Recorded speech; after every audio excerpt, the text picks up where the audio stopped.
Thank you.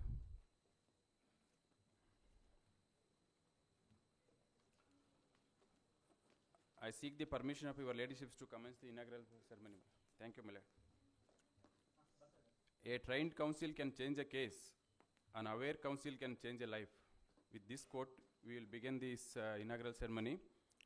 With a great honor and joy, I welcome all you to this two-day training program organized by Karnataka State Legal Service Authority and Karnataka Judicial Academy. Today we gather not merely as participants of an event, but as torchbearers of justice. As we all know, where there is no awareness, there can be no true justice. We are deeply privileged to have among us today most respected stalwarts of the judiciary. It is my proud privilege to extend a warm welcome to our honorable judges of the High Court of Karnataka also. I also extend a heartfelt welcome to all distinguished guests and participants present here. The program aims to shed light on one of the most significant aspects of our legal system, tying to the Legal Aid Defence Counsels. In an era where information empowers individuals, legal awareness ensures that justice is not confined to the privileged few, but reaches every citizen. To commence today's program, let us begin with the invocation of the state anthem, Nadagite. I request all to rise for the state anthem. I request to play a state anthem.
Thank you, Vananda.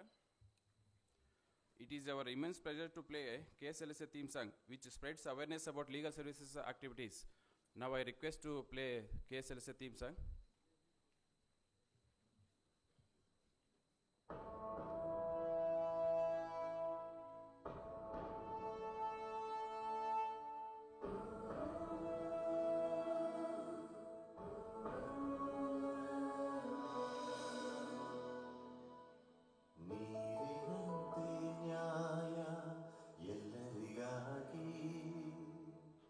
ಗಾಳಿಯಂತೆ ನ್ಯಾಯ ಎಲ್ಲರಿಗಾಗಿ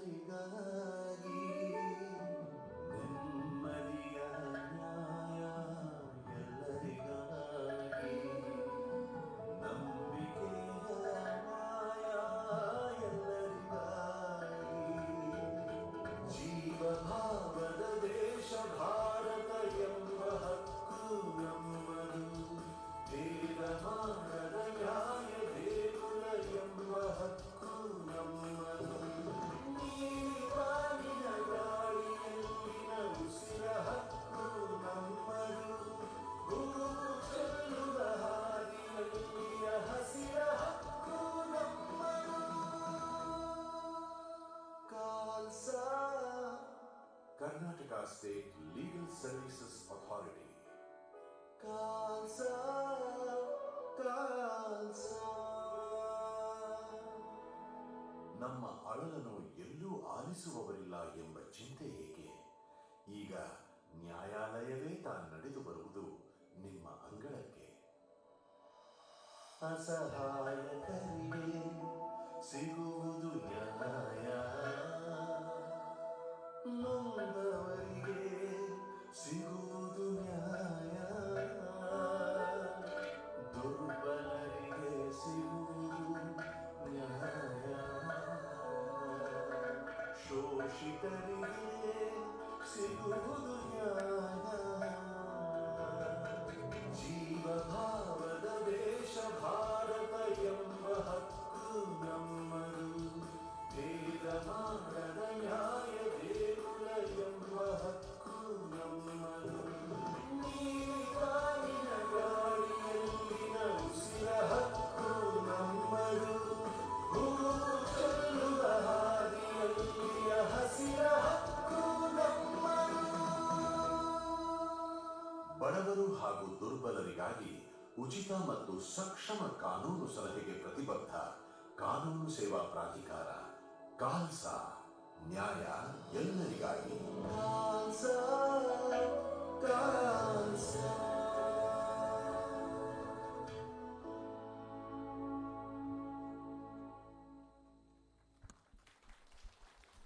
Thank you, your leaderships, and thank you one and all for listening and watching the meaningful theme song.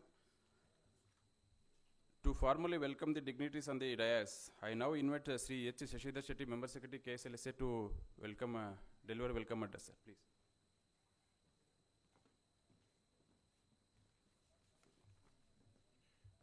ಎಲ್ಲರಿಗೂ ನಮಸ್ಕಾರ. Everyone, good morning to one and all. Honorable Justice Anu Sivaraman, Judge High Court of Karnataka and Executive Chairperson of Karnataka State Legal Services Authority, Honorable Justice K.S. Mudgal, Judge High Court of Karnataka and President Karnataka Judicial Academy, Additional Director and other team of KJA, my colleague officers from KSLSA, Legal Aid Defence Counsels in the state of Karnataka, ladies and gentlemen. As Legal Aid Defence Counsels, each one of you carries a noble responsibility to be the voice of voiceless, to uphold principles of justice for those who cannot afford it, and to ensure that the constitutional promise of equality before law is not just an ideal but a living reality. This training aims to empower you with advanced knowledge, practical strategies, and a renewed sense of purpose, so that you can represent your clients with greater skill, confidence, and compassion. As per the direction of NALSA, the Legal Aid Defence Counsel system was initially launched in the district of Belagavi. It turned out to be a very successful model, and the statistics show that altogether 90 cases were disposed of in Belagavi LADC from January 21 to November 2022. Now in Karnataka, 30 LADC system officers are functional with sufficient LADC counsels, human resource, and infrastructure. I hope and trust that Legal Aid Defence Counsels who have been selected after due process will serve the cause of legal services.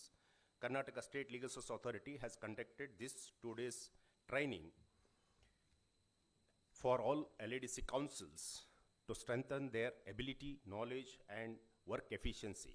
It's a momentous occasion, and I take this opportunity to heartily welcome the Honorable Lordships and other dignitaries on the end of the dais. Honorable Justice Anu Sivaraman, Judge High Court of Karnataka and Executive Chairman of KSLSA, is with us to guide and in overseeing the progress of LADC system. On behalf of Karnataka State Legal Services Authority and everyone here, I extend warm and respectful welcome to your leadership. Welcome you, my lord. Honorable Justice K.S. Mudgal, Judge High Court of Karnataka and President of Karnataka Judicial Academy, is always kind enough to permit KSLSA to organize program at KSLSA even on a short notice. I, on behalf of Karnataka State Legal Services Authority and everyone here, extend warm and respectful welcome to her ladyship. Shri Somshekar, the retired Principal District Judge and faculty of KJA is here. I welcome you, sir.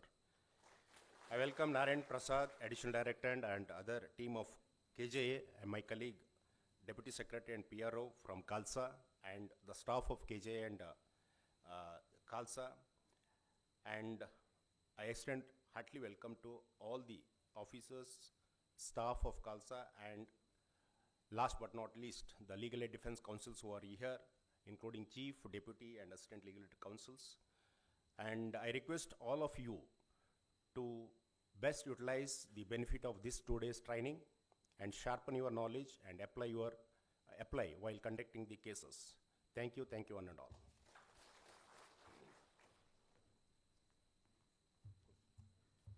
Thank you, sir, for your warm welcome extended to the dignitaries on the dais and off the dais. I also extend warm welcome to you, sir. It is now time to offer a plural welcome to the dignitaries on the dais. Now I request H. Sashidhar Shetty, Member Secretary KSLSA, to offer a book to Honorable Srimati Justice Anu Sivaraman, Judge High Court of Karnataka and Executive Chairperson Karnataka State Legal Authority, as a token of respect.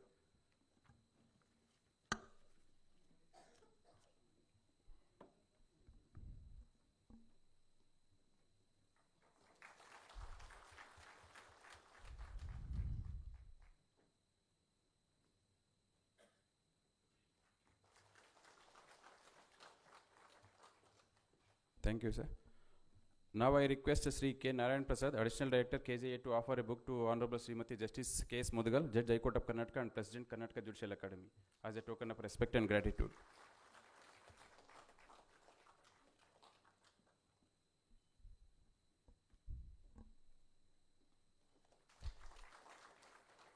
Thank you, sir. Now let us move to the most awaited moment, the inaugural ceremony. Light symbolizes knowledge, purity, justice, the very pillars upon which the judiciary stands. May I now request Honorable Srimati Justice Anu Sivaraman, Judge High Court of Karnataka and Executive Chairperson Karnataka State Legal Authority, to inaugurate this training program. And also I request Honorable Srimati Justice K.S. Mudugal, Judge High Court of Karnataka and President Karnataka Judicial Academy, to join the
Thank you, your ladyship, and thank you one and all for lighting the flame of wisdom and justice to mark this auspicious beginning. Now,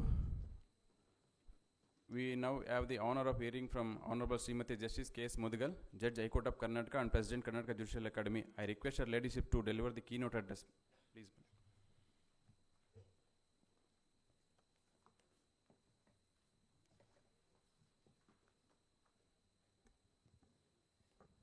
Sister Justice Anu Shivaraman, Judge High Court of Karnataka and Executive Chairperson, Karnataka State Legal Service Authority. Narayan Prasad, Additional Director, Karnataka Judicial Academy.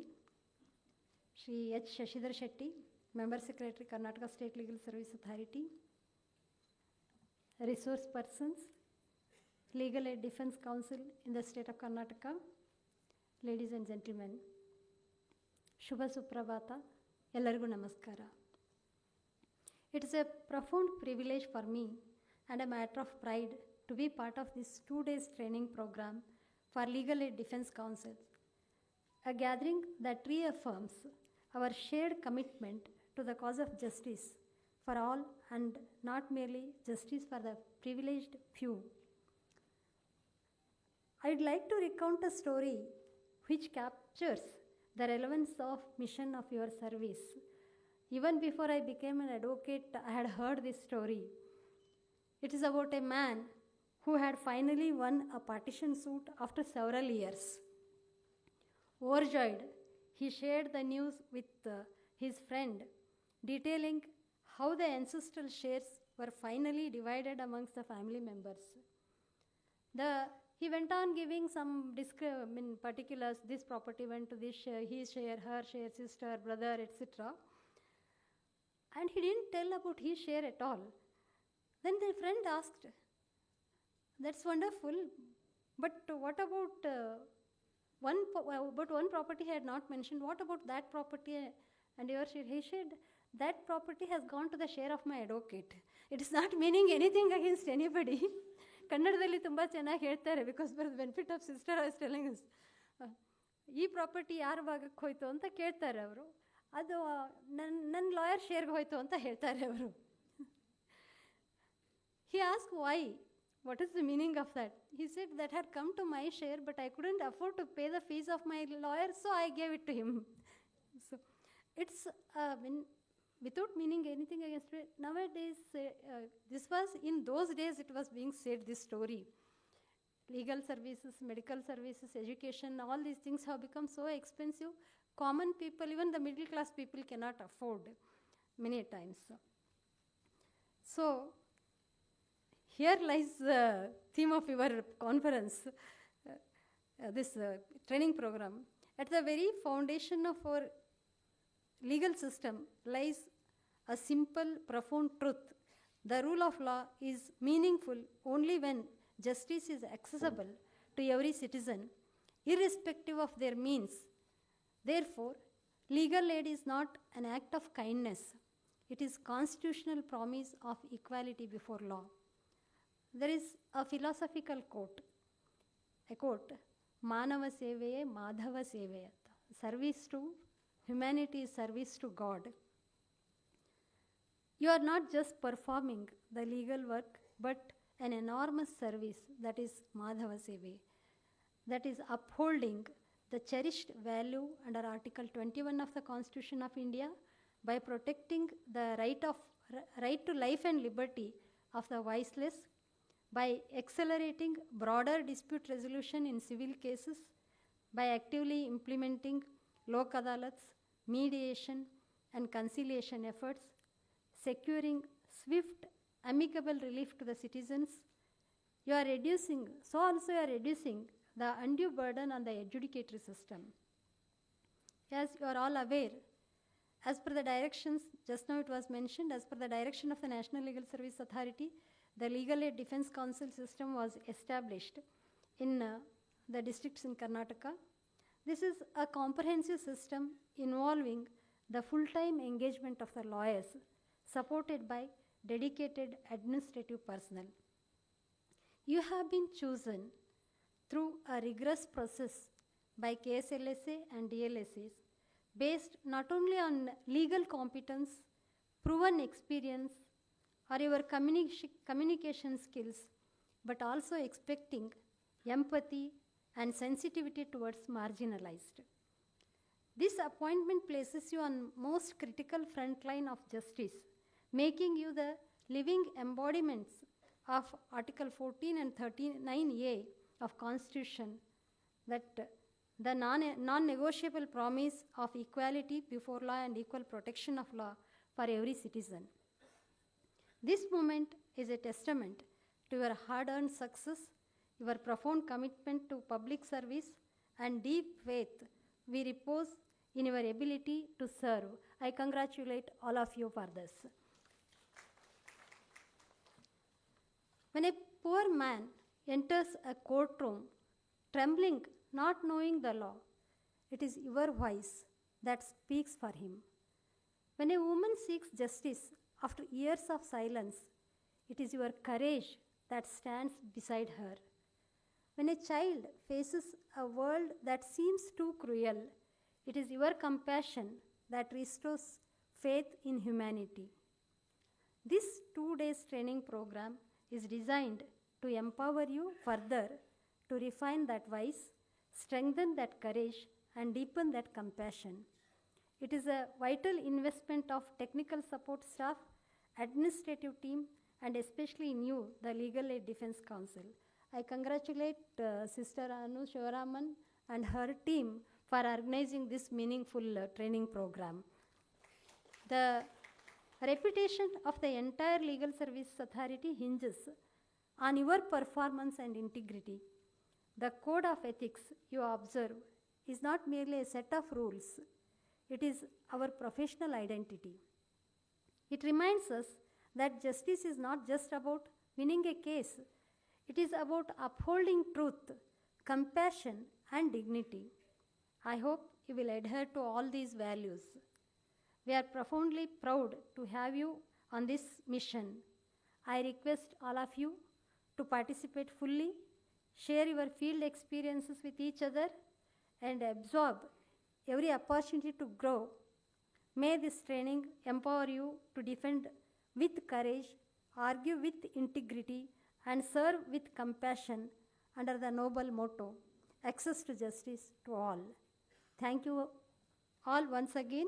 Jai Hind, Jai Karnataka.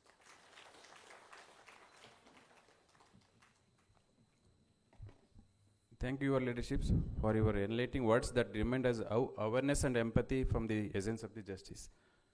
We now advance to the most esteemed part of today's program, the inaugural address by Honorable Srimati Justice Anu Shivaraman, Judge, High Court of Karnataka and Executive Chairperson, Karnataka State Legal Service Authority. May I now request her ladyship to deliver the inaugural address.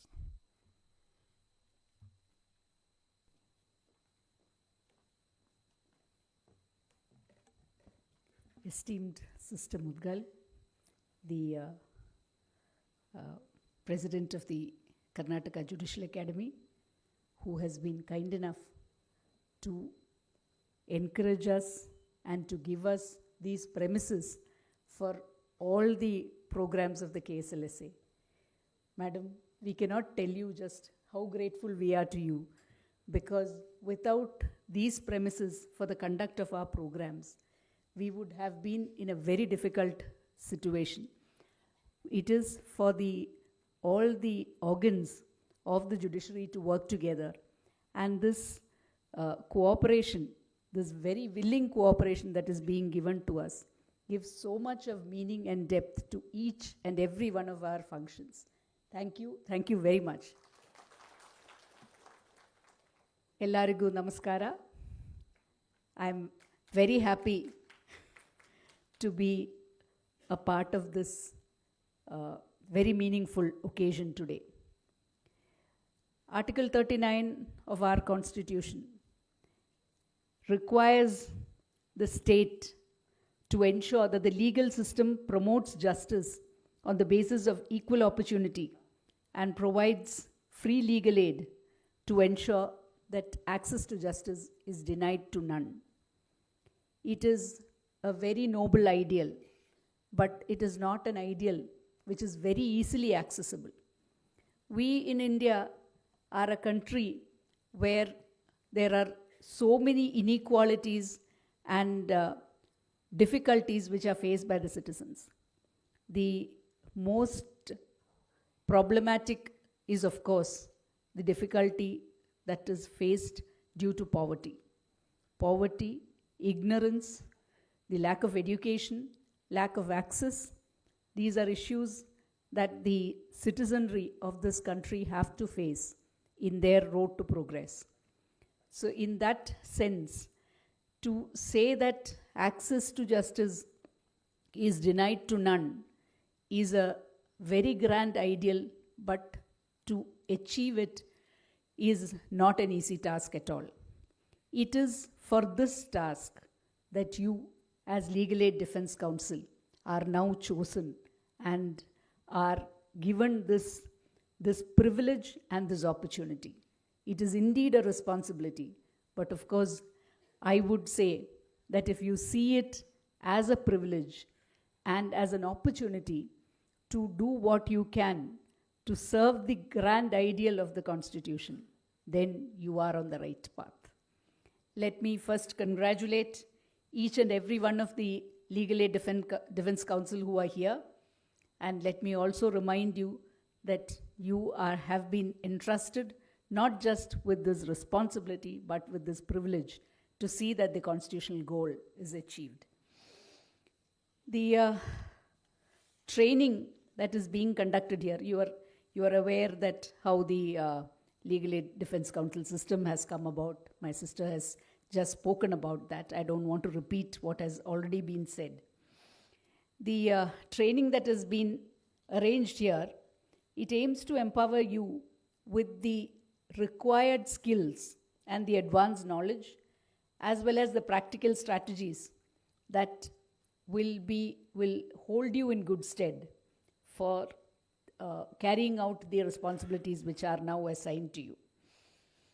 The legal representation is sought to be provided by the Legal Service Authority in 2 lakh criminal cases, that is criminal trials at the district level.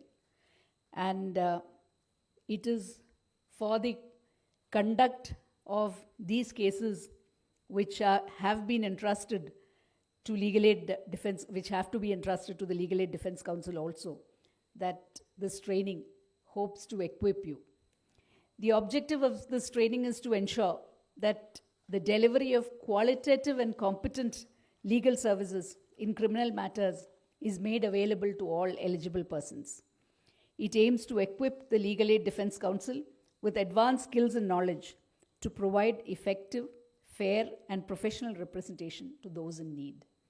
Therefore, like my sister has just addressed, this should not be something that you are providing as a free legal aid. Please do not think of it that way. What is intended to be provided is quality legal aid. It is the endeavor of the Legal Services Authority to see that the best quality of legal aid is made available to a person who does not have the wherewithal to pay a legal counsel. The very same quality of legal aid that is available to somebody who can afford it is made available to somebody who cannot afford it also. It is for this that you have to be equipped, and a training as such will of course give you the insights and the training required for you to carry out your responsibilities. But it is in your power to renew on your training. We all know as lawyers, it is just a training or just a learning of the law. It will not do, because the law is a living creature. It changes day by day, and it is for us as professionals in this field to see that we keep abreast of all the changes. Therefore, if a defense counsel is being engaged to conduct a case for a person who cannot afford another counsel, it is the responsibility of the legal aid counsel to see that he or she is as up to date in that field of law as a person who takes fees from the client and conducts the case for the client. Therefore, we have to keep abreast, and therefore the training as such is only the beginning. It is for you to keep yourself fully equipped and to see that the best quality of legal aid is made available to these persons who are entitled to it. It is not some kind of charity that we are doing to them. It is the constitutional entitlement of each person of this country to quality legal aid, and that is what we must perform. I would like to remind you that you are the front line of this great fight for justice. And unless you carry out your responsibilities with complete faith and integrity, the complete edifice of legal services will fail. Therefore, it is on your shoulders that the shoulders of the Legal Aid Defence Council, the panel advocates, and the paralegal volunteers, that the faith of the system rests on you. It is for you to carry this out to the best of your abilities. Talking about the training program further, I would like to place on record my sincere and deep appreciation for the resource persons who have come here today and have agreed to equip the Legal Aid Council with all the necessary skills required. I'm sure that the resource persons will also imbibe the spirit of Article 39A in the training sessions, so that the Legal Aid Defence Counsels are made aware of their real role as the foot soldiers of justice.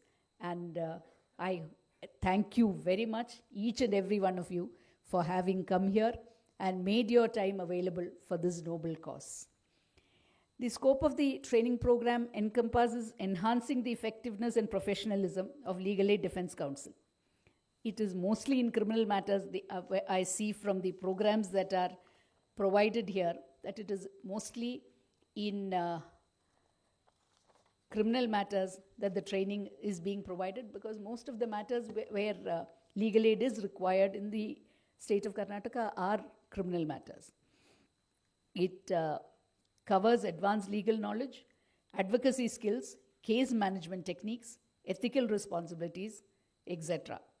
It also facilitates peer learning, experience sharing, familiarization with recent legal developments, thereby strengthening the overall legal aid system in the state and promoting broader access to justice. Therefore, it is whatever is required of the system to provide you. We have, as the first line of training is being provided in this 2-day training camp. I hope that you will make full use of this opportunity. I would also,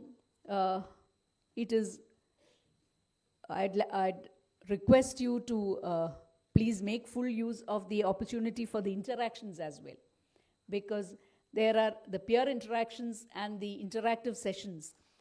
Such interactive sessions are specifically provided in the workshop, and I hope that full use of those sessions will be made by each and every one of you. And in conclusion, I would only like to urge you to carry forward the spirit that you get from this training program beyond this training and make it a lifelong commitment to the ideals of justice, equality, and empathy. With these words, I declare this training program inaugurated and wish you all the very best in the coming days as in your role as Legal Aid Defence Counsels. Thank you.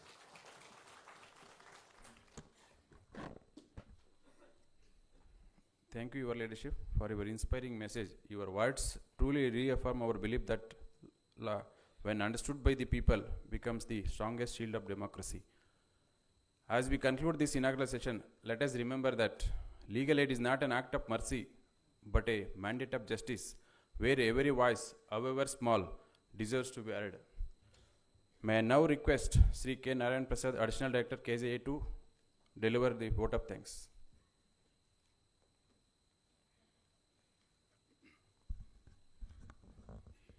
ಎಲ್ರಿಗೂ ನಮಸ್ಕಾರ. It is my proud privilege to propose the vote of thanks on this special occasion marking the conclusion of inauguration ceremony of 2 days advanced training program for legal aid Defence Counsels of Karnataka, organized jointly by Karnataka State Legal Services Authority and Judicial Academy. At the outset, on behalf of Karnataka Legal Services Authority and Judicial Academy, I extend our heartfelt gratitude to Honorable Srimati Justice Anu Sivaraman, Judge High Court of Karnataka and Honorable Chairman, Karnataka State Legal Services Authority, for graciously inaugurating this program.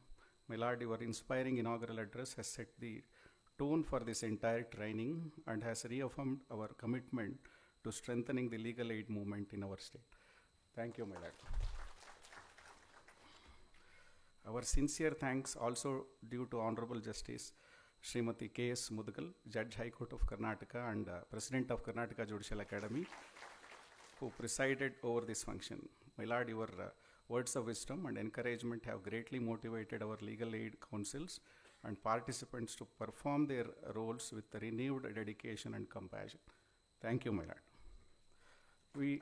We are deeply thankful to all the resource persons and experts who are going to share their time, knowledge, and experience over these 2 days.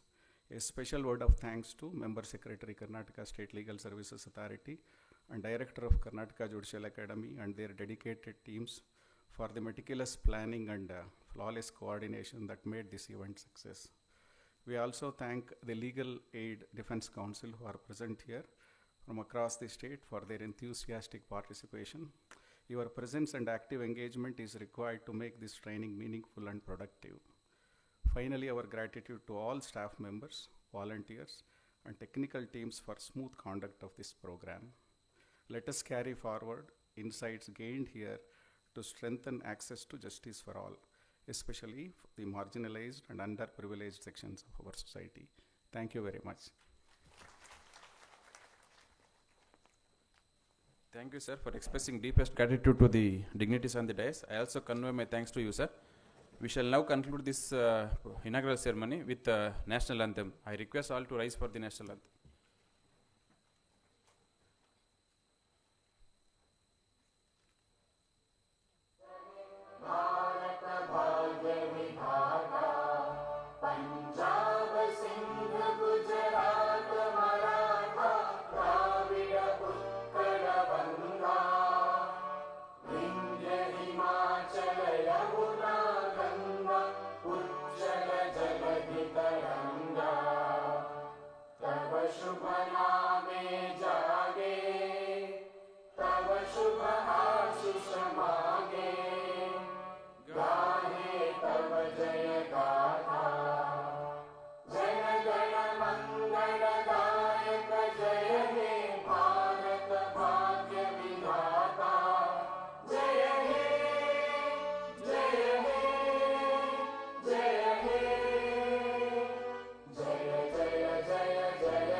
Thank you, one and all.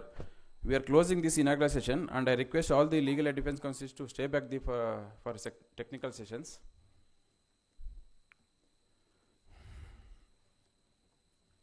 Santosh.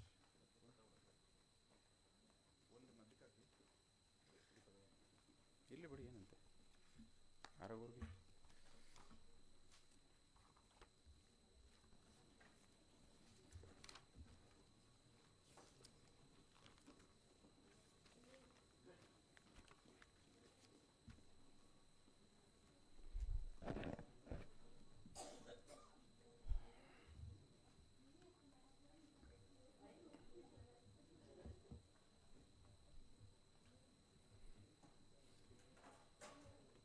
ಮಧ್ಯಕ್ಕೆ ಬೇಗ ತೆಗೀರಿ ಇದನ್ನ.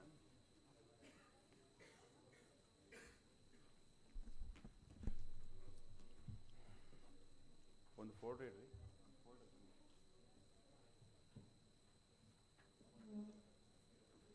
ಇನ್ ಸೆಂಟ್ರಿಗೆ ಇಡಿ.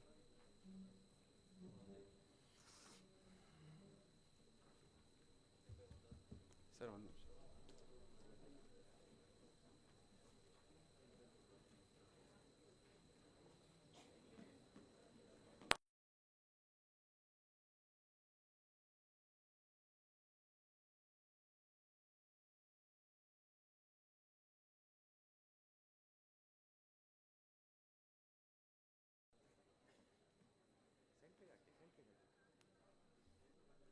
ಸೆಂಟ್ರಿಗೆ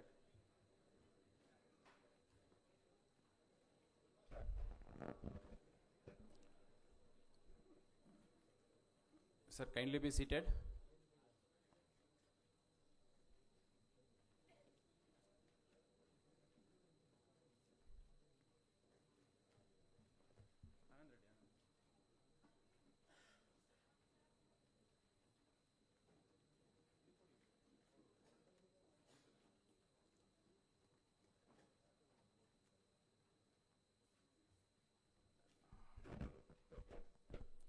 I request Sri Anand Reddy, Additional AG Prisons, to come on the dais, sir.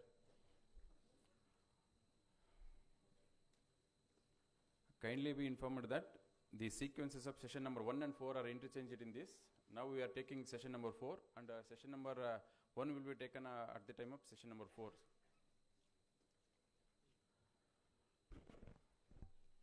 Sir, ಕೂತ್ಕೊಳ್ಳಿ sir, ಒಂದು ನಿಮಿಷ ಕೂತ್ಕೊಳ್ಳಿ. ಪೆಂಡ್ರೈವ್ ಹಾಕ್ಬೇಕಾ?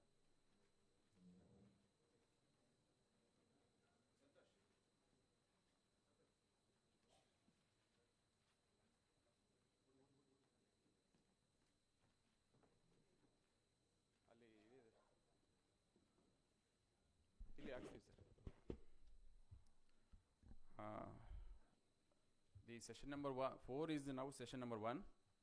This is the topic is the rights of suspects, arrestees, including first protection and after remand. We now move to our first technical session of the day.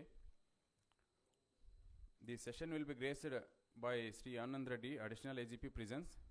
Sir, exemplary dedication and tireless service in the field of correctional administration have set a benchmark of professionalism and integrity. We extend a warm welcome to you, sir, and kindly invite you to lead the session and share your valuable insights with us, sir. At lastly, Chief Defence Counsel from Bengaluru Urban yaridare? K.V. Satyanarayan. At the end of the session, I will call your name, sir, to present a book, please. I request Sri Anand Reddy to take over the session and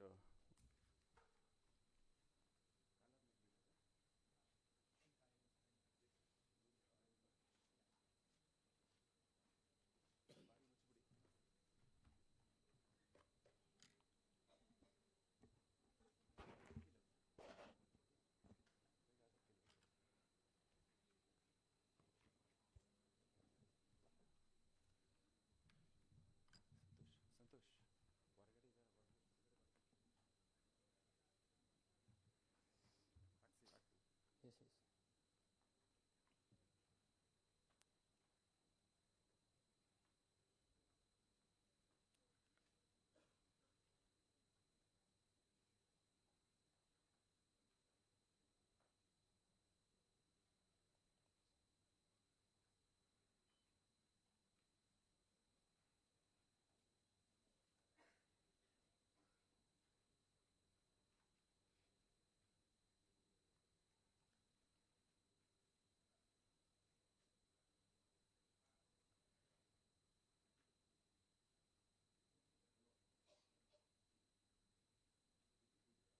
Sir, ಕೊಟ್ಟಿದ್ದೀನಿ sir.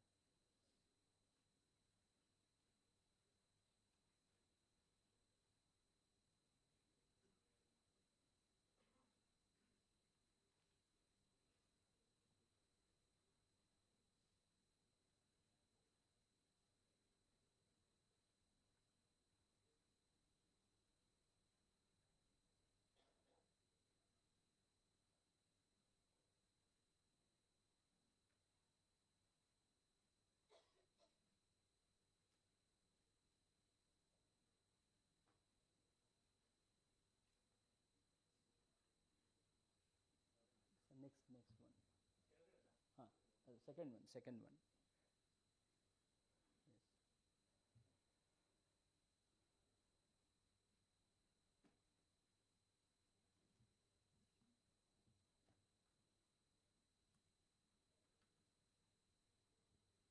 Sir ನೀವು next ಅಂತ ಹೇಳಿ ಇದು ಅಲ್ಲಿ ಗಂಟ point ಆಗ್ತಾ ಇಲ್ಲ ನೀವು ನೆಕ್ಸ್ಟ್ ಅಂತ ಹೇಳಿದ್ರೆ ಚೇಂಜ್ Okay, fine. ಇದು ತೊಗೊತಾರೆ ಅಷ್ಟೇ. Done. Okay, thank you.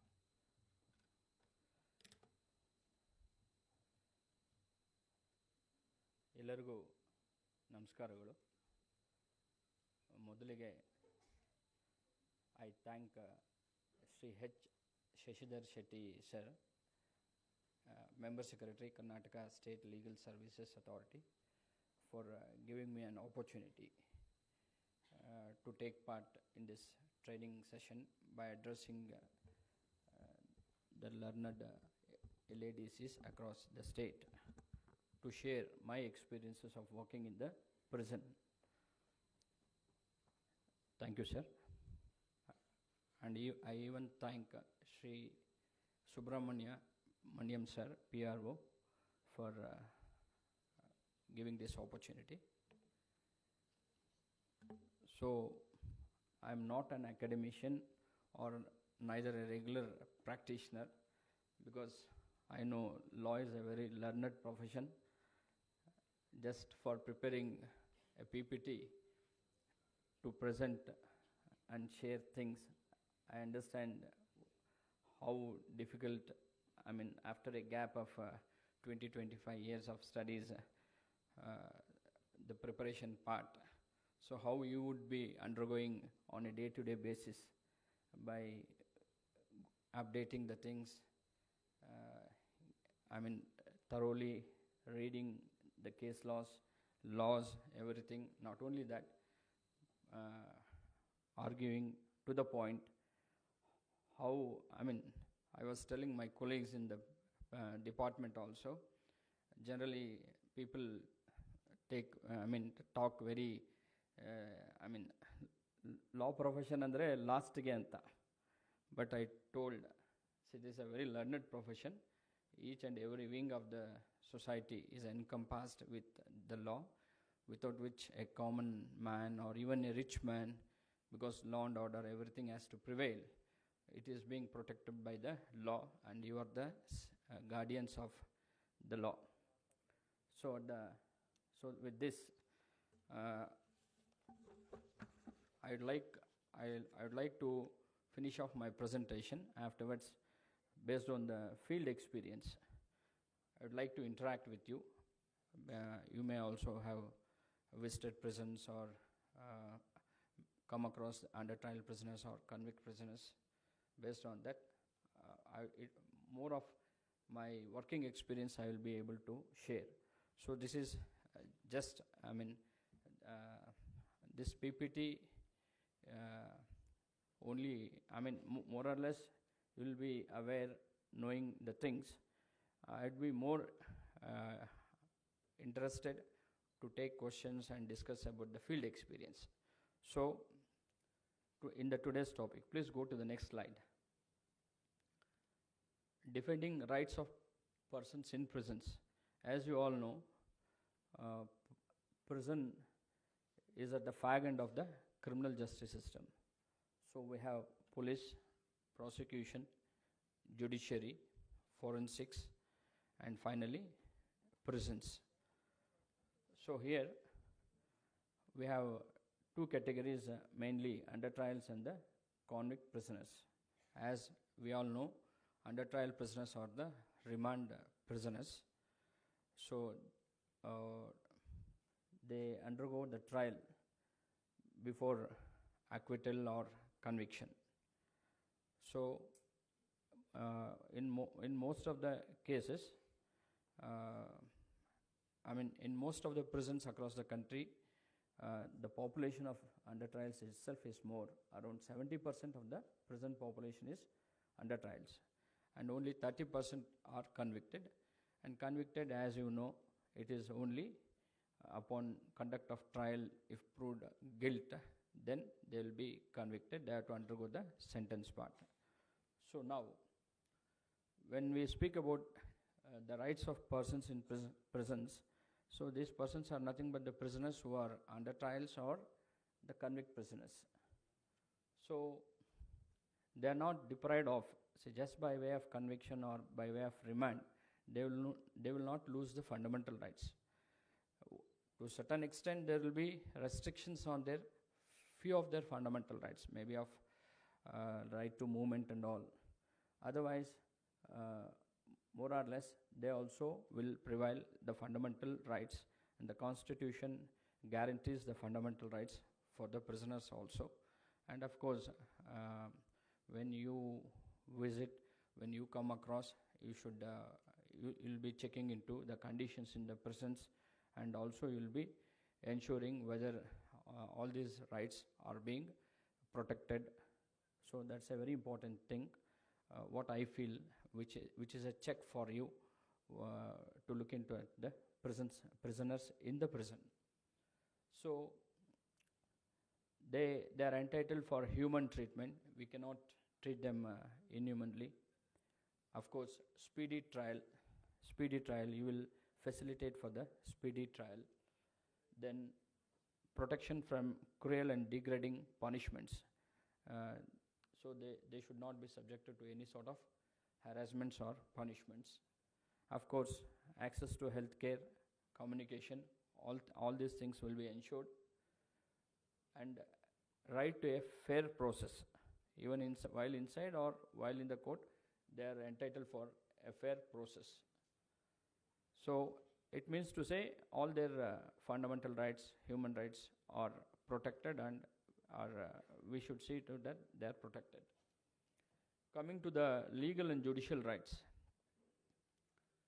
the right to legal aid, as already our lordships have told, from where it accrues from Article 39A of the Constitution of India. So legal aid, and where in a country like ours, where it is composed of population which is heterogeneous, there is a huge gaps between haves and have-nots, and most of them are poor people, indigent people, socio-economically backward, and even many times illiterates. Of course, they can't afford, and this will be met by providing free legal aid. Right to speedy trial. Just, for how long a prisoner should be in the prison? There is no need. Time and again, Honorable High Court, Supreme Court has emphasized and devised ways and means. It's reiterating that it's emphasizing the importance of speedy trial. Right to appeal, as you know, for those who have been convicted by the trial courts or sessions courts, appeals to High Court or Supreme Court, whatever it is. The trial should be just, fair and impartial. It's a very important thing, of course, where you have a big role to play. The writ of habeas corpus, a very important thing. Whenever whoever is unlawfully detained, okay, and if there is any excess by the authorities, so this writ can be invoked. Please move to the next slide. Human treatment and dignity, which means to say they need to be protected from violence. The conditions in the prison should be human. There should not be any arbitrary or solitary confinement. Many a times this solitary confinement creeps in. A number of writ petitions are being filed before the high courts. Freedom of religion and respect for dignity. So he being a prisoner, we are not supposed to look him in a different perspective. See, they're also human beings, for which if convicted, they will undergo the sentence. So the law will take its own course of action. Institutions are there. So our role we have to discharge. Basic needs and communication. Of course, they have got a right to health. And the basic needs, definitely, like what we avail in our day-to-day life, the same would be availed for them also, whether it may be food, water, clothing, shelter, etc. And the right to communication, a very important thing. See, getting into prison, because we will not know unless we are inside the prison. As a prisoner, many a times, that the freedoms which we lose, cut off from the family members, so these will be felt only when once we are inside the prison. So communication becomes a very important thing. Their family, friends, relatives, advocates, they should be able to contact them through visits or prison call systems or e-mulaqats or through letters, whatever it may be. And finally, other rights. The right to work. Many convicts, they cannot remain idle. They need to be given trainings. They need to be given work. For work, they need to be paid reasonable wages. They cannot be exploited. Right to education. So, right to education, we in prisons, even for illiterates, there are literacy campaigns, and for the literates, they can also get education like schooling, whatever based upon their previous background, they can improve, upgrade, pursue the studies, improve their educational levels from graduation, diplomas, graduation, or even the post-graduation things. And right to rehabilitation. At the end of the day, once they are outside the prison, they should be useful citizens. They should not get back to the crimes. So, what are all the trainings, employment opportunities, and conducive atmospheres which is created, which will mold them and which will help them rehabilitate once they are outside the prison. Please move to the next slide. Actually, the first one was very general, in fact, but they also are very important. The thing is how we understand and take it. It depends upon us. So now, this is purely a technical thing, application for parole, remission, and premature release. This is something, the domain of prisons. So here, as you know, this parole is available for convicted prisoners, not for the under trials. So they are also like human beings. Once they are convicted, till completion of their sentence, it is not compulsory or mandatory to stay in the prison. They have to come out only after completion of their sentence. In between, like so they are all released on parole, which is a temporary release or say suspension of sentence. And this, while on parole, this part is not counted as sentence. They have to, whatever period which they remain outside, while on parole, they have to come back and complete the sentence. So when we look into the objectives of parole, of course, they are also human beings. So it will enable them to maintain continuity with their families and deal with family matters and settlement of life after release. Many a times, because as a field officer, now I am into supervisory officer. When I was a field officer, I used to see prisoners. See, it is at the time of commission, various reasons may be there.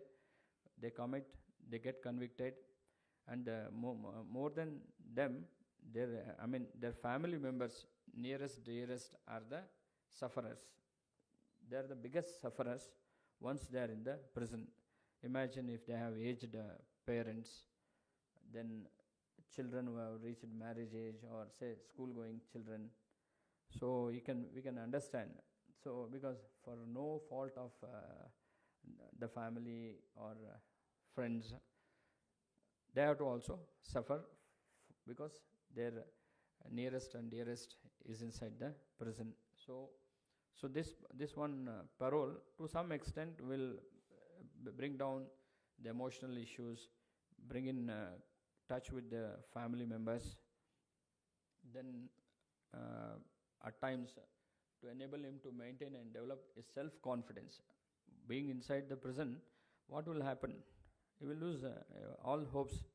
This gives a ray of hope while on parole. So constructive hope and active interest in life. So he will be eagerly waiting for his release one day, and it also imparts discipline in the prison.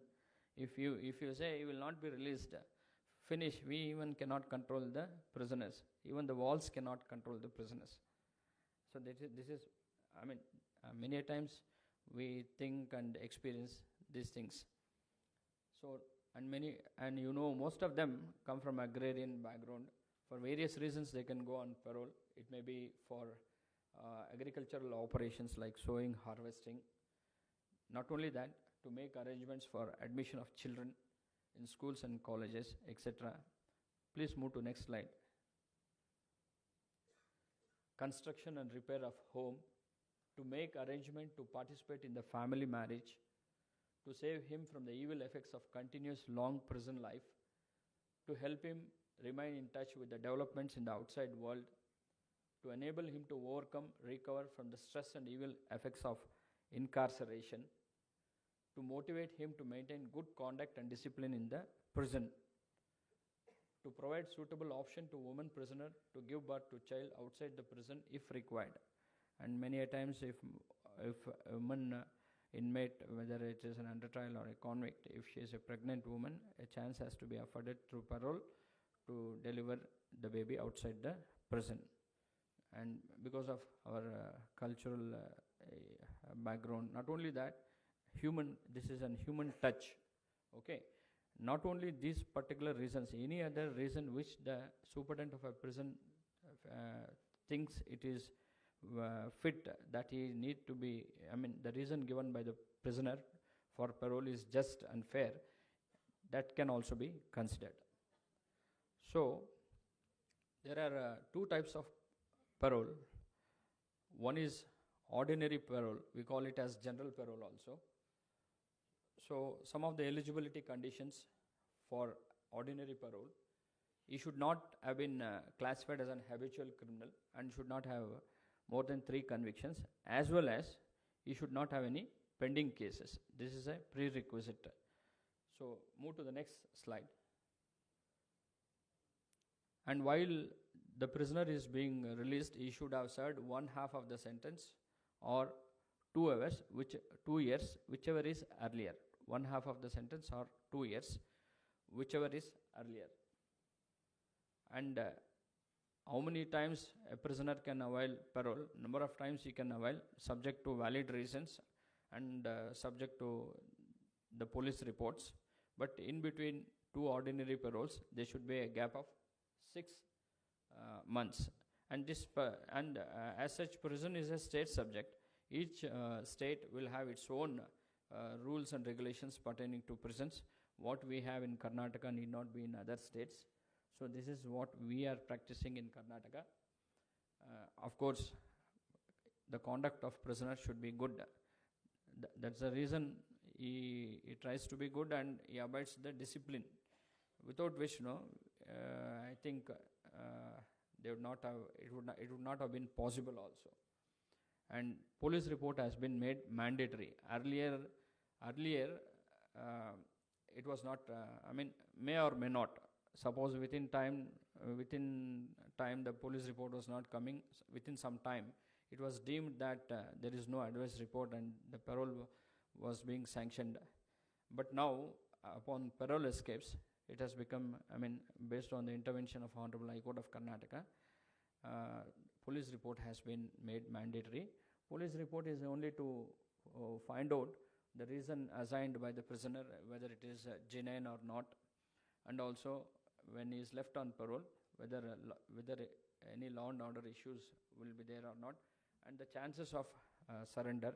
So because somebody who has to take responsibility, and also they will verify the genuineness of the sureties, whoever gives the surety for the prisoner. So police report has assumed more importance, and because of this, many times police reports are rejected.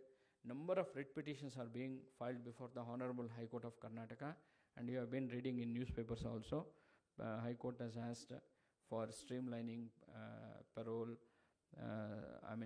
all such kind of things, like now e-parole and all we have initiated. It is not yet completely put into use.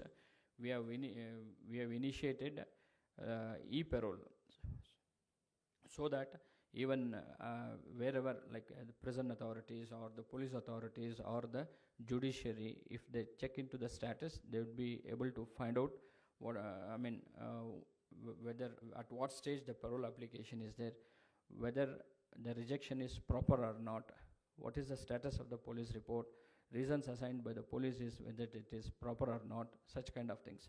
And to our LADCs, respected LADCs, because you come across in the prisons, because when you go to the prisons, they say parole reject agide. I mean, now Honorable Supreme Court is also time and again emphasizing to provide legal aid for parole rejections also. So you can, when you look into the reason for rejection, sometimes there won't be application of mind by the police authorities. I mean, I'm not against the institution, exceptions. I'm not a, so mechanically processing the things also will affect the prisoners. So unless, because already people may have gone and come, no issues would have been, but the people who are at the ground won't verify it properly. They mechanically send rejection reports, and honorable courts interfere. Not only that, these people approach, file writ petitions to get the relief, and it is because already the Honorable High Court is overburdened, and piling up of more writ petitions will further burden the things. So looking into all these aspects, streamlining of parole, e-parole, legal aid for the parole rejectees, where LADCs play a role for helping the prisoners whose parole applications have been rejected, if the reasons are not fair enough or proper. Then, of course, I'm not going deep into the things. Just I'm making you understand about the things and how things work in the prison. So, of course, they have to provide 2 satisfactory sureties along with 3,000 rupees cash each. Earlier, it was only 1 surety with 1,000 rupees cash surety. Because of more parole escapes, it has been, we have amended the Prisons Act. So, increased personal surety from 1 surety to 2 sureties, and also the amount from 1,000 rupees to 6,000 rupees. So, the sanctioning authority is DG Prisons and Correctional Services, who will be of the rank of an ADGP or a DGP who heads our department. Initially, it is sanctioned for 30 days, and which may be extended up to another 60 days. There is a correction there. I put it as 90. It is after the first sanction. It may further be extended up to 60 days. But each extension shall not, it shall not be more than 30 days. So in total, they will get 90 days parole. Initially 30 days, subsequently 2 extensions, each extension not exceeding 30 days. So emergency parole. So here, up to a maximum of 15 days can be sanctioned by the prison superintendent itself. And emergencies, even the prisoners come across, suddenly some death occurs in the family. So here actually this emergency parole can be availed pertaining to their blood relatives when in the event of death or terminal illness or say marriage. So blood relatives in the sense father, mother, spouse, wife or husband, son, daughter, own brother, own sister. So on what so what are the reasons to avail emergency parole? It may be terminal. It may be death or terminal illness or marriage. Please move to the next slide.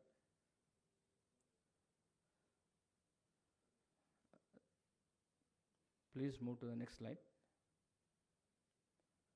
So, conduct should be very important, and in some cases, of course, police report is mandatory even in emergency parole. Without police report, we are helpless, and because of this also, because once police report is rejected, immediately they go for writ petition. They try to get relief from the Honorable High Court. So, and in, some of the prisoners, they had to go under escort. So they have to go under police escort, that too to the barest minimum period. They cannot be given parole up to 15 days. So these are some of the categories of prisoners who can go to the barest extent, and that too under the police escort. So if they are habitual criminals, or if have been convicted for dacoity, robbery, rape, or for offences under Chapter 7, 15, 8 and 15 of the BNS, the new BNS. Okay, the superintendent may release subject to police report, of course, taking the sureties, personal sureties, as well as the cash sureties. Even personal sureties, I mean, the prisoner will indicate these are my personal sureties, and some death or marriage or terminal illness is there. You will give an application which will be verified by the police, the genuineness, and then the process and parole would be given by the concerned superintendent. So please move to the next slide. So as I already said, where the role of LADCs will be there in the event of parole rejections. So you can talk to the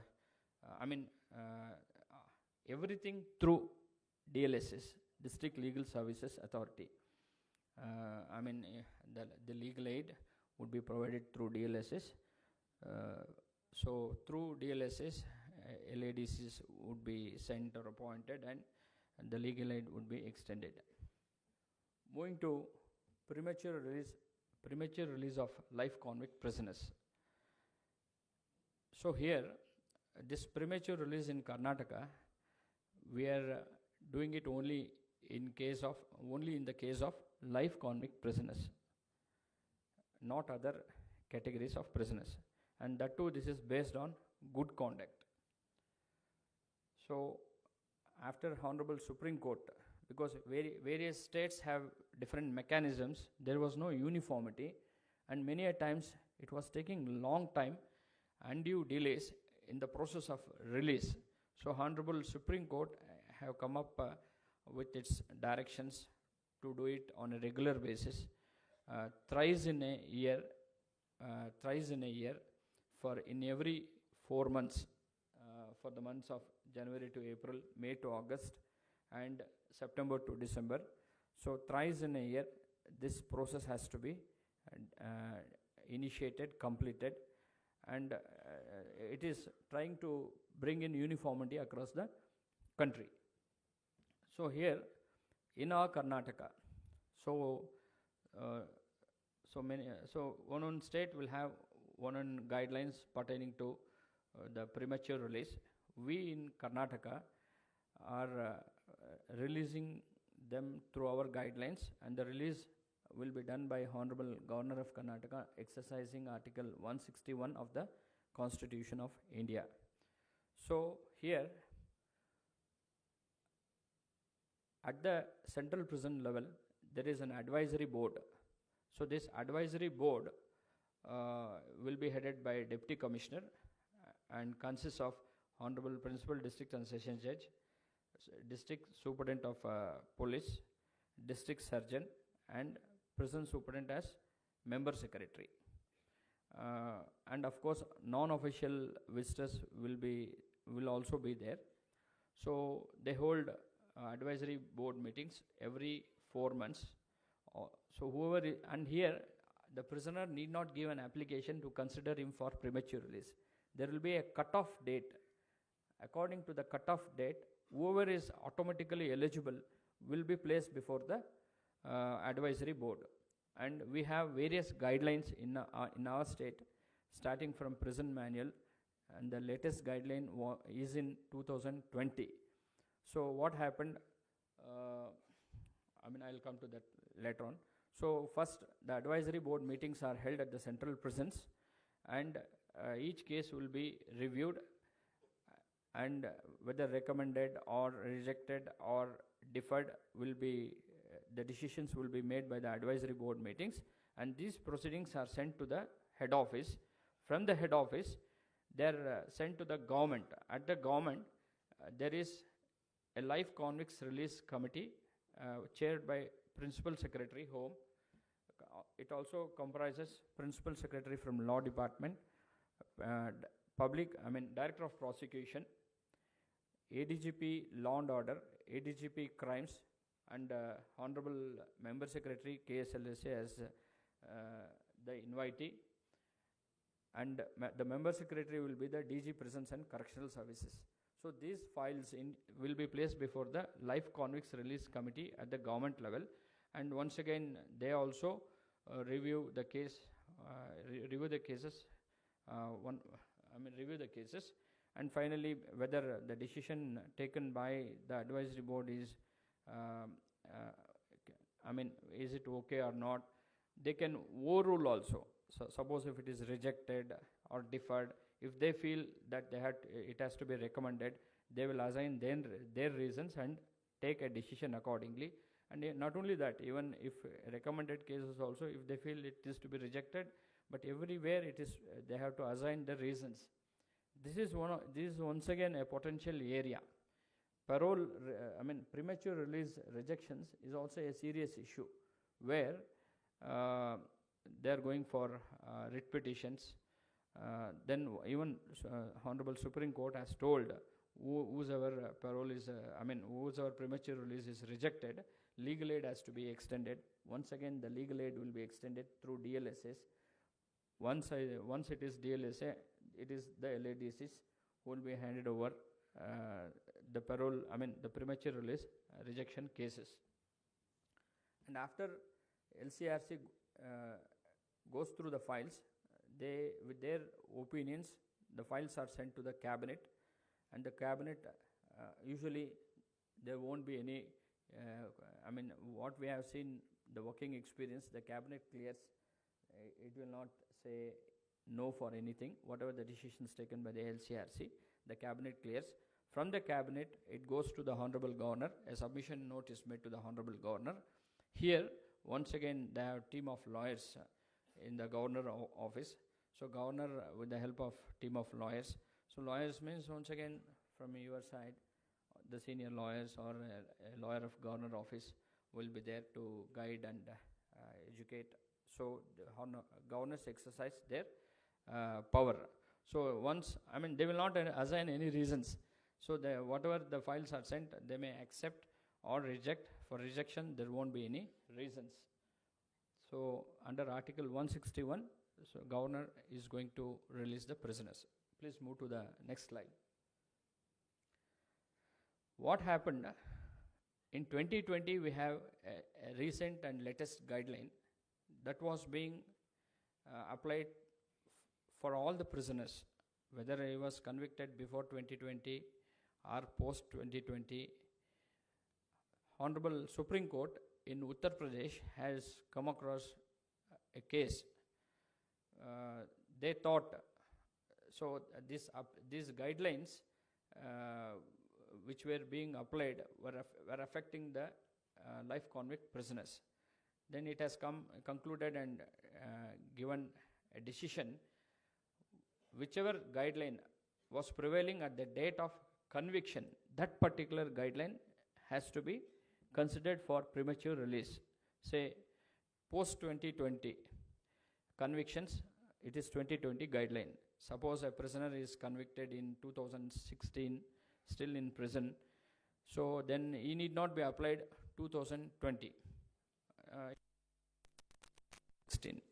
At that point of time, whichever the guideline was there, which may be earlier to that, that has to be applied. As on date of conviction, whatever the guideline prevails, that has to be applied. Move to the next slide, please.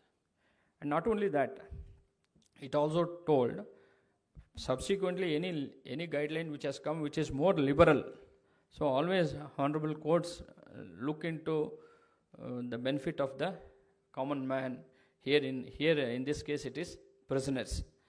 So whichever, say 16 guideline, if it is rigid and this fellow may not qualify, 2020 guideline has come, and here if it is liberal, it will help him for release, then you have to consider the subsequent guidelines. So this is what happened, and accordingly every state in the country has to follow the law of the land. The law of the land is the law declared by the Honorable Supreme Court. So please move to the next slide. So we have whenever we hold advisory board meetings, prison superintendents had to carefully look into the date of conviction of the prisoner and see which is the suitable guideline for him, or which will be the further subsequent guideline which is liberal enough, which will help him. So that particular guideline, he has to place it before the advisory board. So this is for the period 1978 to 2014. There were no guidelines at all. State didn't have any premature release guidelines. So one who has completed 13 years, 8 months, if he had good conduct, all those cases were being considered, and their cases would have been recommended. So post 2014, we started issuing the guidelines. Move to the next guideline. And this PPT will be available. That could be taken from... So you can... PPT would be shared with all of you. Okay. So from January 2014 to 2014, we have come across for the first time with the guidelines. In this, we started saying who are eligible, who are not eligible according to this. I don't want to go deep into this, who are eligible, who are not eligible. It will be available. So please move to the next guideline. And next guideline. So further, we went on revising the guidelines because many of the prisoners would have been left out. So though they would have served 14 years, so we started liberalizing, and it is the policy of the state. The policy of the state can take a call. Governor can release anybody. So because the release is being done under Article 161. If it is once again CRPC provision, they should have mandatorily completed 14 years. Then the opinion of the court convicting the prisoner should be taken. A number of things are there. Some states do even follow that also, but ours is the most progressive and liberalized state in terms of premature release of prisoners.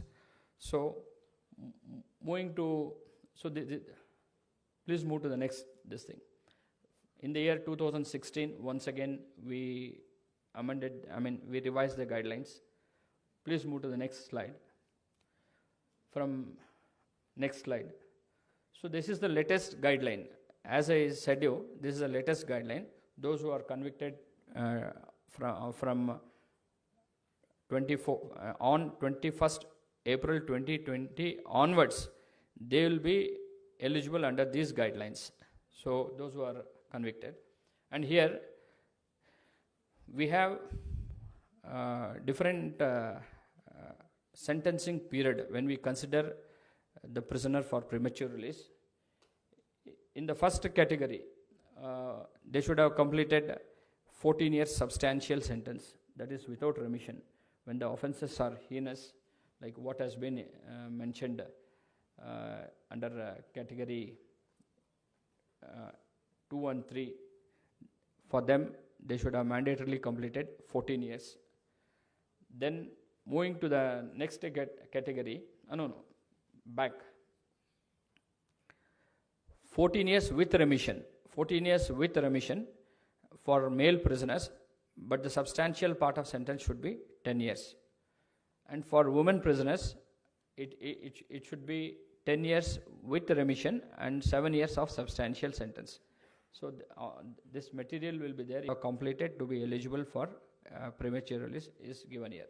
Please move to the next slide. And we have also gone for the age category. If men prisoners are aged 65 and above, if they complete 12 years with remission and 9 years substantial sentence, they would also be eligible. And women prisoners who are aged 60 years and above, if they complete 9 years with remission and 7 years of substantial sentence, they will be eligible. So with this, we keep all these guidelines and check which guideline to apply for the prisoner based on his date of conviction. So appropriate guideline would be applied. And not only that, if that particular guideline is little bit stringent or strict, subsequent guidelines, if they are liberal, even they can be used. So the benefit of doubt is given to the prisoner, whichever the liberal guideline he will fit in, that guideline will be applied. So this is a potential area where, since I said Honorable Governor need not assign reasons for his rejection. Now Honorable Supreme Court is saying the reasons for rejection should be communicated. We are in a dilemma. We cannot ask Honorable Governor, please assign the reasons why they are rejected. Now the legal aid has to be extended for the rejected cases.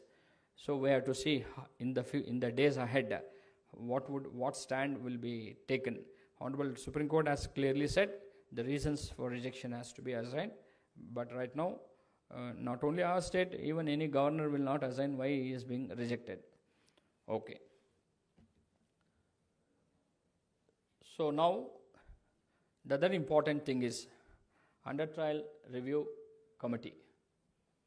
And this under trial review committee has got a background behind it.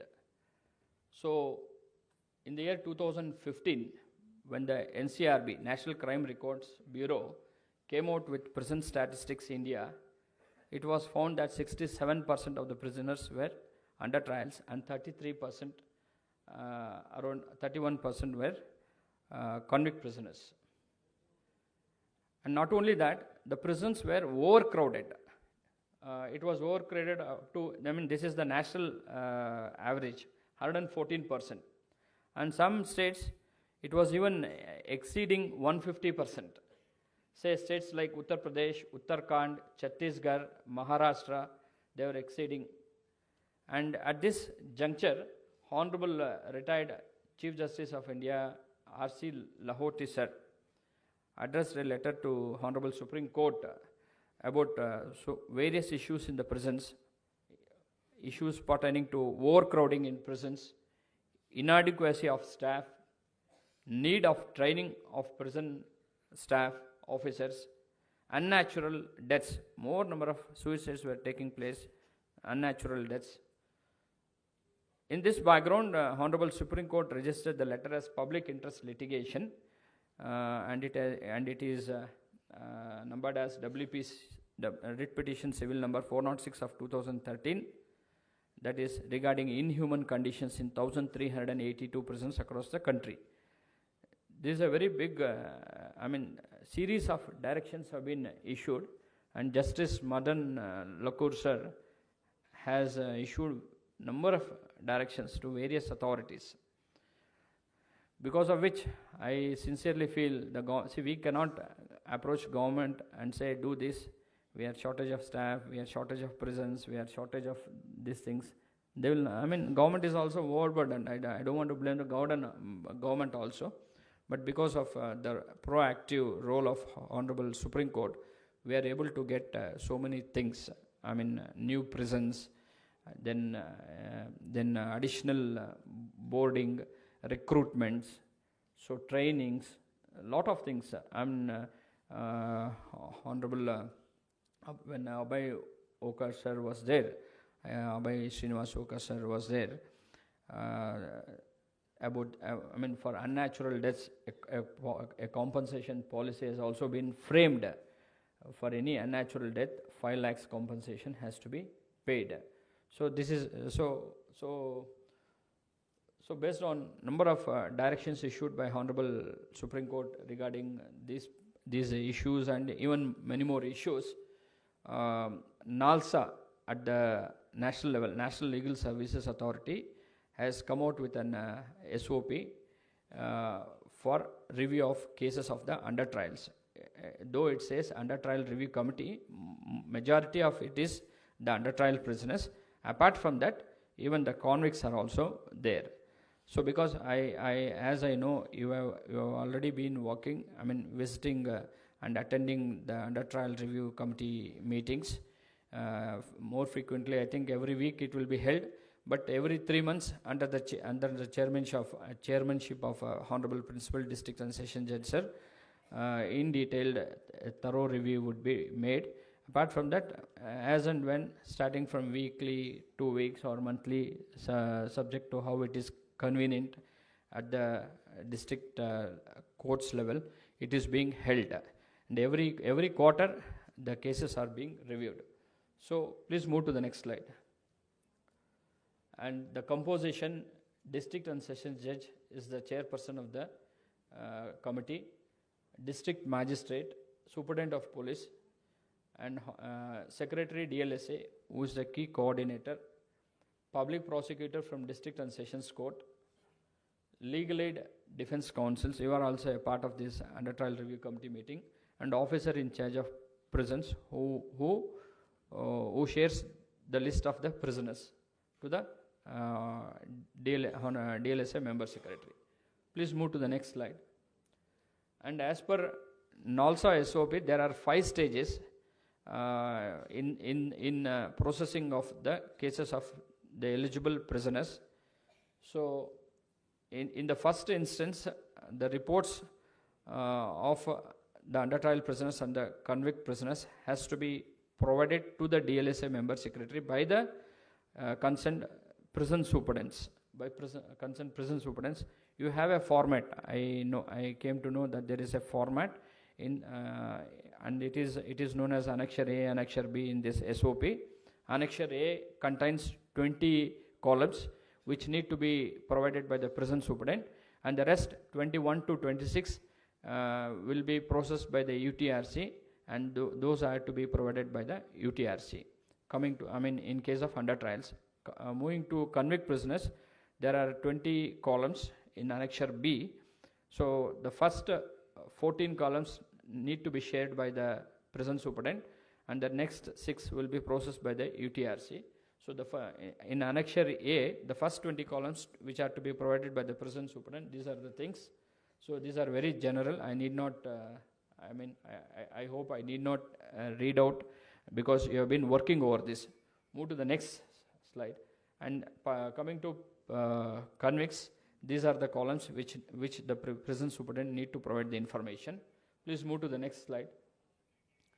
And mainly thing is, when the information is being provided under Annexure A or B, it applies to only few, specific categories of prisoners. It doesn't apply to all the prisoners in the prison. So who are the eligible categories?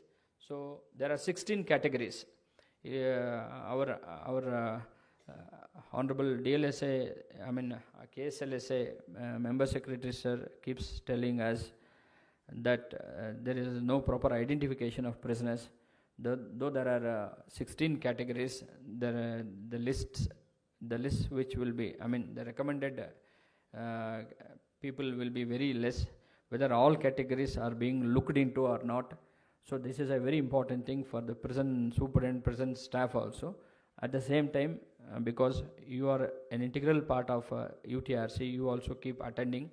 Please, not only that, when you visit the prison also, I request on behalf of the Department of Prisons, educate and make them aware. Not only, right now they're recommending few categories out of this 16 categories, but they have to look into all the categories. If any prisoner fall under any of the category, he has to be picked and his name has to be recommended, because ಅವ್ರಿಗೆ ಅಷ್ಟು ಇದಿರೋದಿಲ್ಲ. ಯಾರೋ ಜೈಲರು, assistant ಜೈಲರು ನೋಡ್ತಾರೆ, superintendent ಅವ್ರು ಬ್ಯುಸಿಯಲ್ಲಿ ಅವ್ರು ಇರ್ತಾರೆ, ಅವರು ಸರಿಯಾಗಿ ನೋಡೋದಿಲ್ಲ. ಮತ್ತು ಕೇಳಿದ್ರೆ ಏನು ಹೇಳ್ತಾರೆ, ಸರ್ ನಮ್ದೇನಿಲ್ಲ ಸರ್ ರೆಸ್ಪಾನ್ಸಿಬಿಲಿಟಿ, ಇದು DLSA ಅಂತ ಹೇಳಿಬಿಡ್ತಾರೆ. We are like caught in between. So ನಮಗೆ ಏನಾಗುತ್ತೆ, so at the higher level, what we think, things have to be worked out properly. Nobody should be left out. Even for our ನಮ್ಮ KSLSA ಅದೇ expect ಮಾಡ್ತಾರೆ, ಅಥವಾ ನಾವು ಅದೇ expect ಮಾಡ್ತೀವಿ. ಈ ಇದರಲ್ಲಿ ತಮ್ಮ ಒಂದು ಏನು ರೋಲ್ ಭಾಳ ಇರುತ್ತೆ. ಯಾವುದಾದ್ರೂ ಕ್ಯಾಟಗರಿ ಬಿಟ್ಟು ಹೋಗಿದ್ರೆ ಆ ಕ್ಯಾಟಗರಿನ ಅವ್ರಿಗೆ ಹೇಳಿ ಐಡೆಂಟಿಫೈ ಮಾಡಿಸಿ ಸೇರಿಸಿ UTRC ಮುಂದೆ ತರೋದ್ರಲ್ಲಿ ತಮ್ಮ ಒಂದು ಏನು ಜವಾಬ್ದಾರಿ ಅಥವಾ ರೋಲ್ ಇರುತ್ತೆ ಅಂತ ನಾನೊಂದು ಭಾವಿಸ್ತೀನಿ. I request you to play active role ಅಂತ on behalf of prisons as well as from KSLSA or DLSA. So the various categories. So one is UTPs who are eligible under section 436A CRPC. The second one is who are all first time offenders and have completed 1/3 of the sentence. ಅವರೆಲ್ಲ ಇರೋಷ್ಟಿಲ್ಲ ಅಂಥವ್ರು ಯಾರಾದರೂ ಕಂಡು ಬಂದರೆ ಅದವ್ರು list ಮಾಡಿದ್ರೆ UTRC recommend ಮಾಡುತ್ತೆ. It will go before the honourable court and generally the honourable trial courts will issue the release orders. Moving to the third category, ಎಷ್ಟೋ ಸತಿ ಬೇಲ್ ಆಗಿರುತ್ತೆ, ಶ್ಯೂರಿಟೀಸ್ ಫರ್ನಿಷ್ ಮಾಡೋಕ್ಕಾಗಲ್ಲ, ಆವಾಗ ಜೈಲಲ್ಲೇ ಇರ್ತಾರೆ. ಆವಾಗ there is a role for you to play to everything through DLSA, through DLSA, but you will have your active involvement, suggesting, advocating, our basis mele the call will be taken and the conditions would be liberalized. So then those who are accused of compoundable offenses, ಅವ್ರದ್ದು UTRC review ಮಾಡಿ ಬಿಡುಗಡೆ ಮಾಡ್ಬೋದು. Then UTP is eligible under section 436 of CRPC or 478 of BNSS. Sixth category, ಈ probation of offenders ಆ್ಯಕ್ಟ್ನ ಸರಿಯಾಗಿ use ಮಾಡ್ಕೊಳೋದಿಲ್ಲ. So ಅಂಥದ್ರಲ್ಲಿ ಯಾರಾದರೂ ಕಂಡು ಬಂದರೆ ಅವ್ರನ್ನೂ ಬಿಡುಗಡೆ ಮಾಡೋದಕ್ಕೆ ಐಡೆಂಟಿಫೈ ಮಾಡಿ UTRC ಮುಂದೆ ಪ್ಲೇಸ್ ಮಾಡಬೇಕಾಗತ್ತೆ. Seventh category, convicts undergone their sentence, fine ಕಟ್ಟಕ್ಕಾಗದೇ ಇರ್ತಾರೆ, ಅಂಥವ್ರಿಗೂ ಆ ಫೈನ್ ಅಮೌಂಟ್ನ I will come for the next support to poor prisoner scheme. Next ಇದರಲ್ಲಿ ಬರುತ್ತೆ, ಅದರಲ್ಲಿ I'll help you. I'll share with you. Not only this, ಈ ಆಲ್ರೆಡಿ ಪೆರೋಲ್ ರಿಜೆಕ್ಷನ್ಸು ಮತ್ತು ಪ್ರಿಮೆಚ್ಯೂರ್ ರಿಲೀಸ್ ರಿಜೆಕ್ಷನ್ಸು ಕನ್ವಿಕ್ಸ್ ಏನಾಗುತ್ತೆ ಅಲ್ಗೂ ಲೀಗಲ್ ಏಡ್ ಕೊಡೋದಕ್ಕೆ ತಮ್ಮ ಒಂದು ಪಾತ್ರ ಇರುತ್ತೆ. Move to the next slide. UTPs who become eligible to be released on bail, ಅಂದರೆ ಈ NDPS ಆ್ಯಕ್ಟಲ್ಲಿ ಯಾವಾಗ ಅದು ಇನ್ವೆಸ್ಟಿಗೇಷನ್ನು 60 ಅಥವಾ 90 ಅಥವಾ 180 ಡೇಸಲ್ಲಿ ಕಂಪ್ಲೀಟ್ ಆಗದೆ ಇದ್ದ ಪಕ್ಷದಲ್ಲಿ ಕೆಲವರು ಎಲಿಜಿಬಲ್ ಇರ್ತಾರೆ, ಅಂಥವ್ರನ್ನ ಐಡೆಂಟಿಫೈ ಮಾಡಿ UTRC ಮುಂದೆ ತರಬೇಕಾಗತ್ತೆ. Then imprisoned for offenses which carry a maximum punishment of 2 years. ಇದೆಲ್ಲ ಪಿಟಿ ಅಫೆನ್ಸಸ್ಸು. ಅಂಥವ್ರು ಏನು consider andre those cases need to be identified and brought before the UTRC. Then some of the persons ಈ CRPC ಅಲ್ಲಿ 107 ಮೊದಲಿಗೆ 108 109 151 ಅಲ್ಲಿ ಬರ್ತಾ ಇದ್ರಲ್ಲ, ಅವ್ರನ್ನೆಲ್ಲ ಬೇಲ್ ಬಾಂಡ್ ಮೇಲೆ ರಿಲೀಸ್ ಮಾಡಿಬಿಡ್ತಾರೆ. ಅಂಥ ಕೇಸಸ್ನ ಐಡೆಂಟಿಫೈ ಮಾಡೋದು. Then moving to the 11th category, who are sick or infirm, including terminally ill. Terminally ill, eventually they will die. They require specialized treatment. So anthavru cases idre they can be placed before the UTRC. Women UTPs. Then first offenders, who are also young offenders, aged between 18 to 21 years. And if they, at the most, if they are sentenced also, ಅದು 7 years ವರೆಗೂ ಅಷ್ಟೇ sentence ಮಾಡೋಕ್ಕಾಗತ್ತೆ ಅಂತ ಅವ್ರಿಗೊಂದು ಅವಕಾಶ ಕಲ್ಪಿಸಿದ್ದಾರೆ. ಮತ್ತು persons who are of unsound mind under chapter 25 of CRPC or chapter 27 of BNSS. So ಅಂಥವ್ರ ಕೇಸಸ್ನೂ ಐಡೆಂಟಿಫೈ ಮಾಡಬೇಕಾಗತ್ತೆ. ಕ್ಯಾಟಗರಿ 15 ಬಂದು the trial of a person accused of any non bailable offence has not been concluded within a period of 60 days from the first date fixed for taking evidence in the case. At last, those prisoners who are aged 70 years and above, ಒಂದು special drive ಆಯಿತು aged ಪ್ರಿಸನರ್ಸ್ಗೆ. NALSA ವತಿಯಿಂದ I think you all have taken part. ಅಂದರೆ aged ಪ್ರಿಸನರ್ಸ್ಗೆ ಒಂದು ಅವ್ರನ್ನ ಬೇಗನೆ ಬಿಡುಗಡೆ ಮಾಡೋದಕ್ಕೆ if we come across such cases to be placed before the UTRC. Move to the next slide. So ಇದೆಲ್ಲ ಕೇಸಸ್ ಐಡೆಂಟಿಫೈ ಆದಮೇಲೆ it will come before the UTRC. It will be the responsibility of DLSA secretary to hold the meetings, and whoever is eligible take a decision, and after recommending those cases will be communicated to the concerned courts for issuance of release orders. ಇದೆಲ್ಲ procedural the procedures ನ ಏನು follow ಮಾಡ್ತೀವಿ after placing before the under trial review committee ಅಂತ ಹೇಳುತ್ತೆ. Okay, so the third stage is processing of identified cases by the UTRC. So UTRC, as we already discussed, comprising Honorable Principal District and Session Judge as the chairperson, and DLSA Secretary Sir will place before the UTRC, and it also has so many other members also. Each case will be reviewed and it would be recommended, and the date of recommendation and brief reasons for UTRC recommendation will be noted in the respective annexures A and B of the NALSA SOP. So move to the next stage. So ಅದರಲ್ಲಿ ತೀರ್ಮಾನ ತಗೊಂಡು ಇವ್ರನ್ನ ಬಿಡುಗಡೆ ಮಾಡ್ಬೋದು, ಬಿಡುಗಡೆ ಮಾಡಬಾರ್ದು ಅಂತ ತೀರ್ಮಾನ ಆಗಿ ಕನ್ಸರ್ನ್ ಕೋರ್ಟ್ಸ್ಗೆ ಹೋಗಾದ್ಮೇಲೆ ಅದನ್ನು ಫಾಲೋ ಅಪ್ ಮಾಡಿ ಆರ್ಡರ್ಸ್ ಇಶ್ಯೂ ಆಗಬೇಕಾಗತ್ತೆ. ರಿಲೀಸ್ ಆರ್ಡರ್ಸ್ ಇಶ್ಯೂ ಆಗಿ ಅವ್ರನ್ನ ಬಿಡುಗಡೆಗೊಳಿಸ್ಬೇಕಾಗತ್ತೆ. ಕೆಲವೊಮ್ಮೆ ಅವ್ರಿಗೆ ಮತ್ತೆ ಅಲ್ಲಿ ಬಿಡುಗಡೆ ಆಗೋಕ್ಕೆ ಕಷ್ಟ ಇದ್ದರೆ ಮೆನಿ ಅ ಟೈಮ್ಸ್ ಈಗ 479 BNSS ಅಲ್ಲಿ ಏನಾಗಿದೆ, ಲಿಸ್ಟ್ ಮಾಡಿ ಕೋರ್ಟ್ಸ್ಗೆ ಕಳಿಸಿರ್ತೀವಿ. ಕೆಲವು ಕೋರ್ಟ್ಸು ರಿಲೀಸ್ ಮಾಡುತ್ತೆ, ಕೆಲವು ಕೋರ್ಟ್ಸ್ ರಿಲೀಸ್ ಮಾಡಲ್ಲ. ಆಮೇಲೆ ನಾವು present officers we cannot conflict with the courts also. Only mandate ಏನಿದೆ ನಾವು ಫಾಲೋ ಮಾಡ್ತೀವಿ. ಸೊ ಆವಾಗ ಏನಾಗುತ್ತೆ, because the persons who take decisions they will have their own way of taking decisions. I don't want to go into it. You have a role once again, LADCs, to convince the honorable judges in the courts, because once they are technically eligible, they qualify. I think nothing should prevent when the government itself, Government of India, Ministry of Home Affairs, Honorable Supreme Court, everybody is proactive. They have come out with the provisions in BNS, BNSS, BSA itself. That has to be really utilized so that overcrowding in prisons will also come down. Of course, the basic thing is that they will be eligible.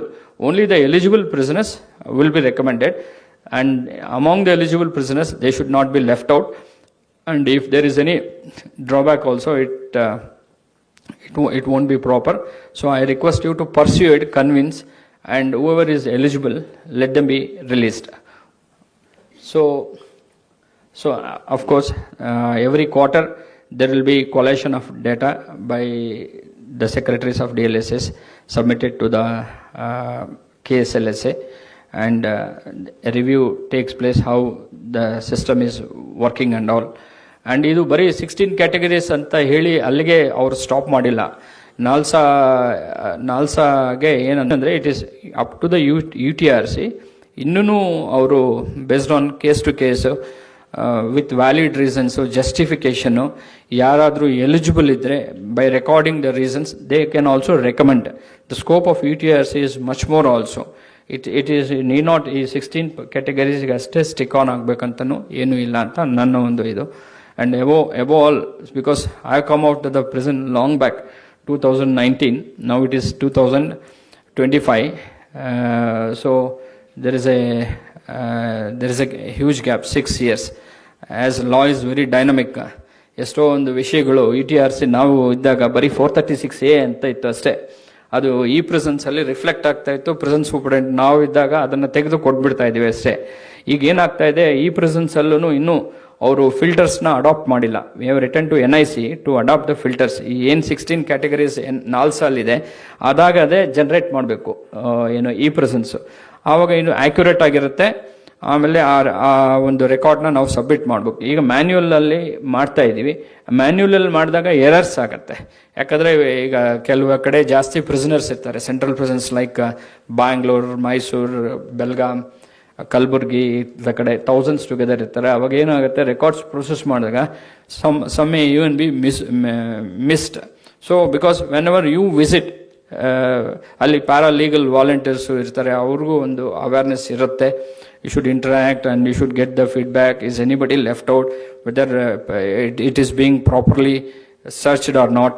ಯಾಕಂದರೆ till the time we completely ಏನು IT ಸಿಸ್ಟಮ್ಸ್ನ ನಾವು implement ಮಾಡೋವರೆಗೂ ಈ ಒಂದು issues ಇರುತ್ತೆ. So I hope there is a huge role. ನನಗೆ ಏನಂದರೆ ಅಂದರೆ since I come out of the prison, I am not coming across the field people on a day-to-day basis or even honorable courts. ಈಗೇನಾಗ್ಬಿಟ್ಟಿದೆ, more of academic ಆಗಿಬಿಟ್ಟಿದೆ. So practice makes more perfect and we will be able to know the challenges and difficulties so that ನಾವು ಅದನ್ನು ಇನ್ನೂ ಈಸಿಯಾಗಿ address ಮಾಡ್ಬೋದು. ಈಗ ನಾನು ಏನು ನನಗೆ ಗೊತ್ತಿರೋ ಕೆಲವು ವಿಷಯಗಳು ಶೇರ್ ಮಾಡ್ತಾ ಇದ್ದೀನಿ, ಅದೇ ವರ್ಕಿಂಗಲ್ಲಿ ಇದ್ದರೆ it will be much more, it will give much more knowledge and ಇನ್ನೂ ಪ್ರಾಕ್ಟಿಕಲ್ ಡಿಫಿಕಲ್ಟೀಸು ಏನೇನಿರುತ್ತೆ ಅವೆಲ್ಲ ಅದನ್ನು ಸಾಲ್ವ್ ಮಾಡೋದಕ್ಕೆ ನಿಮ್ಮೊಂದಿಗೆ ಶೇರ್ ಮಾಡ್ಬೋದು, ನಿಮ್ಮ ಅಸಿಸ್ಟೆನ್ಸು ಹೆಲ್ಪ್ನ ತಗೋಬೋದು. So please move to the next slide. Special legal representation for vulnerable groups. So ಪ್ರಿಸನಲ್ಲೂ ವಲ್ನರಬಲ್ ಗ್ರೂಪ್ಸ್ ಇದ್ದೇ ಇರ್ತಾರೆ. ಸೊ ಯಾರಪ್ಪ ಅಂದರೆ ವಿಮೆನ್ ಇರ್ಬೋದು, ಮತ್ತು young offenders who are aged between 18 to 21, children ತಾಯಿಯೊಂದಿಗಿರೋ ಮಕ್ಕಳಿರ್ಬೋದು, ಮತ್ತು ethnic and religious minorities, then LGBTQ ಕಮ್ಯುನಿಟಿಯವರು, ಪೀಪಲ್ ವಿತ್ ಡಿಸಬಿಲಿಟೀಸ್. ಈ ಡಿಸಬಿಲಿಟೀಸ್ ಅಂತೂ ಭಾಳ ಚಾಲೆಂಜಿಂಗ್. ಅವ್ರೇನಾದರೂ ಕುಂಟ್ರೋ ಕೂಡ್ರೋ ಅಥವಾ ಈ ಥರ ಕಿವಿ ಕೇಳಿಸ್ದೇನೋ ಇದ್ದರೆ, ನಾವೇನು ನಮ್ಮ prisons first of all general ಆಗಿ ಇರತಕ್ಕಂಥ ಪ್ರಿಸನರ್ಸ್ಗೆ ಇರೋ ಫೆಸಿಲಿಟೀಸೇ ಕಡಿಮೆ ಅಂತ ನನ್ನ ಒಂದು ಭಾವನೆ. ಯಾಕಂದರೆ prison comes in the last, it is not productive ಅಂತ ಗೌರ್ಮೆಂಟು ಪ್ರಿಸನ್ಸ್ ಕಡೆ ತಿರುಗೋದಿಲ್ಲ. It requires huge investment in infrastructure, manpower, so many aspects. ಅದೆಲ್ಲನೂ ಅಂದರೆ just we are also dependent upon the government. So ಅವಾಗ ಏನಾಗುತ್ತೆ, general ಪಾಪ್ಯುಲೇಷನ್ಗೆ ಎಷ್ಟೋ ಒಂದು ಅವರು ವಂಚಿತರಾಗ್ತಾರೆ. ಫೆಸಿಲಿಟೀಸ್ ಕಡಿಮೆ ಇರುತ್ತೆ, ಅವರೇ ಎಷ್ಟೋ ಡಿಫಿಕಲ್ಟೀಸ್ನ ಫೇಸ್ ಮಾಡ್ತಾರೆ. ಸೊ ಅಂಥ ಟೈಮಲ್ಲಿ ಈ ಥರ ಏಜ್ಡ್ ಪ್ರಿಸನರ್ಸು, ಡಿಸಬಿಲಿಟೀಸ್ ಪ್ರಿಸನರ್ಸು ಈ ಥರವ್ರು ಬಂದುಬಿಟ್ರೆ ಮತ್ತಷ್ಟು ಚಾಲೆಂಜಸ್ಸು, ಡಿಫಿಕಲ್ಟೀಸ್ ಆಗ್ತಾ ಇರುತ್ತೆ. We are also conducting training programmes to our prison officers.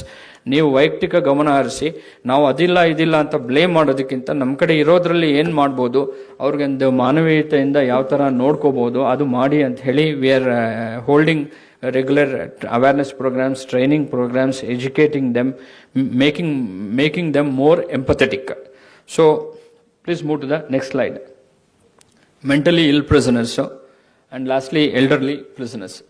So for all these people, since they are vulnerable groups, they require some special attention, attention on priority wise. They need to have representation, right to representation, free legal aid, specialized advocacy, and they need to be protected from abuse. So ಈ categories of people ಇರೋದ್ರಿಂದ ಅವರು ವಾಯ್ಸ್ಲೆಸ್ಸು, ಅವರು in fact physically, mentally ಅವರೇನು ದುರ್ಬಲರು ಆ ಥರ ಇರೋದ್ರಿಂದ ಅವ್ರಿಗೆ officer should reach, the staff should reach, and of course ನಮ್ಮ ಬೈ ಮಂತ್ಲಿ ಅಥವಾ ಕ್ವಾರ್ಟರ್ಲಿ ಆನರಬಲ್ ಜಡ್ಜಸ್ ಹೋದಾಗ, ವಿಸಿಟ್ಸ್ ಮಾಡಿದಾಗ ಸ್ಥಿತಿಗತಿಗಳು ನೋಡಿ ಅವರು ಕೆಲವು ಸಲಹೆ ಸೂಚನೆಗಳು ಕೊಟ್ಟು ನಮ್ಮವರು ಮಾಡ್ತಾ ಇರ್ತಾರೆ. ಸಾಕಾಗಲ್ಲ. But this is ours is a country with enormous issues, problems. There is no doubt about it. We are all blessed enough. We should thank God at what we are today, how we are today. When we look at the larger section, the suffering class, this is my, though it is not a part of the topic, but it is a day-to-day thing which we come across. So we are all privileged, and in each of us, in whatever capacity which we can, we should do something to bring in a change which will be more meaningful and bring a hope or light in the lives of the needy people, okay, the victims. Please move to the next slide. Support to poor prisoners scheme. ಇದು ಸತ್ಯೇಂದರ್ Kumar until ಕೇಸಲ್ಲಿ ಮತ್ತೆ ಅಂದರೆ UTRCಯಲ್ಲಿರೋ ಕಾಂಪೊನೆಂಟೇ ಇದು ಬರುತ್ತೆ. UTRCL ಬರೋ ಕಾಂಪೊನೆಂಟೇ ಇದರಲ್ಲೂ ಬರೋದು. ಏನಪ್ಪ ಅಂದರೆ ಈ ಅಂಡರ್ ಟ್ರಯಲ್ ಪ್ರಿಸನರ್ಸು ಬೇಲ್ಗೆ ಶ್ಯೂರಿಟಿ ಕಟ್ಟೋಕ್ಕಾಗದೇ ಇರೋರು, ಮತ್ತು ಕನ್ವಿಕ್ಟ್ ಪ್ರಿಸನರ್ಸು ಸೆಂಟೆನ್ಸ್ ಮುಗಿಸಿ ಫೈನ್ ಕಟ್ಟೋಕ್ಕಾಗದೇ ಇರೋರು ಅಂಥ ಕೇಸಸ್ನ ಅಂದರೆ ಒಂದು MHA on the eve of 75 years of constitution ಇದ್ರ ಸಂಬಂಧ 75 years ಕಂಪ್ಲೀಟ್ ಆಗೋ ಟೈಮಲ್ಲಿ MHA came with a new scheme known as support to poor prisoners scheme. So the very objective is to provide financial assistance for extending relief to poor prisoners who are unable to secure bail or release from prison due to non-payment of fine on account of financial constraints. Poor people ಅಂದರೆ socio-economic conditions, poor people ಇದ್ದಾಗ obviously ಬೇಲ್ಗೆ fine amount ಕಟ್ಟೋಕ್ಕಾಗಲ್ಲ, ಅಥವಾ ಏನು sentence ಮುಗಿಸಿದ್ರು ಬೇಲ್ಗೆ surety ಕಟ್ಟೋಕ್ಕಾಗಲ್ಲ. Then ಏನು sentence complete ಮಾಡಿದ್ರು fine amount ಕಟ್ಟೋಕ್ಕಾಗಲ್ಲ. ಆವಾಗ ಏನಾಗುತ್ತೆ, ಒಂದು ಮೆಕ್ಯಾನಿಸಮ್ನ ಇವರು ಡಿವೈಸ್ ಮಾಡ್ತಾರೆ, ಎಂಪವರ್ಡ್ ಕಮಿಟಿ ಮಾಡಿ, ಓವರ್ಸೈಟ್ ಕಮಿಟಿ ಮಾಡಿ ಅಂತ. Empowered committee at each district level there is an empowered committee, and this empowered committee ವತಿಯಿಂದನೇ ಈ ಫೈನಾನ್ಷಿಯಲ್ ಅಸಿಸ್ಟೆನ್ಸ್ ಬರೋದು. ಅವರೊಂದು this empowered committee comprises of the district collector or the district magistrate as the chairperson, secretary DLSA. So in my observation, ಇಷ್ಟವರೆಗೂ ಏನು discussion ಮಾಡಿದ್ದೀವಿ ಎಲ್ಲಿನೂ DLSA ಹೊರತುಪಡಿಸಿ ಏನೂ ಇಲ್ಲ, ಪ್ರತಿಯೊಂದರಲ್ಲೂ DLSA ಇದೆ. I mean, what I understood, I mean, their role is in each and every aspect. Whenever whatever scheme is being formulated, it has to reach, it has to be successful. Some homework has to be done, follow-up has to be done, results are to be achieved. The role of DLSA is there everywhere. So Secretary DLSA will be the member, and he is the main person, because without him, he is the person who calls for the who organizes, conducts, fixes the meetings of these empowered committee meetings. Superintendent of police should also take part. Then superintendent or deputy superintendent of prison should give the list of under trial prisoners or convicts who are unable to pay bail amount or fine amount. Then the judge in charge of the concerned prison, who will be the nominee of the district judge, will also be a member of this empowered committee. Move to the next slide. State ಇದು ಇಲ್ಲಿ ಏನಾಗುತ್ತೆ, ಈ empowered ಕಮಿಟಿಯಲ್ಲಿ up to 40,000 rupeesವರೆಗೂ fine sanction ಮಾಡೋದಕ್ಕೆ power ಇರುತ್ತೆ. Over and above 40 ಅದನ್ನು ಕಡಿಮೆ ಮಾಡೋದಕ್ಕೆ DLSA member secretary, DLSA secretary sir can move and request to reduce the bail amount, or ಏನು ಬೇಲ್ ಕಂಡೀಷನ್ಸ್ ಸ್ಟ್ರಿಂಜೆಂಟ್ ಇದೆ ಅದನ್ನು ಲಿಬರಲೈಸ್ ಮಾಡೋದಕ್ಕೆ ಕೇಳ್ಬೋದು. ಅದು ಪರ್ಸನಲ್ ಶ್ಯೂರಿಟೀಸ್ ಇರ್ಬೋದು, ಕ್ಯಾಶ್ ಶ್ಯೂರಿಟಿ ಇರ್ಬೋದು, ಅದನ್ನು ಕಡಿಮೆ ಮಾಡೋದಕ್ಕೆ, ರಿಲ್ಯಾಕ್ಸ್ ಮಾಡೋದಕ್ಕೆ ಎಲ್ಲ they will have active role. Of course this also a component of UTRC obviously. ಮತ್ತು ಏನು ಬೇಲ್ ಅಮೌಂಟ್ ಕಟ್ಟೋಕ್ಕಾಗದೇ ಇರೋರು ಅಥವಾ ಫೈನ್ ಅಮೌಂಟ್ ಕಟ್ಟೋಕ್ಕಾಗದೇ ಇರೋರು ತಮ್ಮ ಗಮನಕ್ಕೆ ಬರುತ್ತೆ, LADCs ಗಮನಕ್ಕೆ ಬರುತ್ತೆ. So you have to also case by case you should you study and make your own observations, recommendations. You have a role to play in here also in helping out prisoners who are unable to pay the bail amount or fine amount for their early release.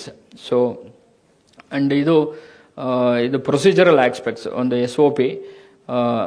Oversight committee, this is at the state level. 40,000 above iddaga ಅಂತ ಆವಾಗ ಅದು principal secretary home chairperson ಇರ್ತಾರೆ, secretary law department, secretary state legal services authority, ಮತ್ತು DG prisons will be the member secretary, registrar general of the high court. ಒಂದು cases ಹೋಗುತ್ತೆ empowered committee ಎಲ್ಲ ಆಗದೆ ಅಂಥದ್ದು, ಇನ್ನೂ ಹೈಯರ್ ಅಮೌಂಟ್ಸ್ ಇದ್ದಾಗ ಬೇಲ್ ಅಮೌಂಟ್ ಅಥವಾ ಶ್ಯೂರಿಟಿ ಫೈನ್ ಅಮೌಂಟು, ಆವಾಗ it will go to the oversight committee. So this is a standard operating procedure. ಒಂದು ಅವಧಿ ಹೇಳ್ತಾರೆ, ಬೇಲ್ ಆರ್ಡರ್ ಬಂದು 7 days ಒಳಗಡೆ ಅವನು ರಿಲೀಸ್ ಆಗದೆ ಇದ್ದರೆ jail authorities should inform the DLSA ಅವರು ವಿತಿನ್ 10 days ಎಕ್ಸಾಮಿನ್ ಮಾಡಿ ಒಂದು ನಿಜವಾಗ್ಲೂ ಕಟ್ಟೋಕ್ಕಾಗಲ್ಲ ಇಲ್ಲ ಅಂತ ವೆರಿಫೈ ಮಾಡಬೇಕಾಗತ್ತೆ. ಅವರೇ ಮಾಡೋಕ್ಕಾಗಲ್ಲ. They can take the help of so many other people. Everything cannot be done by them only. And every 2-3 weeks ಮಾಡಿ ಅಂತ ಹೇಳ್ತಾರೆ, which is not practical. Actually, this scheme is not successful across the India, what I came to know. Every now and then MHA keeps conducting regular meetings. And what I have come across, not only our state, entire country, it is not that much successful. 75 years of Constitution of India celebrations ಮಾಡಬೇಕು ಅಂತ ಒಂದು scheme ತಂದರು, but ಅದು ಅಷ್ಟು success ಆಗಲಿಲ್ಲ. ಆಮೇಲೆ ರೀಸೆಂಟಾಗಿ 8th October 25 supreme court 8th October 25 ರೀಸೆಂಟಾಗಿ ಈ ಮಂತಲ್ಲಿ Honorable Supreme Court has issued a few more directions to NALSA to prepare an SOP, new SOP. ಈಗ ಹೊಸ SOP ಬರುತ್ತೆ. ಅದರಲ್ಲಿ ಏನಾಗುತ್ತೆ, ಈ DC, for example DC is already overburdened. He cannot come and conduct or attend the meetings at all. So in his place ನಾಮಿನಿನ ಕಳಿಸೋದಕ್ಕೆ, ಮತ್ತು ಈ fine amount ಇದು bale amount 40,000 ಇರೋದನ್ನು 50,000ವರೆಗೂ ಎನ್ಹಾನ್ಸ್ ಮಾಡೋಕ್ಕೆ ಹೇಳಿದ್ದಾರೆ. ಈ ಸೋಷಿಯೋ ಎಕನಾಮಿಕ್ ಕಂಡೀಷನ್ಸ್ ವೆರಿಫೈ ಮಾಡೋಕ್ಕೆ ಆಗೋದಿಲ್ಲ. I am the nodal officer who has to release the amount. ನನಗೆ ಪ್ರಾಪರ್ ರಿಪೋರ್ಟ್ ಬರದೇ ಇದ್ರೆ ಸುಮ್ಮನೆ ಕ್ಯಾಶುವಲ್ ಆಗಿ ಅವನಿಗೆ ಇವನಿಗೆ ಕಟ್ಟಿ ಅಂತ ಕಳಿಸಿದ್ರೆ ನಾನು ರಿಲೀಸ್ ಮಾಡೋದಕ್ಕೆ ಬರೋದಿಲ್ಲ. ಪ್ರಾಪರ್ ಆಗಿ ಸೋಷಿಯೋ ಎಕನಾಮಿಕ್ ಕಂಡೀಷನ್ಸ್ ಅಂದರೆ it is for a poor prisoner who is, ಅದು poor, whether is poor or not, whether that socio economic background has been checked or not. ಆ ರಿಪೋರ್ಟ್ ಇಲ್ಲ ಅಂತಂದರೆ if I release also I am also made accountable. ಇದು ಹೆಂಗಿದೆ ಅಂದರೆ scheme ಮಾಡ್ತಾರೆ, unsuccessful ಆಗುತ್ತೆ. So ಹಂಗಾಗಿ ಹಾನರಬಲ್ ಸುಪ್ರೀಂ ಕೋರ್ಟ್ ಈಗ 8th October 25 has directed NALSA to come out with a new SOP.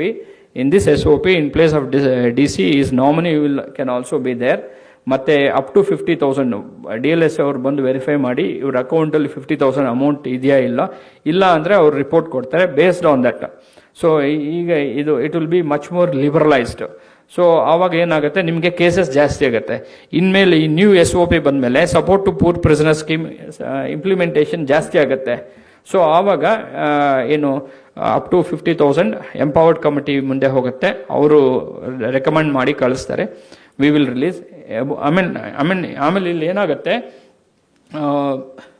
Please move to the next slide. Next slide ಹೋಗಿ. Okay, ಇಲ್ಲಿ ಏನಾಗುತ್ತೆ, ಇದು ಎಲ್ಲರಿಗೂ ಅನ್ವಯ ಆಗುತ್ತಾ ಇಲ್ಲ ಅನ್ನೋದಕ್ಕೆ some of the prisoners who have been accused under Prevention of Corruption Act, Prevention of Money Laundering Act, NDPS, Unlawful Activities Prevention Act, UAPA, ಮತ್ತು some heinous crimes like terrorism, national security, dowry death, rape, human trafficking, POCSO, ಮತ್ತು multiple cases ಇರೋರು ಇವ್ರಿಗೆ ಅನ್ವಯ ಆಗೋದಿಲ್ಲ. ಇವ್ರನ್ನ ಹೊರತುಪಡಿಸಿ ಮಿಕ್ಕಿದವ್ರಿಗೆ ಆ bale amount ಈಗೇನು 40,000 ಇತ್ತು, ಈಗ 50,000 ಸುಪ್ರೀಂ ಕೋರ್ಟು NALSA SOP ಹೊಸದಾಗಿ ಮಾಡೋಕ್ಕೆ ಹೇಳಿರೋದ್ರಿಂದ ಅದು it will come into effect. So barring these categories, so the others will be eligible. So based on the recommendations of the empowered committee and the oversight committee, so we can give financial assistance for bail, and those who are unable to pay the fine amount will be extended by the government, that is the government of India. Okay, so please move to the next slide. Of course, flow of funds and institutional mechanism. This is a scheme of Government of India, that is Ministry of Home Affairs. ಇದಕ್ಕೆ NCRB, national crime record bureau nodal agency, ಅವ್ರದ್ದೊಂದು CNA account ಅಂತ ಇದೆ, central nodal agency account ಇನ್ Canara bank. ಮತ್ತು ಎಲ್ಲ ಸ್ಟೇಟ್ಸೂ accounts open ಮಾಡ್ಕೋಬೇಕು, subsidiary child account. So even our state has already opened, and we have mapped up with the PFMS, and there should be a nodal officer, and we have a nodal officer also, and myself I am the nodal officer. So only thing is, once the regular meetings take place at the district level, empowered committees athwa oversight committee proper agi identify ಮಾಡಿ recommendations proper ಆಗಿ ಬರಬೇಕು. See, I am using this word proper. Why this scheme is not successful? Casual recommendations will not be considered without verifying the socio-economic background of the prisoner. So because this is meant for poor prisoners, so unless verified properly, so funds cannot be released. ಇಲ್ಲಿ ಏನಾಗುತ್ತೆ, jail superintendent ಮತ್ತು limited role ಇರುತ್ತೆ. They have to send it to the DLSA. Please ಯಾವುದಾದ್ರು case ಬಿಟ್ಟು ಹೋದರೆ eligible, ಅಲ್ಲಿ ಏನಾಗುತ್ತೆ, ineligible ಪೀಪಲ್ನೂ ಮಾಡಿಬಿಡ್ತಾರೆ. ಆ ಇನ್ಎಲಿಜಿಬಲ್ ಪೀಪಲ್ನ ರೆಕಮೆಂಡ್ ಮಾಡಬಾರ್ದು, ಎಲಿಜಿಬಲ್ ಪೀಪಲ್ ಬಿಟ್ಟು ಹೋಗಬಾರ್ದು. So this is also a very important thing. So you have a very big role, and I request you to educate, bring awareness among the prison officers also, to properly identify who are the eligible prisoners, make the list and send it. And illi bandaga DLSA member secretary sir kade bandaga, when he holds the meetings of empowered committee meetings, only thing is proper agi adu verification ಆಗಬೇಕು. Socio economic conditions verify ಮಾಡಿ proper candidates ಮಾತ್ರ recommend ಆದರೆ this scheme will be successful.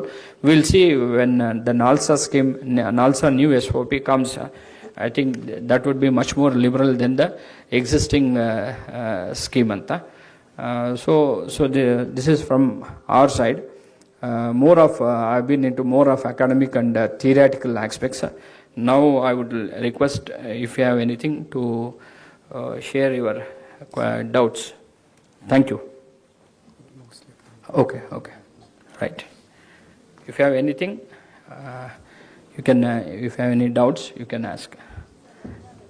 Please.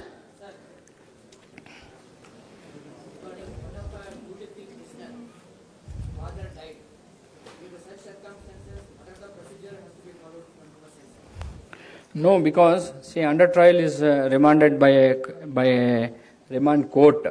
He is under judicial custody. Prison superintendent doesn't have anything. Only thing is he can send the intimation to the court. Say, tell this is a situation. Can he be left on conditional bail? It is only the call of the court.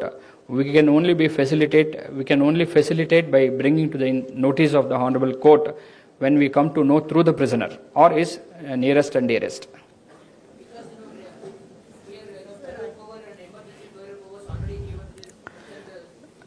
That is for convict prisoners. No, because once convicted, the court will not have any say. He has to complete his sentence and go. Now he is totally under the whole and sole control of the superintendent. And for them only it has been devised parole, whether it is ordinary or emergency. Under trials, because they will be only till the court asks us to keep.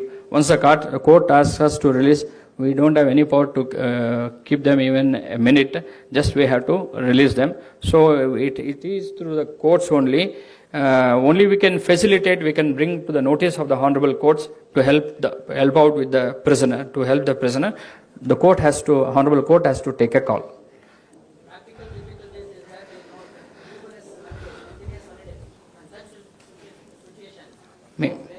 Many a times I tell my jail superintendents, go talk with the concerned judge sir and talk with him, meet him, or call him over phone or mail him, or through the nearest police station send a message, you also mail him. We try because laid out procedures, rules, regulations are not there. Out of human touch we try to do. ಈಗ ಎಷ್ಟೋ ಸತಿ ಎಸ್ಕಾಟ್ಸ್ನು ನಾವು ಹೊರಗಡೆ ಕರ್ಕೊಂಡು ಹೋಗಲ್ಲ, ಏನಾದರೂ serious incidents jail staff ಕರ್ಕೊಂಡು ಹೋಗ್ಬೇಕತ್ತೆ. We are confined only to the 4 walls. ನಾಳೆ ಅವನೇನಾದರೂ ಹೊರಗೆ ಆದರೆ ಮತ್ತೆ ನಮ್ಮನ್ನು ಪ್ರಶ್ನೆ ಮಾಡ್ತಾರೆ, ಯಾಕೆ ಬಿಟ್ಟರೆ ಕರ್ಕೊಂಡು ಹೋದ್ರಿ ಅಂತ. ಆದರೆ we cannot leave him inside the prison like that, no. So there are so many things and we are also ಅಂದರೆ we bring to the notice.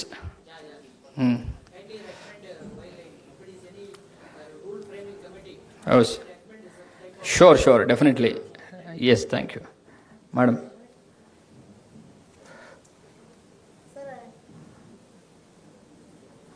ಹಂಗೆ ಮಾತಾಡಿ madam. Sir, actually, a person, if he is a convicted person, he will be in prison for 4 years. So he wants to go for a parole because he wants to meet his parents, or age-old parents, and his family members. Can he make a direct application to the superintendent of police? No. ಪೊಲೀಸ್ಗೆ ಮಾಡಕ್ಕೆ ಬರೋದಿಲ್ಲ. ಪ್ರಿಸನಲ್ಲಿ ಇರೋದ್ರಿಂದ he gives an application to the prison superintendent. ಏನೋ ಒಂದು reason ಕೊಟ್ಟು ನಾವು subject to eligibility ಅವರ ನಾವು ಅವ್ರಿಗೆ ಅವೇರ್ನೆಸ್ ತಂದಿರ್ತೀವಿ, ಅದರಲ್ಲಿ ಏನು ರೀಸನ್ನು, ಯಾಕೆ ಹೋಗಬೇಕು, ಎಲ್ಲಿ ಹೋಗಬೇಕು, ಯಾರು ಅವ್ರಿಗೆ ಪರ್ಸನಲ್ ಶ್ಯೂರಿಟೀಸು ಅದೆಲ್ಲ ಹೇಳ್ತಾರೆ. ಈಗ ಪೊಲೀಸ್ ರಿಪೋರ್ಟು ಕಂಪಲ್ಸರಿ, ಅಂದರೆ ಇದು ಆ್ಯಕ್ಟು ರೂಲು ಮ್ಯಾನ್ಯುವಲಲ್ಲಿ ಈ ಥರ ಒಂದು ಪ್ರೊಸೀಜರ್ಸ್ ಇರೋದ್ರಿಂದ ಅದು superintendent will call for a report from the concern SP. Of course from SP office it goes down to the station house and ಅವರು ಏನು ಇವ್ರು ಕೊಟ್ಟಿರೋ ರೀಸನ್ ಸರಿ ಇದೆಯಾ ಇಲ್ವಾ, ಆ ಪರ್ಸನಲ್ ಶ್ಯೂರಿಟೀಸ್ ಜನ ಅಲ್ವಾ, ಮತ್ತು ಬಿಡಬಾರ್ದಾ ಅಂತ ಬರುತ್ತೆ.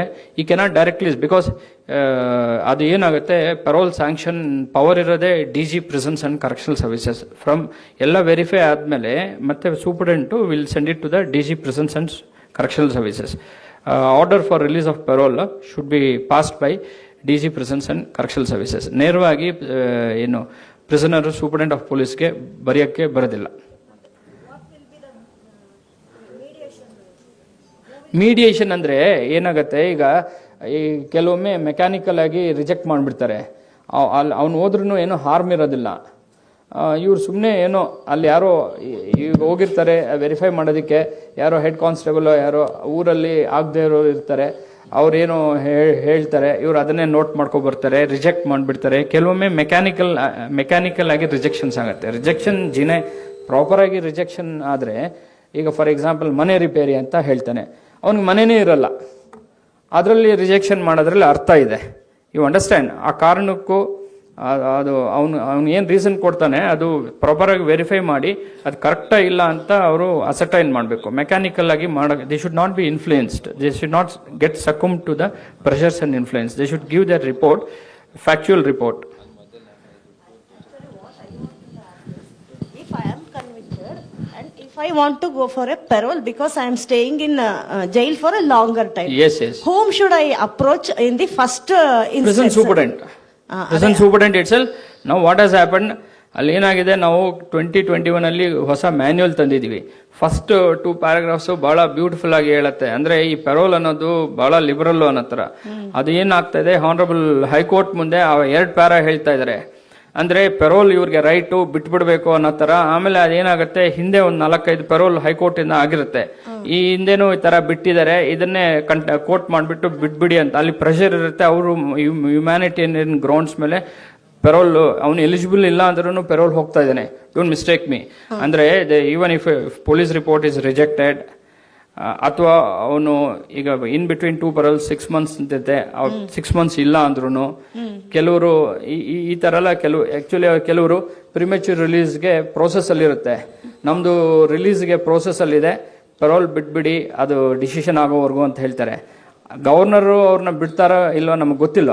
ಗವರ್ನರ್ ರಿಜೆಕ್ಟ್ ಮಾಡಿದ್ರೆ ಅವ್ನು ಮತ್ತೆ ವಾಪಸ್ ಬರಬೇಕು. ಆ ಥರ ಏನಾಗ್ತಾ ಇದೆ, ಅಲ್ಲಿ ನೇರವಾಗಿ ಎಷ್ಟೋ ಒಂದು ರಿಟ್ ಪಿಟಿಷನ್ಸು ನೇರವಾಗಿ ಫೈಲ್ ಆಗ್ತಾ ಇದೆ.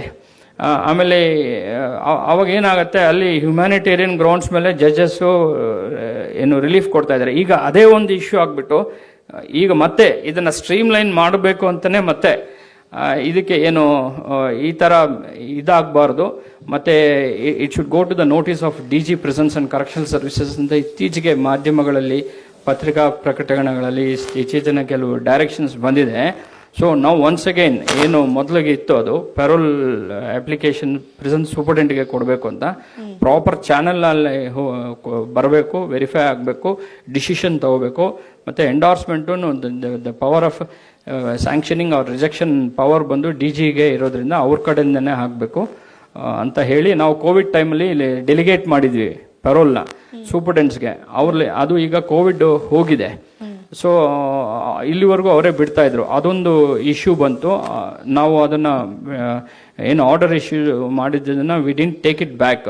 ಮತ್ತು ಅದನ್ನು ಗಮನಿಸಿ ಕೋರ್ಟು ಈಗ ಕೋವಿಡ್ ಇಲ್ಲದೆ ಇರೋದಕ್ಕೆ ಈ ರಿಜೆಕ್ಷನ್ನು ಏನು ಸೂಪರ್ಡೆಂಟ್ ಎಂಡೋರ್ಸ್ಮೆಂಟ್ ಕೊಡೋಕ್ಕೆ ಬರೋದಿಲ್ಲ. It should be brought to the notice of DG ಅಂತ ಹೇಳಿ through proper channel up to DG it has to escalate and whether to be sanction or rejected the decision has to be taken by the DG ಅಂತ ಹೇಳಿದೆ court.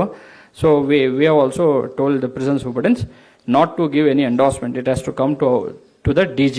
So ultimately ತಾವು ಈಗ payroll application present ಸೂಪರ್ಟೆಂಟ್ಗೆ ಕೊಟ್ಟು process ಆಗಬೇಕು, ನೇರವಾಗಿ SP ಅವ್ರಿಗೆ ಬರೆಯಕ್ಕೆ ಬರೋದಿಲ್ಲ. ಅಂದ್ರೆ ತುಂಬಾ ಲಾಂಗ್ ಪ್ರೊಸೆಸ್ ಅಲ್ವಾ ಇವಾಗ? ಏನೋ ಎಮರ್ಜೆನ್ಸಿ ಮೇಡಮ್ ಹೈಕೋರ್ಟ್ ಪೆರೋಲ್ ಕೊಟ್ಟು ಎಸ್ಕೇಪ್ಸ್ ಆಗಿದೆ.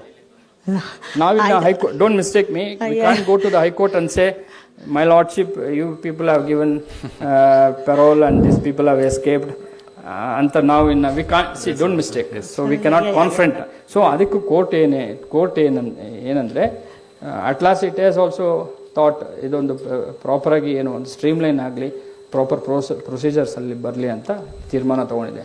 ಅದು ಅಲ್ಲ, ಇನ್ನೊಂದು ಏನು ಲೇಟ್ ಏನೂ ಆಗೋದಿಲ್ಲ. ನಾವು ಪೊಲೀಸ್ ರಿಪೋರ್ಟನ್ನು ವಿತಿನ್ 15 days ಕೊಡಬೇಕಂತಿದ್ದೀವಿ. ಸೊ ಮೇಡಮ್ ನಿಮ್ಮ ಕ್ವಶನ್ ಸರ್, ಒಂದು excuse me sir. Yes sir, yes will take later sir. Okay, fine fine. Madam ನಿಮ್ಮ ಕ್ವಶನ್ಸ್ ಏನಿದ್ರು ಸ್ಲಿಪ್ಪಲ್ಲಿ ಬರ್ಕೊಡಿ, will answer you later. Please sir, please be. Thank you sir.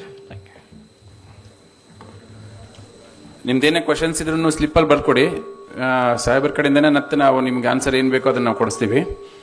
So we are concluding the first session. So thank you very much, sir, for your insightful and engaging address on the given subject. Now I request Sri K.B. Satnarayan, Chief Defence Counsel, Bengaluru Urban, to offer a book to sir.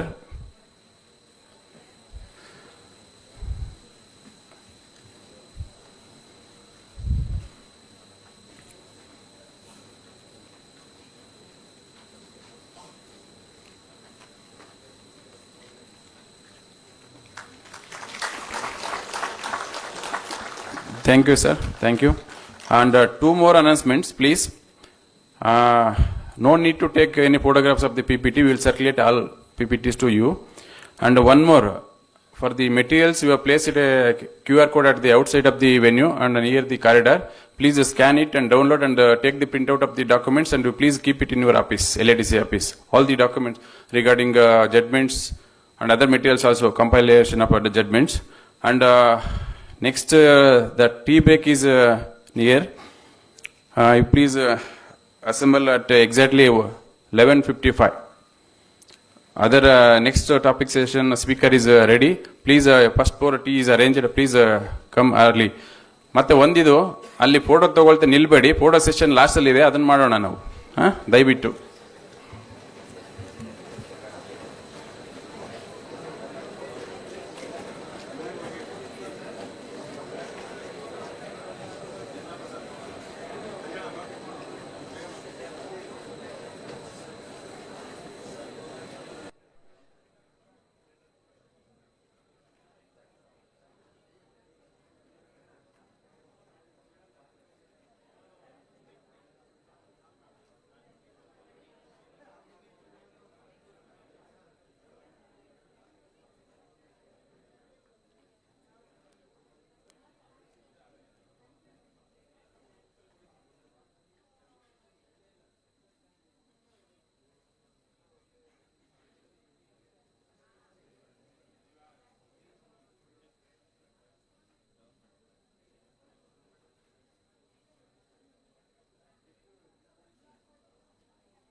Hello, hello, hello, hello.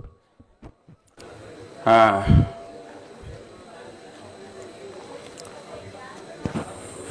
Kindly be seated.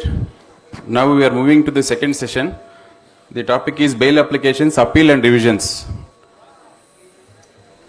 This session will be led by Sri Sandesh J. Chowta, Senior Advocate, High Court of Karnataka, Bengaluru, whose insight will address arguments, dedication to upholding the rule of law and tireless efforts in mentoring the next generation of lawyers continue to inspire and elevate the standards of legal practice. So I request Sri Sandesh J. Chowta to come on the dais.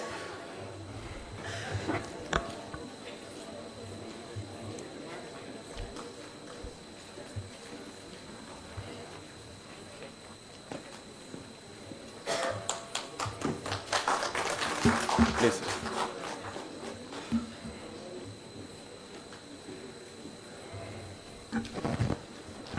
Sir has a wonderful practice in the High Court of Karnataka and other courts. So, sir will share his thoughts and experience with you all. Please utilize the same. We extend a warm welcome to you, sir, and respectfully invite you to enlighten us with the given topic. I request to take over the session, sir, please.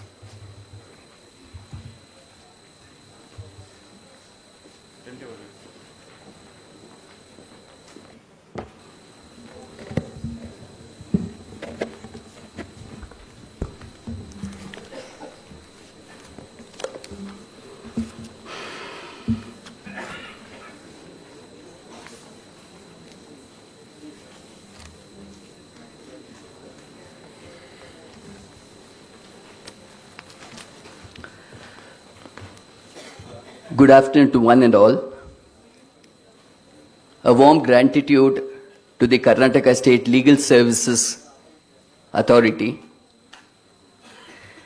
the chairperson, executive chairperson, Justice Anu Shivraman in absentia, the president, Justice KS Mudugal in absentia, member secretary, Shashidhara Shetty, whose tireless effort for the Legal Services Authority, how much ever we speak of it would be less. Srimati Radha, members of KSLSA, the chief, the deputy, and the assistant Legal Aid Defence Counsels who are all present here, the panel lawyers of the Legal Aid Services. And in fact, I had the fortune of being in the panel for quite a number of years. And I can share from my experience that the best of cases that I could handle has been the ones that were handed over by the Legal Aid Services to me. I had the good fortune of even dealing with certain reference matters which normally, for us to get a matter of that case which deals with death sentence, would be extremely rare. But I had the good fortune of having such references, which definitely helped me grow up in my career. While asked to present a topic on the criminal side, what straight away came to my mind is the basic bread and butter of any defense lawyer, that of bails. The satisfaction that we get when we get an order of bail from the court is immense.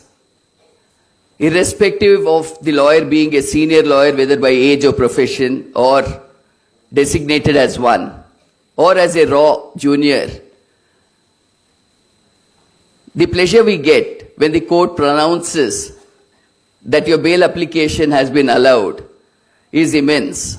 The reason is, we would see that the liberty of an accused is safeguarded and he is able to come back to the mainstream rather than suffering long periods of incarceration in the jails, which could also result in a normal citizen becoming a hardened criminal. The session given to me today on the law of bails is for about 75 minutes. Now 75 minutes on the law of bail, though it seems large, but considering the facet that is there to bails, I think we would require that time. But also considering the fact that to hold the attention span for this period of time is extremely tough, because we have been recipients of lectures where we have seen even our attention span keeps wavering. So the focus that I would have during this session is, rather than lecturing on the law of bails, is to give you as many judgments of the Supreme Court as possible on the subject governing the law of bails. So when I speak on it, certain foundational aspects that I will point out, before which I'll go into the main topic of what the rights of a person would be at the time of his arrest, and thereafter the different facets that we have to the law of bails, be it bails in bailable offences, bails in non-bailable offences, anticipatory bails, transit anticipatory bails, or suspension of sentence thereafter, and with regard to cancellation of bails.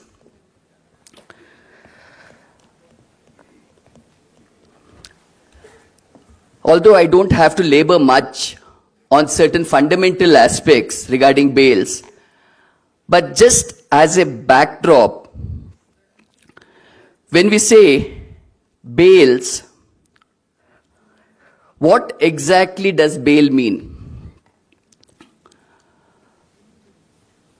When a person is arrested and his release takes place, and when there's an order of bail granted, the security equivalent for his release is what is considered as bail.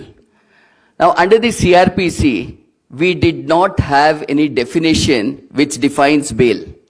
But now under the BNSS, we specifically have a definition clause which speaks on bail. And I would just point out from the definition, 2(1)(b) of BNSS, that defines bail, and it defines it as release of a person accused of or suspected of commission of an offense from the custody of law upon certain conditions being imposed by an officer or court on execution of a bond or a bail bond. This is the definition that we see under the BNSS. In effect, what it would mean is release of a person from prison during investigation, trial, or at the stage of appeal. And when he is to be released, what he is required to give could be a security or a personal bond, or the security in the form of some property associated to show the solvency of the security. So this equivalence of what is given is nothing but a bail. So that is the definition that we had right from Black's dictionary and other dictionaries till it got clearly defined now under the BNSS.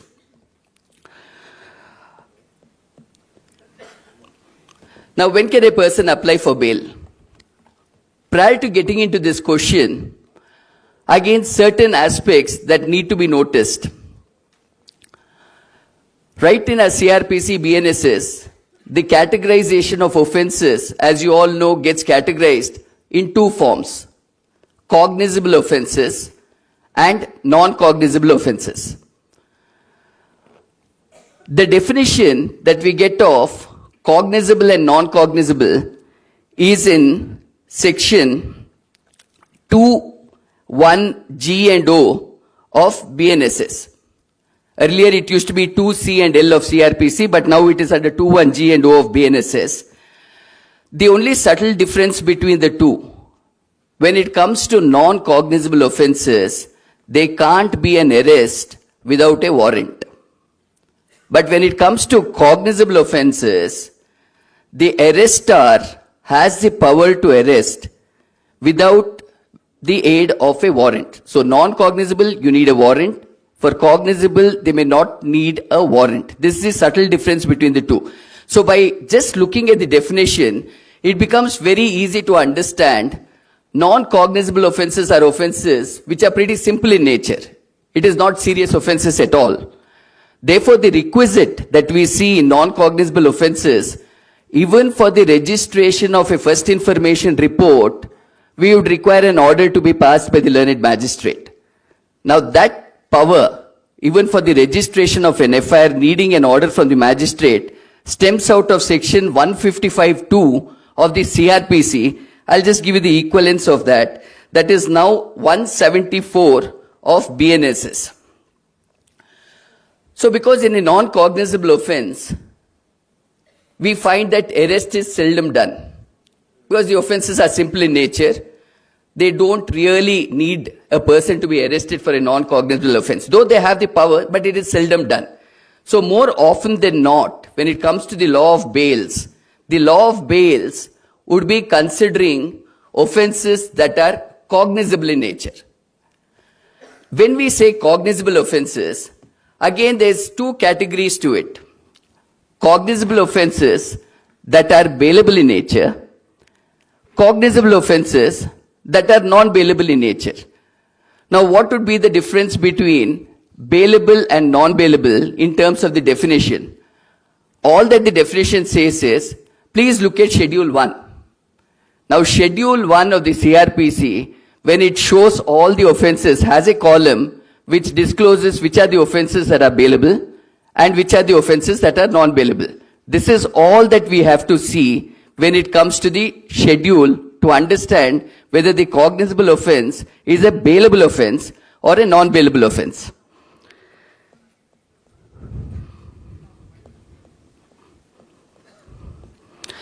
The prerequisite to the concept of bail is the need to arrest a person. Arrest of a person is sine qua non under the law of bails. The only exception that you get to this is anticipatory bails. I will explain how anticipatory bail came about, the 41st law report, why it felt that we have to have a protection from arrest itself. But otherwise, when we say what is a prerequisite for the law of bails, it is to be construed that a person has to be arrested. Now, when it comes to arresting a person, obviously a person arrested, he suffers from loss of reputation, ignominy attached to arrest, and other consequences that follow. So arrest, when we talk about it, again arrest has not been defined anywhere. We don't get a definition for arrest. But we find both under the CRPC and under BNSS, Chapter 5 deals extensively with arrest. Now Chapter 5, earlier in the CRPC, it was between sections 41 to 60A. Throughout we find the usage of the word arrest. Similarly now, in BNSS, we get it between section 35 to section 62. So if we have to look at the definition of arrest, it is taking a person into custody. You deprive him of his liberty. Now this arrest can be done by three different entities. Arrest can be by the police concerned or the investigating agency. That we find the powers under section 35 and 74 of the BNSS.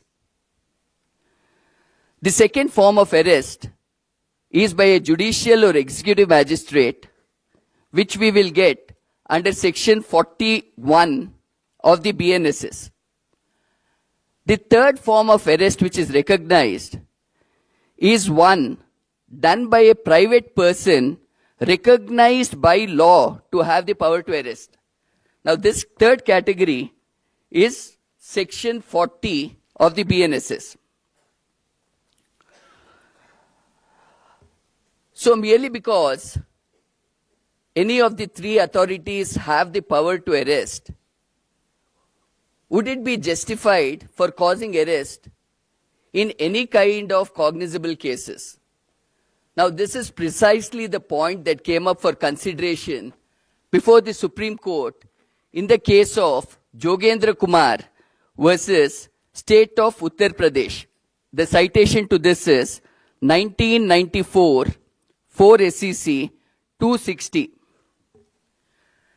Now that case, though it was one on habeas corpus and the exercising of the power of the Supreme Court under Article 32, but that would be one of the lead judgments to understand the concept of arrest.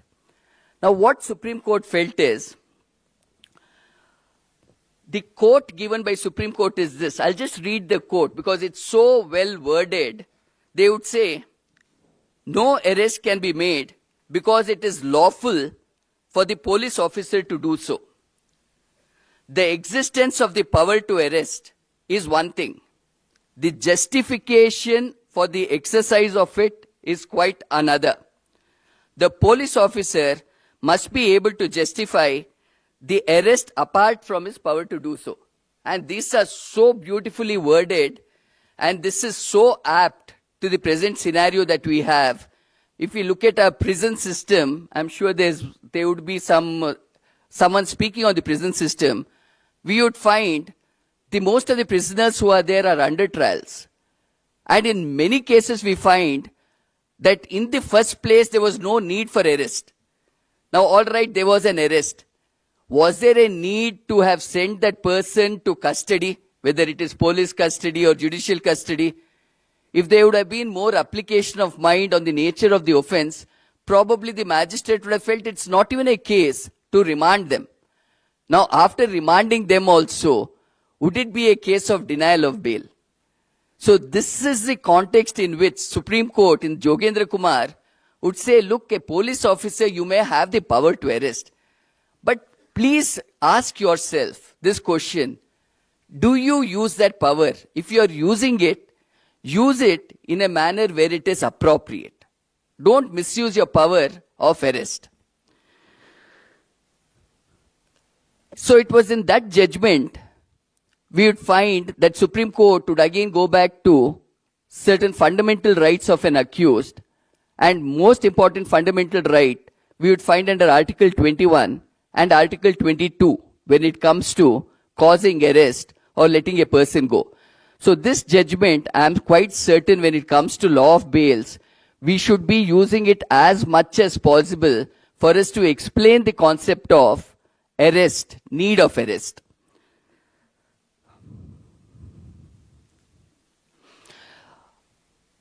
Now, when a person is to get arrested, obviously the arrestee has certain rights. Amongst the most important rights that he has a right of silence. Now we find a number of times when we are arguing applications on bail, the prosecution side says, he is not cooperating with the investigation, he is not giving us answers that we want. Now, little do they understand that my right of silence is a fundamental right recognized under Article 20, Sub-Article 3. If I don't want to reveal anything, you can't use it against me in saying he is not cooperating and therefore we require his continued incarceration. That should not be the lines taken, because there are certain countries where they don't have this right to remain silent. The other important right, which might have already been spoken, is Article 22. The right to be furnished the grounds of arrest. I will point out at the time of arrest what are the requisite 6 documents that have to be given further when I deal with that topic. But otherwise, Article 22 recognizes an arrest cannot be done without the accused being furnished with the grounds of arrest. Now, the whole fundamental of saying why is it that you have to give grounds of arrest to an accused is, this has been explained very well by His Lordship Justice Oak in the case of Vihan Kumar. The object of giving grounds of arrest, there is a difference between grounds of arrest and reasons of arrest. Reasons of arrest are generic, but grounds of arrest are specific to the person who gets arrested. The need for him to be informed his grounds of arrest is, after he is arrested, within a period of 24 hours, he is taken to the learned magistrate. when he goes to the magistrate, he should be in a position to defend himself against a remand. If he is not going to know the reason why he is being arrested, how can he effectively defend himself? This is the logic behind saying you have to furnish the grounds of arrest, which is made as a fundamental right under Article 22. There are 6 leading judgments that deal with this concept of arrest and the rights of an accused. I will just spell out the judgments. The first of it is Neelabhatti Behera versus State of Orissa. The citation is 1993 2 SCC 746. Then, as I mentioned, we have Jogendra Kumar versus State of Uttar Pradesh. That's 1994 4 SCC 260. We have State of MP versus Sham Sundar Trivedi, 1995 4 SCC 262. DK Basu versus State of West Bengal. This is a very, very important judgment, and I will point out the importance of this. Why, with the aid of this, there were certain amendments that were done. This DK Basu versus State of West Bengal, 1997 1 SCC 416. Arnesh Kumar versus State of Bihar, 2014 8 SCC 273. Social Action Forum versus Union of India, 2018 10 SCC 443.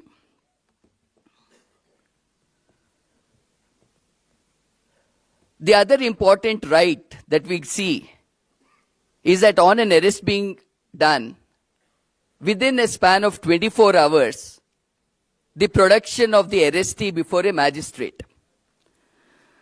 This we would get as a mandate under section 57 of the BNSS.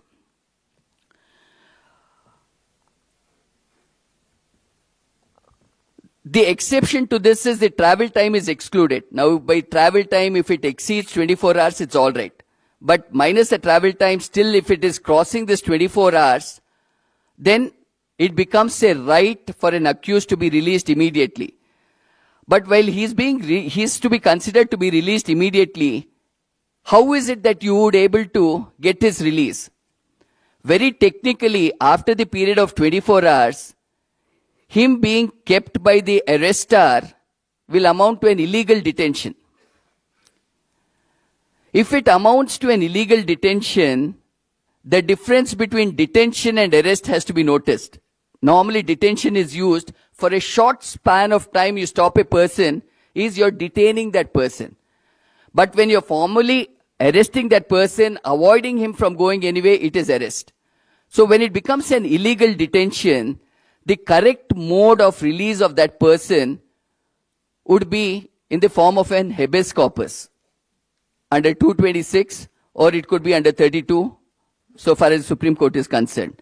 But however, as defense lawyers, when he is being produced before a magistrate beyond this period of 24 hours, we owe a duty to bring it to the notice of the concerned magistrate. Look, it is beyond 24 hours. He can't be retained by the arrestor any longer, so you have to let him go. A magistrate may consider that they have no other power to keep him with them any longer, neither can we detain him to any judicial custody, and may consider saying that because the 24 hours period is over, he has to be left out immediately. But that's why, like I pointed out, very technically we look at it, the option would be to go to the High Court, file a petition under 226, asking for habeas corpus. So when we say habeas corpus, the actual usage of the term of habeas corpus is produce the body before the court. That's the actual usage of habeas corpus. So we would make out a case in saying, here is a person who is suffering illegal detention, so please direct him to be produced before the court. And when he is produced before the court would ask him at the time, what time you were arrested, what time you were produced, it's gone beyond 24 hours, it becomes illegal detention, you are set free. But I would say that we could even make this pleading before the concerned magistrate to say you can't detain him any further. This is the aspect when it comes of a person being produced beyond the period of 24 hours.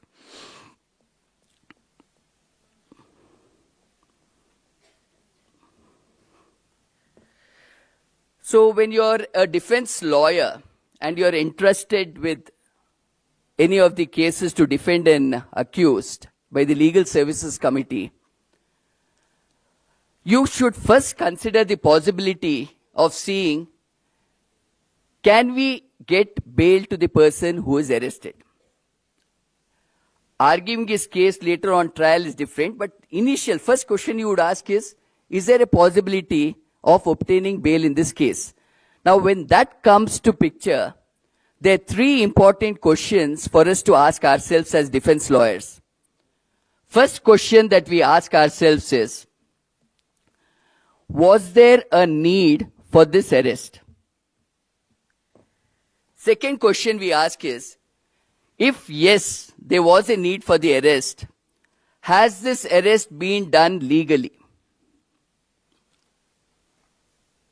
And the third question, if the arrest has been done legally, if there was a necessity at the point of doing the arrest, the third question we ask is the continued incarceration of the accused required?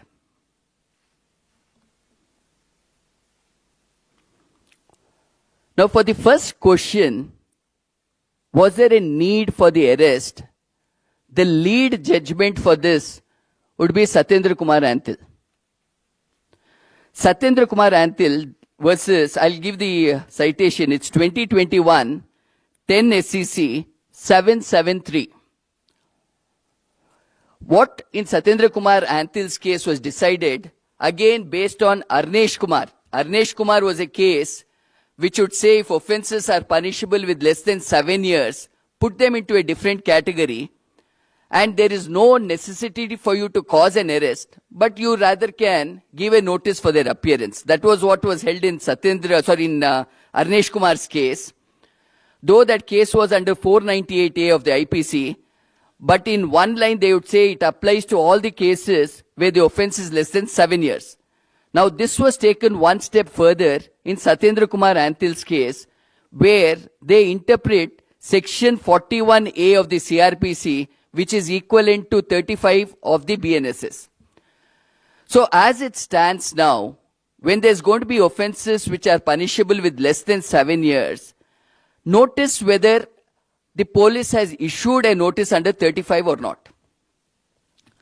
Now if they have not at all issued a notice under 35, then you can fall back on this case to say he has to necessarily be released on bail because he is entitled to bail.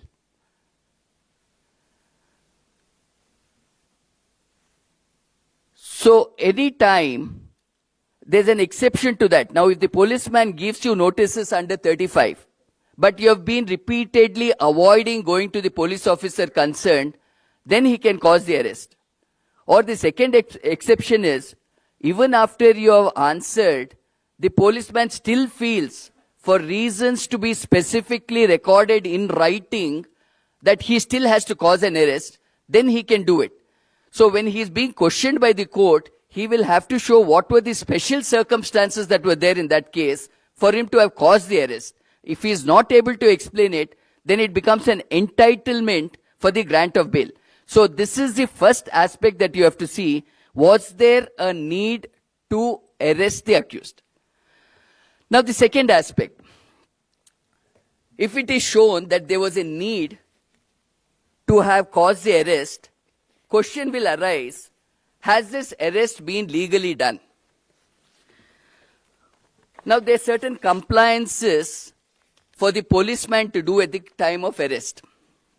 Now if I have to just spell out what a policeman is expected to do at the time of arrest, first of all, if it is an offense which was bailable and the accused was willing to furnish bail, then the policeman could not have effected the arrest. So what we need to do is first see whether the offenses were bailable, still an arrest taking place. That becomes illegal. Second aspect, if the offenses were non-cognizable, no warrant was given, then the whole arrest becomes illegal. Third aspect, as I pointed out, 24 hours. If it's not produced in 24 hours, illegal. Thereafter, the compliances that we see of DK Basu and Arnesh. The fourth aspect, the person who gets arrested is entitled to a checklist. Now this checklist is under section 41B of the CRPC, which is now equivalent to section 36 of the BNSS. This is in compliance with the 11 directions that have been issued in DK Basu's case.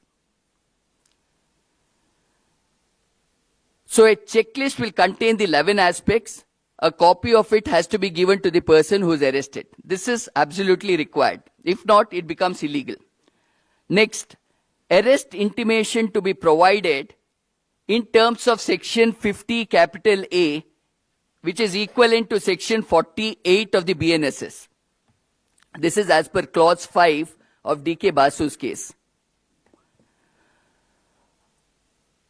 The next document to be given is an arrest memo, which is again under 50 capital A, but clause 2 of DK Basu's case. So we have an arrest intimation which is separate, and we have an arrest memo which is separate. Arrest intimation mainly even to a friend, relative or a nominee, so that they are made aware that an arrest has taken place. Then we have an inspection memo that has to be given, and this inspection memo that is given is under section 48 of the BNSS, which is equivalent to clause 7 of DK Basu. One more checklist which is to be given is under section 36B of the BNSS, that is in compliance with Arnesh Kumar's case. The two other aspects to be given, reasons for arrest, and the last of it, grounds of arrest.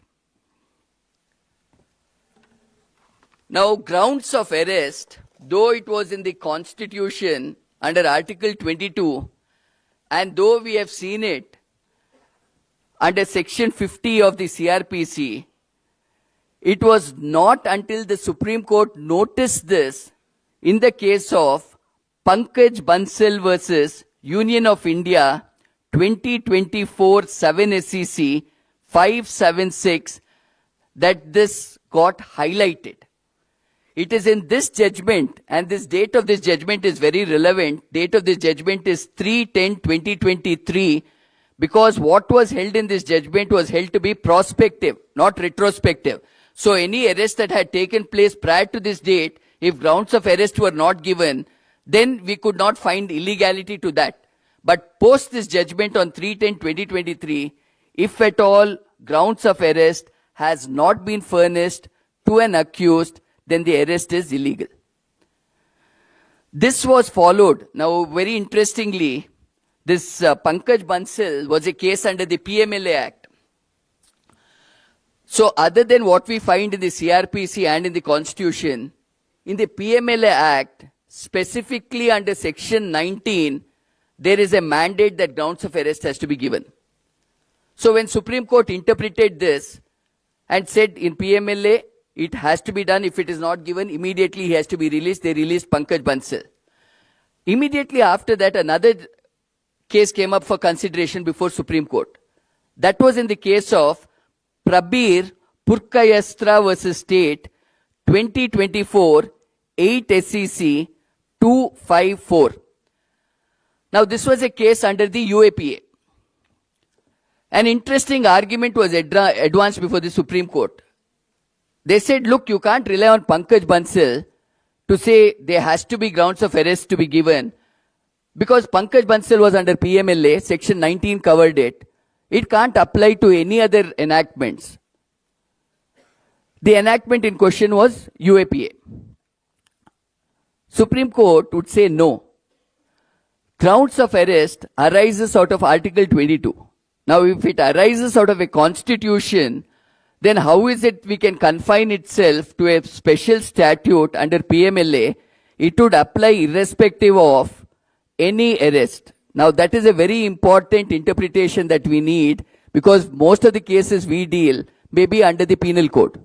Few cases that we deal could be under the special enactments. So this distinction we must always bear in mind. In Prabir Purkayastra, the interpretation given saying that grounds of arrest to be given in all cases of arrest.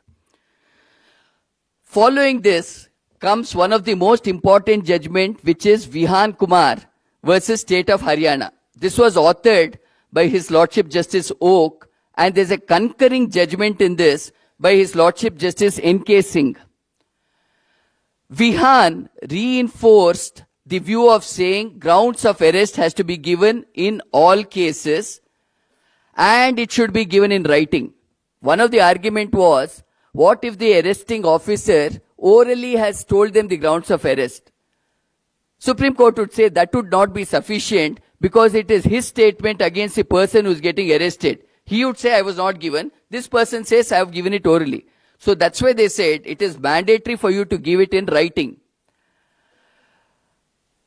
His Lordship Justice N.K. Singh, in his concurring judgment, went one step further. He said, look, this grounds of arrest in writing, it is not sufficient for it to be given only to the person who is arrested, but you have to give it in writing to either a relative, a friend, or a nominee of the arrested. Now, this again is a very, very important point, because even to this date, we would find the prosecution saying grounds of arrest has been given to the accused.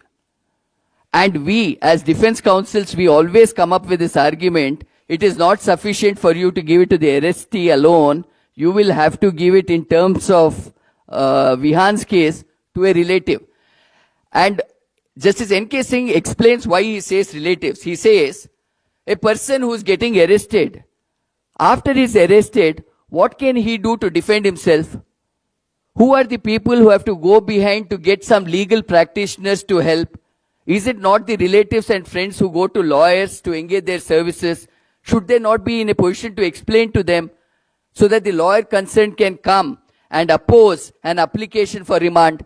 That is a justification given to say grounds of arrest has not only to be given to the accused, but it also has to be given to a friend or relative. This view of Vihan Kumar has now again been reiterated in the case of Kashi Reddy Upendra Reddy versus State of AP. I'm sorry, I think Vihan Kumar, I have not given the citation. The citation of Vihan Kumar is 2025 SCC Online SC 269. 2025 SCC Online SC 269. That is Vihan Kumar. Kashi Upendra Reddy, which reinforces what was stated in Vihan Kumar. The judgment is 2025 SCC Online SC 1228. Now I may say, because I am addressing defense lawyers, I am trying to give in all the materials that is advantageous for us as defense lawyers. Probably if I was to address the prosecutors, probably the line of my entire submission may be different. But our focus here is, as defense lawyers, what is the best that we can do to defend an accused? Now this is insofar as rights of an accused that is concerned. I'll come back to the law on bails now, because all what I dealt was arrest, rights of a person at the time of arrest. Now when we look at bails, we can categorize bails under 5 distinct categories. The first category that we have is statutory or mandatory bail. Second category, bail in bailable offences. The third category, bail in non-bailable offences, where we could segregate it into 4 aspects: not so serious offences, serious or heinous offences, and offences under the special enactments. because always we have a twin test to get over when we deal with the special enactments. Fourth category will be anticipatory bails. And the fifth, the final category, will be bails pending appeals or revisions. Now, in the first category, statutory or mandatory bails, so this is relatable to section 167 of the CRPC. The equivalence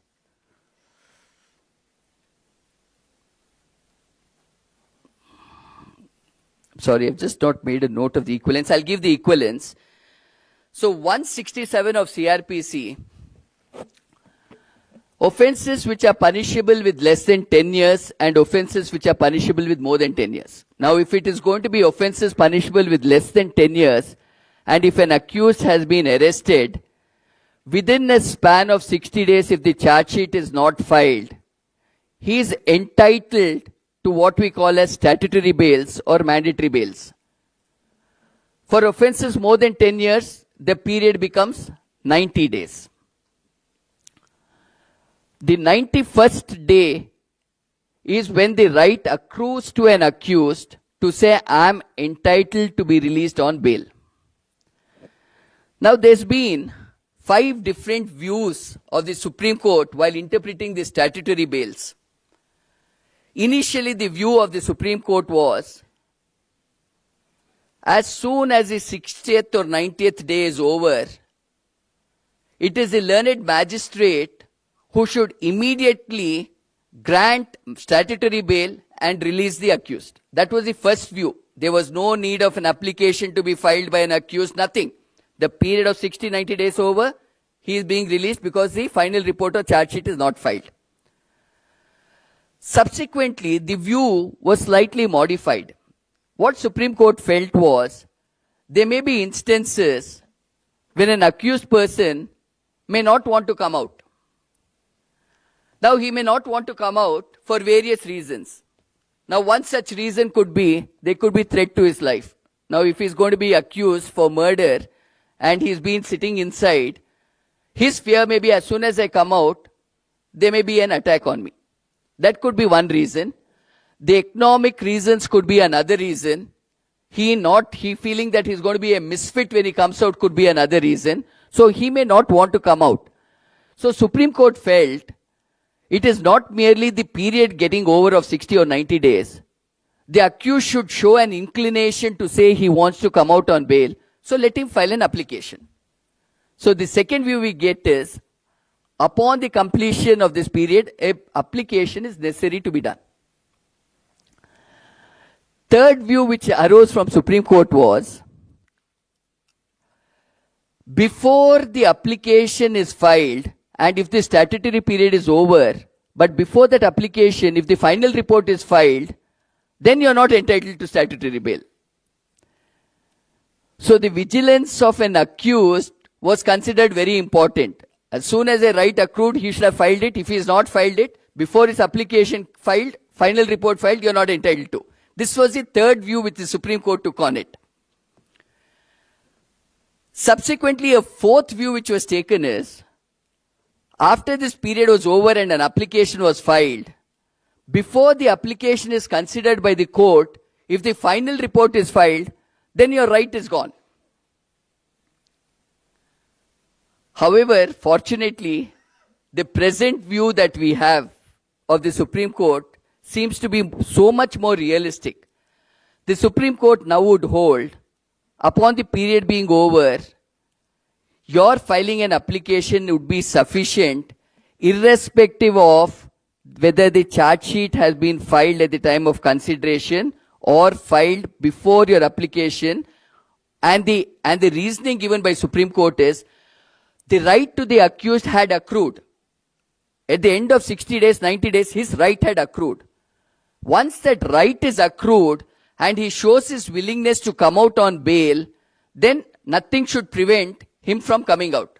So the present view we have is, as soon as an accused on the expiry of the 60-90 days, if he files an application, then he has to come out on bail. Now this 60-90 days, again you would find in the special enactments, there'd be certain changes. You may have to look at it because under COCA, Control of Organized Crime Syndicate, the time period can get extended. Because under COCA, what is 15 days period as police custody gets extended to 30 days. Then what we get as 90 days gets extended to 180 days. But there are certain requirements. The prosecutor should have filed an application before the expiry of the 90th day saying we are in the process of investigation. We need an additional 90 days. And only if the court is convinced on it, they grant that additional 90 days. So that time frame slightly varies in special enactments. Whether we take it under TADA, we take it under UAPA, whether we take it under COCA, this difference that you will find. Now, while considering statutory bail, most important is court cannot go into the merits of the matter. It could be a case of heinous offense of murder. It could be anything. Court cannot look into the merits of the matter when it comes to statutory bails. This is very fundamental there.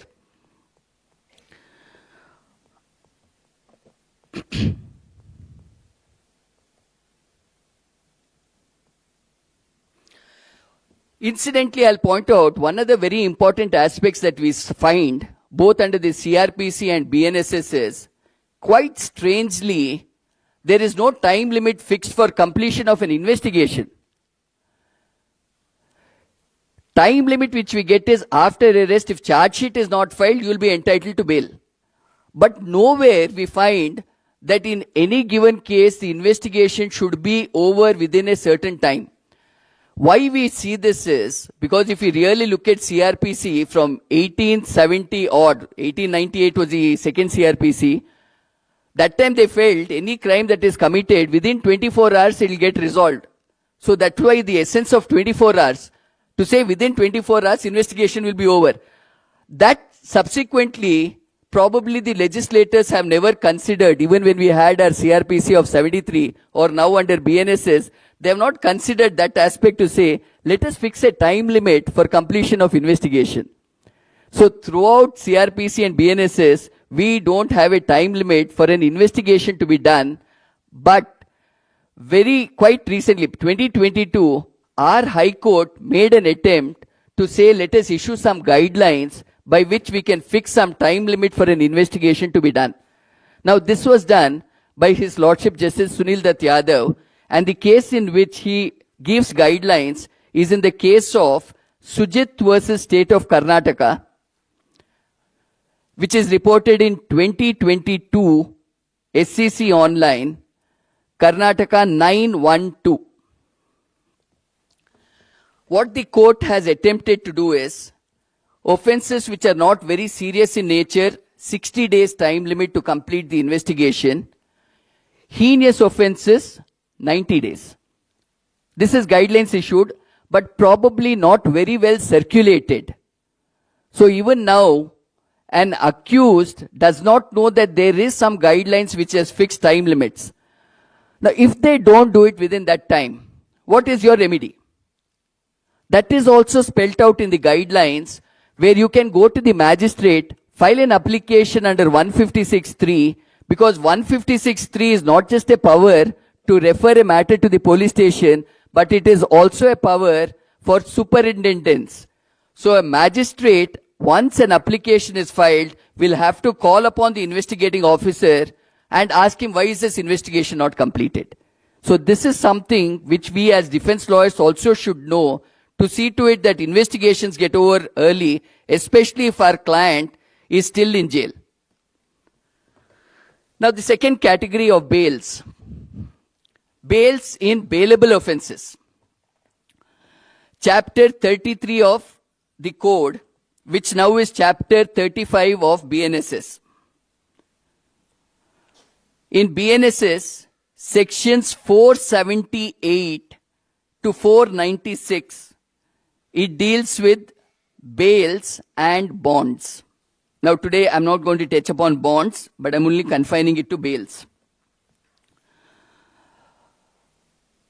478 to 483 of BNSS concerns bails.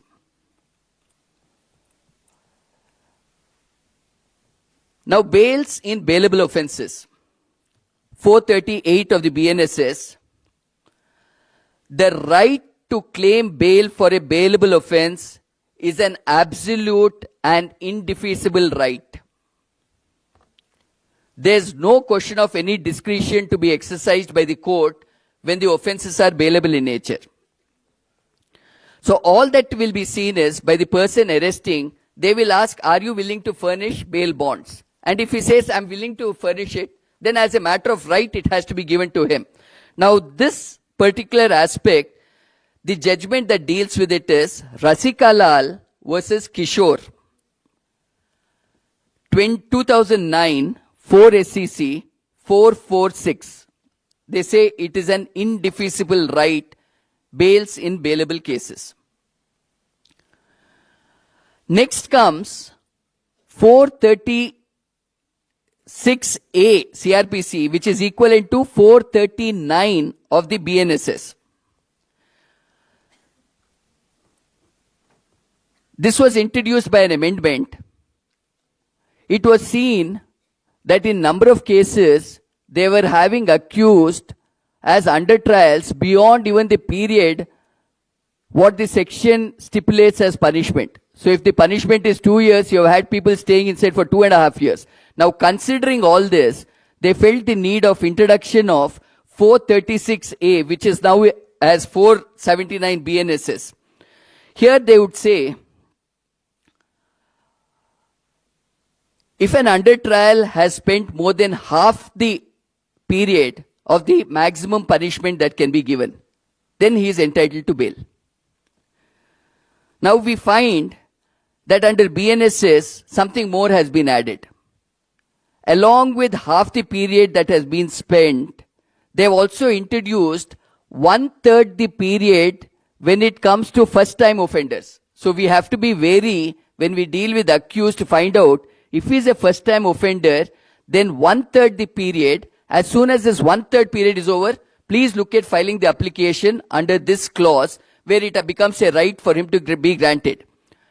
Though it is a right, if the court wants to still deny it, then the court will have to give special reasons for denial of it.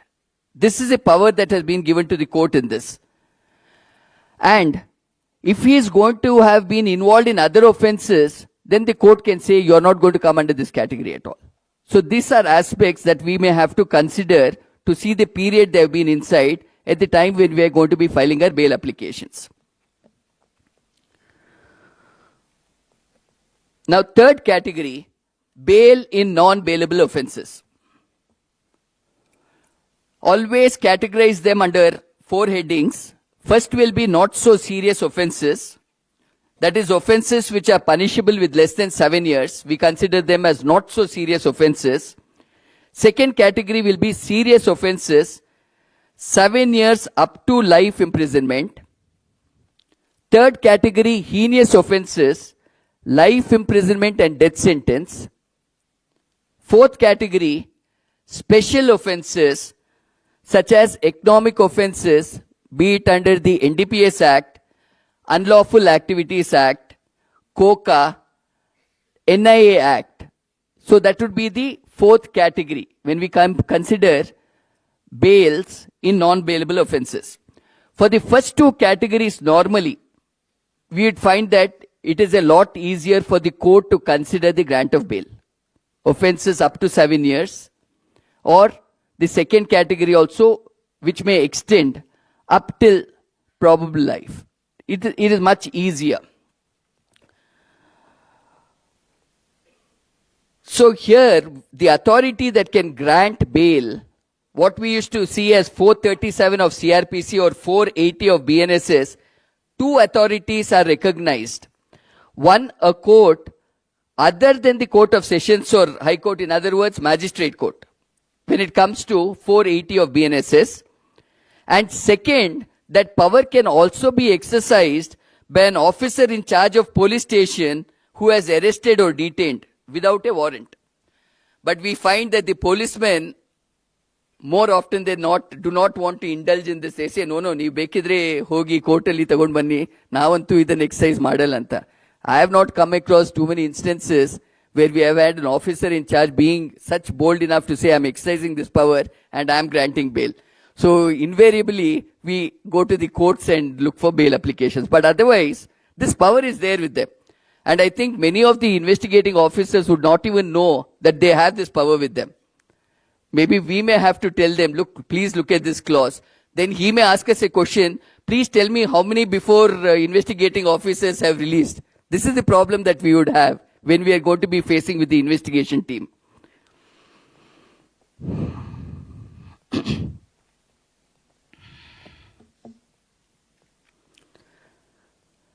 So, the third group, heinous offenses. Offenses punishable with life imprisonment or death sentence. Relevant provision would be 439 of CRPC, which now is 483 of the BNSS. This is a power of Sessions Court or High Court.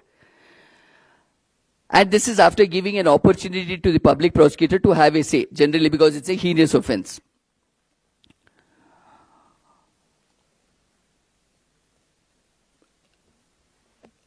We have always encountered this question about concurrence of the two powers, that of Sessions Court and the High Court. But very recently, Supreme Court has again clarified it in saying, look, though they enjoy concurrent powers, but always it is preferable first you approach the Sessions Court and thereafter come to the High Court. Where we have had cases where we have approached High Courts and High Courts have considered it now, but in view of what Supreme Court has now laid down, it is always preferable, though the wordings is concurrent, try to approach the Sessions Court. If there is a rejection, come to the High Court.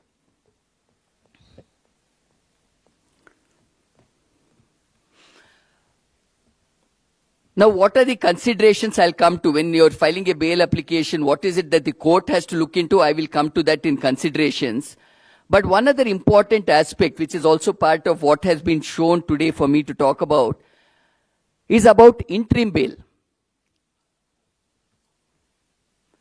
Now, we find both under the CRPC and BNSS, we don't have a specific provision that deals with interim bails.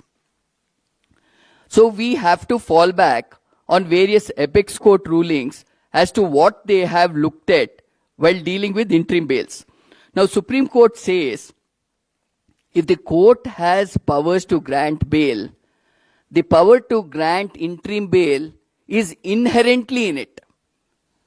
So though the statute does not deal specifically with it, you should always say when you have the power to grant the final relief, why not the interim relief? It is in that nature, the interpretations done by Supreme Court, and there are three judgments that you can have on this when you're seeking interim bails.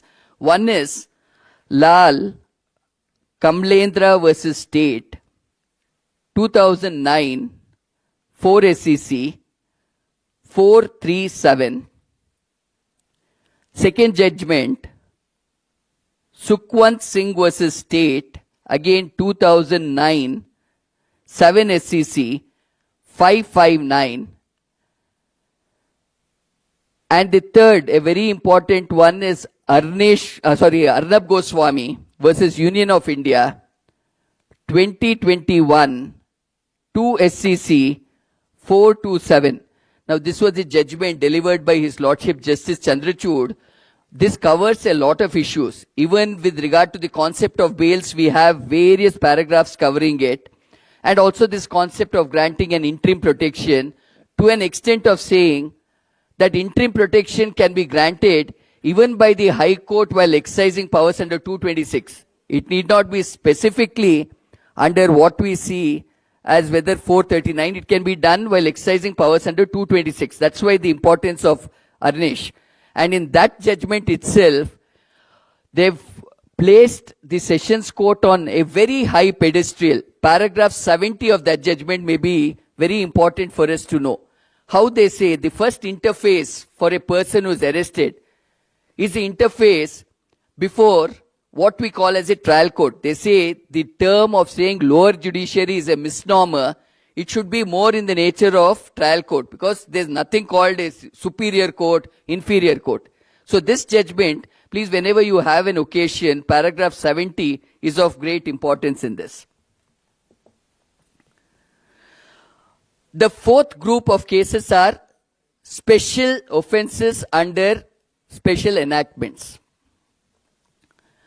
Now this certain enactments, when it is seen that the offences are of such a nature that it affects the very fabric or the economic fabric of a country, we need to have a legislation to take care of it. Now when we see drug menace, that's when the need to have NDPS. When we see persons forming themselves into crime syndicates, the state would think it fit to have some enactment to prevent a crime syndicate. That's why we have Karnataka Control of Organized Crime Act, which is very similar to what Maharashtra has. Mukoka, we have it as Koka. So under special circumstances, the need to have special enactments. Now when special enactments come, since the offences are so serious, affecting the nation as such, they would always have certain special provisions when it comes to bail. NDPS, we have section 37. Similarly, when it comes to UAPA 43D, when it comes to COCA section 22A. Now what this special enactment does is, it adds twin conditions beyond what is there in the code. Now the twin conditions that we normally see is, bail cannot be granted without giving an opportunity to the public prosecutor to oppose it. This is first twin condition. Second twin condition is, the court has to be convinced that he may not be guilty of the offense. The second condition always comes up for interpretation. Now, if you're going to be convinced that he is not guilty of it, it is as good as giving an acquittal order. But this again, then Supreme Court would say, that is not the way we look at the twin conditions. What we look as twin condition for the second part is, though they use the words of satisfaction that he is not guilty, all that has to be seen is something beyond a prima facie case. So if you look at the spectrum, on one end, we have a prima facie case. On the other end, when you're proving a person to be guilty, beyond all reasonable doubts. These are the two spectrums that we have. So Supreme Court says, when you look at the special offences, see just beyond the prima facie case. Now, have you been able to establish he has a case to defend himself beyond a prima facie case? If you are able to establish that, then the twin condition is satisfied. Similarly, we have a twin condition as section 45 in the PMLA Act. Now, PMLA Act is even more interesting than the other enactments, because PMLA Act is the only act that I have come across which gives additional safeguard to an accused at the time of his arrest. Section 19 of PMLA says, at the time a person wants to exercise his powers of arresting under 19, the person arresting should be satisfied that there are reasons to believe, so first part is reasons to believe, that the accused is guilty of the offense before you arrest him. So if you see it in terms of twin conditions, it is contrary. Here at the time of arrest, 19, so when you get a PMLA case, please pay attention to section 19 and the usage of the language, reasons to believe that he is guilty of the offense. So you should always point out this reasons to believe as interpreted in Vijay Madanlal Chowdhury's case is far greater than reasons of suspicion. So the officer should be so convinced that I have reasons to believe that he has committed an offense of PMLA, and my reasons of belief are of such a nature that he is guilty of the offense. So you reverse it. So normally we, in twin conditions, we are at the receiving end, but PMLA may be the only case where you can be on the aggression in saying that arrest was not needed at all. That after arrest comes 45. So always take it back to 19 first and then come to 45 on the twin test. This is one exception that you will get in PMLA, which you will not get in any other special enactment.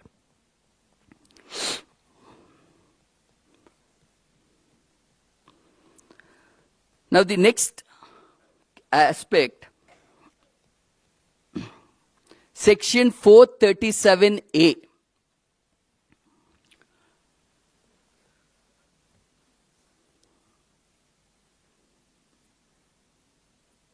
equivalence of 437A is 481 of BNSS. Now what happens is, under this provision, if there's going to be an order of acquittal, so quite often than not, we have seen when the state goes on appeal, it is very tough to again get back the accused person who has been acquitted. So to have him bound over, to have him under the constructive control of the court, this provision was introduced, 437A, which means at the time of acquittal also, the court will impose a condition that he has to give a bond. So when the state goes on appeal, at least you know that he is bound over to the court. This is the object behind this particular section, which was introduced much later to what we had as 73 CRPC.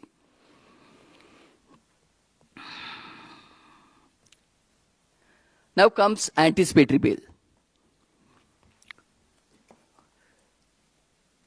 I'm sure all of you would know that in the 73 CRPC, we did not have the concept of anticipatory bail. Oh, I'm sorry, it was in 1898 CRPC, no concept of anticipatory bail. But when it came to 1973, based on the 41st Law Commission report, it was seen that there are certain arrests that are being done more so as political vendetta. When a ruling party changes and an opposition comes, first thing they would easily do is cause the arrest of their opponents. That was looked into by the Law Commission, and the Law Commission felt there is a need for us to introduce something so as to secure the liberty of persons even before his arrest. Now that was a concept on the basis of which we had 438 coming in as anticipatory bail. 438 equivalence is 482 under the BNSS.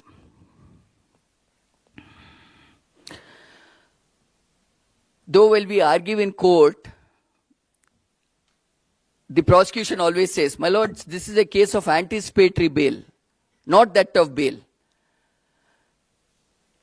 Now the question is there any difference when it comes to consideration of the two? There is no difference at all.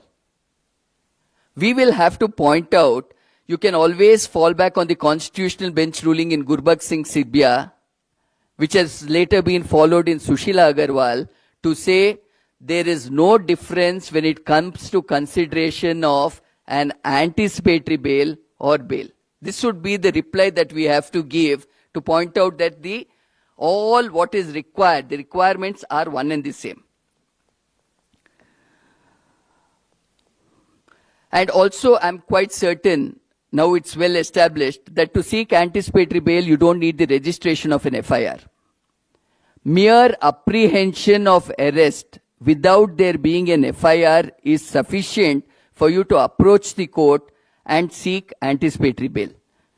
For this, again, you will have to fall back on Gurbakh Singh Sibya, which is a constitution bench ruling, and Satyendra Kumar Anthil.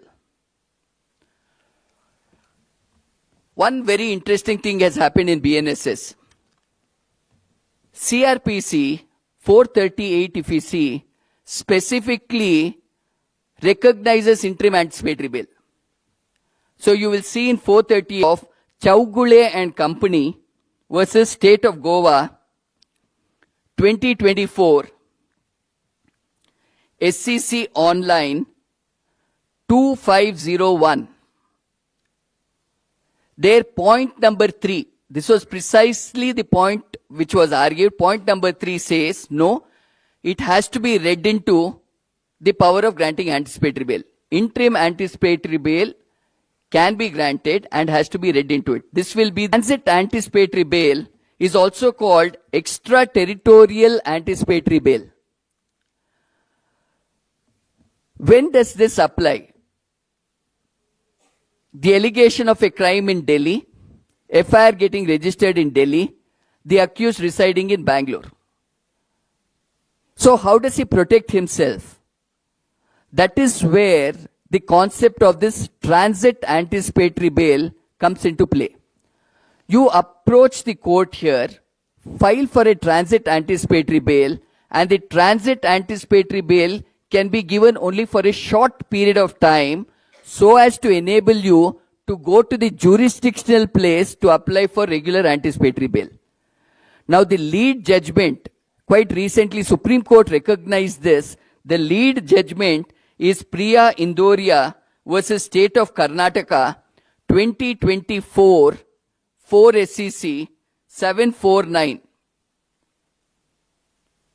This was by Justice Nagratna from our court. She authored this judgment and she recognizes this concept of transit anticipatory bail.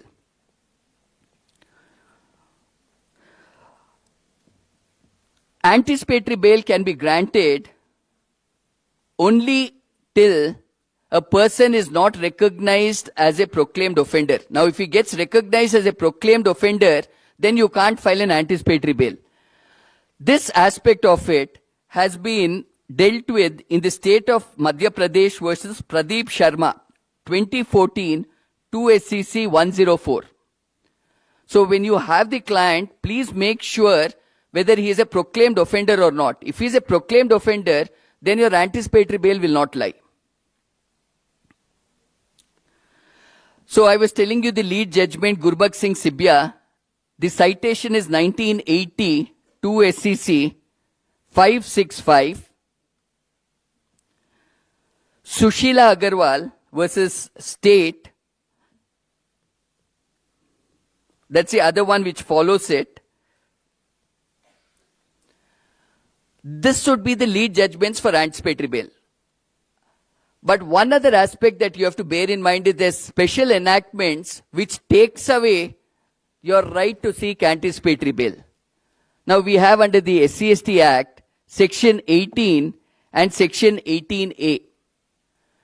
They prohibit the grant of anticipatory bail. But Supreme Court now says, if you are able to establish that there's no prima facie case where the ingredients of the offense are made out, then you can consider. That is an interpretation.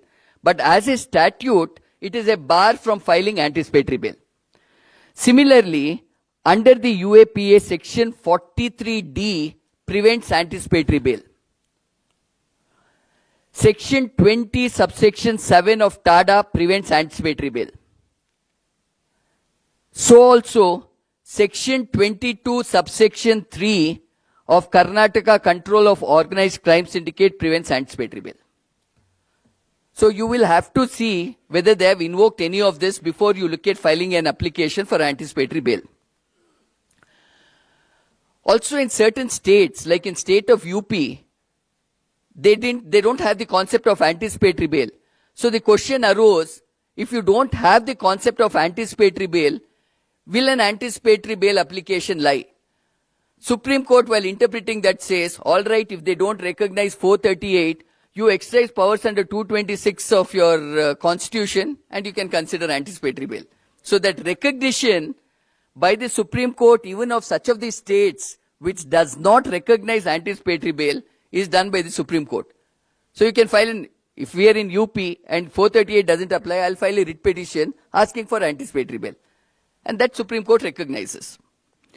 So for that, the judgment where they say even if anticipatory bail is not there, it's Hema Mishra versus State of UP, 2014, 4 SEC, 453.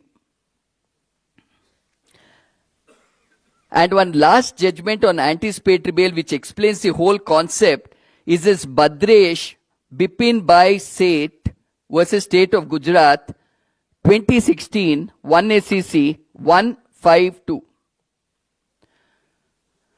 Now the crucial aspect, what are the considerations for grant of anticipatory bail?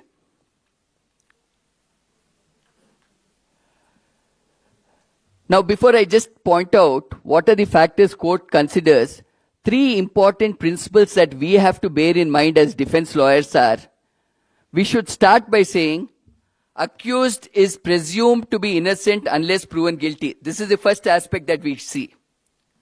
Second, suspicion, however grave, can never partake proof.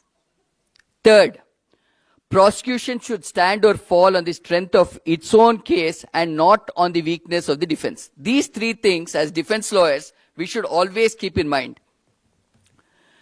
Now, special factors that govern bails are: 1, look at the prima facie material and not to go into the merits of the case by appreciation of evidence. This is the first point. This we get even quite recently when the cancellation of bail took place of Darshan, the cine actor. This was one aspect they pointed out. You can't go deep into the matter. You will only have to look at it from the periphery. So, first aspect is that. But I may also bring one judgment to your notice which you can always use. This is Bhagirath Singh Judeja versus State of Gujarat, 1984, 1 SCC 284. Now, this is a very, very interesting judgment where Supreme Court says, what is this prima facie case that you are talking about? If there is no prima facie case, then there is no discretion at all. If there is no prima facie case, bail as a rule has to be granted. Only when there is prima facie case, the court will consider the parameters of bail.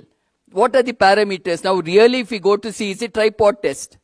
Tripod test, whether he is going to be a person who may flee the country. Flight risk. That is the first tripod set. Whether he would interfere with the course of investigation. Whether he would influence witnesses. These are the three aspects which we call as tripod test. So even in cases where there is a prima facie case, you should convince the court, yes, there is a prima facie case, that's why we are asking for bail. Because if there was no prima facie case, there is no discretion, you had to grant bail. Now, because there is prima facie case, for considering bail, please look at the tripod test. Look at my antecedents. I have no criminal antecedents. Am I going to be a flight risk? They have not produced any material to show I am a flight risk. Have I interfered with any of the witnesses? Not a case registered against me. Will I interfere with the course of justice? My conduct has not been such that I am going to interfere. This is what you have to highlight when you seek bail. So this, just bear in mind the Judeja's judgment on prima facie. Then grant of bail is the rule and rejection is an exception. We must start with that.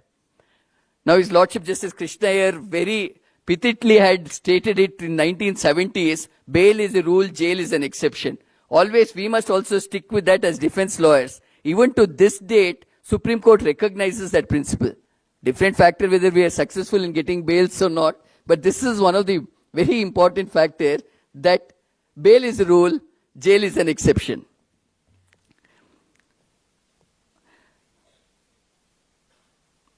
Now, what are the consequences if a person is going to be in jail? 3, pre-trial detention, what happens to him? First one, though presumed innocent, because that presumption of innocence goes upon him being convicted. Till then, he is presumed innocent. Though presumed innocent, the accused is subjected to psychological and physical deprivation because of jail life. This is one aspect. Second, they are prevented from contributing for the preparation of their defense. If he is not going to get bail, how will he help the lawyer build a defense? Third, they lose their job if they have one and are deprived of an opportunity to work to support themselves and their family members, with the result that the burden falls heavily on the family. This is what happens if bail is not going to be considered for a person. And this you would find in Husainara Kattur, it is Khatoon, Kattoon versus Home Secretary, His Lordship Justice Bhagwati, he spells this out, the consequences of being in jail. This is in 1981 SEC, page 81. Then bail should not be withheld as a punishment. You don't withhold bail as a punishment. Then, judicious exercise while considering bail. Then, as I pointed out, tripod test. Chidambaram's case deals with tripod test. That is where these three aspects that you will find. The court will look into antecedents, and if it is of clean antecedents, you stand on a better footing for grant of bail. Character, behavior, means, position, and standing in society. Then again, age, sex, health conditions.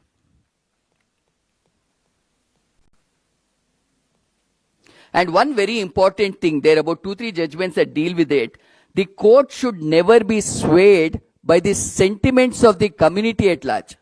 So there are judgments that say court deals with it as a case, not that what is going to be happening in the media or the community at large. So there's Sandeep Batra and there are other cases dealing with that specifically. And also you consider the stage of investigation. Obviously we stand on better footing once a final report is filed, and not in such a great footing when the investigation is still going on.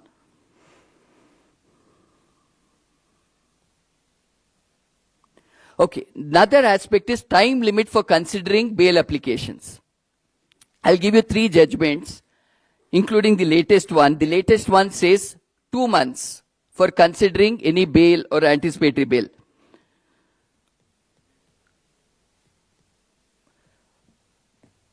I'll just give that citation in a bit. So the lead cases for bails for you would be, one is Gudikanti Narsimlu versus Public Prosecutor, 1978, 1 SCC 240, His Lordship Justice Krishna Iyer.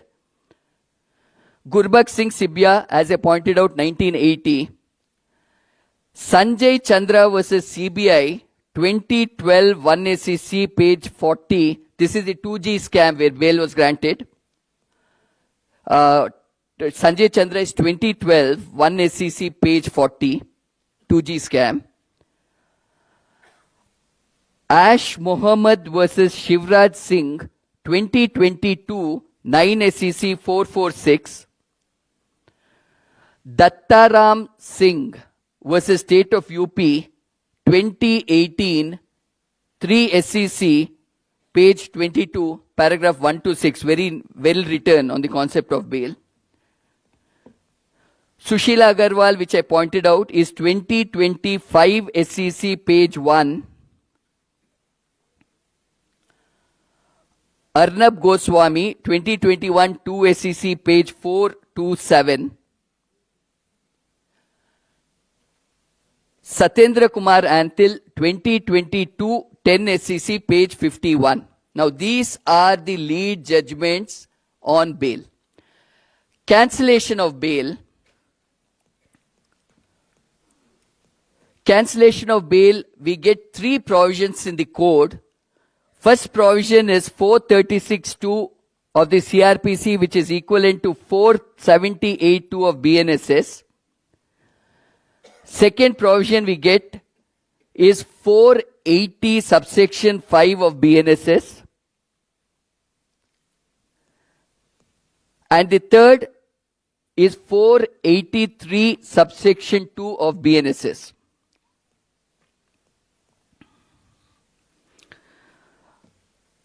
So you will see that certain cases, it can be cancelled by magistrates themselves if the bail conditions are violated. So you'll find the segregation in that manner.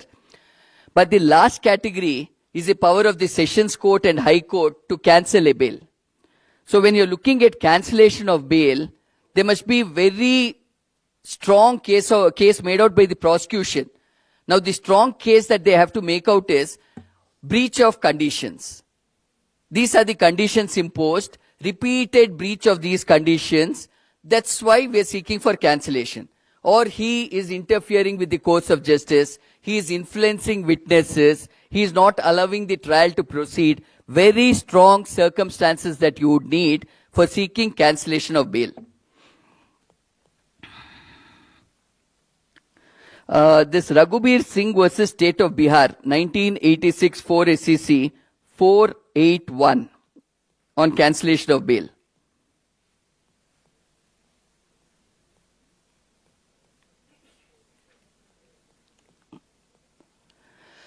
So you have one fundamental difference between cancellation of bail or challenging an order of bail. Now sometimes, if the discretion used by the court is totally wrong in granting bail, then you challenge that order of bail. You don't say I'm seeking for cancellation of bail, but we are challenging that order of bail on the ground that the discretion exercise was not right. Now when that challenge takes place, because we don't have a specific provision either in CRPC or BNSS, what we normally resort to is, when we file our application in the High Court, we used to put it under 439(2), read with 482.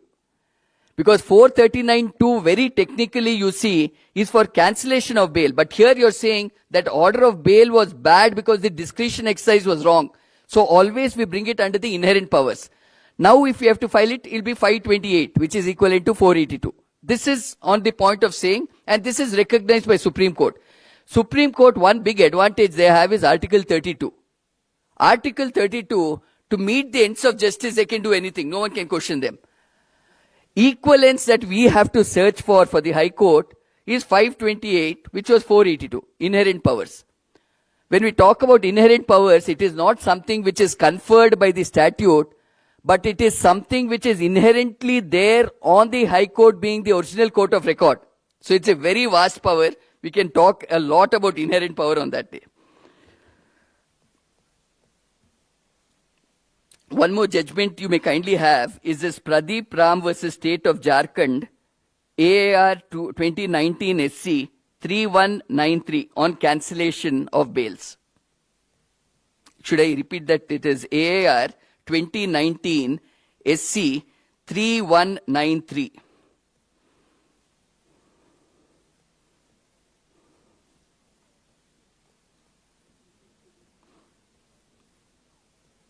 And victim's right of challenging a bail is recognized. We'll not have to go much on that. So as defense, along with you, the victim also can have a right in challenging anything.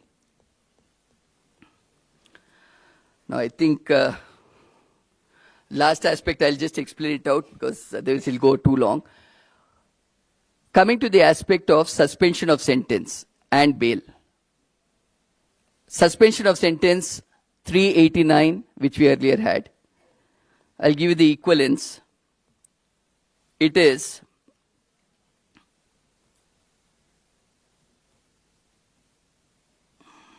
sorry, I don't have the equivalence here.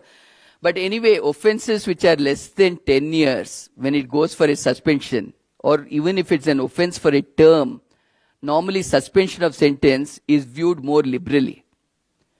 Only when it becomes a life imprisonment does the appellate court view it more seriously.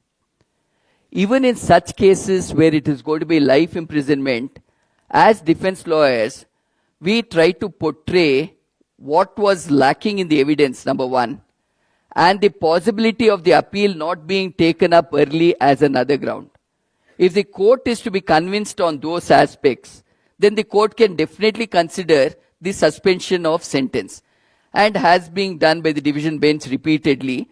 Even in our High Court, we see that since the appeals that we are dealing is about 7-8 years back, considering that factor, court would consider, provided you make out a case in saying which part of the evidence has not been properly appreciated.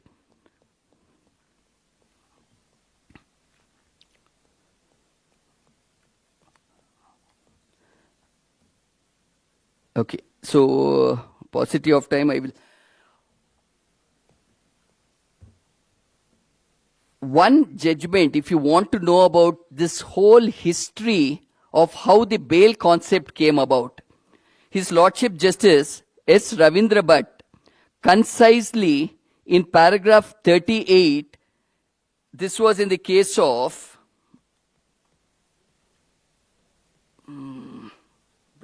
Sushila Agarwal's case, just note paragraph 38 in that. Right from Magna Carta, from then till the English Bill of Rights in 1689, everything is captured by His Lordship Justice Ravindra Bhatt on the concept of bail. That may be very interesting reading when it comes to bail. So I think this is what the whole law of bail, concisely covers. But when we come to appeals and revisions, as defense lawyers, if we have dealt with the entire trial, then we must definitely ensure that if we have to prefer any appeal or revisions, we do it promptly. Very, very important. Because we have seen more often than not, the state machinery seems to be taking an indefinite period of time when they come up with their appeals and revisions. But as defense lawyers, we should be more vigilant in saying, as soon as there's an order passed, and if in our opinion, it is a fit case for it to be challenged, please ensure that the challenges take place immediately. If there's going to be an interlocutory order that we have to challenge by virtue of a revision or a 482, as early as possible. Don't delay it, because the explanation of delay itself becomes a big setback when we go to the higher courts. So this is all that I could gather up insofar as the law of bails is concerned. Now, if you have any questions, I'm willing to answer them.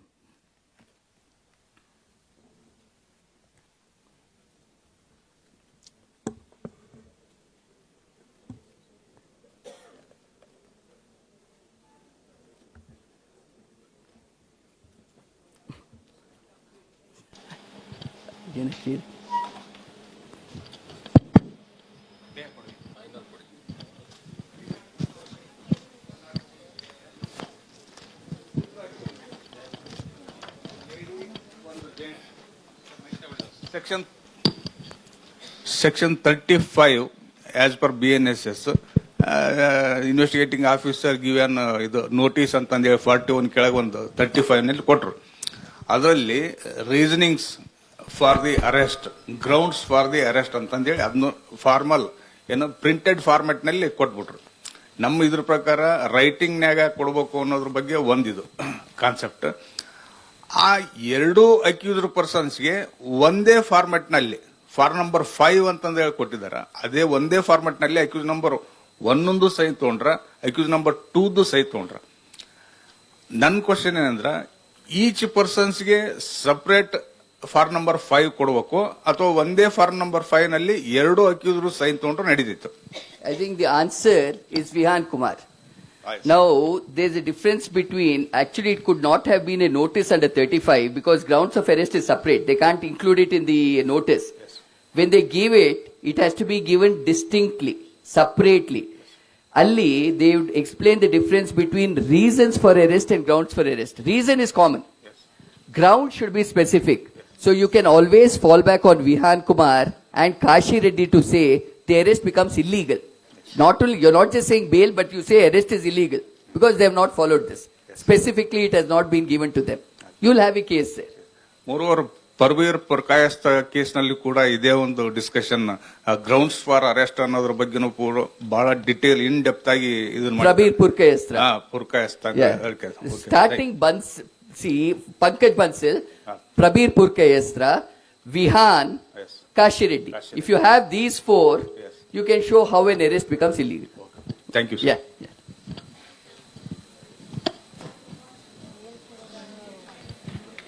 And then I will give it. The judgments I will make sure it is. Inclination towards the bail, it goes adverse to our LADC guidelines. Sorry? As you said, Supreme Court asked for inclination towards the release by the accused by preferring a bail. Correct, Sir. correct. Then, Bail, basically saying that bail is the rule, jail is an exception. Yes. On that concept. on Yeah. that concept. But for our LADC, we have a guidelines whether they are interested or they are not inclined. Correct. It is their fundamental right, as you said. So fundamental right, we are going against it. No, see, if you are going to be filing an application for bail, Yes. it is on concurrence of the accused. Now, if an accused does not want to come out, can you file a bail? He says, "Nanu horgade bandre nannana saayistare, nanu olgade nertini." Can you ask for bail then? It There should be in reference to a- concurrence with the person concerned. So I am sure legal aid, they will not say, even if he is not going to be, you file it. Because you must know whether he wants to come out first. That is what. Hala, Actually, the problem is that we know of number of cases where they don't want to come out. They become hardened criminals. They have gang wars amongst themselves. They feel safer staying inside than coming out. ನಾವು ಇಲ್ಲಿ ಮಾಡಿ ಹೊರಗಡೆ ಬಂದು ಏನಾದರೂ ಅವನಿಗೆ encounter ಆದ್ರೆ we are responsible for that action. we are answerable. But So- preferably after getting concurrence. It is contrary what I said. What Yeah, I was saying I is- understand that. That probably, sir, will have to just look into it. And sir, one more. Anticipatory bail, interim anticipatory bail. Yeah. Both are for a limited period. Anticipatory bail is also a mandatory that it is within No, for a no, no, span no, of no, time. no, no. Let me just explain that out. Yes. Anticipatory bail is not limited. Supreme Court has clearly stated in Gurbakh Singh Sibya and in Sushila Agarwal, anticipatory bail is not limited. So once you get anticipatory bail, it's for the whole case. Interim anticipatory bail is only till the consideration of your anticipatory bail. So never take anticipatory bail to be limited. No, it is same as bail. But the conditions, which we No, have to they follow- normally they should not impose a condition asking you to surrender. The condition should be in the event of your arrest. Following conditions. That is how it should read. Please. Sir, while explaining, you mentioned that these are the citations what you have already given. These are the citations from the point of view of the defense counsel. And you mentioned that if you were addressing this gathering for the prosecutors, then you would have had a different dimensions of that. I would like to request you, please give those citations which the prosecutors will give, and they may defeat our case, because we may be kept in surprise all of a sudden, and we take all these citations and they may come out with some other, and we may lose a case where we think that we should have got a bail, and because of some surprise citations we may lose it. So I will definitely make an endeavor to give the citations which can be used by the prosecutors also. Because even I had the good fortune of being a prosecutor. I was a state public prosecutor, and also I was a prosecutor in one of the sensational cases involving an ex-chief minister of Tamil Nadu. So I'll definitely make an endeavor to give you certain judgments which as prosecutors we could use. I'll definitely do that endeavor. Thank you, and please see to that you help us more than the prosecution. Sir, namaste. Sir, namaste. Sir, namaste, sir. Sorry. I'm from Shimoga. Sorry. We are dealing with the POCSO cases. That too, the accused persons are from interstate. And because of flight risk, they refused bail. That too in POCSO cases. And relevant stage 437A, they are not complying. Then the case is ended with acquittal. Whether if he was not, suppose he was not complete the 437A, whether after pronounce of the judgment can be, whether immediately he is to be released or he is to be kept in JC. No, if it's an acquittal, immediate release. There's no question of him But being he was kept. not complete the 437A. He is not in a position to give a bond. But whether he can be detained again. ಅಲ್ಲಲ್ಲ ನೀವು ಹೇಳುದು after he is acquitted, Yes. he is not in a position to give a bond. That bond is for 6 months, isn't it? How? Yes. Why is he not able to give a bond? But he ready to give a personal bond. Then that's but sufficient. Because of he was not furnished surety. See, 437A.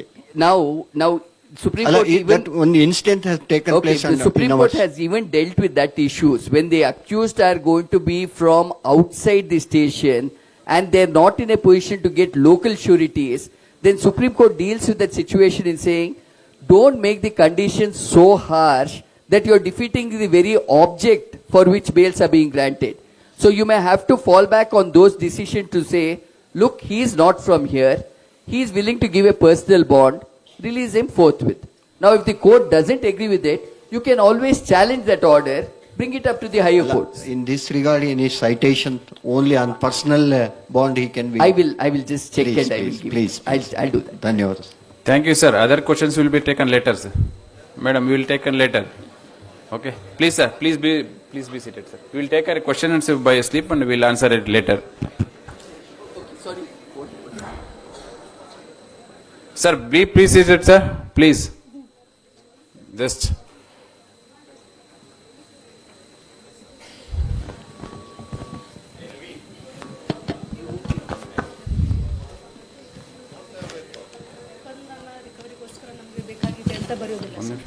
ಕೇವಲ ಏನು ಬರೀತಾರೆ ಅಂದ್ರೆ ಇನ್ವೆಸ್ಟಿಗೇಷನ್ಗೋಸ್ಕರ ಬೇಕು ಅಂತ ಬರೀತಾರೆ sir. Probably as defense lawyers, you will have to point out that can't be the ground for extension of remand.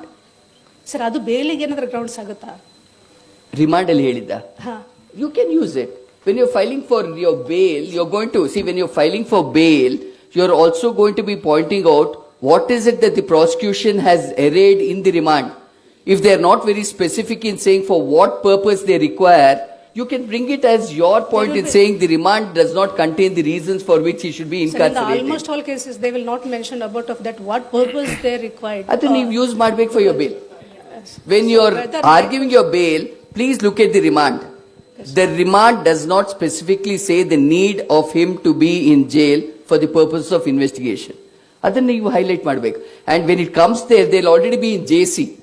Yes. When they're in police custody, slightly different. They may say they need them for all this. When they're in JC, where's the question of, you must highlight that aspect of it when you're seeking So bail. any citation in this regards? You have to, citation.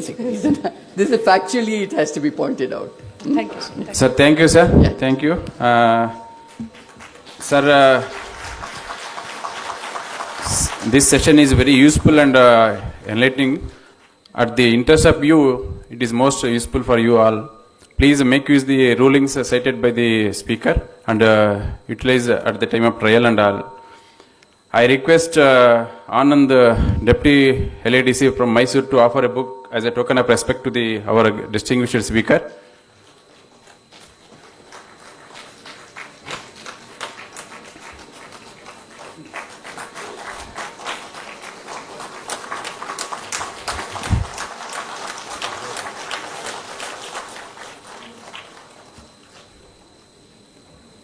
Thank you, sir. And two more announcements. Please, tomorrow is the 8th session regarding POCSO Act 2012 and minor acts. On which minor acts you need a lecture from the speaker, please make a mention and give me slip by the end of the day. On which minor acts you need a lecture. And one more is, evening attendance is made compulsory. Please mark your attendance while going back, or otherwise your presence will be noted as absence. Please. And also you please come back within 2:20. Please. Next speaker is ready.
afternoon.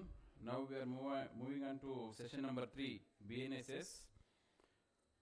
The session will be delivered by Sri Venkateswaran sir, retired district and session judge, Bengaluru, whose distinguished service and unwavering commitment to justice have left a lasting impact on the judiciary. So, we extend a warm welcome to you, sir, and respectfully invite you to enlighten the audience regarding the BNSS. I request Venkateswaran sir to take over the session, sir. Please, sir.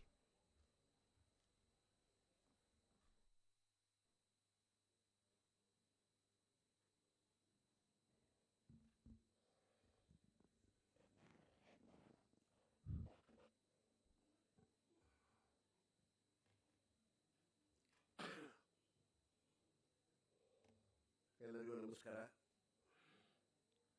Very fine good afternoon to one and all. ಪ್ರಾರಂಭದಲ್ಲಿ ನನಗೆ ಇಂತಹ ಒಂದು ಅವಕಾಶವನ್ನು ಇವತ್ತಿನ ದಿವಸ ಮಧ್ಯಾಹ್ನ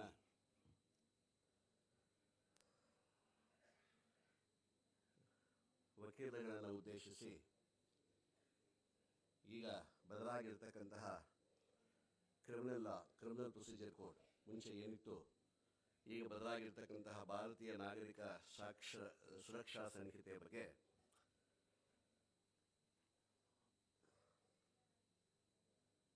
ಅದರ ಒಂದು ಭಾಗದ ಬಗ್ಗೆ ಮಾತ್ರ ಒಂದು ನನಗೆ ತಿಳಿದಷ್ಟು ವಿಷಯವನ್ನು ಹೇಳಬೇಕು ಅಂತ ಹೇಳಿದ್ದಾರೆ. ಸೊ ನನ್ನ ಅಲ್ಪ ಏನು ತಿಳಿದಿದೆಯೋ ಅಂದರೆ 2003 ಡಿಸೆಂಬರ್ವರೆಗೂ ಕರ್ನಾಟಕ ಕಾನೂನು ಸೇವೆಗಳ ಪ್ರಾಧಿಕಾರದಲ್ಲಿ ನಾನು ಡೆಪ್ಯೂಟಿ ಸೆಕ್ರೆಟರಿಯಾಗಿ ಕೆಲಸ ಮಾಡ್ತಾ ಇದ್ದೆ.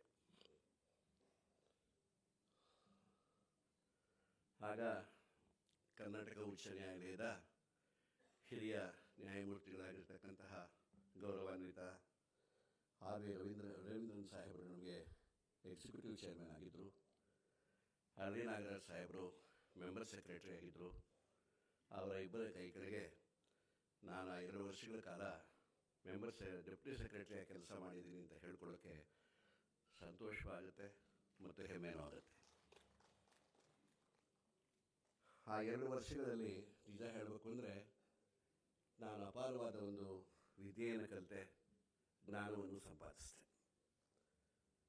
ಮತ್ತು ಇನ್ನೊಂದು ಏನು ಆ ಕಾಲದಲ್ಲಿ ಆ ಒಂದು ಅವಧಿಯಲ್ಲಿ ನಾವು ಅಂತಂದರೆ ಇವತ್ತು ನೀವು ಜನಸಾಮಾನ್ಯ ಕಾನೂನು ಮಾಹಿತಿ ಅನ್ನೋ ಪುಸ್ತಕ ನೀವೇನು ಓದ್ತಿದ್ದೀರಾ ಅದರ ಮೊದಲನೇ ಎಡಿಷನ್ನು ನಾವೇ ತಂದಿದ್ದು. ಅಂದರೆ ನಾವೇ ಅಂದರೆ ಆ ಪೀರಿಯಡಲ್ಲಿ ಬಂದಿದ್ದು. ಆನರಬಲ್ ಜಸ್ಟಿಸ್ ರವೀಂದ್ರನ್ ಸಾಹೇಬರ ಒಂದು ಮಾರ್ಗದರ್ಶನದಲ್ಲಿ ಆ ಒಂದು ಪುಸ್ತಕವನ್ನು ಮೊದಲನೇ ಮುದ್ರಣವಾಗಿ ತಂದಿದ್ದು. ಆವತ್ತಿನ ದಿವಸ ಅದರಲ್ಲಿ ಒಂದು 20-22 ಕಾನೂನು ವಿಷಯಗಳ ಬಗ್ಗೆ ಇತ್ತು. ಇವಾಗ ಇನ್ನೂ ಎನ್ಲಾರ್ಜ್ ಮಾಡಿ ಐ ಥಿಂಕ್ 36 ವಿಷಯಗಳ ಬಗ್ಗೆ ಇವಾಗ ಆ್ಯಸ್ ಆನ್ ಟುಡೇ ಆ ಜನಸಾಮಾನ್ಯರ ಕಾನೂನು ಮಾಹಿತಿ ಪುಸ್ತಕದಲ್ಲಿ ಇದೆ. ನಿಮಗೆಲ್ಲ ಒಂದು ಸೂಚನೆ ಕೊಡೋದಕ್ಕೆ ನಾನೇನು ಇಷ್ಟಪಡ್ತೀನಿ ಅಂದರೆ, ಪ್ರತಿಯೊಬ್ಬರೂ ಸಹ ದಯವಿಟ್ಟು ಅಂತಹ ಒಂದು ಪುಸ್ತಕವನ್ನು ನಿಮ್ಮ ಲೈಬ್ರರಿಯಲ್ಲಿ ಇಟ್ಕೊಳ್ಳಿ. ಕಾರಣ ಇಷ್ಟೇ, ಅದು ಬಹಳ ಸುಲಲಿತವಾದ ಕನ್ನಡ ಭಾಷೆಯಲ್ಲಿದೆ. ಸಾಮಾನ್ಯ ವ್ಯಕ್ತಿಗೂ ಸಹ ಅರ್ಥವಾಗ್ತಕ್ಕಂತಹ ರೀತಿಯಲ್ಲಿ ಬರೆದಿದ್ದಾರೆ. ಕಾರಣ ಏನು ಅಂದರೆ ಅದಿರೋದೇ ಜನಸಾಮಾನ್ಯರಿಗೋಸ್ಕರ. ಎರಡನೇದೇನು ಅಂದರೆ ಅಂತಹ ಒಂದು ಪುಸ್ತಕ ನಿಮ್ಮ ಲೈಬ್ರರಿಯಲ್ಲಿ ಇಟ್ಕೊಂಡ್ರೆ ಸುಮಾರು 5,000 to 10,000 ರೂಪಾಯಿ ಖರ್ಚಿನಷ್ಟು ಬುಕ್ಸ್ ಇಟ್ಕೊಂಡೆ ಅಷ್ಟು. ಸೊ ಹಾಗಾಗಿ ನಾನು ಎಂಫಸೈಸ್ ಮಾಡಿ ಹೇಳ್ತಾ ಇದ್ದೀನಿ, ಯಾರ ಹತ್ರ ಪುಸ್ತಕ ಇಲ್ವೋ ದಯವಿಟ್ಟು ಆ ಥರದೊಂದು ಪುಸ್ತಕವನ್ನು ನಮ್ಮ ಲೀಗಲ್ ಸರ್ವಿಸ್ ಅಥಾರಿಟಿಯಿಂದ ಪಡೆದು ಇಟ್ಕೊಳ್ಳಿ ಅಂತಕ್ಕಂಥದ್ದು ನನ್ನ ಒಂದು ಸಲಹೆ.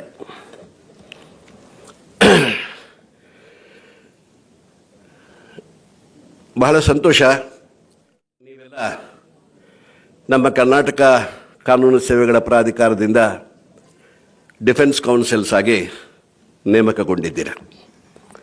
ಸೊ ನಿಮ್ಮ ಅನುಭವ, ವಕೀಲರಾಗಿ ನಿಮ್ಮ ಅನುಭವ ಮತ್ತು ನಿಮ್ಮ ಶ್ರದ್ಧೆ ಮತ್ತು ಕಮಿಟ್ಮೆಂಟ್ ಅಂತ ಏನು ಹೇಳ್ತೀವಿ ಅದನ್ನು ಗಮನದಲ್ಲಿಟ್ಕೊಂಡು ಲೀಗಲ್ ಸರ್ವಿಸ್ ಅಥಾರಿಟಿನವರು ನಿಮಗೆ ಈ ಒಂದು ಅವಕಾಶವನ್ನು ಕೊಟ್ಟಿದ್ದಾರೆ.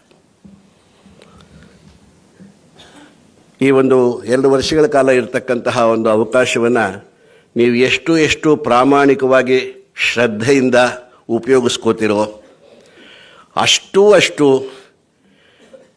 ನಿಮಗೆ ಮುಂದಕ್ಕೆ ಪುರೋಭಿವೃದ್ಧಿಗೆ ವಕೀಲರಾಗಲಿ ಅಥವಾ ಬೇರೆ ಏನು ಯಾವುದೇ ಒಂದು ಹುದ್ದೆ ಆಗಲಿ ನಿಮಗೆ ಇಂಪ್ರೂವ್ ಆಗೋದಕ್ಕೆ ಖಂಡಿತವಾಗಲೂ ಸಹಾಯವಾಗುತ್ತೆ. ಕಾರಣ ಇಷ್ಟೇ, ಒಬ್ಬ MBBS ಕೋರ್ಸ್ ಮುಗಿದವನು ಡಾಕ್ಟರ್ ಆಗೋದಕ್ಕೆ ಮುಂಚೆ ಇಂಟರ್ನ್ಶಿಪ್ ಮಾಡ್ತಾರೆ 1-2 ವರ್ಷ ಸ್ಟೈಪೆಂಡ್ ತೊಗೊಂಡು. ಆ ಇಂಟರ್ನ್ಶಿಪ್ನಲ್ಲಿ ಕೆಲಸ ಕಲಿತಾರೆ. ಅದನ್ನು ಅಂತ ಭಾವಿಸ್ಕೊಳ್ಳಿ. ನೀವು ಸಹಾಯಧನ ಗೌರ್ಮೆಂಟ್ ಸರ್ಕಾರ ಏನು ಸಂಬಳ ಕೊಡ್ತಾ ಇದೆ ಅದನ್ನು ಭಾವಿಸ್ಕೊಂಡು ಈ 2 ವರ್ಷಗಳ ಕಾಲದಲ್ಲಿ ರೆಡಿಮೇಡ್ ಫುಡ್ ಸಿಗ್ತಾ ಇದೆ. ಒಬ್ಬ ಲಾಯರು 10 ಕೇಸ್ನಲ್ಲಿ ಸಂಪಾದಿಸ್ಕೋಬೇಕು ಆಫೀಸಲ್ಲಿ ಅಂತಂದರೆ ಎಷ್ಟು ಕಷ್ಟಪಡಬೇಕು ಅಂತ ನಿಮಗೆಲ್ಲ ಗೊತ್ತೇ ಇದೆ. ಅಂಥದ್ರಲ್ಲಿ ಲೀಗಲ್ ಸರ್ವಿಸ್ ಅಥಾರಿಟಿನವರು ನಿಮಗೆ readymade they are taking you to a readymade laboratory where there are already cases pending and you have to defend them. Such an opportunity is provided for you, and this is right time that you should make best use of the opportunity and learn. ಹಣ ಸಂಪಾದಿಸೋದು ದೊಡ್ಡದಲ್ಲ, ಹೆಸರು ಮಾಡೋದು ದೊಡ್ಡದು.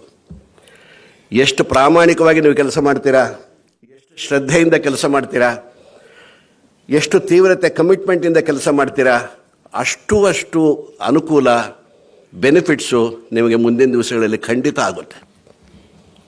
ಇದನ್ನು ನೀವು ಬೇಕಾದ್ರೆ ಬರೆದಿಟ್ಕೋಬೋದು. ಇದು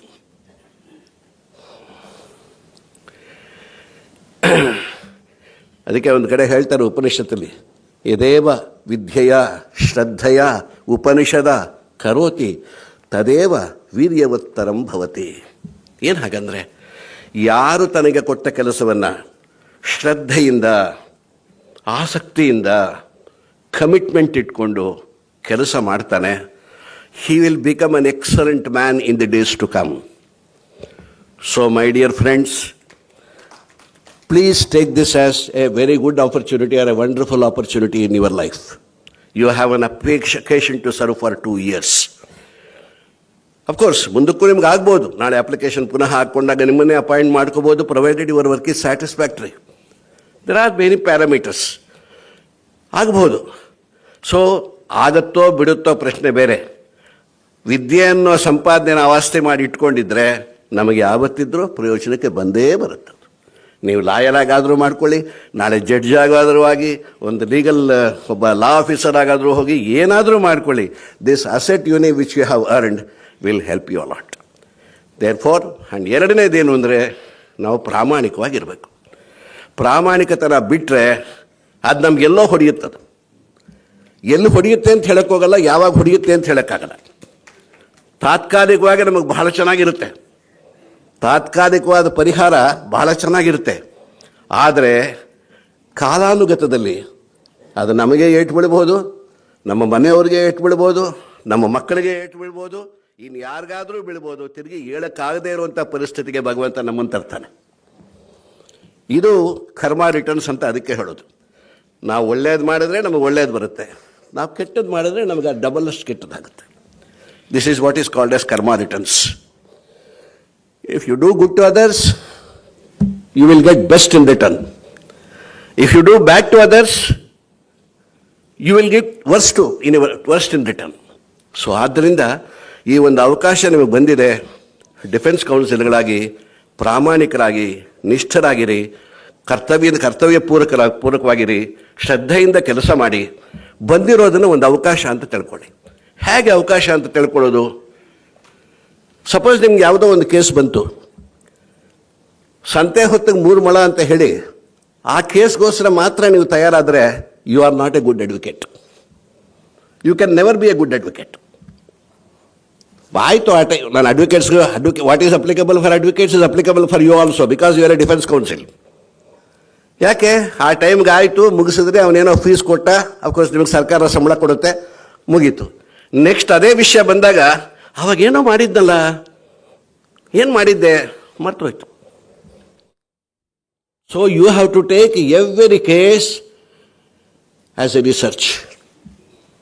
every case, be it a small case or a big case, ಮಾಡಿ ಓದಿ, ಕಾಮೆಂಟ್ರೀಸ್ ಓದಿ, ಲೈಬ್ರರಿಲಿ ಕೂತ್ಕೊಂಡು ಕಾಮೆಂಟ್ರೀಸ್ ಓದಿ, ಡಿಸಿಷನ್ಸ್ನ ನೋಟ್ ಮಾಡಿಕೊಂಡು ನೀವು ಸ್ಟಾಕ್ ಮಾಡಿ ಇಟ್ಕೊಂಡ್ರೆ ಅದು ಇವತ್ತಿಗಲ್ಲ, ಇನ್ನು 10 ವರ್ಷ 20 ವರ್ಷಕ್ಕಾದ್ರೂ ನಿಮಗೆ ಅನುಕೂಲ ಬರುತ್ತೆ. ಸೊ ಅಂತಹ ಒಂದು ಆಪರ್ಚುನಿಟಿನ ಲೀಗಲ್ ಸರ್ವಿಸ್ ಅಥಾರಿಟಿನವರು ನಿಮಗೆ ಮಾಡಿಕೊಟ್ಟಿದ್ದಾರೆ. You should be grateful. You should be grateful. God has given you that opportunity. ಅದನ್ನು ನೀವು ಬೇರೆ ಥರ ಉಪಯೋಗಿಸ್ಕೊಳ್ತೀವಿ ಅಂತಂದರೆ ಅದು ಅವರವರ ಹಣೆ ಬರ. ಅದಕ್ಕೆ ನಾನೇನು ಹೇಳೋಕ್ಕಾಗಲ್ಲ. So please make best use of this same. ಅದಕ್ಕೆ ಯಾವ ರೀತಿ ತಾವು ಇದು ಮಾಡಬೇಕು, ಏನಪ್ಪ BNSS ಹೇಳಕ್ಕೆ ಬಂದು ಏನೇನೋ ಹೇಳ್ತಾ ಇದ್ದಾರೆ ಅಂತ ದಯವಿಟ್ಟು ಭಾವಿಸ್ಬೇಡಿ. ಸೆಕ್ಷನ್ನು ಬುಕ್ಕಲ್ಲಿರೋ ಬುಕ್ಕು ನೀವು ಓದ್ಬೋದು, ನಾನು ಓದ್ಬೋದು, ಪ್ರಶ್ನೆ ಅದಲ್ಲ. ಬಟ್ ನಾನು ಹೇಳೋದೇನು ಅಂದರೆ ಯಾವ ರೀತಿ ನಾವು ತಯಾರಾಗಬೇಕು. There are 3 principles. ನಂಬರ್ 1, ಇಂಗ್ಲೀಷಿಂದ ಹೇಳ್ತಾ ಇದ್ದೀನಿ, reading maketh a full man, conference maketh a ready man, writing maketh an exact man. ಈ 3 ಪ್ರಿನ್ಸಿಪಲ್ಸ್ನ ನಾವು ಲೈಫಲ್ಲಿ ಅಳವಡಿಸ್ಕೊಂಡ್ರೆ ನೀವು ಏನೇ ಓದಿರಲಿ, that will remain in the back of your memory. You can save it and you can retrieve it. I am using computer language. You can retrieve it whenever you want. ಏನು ಹಾಗಂದರೆ, ನೀವು ಓದ್ತಕ್ಕಂತಹ ವಿಷಯವನ್ನು ಶ್ರದ್ಧೆಯಿಂದ ಓದಿ, focus ಮಾಡಿ ಓದಿ, ಅರ್ಥ ಮಾಡ್ಕೊಂಡು ಓದಿ. ಪ್ರಜಾವಾಣಿ ಪೇಪರ್ ಓದ್ದಂಗೆ ಓದಬೇಡಿ. You should understand what you are reading. You should be able to keep that in your mind. That is the first principle. ಆವಾಗ ಏನಾಗುತ್ತೆ, ಓದುವಾಗ ಶ್ರದ್ಧೆ, ಫೋಕಸ್ ಇರುತ್ತೆ, ಕಾನ್ಸಂಟ್ರೇಷನ್, ಆಸಕ್ತಿ ಇರುತ್ತೆ, ನೀವು ಕೇಂದ್ರೀಕರಿಸ್ತೀರ ಅದರ ಮೇಲೆ. ಆವಾಗ ನಿಮ್ಮ ತಲೆ ಒಳಗೆ ಹೋಗಿ ಕೂತ್ಕೊಳ್ಳುತ್ತೆ. ತಲೆಗೆ ಹೋಗಿ ಕೂತ್ಕೊಳ್ಳೋದಕ್ಕಿಂತಲೂ ಹೆಚ್ಚಾಗಿ ಹೃದಯದಲ್ಲಿ ಕೂತ್ಕೊಳ್ಳುತ್ತದೆ. Conference maketh a ready man. ಏನು ಹಾಗಂದರೆ ಅರ್ಥ, ನೀವೊಂದು 4-10 ಜನ ಫ್ರೆಂಡ್ಸ್ ಕೂತ್ಕೊಂಡು ಯಾವುದೇ ಒಂದು ಸಬ್ಜೆಕ್ಟ್ ಬಗ್ಗೆ, ಲೀಗಲ್ ಲಾ ಸಬ್ಜೆಕ್ಟ್ ಬಗ್ಗೆ, ಪಿಕ್ಚರ್ ಬಗ್ಗೆ ಅಲ್ಲ, ಯಾವುದೇ ಒಂದು ಸಬ್ಜೆಕ್ಟ್ ಬಗ್ಗೆ ಡಿಸ್ಕಸ್ ಮಾಡಿದ್ರೆ, ಒಬ್ರಿಗೊಬ್ಬರು ಎಕ್ಸ್ಚೇಂಜ್ ಮಾಡಿಕೊಂಡ್ರೆ ವ್ಯೂಸ್ನ, at the end of the day ನಿಮಗೆ ಗೊತ್ತಿರೋ ವಿಷಯವನ್ನು ನಿಮ್ಮ ಸ್ನೇಹಿತರಿಗೆ ಹೇಳ್ತೀರಾ, ನಿಮಗೆ ಸ್ನೇಹಿತರಿಗೆ ಗೊತ್ತಿರೋ ವಿಷಯವನ್ನು ನಿಮಗೆ ಹೇಳ್ತೀರಾ. ಹೊರಗಡೆ ಆಚೆ ಕಡೆಗೆ ಹೋಗೋವಾಗ ನೀವು 10 ಪೈಸಾ ಜ್ಞಾನ ಕಲ್ತ್ಕೊಂಡು ಬಂದಿದ್ರೆ, ಹೋಗೋವಾಗ 60 ಪೈಸಾ ಜ್ಞಾನ ಇಟ್ಕೊಂಡು ಹೋಗ್ತೀರ. This is the benefit. Conference maketh a ready man, writing maketh an exact man. This is what is lacking today. ಏನು writing maketh an exact man ಅಂತಾರೆ? ಇವತ್ತು ನಾವು ಬರವಣಿಗೆಯಲ್ಲಿ ಕೈಲಿ ಬರೆಯೋದನ್ನೇ ಮರೆತುಬಿಟ್ಟಿದ್ದೀವಿ. ನಾವು ಎಷ್ಟು ಸೋಮಾರಿಗಳಾಗ್ಬಿಟ್ಟಿದ್ದೀವಿ ಅಂದರೆ, ಅವ್ರ ಫೋನ್ ನಂಬರ್ಸ್ ಮೆಸೇಜ್ ಮಾಡಿಬಿಡ್ತೀಯಪ್ಪ, ಬರ್ಕೊಳ್ಳೋಕ್ಕೂ ಕಷ್ಟ ನಮಗೆ. ಯಾಕೆ? ಪೆನ್ನು ಪೇಪರೇ ಅಲ್ಲಿರಲ್ಲ ಅಲ್ಲಿ. We have become so lazy. We don't even bother to take down the 8 or 10 digits phone number. Message ಮಾಡಿಬಿಡೋ. ಮುಂಚೆ ಹಾಗಲ್ಲ, ಸ್ವಲ್ಪ ಇರು ಅಂತ ಹೇಳಿ ನಾವೆಲ್ಲೋ ಪೇಪರ್ ಹುಡುಕೊಂಡು, ಪೆನ್ ಹುಡುಕೊಂಡು ಬಂದು ಅದ್ರಲ್ಲಿ ಬರ್ಕೊಂಡು ಜೋಪಾನವಾಗಿ ಒಂದು ಕಡೆಗೆ ಇಟ್ಟು ಮಾಡ್ತಿದ್ವಿ. ಇವಾಗಿಲ್ಲ ಇವಾಗ. ಸೊ ಇನ್ನು ಬರಿ ಅಂದರೆ ಎಲ್ಲಿ ಬರಿತೀರಾ? ಒಂದು ಮೆಮೊ ಬರೆದು ಹಾಕಿರಿ ಅಂದರೆ ಅದರಲ್ಲಿ 20 ತಪ್ಪುಗಳಿರುತ್ತೆ. ಅನುಭವದಿಂದ ಹೇಳ್ತಾ ಇದ್ದೀನಿ. ನಾನು 33 ವರ್ಷ ಜಡ್ಜಾಗಿ ಕೆಲಸ ಮಾಡಿದ್ದೀನಿ. ಒಂದು ಮೆಮೊ ಬರೆದು ಹಾಕಿ ಅಂದರೆ 4.5 ಲೈನ್ ಇರೋ ಮೆಮೊದಲ್ಲಿ 15 ತಪ್ಪುಗಳಿರುತ್ತೆ. ಯಾಕಾಗ್ತದೋ? Because we don't have the writing habit. So you must develop the writing habit. Writing habit ಯಾಕೆ ಬೇಕು ಅಂದರೆ, ನೀವು ಬರೆಯೋವಾಗ ನಿಮ್ಮ ಮೈಂಡ್ ಕೆಲಸ ಮಾಡುತ್ತೆ. ನೀವೇನು ಓದಿದ್ದೀರಾ ಅಂತ ನಿಮಗೆ ಜ್ಞಾಪಕ ಬರುತ್ತೆ, ನೀವೇನು ಡಿಸ್ಕಸ್ ಮಾಡಿದ್ದೀರಾ ಅನ್ನೋದು ಜ್ಞಾಪಕ ಬರುತ್ತೆ. ಅದು ನೀವು ಬರೆಯೋವಾಗ ಆಟೋಮೆಟಿಕ್ ಆಗಿ it will be reduce into writing. So ಈ 3 ಸಿನ್ಕ್ರನೈಸ್ ಆಗಿ ಕೆಲಸ ಮಾಡೋವಾಗ ನೀವು ಓದಿದ್ದೆಲ್ಲವೂ ಜ್ಞಾಪಕ ಇರುತ್ತೆ. ಇವತ್ತಿಗೆ ಅಲ್ಲ, ಯಾವತ್ತಿಗೆ ಬೇಕಾದರೂ ಅದನ್ನು ನೀವು ನೆನೆಸ್ಬೋದು. ಈ ಪ್ರಿನ್ಸಿಪಲ್ನ ನಾವು especially the judges and lawyers, because we are students forever. ನಾವು ಸಾಯೋವರೆಗೂ ವಿದ್ಯಾರ್ಥಿಗಳೇ ನಾವು. ಹಾಗಾಗಿ ನಮಗೆ ಇದು ಬಹಳ ಮುಖ್ಯವಾಗಿರ್ತಕ್ಕಂತಹ 3 principle. Reading maketh a full man, conference maketh a ready man, writing maketh an exact man. That will give you a proper asset.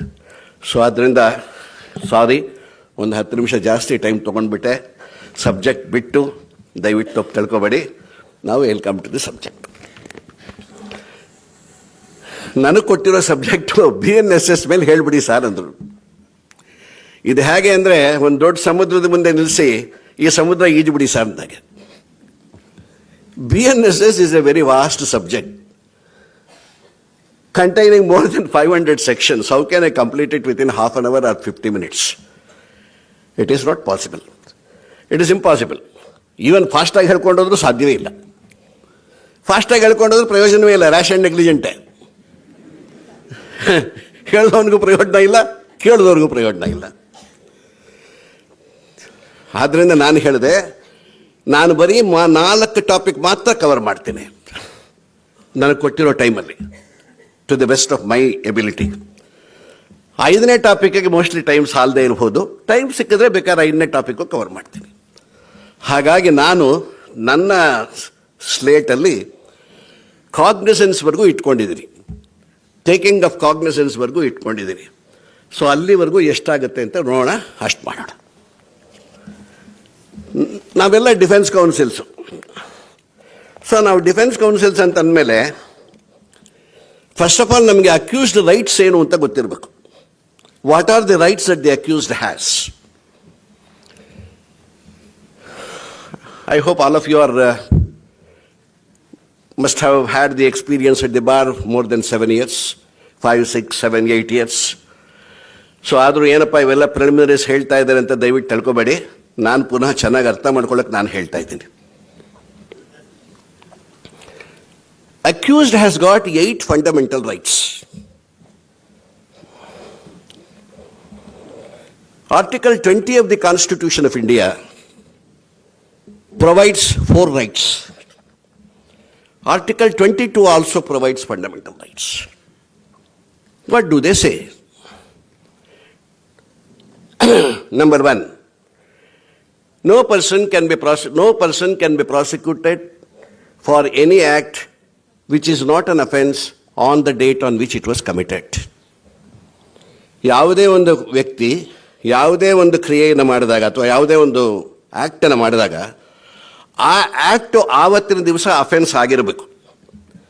ಅದು ಅಫೆನ್ಸ್ ಆಗದೇ ಇದ್ದರೆ he cannot be prosecuted. That means a person can be prosecuted for an act if it is an offense under any penal law as on the date on which it is committed. First principle. So ಇದಕ್ಕೆ ನಮ್ಗೆ ಲಾಯರ್ಗಳಿಗೆ ಏನು ಸಂಬಂಧ? ಇದು ಯಾವುದೇ ಒಂದು offence ಬಂದಾಗ, ಅಂದರೆ ಹಳೇದೆಲ್ಲ ಬಿಡಿ, ನಮಗೆಲ್ಲ ಗೊತ್ತೇ ಇದೆ. ಯಾವುದೇ ಒಂದು ಹೊಸ ಅಫೆನ್ಸ್ಗಳು ಬಂದಾಗ ಸ್ವಲ್ಪ ಪುಸ್ತಕ ತೆಗೆದು ನೋಡಬೇಕು. ಈ ಅಫೆನ್ಸ್ ಯಾವಾಗ ಅಮೆಂಡ್ ಆಯಿತು, ಯಾವಾಗ ಸೇರ್ತು, ಯಾವಾಗ ಬದಲಾವಣೆಗಳಾಯಿತು, ಯಾವ ಸೆಕ್ಷನ್ ಯಾವ ಟೈಮಲ್ಲಿ ಆಯಿತು, ಇದನ್ನು ನಾವು ನೋಡಬೇಕು. ಇದನ್ನು this is the first fundamental right.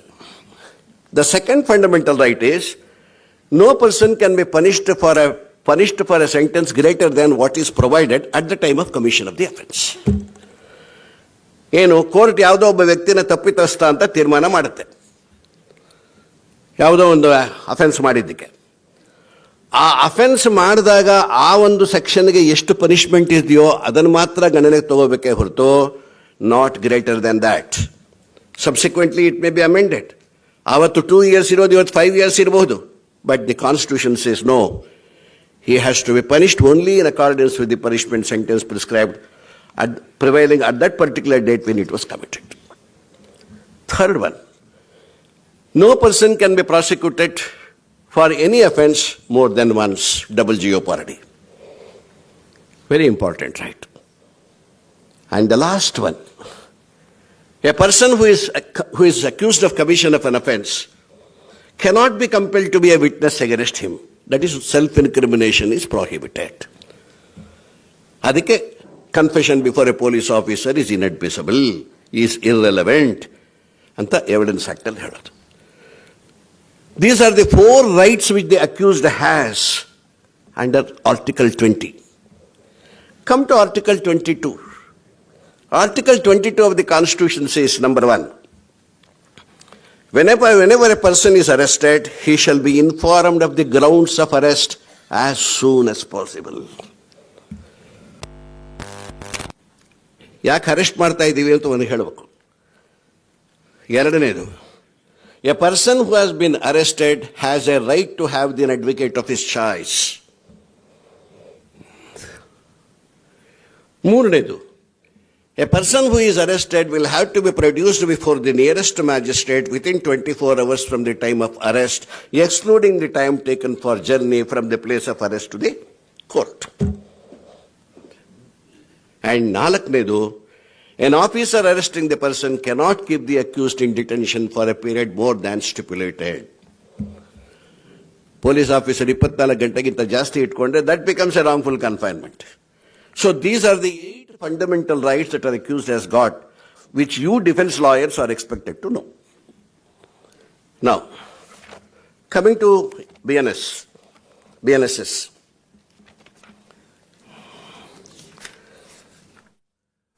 ನಾನು ಪ್ರತಿ ಸರಿನೂ ಹೇಳ್ತಾ ಇರ್ತೀನಿ, ಯಾವಾಗ ಅವಕಾಶ ಸಿಗುತ್ತೋ ಅವಾಗೆಲ್ಲ, ಯಾವುದೇ ಒಂದು ಕಾನೂನು ಪುಸ್ತಕಗಳನ್ನು ನಾವು ಓದಬೇಕಾದ್ರೆ 2 ವಿಷಯಗಳನ್ನು ಮೊದಲು ನಾವು ಫಂಡಮೆಂಟಲಿ ಜ್ಞಾಪಕ ಇಟ್ಕೋಬೇಕು. ನಂಬರ್ 1, ಪ್ರಿಯಾಂಬಲ್ ಪೋರ್ಷನ್ ಓದಬೇಕು. ನಂಬರ್ 2, ಡೆಫಿನಿಷನ್ ಪೋರ್ಷನ್ ಓದಬೇಕು. ಇವೆರಡನ್ನ ಓದದೆ ನಾವು ಮುಂದಕ್ಕೆ ಹೋದರೆ ಗಣಪತಿ ಪ್ರಾರ್ಥನೆ ಮಾಡದೆ ವ್ರತ ಮಾಡಿದಾಗ ಆಗತ್ತೆ, ನನ್ನ ಪ್ರಕಾರ. I may be wrong also. ಯಾಕೆ? ಯಾವುದೇ ಒಂದು ಕಾನೂನು ಉದ್ದೇಶವಿಲ್ಲದೆ ಮಾಡೋದಿಲ್ಲ. Any law will have to be enacted only for meeting a particular purpose or an object. What is the purpose for which a particular enactment has been made? What is the object behind it? And how do the act achieve that particular object? ಇದರ ಉದ್ದೇಶ ಏನು, ಇದರ ವ್ಯಾಪ್ತಿ ಏನು, ಇದನ್ನು ಯಾವ ರೀತಿ ಇದರ ಉದ್ದೇಶವನ್ನು ಸಫಲ ಮಾಡೋದಕ್ಕೆ ಈ ಕಾನೂನು ಹೇಳುತ್ತೆ. ಈ 3 ಅಂಶಗಳು ನಿಮಗೆ ಪ್ರಿಯಾಂಬಲ್ ಇರುತ್ತೆ. ಸೊ ಪ್ರಿಯಾಂಬಲ್ ನೀವು ಓದಿದ್ರೆ ಆ ಕಾನೂನು ಏನು ಅಂತ ನಿಮಗೆ ಗೊತ್ತಾಗುತ್ತೆ. If you are a well legally trained person, if you read the preamble, you will note the spirit of the legislation. ಆ ಕಾನೂನನ್ನು ಯಾಕೆ ಮಾಡಿದ್ದಾರೆ ಅಂತ ನಮಗೆ ಗೊತ್ತಾಗುತ್ತೆ. Then definitions. ಡೆಫಿನಿಷನ್ ಕ್ಲಾಸ್ ಯಾಕೆ ಬೇಕು ಅಂತಂದರೆ, ಕೆಲವು ಪದಗಳಿಗೆ ಬೇರೆ ಬೇರೆ ಸಂದರ್ಭಗಳಲ್ಲಿ ಬೇರೆ ಬೇರೆ ಅರ್ಥಗಳಿರುತ್ತೆ. ಒಂದೇ ಪದಕ್ಕೆ ಬೇರೆ ಬೇರೆ ಸಂದರ್ಭಗಳಲ್ಲಿ ಬೇರೆ ಬೇರೆ ಅರ್ಥಗಳಿರುತ್ತೆ. ಆದರೆ ಈ ಒಂದು ಕಾನೂನಿನಲ್ಲಿ, ನೀವು ಓದ್ತಾ ಇರೋ ಕಾನೂನಲ್ಲಿ, ಆ ಪದಕ್ಕೆ ಏನರ್ಥ ಇದೆ, what exactly the meaning of the word are the term R phrase which is used in that particular act. So ನಾವು ಆ ಆಕ್ಟನ್ನು ಓದುವಾಗ ಆ ಪದ ನಮಗೆ ಕಂಡು ಬಂದರೆ ನಾವು ಆ ಮೀನಿಂಗ್ ಕೊಡಬೇಕೇ ಹೊರತು ಬೇರೆ ಯಾವ ಮೀನಿಂಗ್ ಕೊಡೋಕ್ಕೂ ಸಾಧ್ಯ ಇಲ್ಲ. ಆದ್ದರಿಂದ ಪ್ರಿಯಾಂಬಲ್ ಮತ್ತು ಡೆಫಿನಿಷನ್ಸ್ನ ಓದೋ ಒಂದು ಹವ್ಯಾಸವನ್ನು ನಾವು ಬೆಳೆಸ್ಕೋಬೇಕು. ಅದು ಬಿಟ್ಬಿಟ್ಟು ಯಾವುದೋ ಒಂದು ಸೆಕ್ಷನ್ 24 ಬೇಕು ಓದು ಅಂತ ಸೀದಾ ನೀವು 24ಕ್ಕೆ ಹೋದರೆ ಏನಾಗಬೇಕು ಅದಾಗತ್ತಷ್ಟೆ. So this is one important aspect. Now coming to BNSS. We will only discuss about 4 or 5 definitions which are important for us. For us, from the point of view of the Defence Counsel. Number 1. What do you mean by an offence?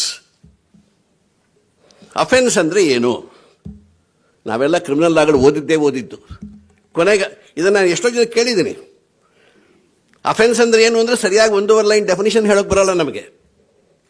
ಆದರೆ ನಾವು we are law graduates, we have been practising as advocates, et cetera et cetera. BNSS defines offense as any act or omission which has been made punishable under any law for the time being in force. ಇಷ್ಟೇ. ಆದರೆ ಅರ್ಥ ಎಷ್ಟು? Any act or omission, ಯಾವುದೇ ಒಂದು ಕ್ರಿಯೆ ಅಥವಾ ಲೋಪ, any act or omission which has been made punishable under any law for the time being in force. ಆವತ್ತು ಚಾಲ್ದಿ ಇರತಕ್ಕಂತಹ ಯಾವುದೇ ಕ್ರಿಮಿನಲ್ ಲಾನಲ್ಲಿ ಅದಕ್ಕೆ ಶಿಕ್ಷೆಯನ್ನು ವಿಧಿಸಿದ್ರೆ ಅಂತ ಅದು ಅಫೆನ್ಸ್ ಆಗುತ್ತೆ. Very simple definition. Any act or omission which has been made punishable under any law for the time being in force is called an offense.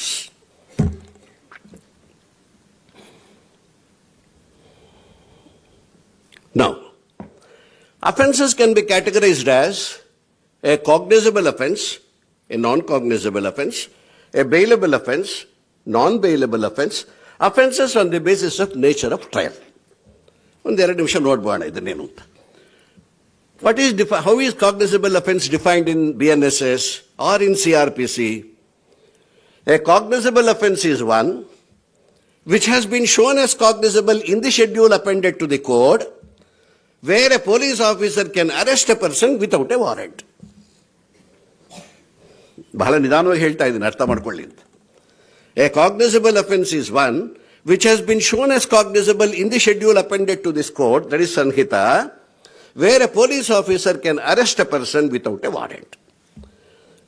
ನಮಗೆ ಈ ಸೆಕ್ಷನ್ ಪಾರ್ಟ್ ಎಲ್ಲ ಆದಮೇಲೆ ಒಂದು ಶೆಡ್ಯೂಲ್ ಇದೆ, ಟೇಬಲ್ ಇದೆ. ಆ ಟೇಬಲಲ್ಲಿ ಎರಡು ಭಾಗ ಇದೆ, ಪಾರ್ಟ್ ಎ, ಪಾರ್ಟ್ ಬಿ. ಆ ಪಾರ್ಟ್ ಎನಲ್ಲಿ, ಪಾರ್ಟ್ ಬಿನಲ್ಲಿ 6 ಕಾಲಮ್ ಇದೆ. In column number 1, there is a mention of section of the Indian Penal Code. In column number 2, description of the offence. In column number 3, punishment. In column number 4, cognizable or non-cognizable. In column number 5, bailable or non-bailable. In column number 6, triable by which court. ಹೌದಾ? So ಆ ಒಂದು table ಅಲ್ಲಿ ಯಾವ್ಯಾವ offence ನ cognisable ಅಂತ ತೋರಿಸಿದ್ದಾರೆ, ಅದೆಲ್ಲ cognisable ಅಫೆನ್ಸೇ. ಇದನ್ನ ಹೇಳಕ್ ಡೆಫಿನಿಷನ್ ಬೇಕಾ ಸರ್? ಅರ್ಥವಾಗಲ್ವಾ ನಮ್ಗೆ? ಅಷ್ಟು ಮಾತ್ರ ಶೆಡ್ಯೂಲ್ ನೋಡಿದ್ರೆ. ಮುಂದಕ್ಕೆ ನೋಡಿ, where a police officer can arrest a person without a warrant. So a person committing a cognizable offence can be arrested by a police officer without an order of the court, without a warrant. Police officer got that power. Powers of the police officer to arrest another chapter is over adrally.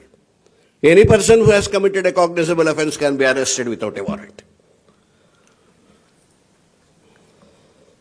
Some are under the misconception, sir, it is punishable with 7 years of imprisonment, so it is cognizable. Sir, it is punishable just with 6 months of imprisonment, it is non-cognizable. Friends, the term of imprisonment is nothing to do with the cognizability or non-cognizability. Term of imprisonment ko cognizable or non-cognizable ಅನ್ನೋಕ್ಕೂ ಸಂಬಂಧವೇ ಇಲ್ಲ. ಎರಡು example. Number 1, IPC ನಲ್ಲಿ ಅಥವಾ BNS ಅಲ್ಲಿ ಅಫ್ರೆ ಅಂತ ಒಂದು section ಇದೆ. IPC section 160. ಏನು? ಬೀದಿ ಜಗಳ ಪನಿಷ್ಮೆಂಟ್ ಎಷ್ಟು ಗೊತ್ತೇನೋ? 1 ತಿಂಗಳ sentence. But it is cognisable. It is cognizable. Defamation, 2 years, non-cognizable. Bigamy, 2ನೇ ಹೆಂಡತಿನ ತಗೊಳ್ಳೋದು, non-cognizable. ಅಂದ್ರೆ ಸೆಂಟೆನ್ಸ್ ಆಫ್ ಇಂಪ್ರಿಸನ್ಮೆಂಟ್ಗೂ ಕಾಗ್ನಿಸಬಿಲಿಟಿ ಸಂಬಂಧ ಇಲ್ಲ. ಸೊ ಇಲ್ಲಿ 2 ಪ್ಯಾರಾಮೀಟರು. ಇದು ಕಾಗ್ನಿಸಬಲ್ ಅಂತ BNSS ಅಲ್ಲಿ ಹೇಳಿದಾರೆ ಶೆಡ್ಯೂಲ್ ಅಲ್ಲಿ, ಕಾಗ್ನಿಸಬಲ್. ಹಾಗಾದ್ರೆ ಇದರ ನೇಚರ್ ಏನು? ಪೊಲೀಸ್ ಆಫೀಸರ್ಗೆ ವಾರೆಂಟ್ ಬೇಕಿಲ್ಲ. Any person committing cognisable offence can be arrested. Non-cognizable, of course, the definition is the other way around. A non-cognizable offence is one which is shown as non-cognizable in the schedule appended to the court, where police cannot investigate also. Arrest ಪ್ರಶ್ನೆ ಇಲ್ಲಿ. ನಾನ್-ಕಾಗ್ನಿಸಬಲ್ offence ಅಲ್ಲಿ ಪೊಲೀಸ್ನವರಿಗೆ investigate ಮಾಡೋ ಪವರ್ಸೇ ಇಲ್ಲ, case register ಮಾಡ್ಕೊಳ್ಳೋ ಪವರ್ಸೇ ಇಲ್ಲ. So this is cognisable and non-cognisable. Second one, bailable and non-bailable. Of course, no definition is required. ಯಾಕೆಂದರೆ ದಿನಾಗಲೂ ಬೆಳಗ್ಗೆ ಆದರೆ ಸಾಯಂಕಾಲದವರೆಗೂ ಬೇಲ್ ಅಪ್ಲಿಕೇಶನ್ಗಳಲ್ಲೇ ನಾವು ಮುಳುಗಿಬಿಟ್ಟಿದ್ದೀವಿ. ಸೊ ಹಾಗಾಗಿ ನಮಗೆ ಗೊತ್ತಿರುತ್ತಿದ್ದು. A bailable offence is one where the accused is entitled for bail as a matter of right. But a non-bailable offence is one where whether to grant bail or not to grant bail is at the discretion of the court.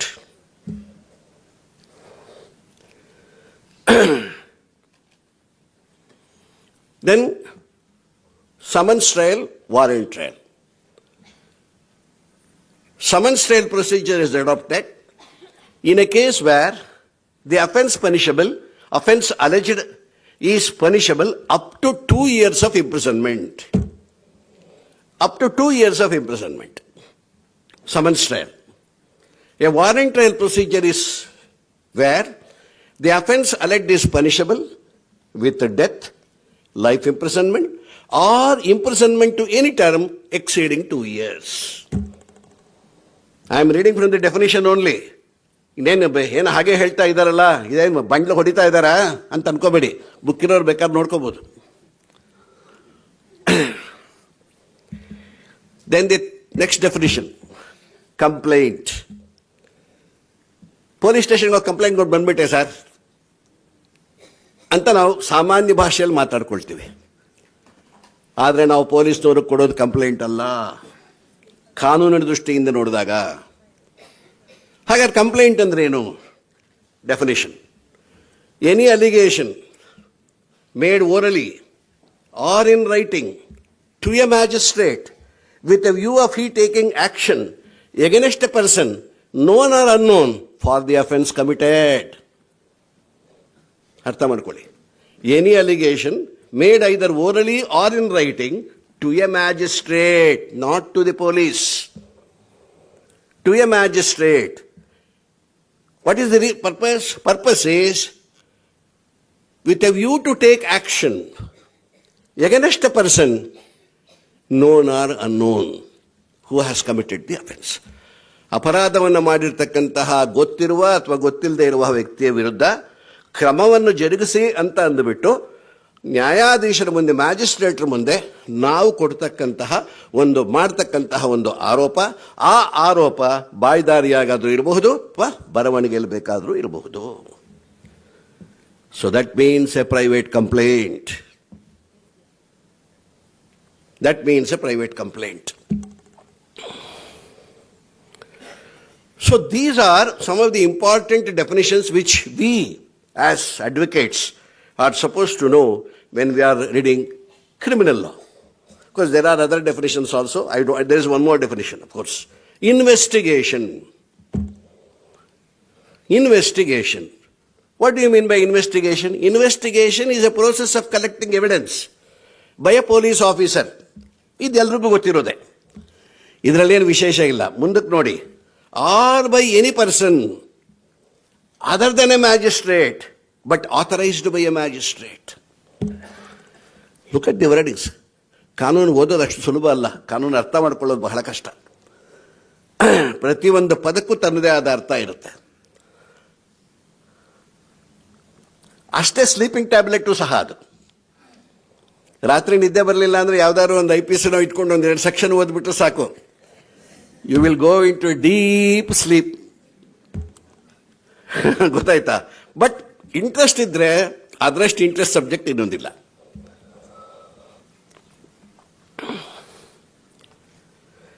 Collection of evidence by a police officer in a case, correct, investigation. Or by any person other than a police officer but authorized by a magistrate. Authorized by the magistrate. Police officer ಅಂತೇನಿಲ್ಲ, ಬೇರೆ ಯಾವುದೇ ವ್ಯಕ್ತಿಗೆ magistrate direction ಕೊಟ್ಟು investigate ಮಾಡು ಅಂತ ಹೇಳಿದ್ರೆ ಅದು ಸಹ ಇನ್ವೆಸ್ಟಿಗೇಷನ್ನೇ.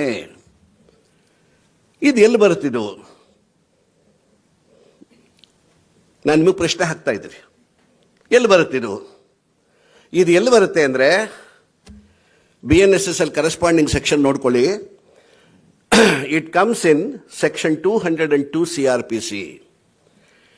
Equivalent provision ಇಲ್ಲಿ ನೋಡ್ಕೊಳ್ಳಿ. ಮೋಸ್ಟ್ಲಿ 211 12 13 ಇರಬೇಕು. ಯಾಕೆಂದರೆ ಈ ಸೆಕ್ಷನಲ್ಲಿ ಇನ್ನೂ ಅಷ್ಟು ಸುಲಭವಾಗಿ ಬಾಯಿಗೆ ಬಂದಿಲ್ಲ. 30 ವರ್ಷದಿಂದ ಅದನ್ನು ಓದ್ಕೊಂಡು ಬಂದು ಇವಾಗ ಇದ್ದಕ್ಕಿದ್ದಾಗೆ ಇದನ್ನು ಓದು ಅಂದರೆ ಹೇಗೆ ಜ್ಞಾಪಕ ಇಟ್ಕೊಳ್ಳೋದು? ಅದರಲ್ಲಿ ಏನು ಹೇಳುತ್ತೆ? If in any case, private complaint procedurally, if in any case, magistrate is of the opinion that investigation is required, he may direct investigation either by the police officer or by any other person. Or by any other person. ಅಲ್ಲಿ authorization ಕೊಡ್ಬೇಕು magistrate. Example, ಯಾವುದೋ ಒಂದು private complaint ಕೇಸಲ್ಲಿ ಒಂದು document ಇರುತ್ತೆ. ಆ ಡಾಕ್ಯುಮೆಂಟಲ್ಲಿ ಒಬ್ಬ forged ಅಂತಾನೆ. That will have to be sent to the FSL for investigation. Police cannot do it. Magistrate can directly send it. So magistrate can ask the FSL department to investigate into the matter and give a report as to whether it is a forged one or not. One example ಕೊಟ್ಟೆ ಅಷ್ಟೇ. So ಅಂತಹ ಒಂದು aspect ಸಹ ಈ definition ಅಂದರೆ ನಾನು ಹೇಳೋದೇನು ಅಂದರೆ ಡೆಫಿನೇಷನ್ ಕಾಲಮ್ಸ್ ಅಲ್ಲಿ ಯಾವುದೇ ಒಂದು ಪದಗಳನ್ನು ಡಿಫೈನ್ ಮಾಡಬೇಕಾದ್ರೆ ಮುಂದಕ್ಕಿರೋ ಸೆಕ್ಷನ್ಗಳನ್ನ ಗಮನದಲ್ಲಿ ಇಟ್ಕೊಂಡೇ ಡಿಫೈನ್ ಮಾಡಿರ್ತಾರೆ. ಯಾವುದೇ ಕಾನೂನು ಪುಸ್ತಕ ತಗೊಳ್ಳಿ ನೀವು, ಮುಂದಕ್ಕಿರೋ ಸೆಕ್ಷನ್ ಗಮನದಲ್ಲಿ ಇಟ್ಕೊಂಡೇ ಡೆಫಿನೇಷನ್ಸ್ನ ಮಾಡಿರ್ತಾರೆ. ನಾವು the next one, with regard to the hierarchy of courts, one of the important change that has been brought about in BNSS is metropolitan magistrate courts have been abolished. There is no metropolitan magistrate court or chief metropolitan magistrate courts. All are chief judicial magistrate. That is CJMs, additional CJMs, etc. JMFC idde idare. So we have, and there is, and in CRPC there was one more court, assistant session judge. Even that is also now taken away. Now we have only session judge, CJM, JMFC, and JMSC, judicial magistrate first class and judicial magistrate second class. And so far as the powers are concerned, session judge power, CJM power is not disturbed. Magistrate power, he has power to impose fine up to 50,000 rupees, and second class magistrate has got power to impose fine up to 10,000 rupees. These are the modifications or changes that have been brought about in BNSS. Applicability of the code. How to read the code? Sanhya ಓದೋದು ಹೇಗೆ CRPC ನ. ನಾನು ಹಳೆ CRPC section ಹೇಳ್ತೀನಿ, ದಯವಿಟ್ಟು corresponding sections ನೋಡ್ಕೊಳ್ಳಿ. ನಾನು ಸೆಕ್ಷನ್ಗಳು ಓದಿದ್ದೀನಿ, ಚೇಂಜಸ್ ಏನಾಗಿಲ್ಲ. ಚೇಂಜಸ್ ಏನಾದರೂ ಆಗಿದ್ರೆ ನಾನೇ ಹೇಳ್ತೀನಿ.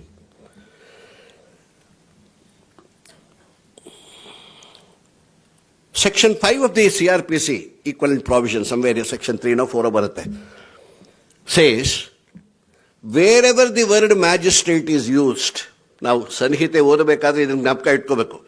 Wherever the word magistrate is used without qualifying either judicial or executive, it shall be understood as either a judicial magistrate first class or judicial magistrate second class, and not an executive magistrate.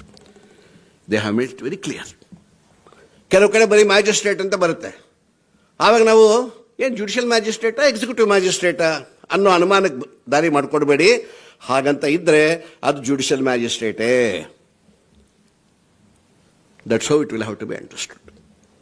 Then applicability of the code, ಇದು ಬಹಳ important ನಮ್ಮ defence ಕೌನ್ಸಿಲ್ಗೆ especially. ಏನು ಹೇಳುತ್ತೆ ಈ ಸಂಹಿತೆ ಯಾವ್ಯಾವ ಇದಕ್ಕೆ apply ಆಗುತ್ತೆ? Very vast definition. ಸೆಕ್ಷನ್ 4 ಇರಬೇಕೇನೋ, ಅದರಲ್ಲಿ ಸೆಕ್ಷನ್ 4 ಇತ್ತು, ಇದರಲ್ಲಿ ಮೋಸ್ಟ್ಲಿ 3 or 4 ಇರಬೇಕು. ಏನು ಹೇಳುತ್ತೆ? Any investigation, trial or inquiry, any investigation, trial or inquiry under the provisions of Indian Penal Code, alli Bharatiya Nyaya Sanhita illi,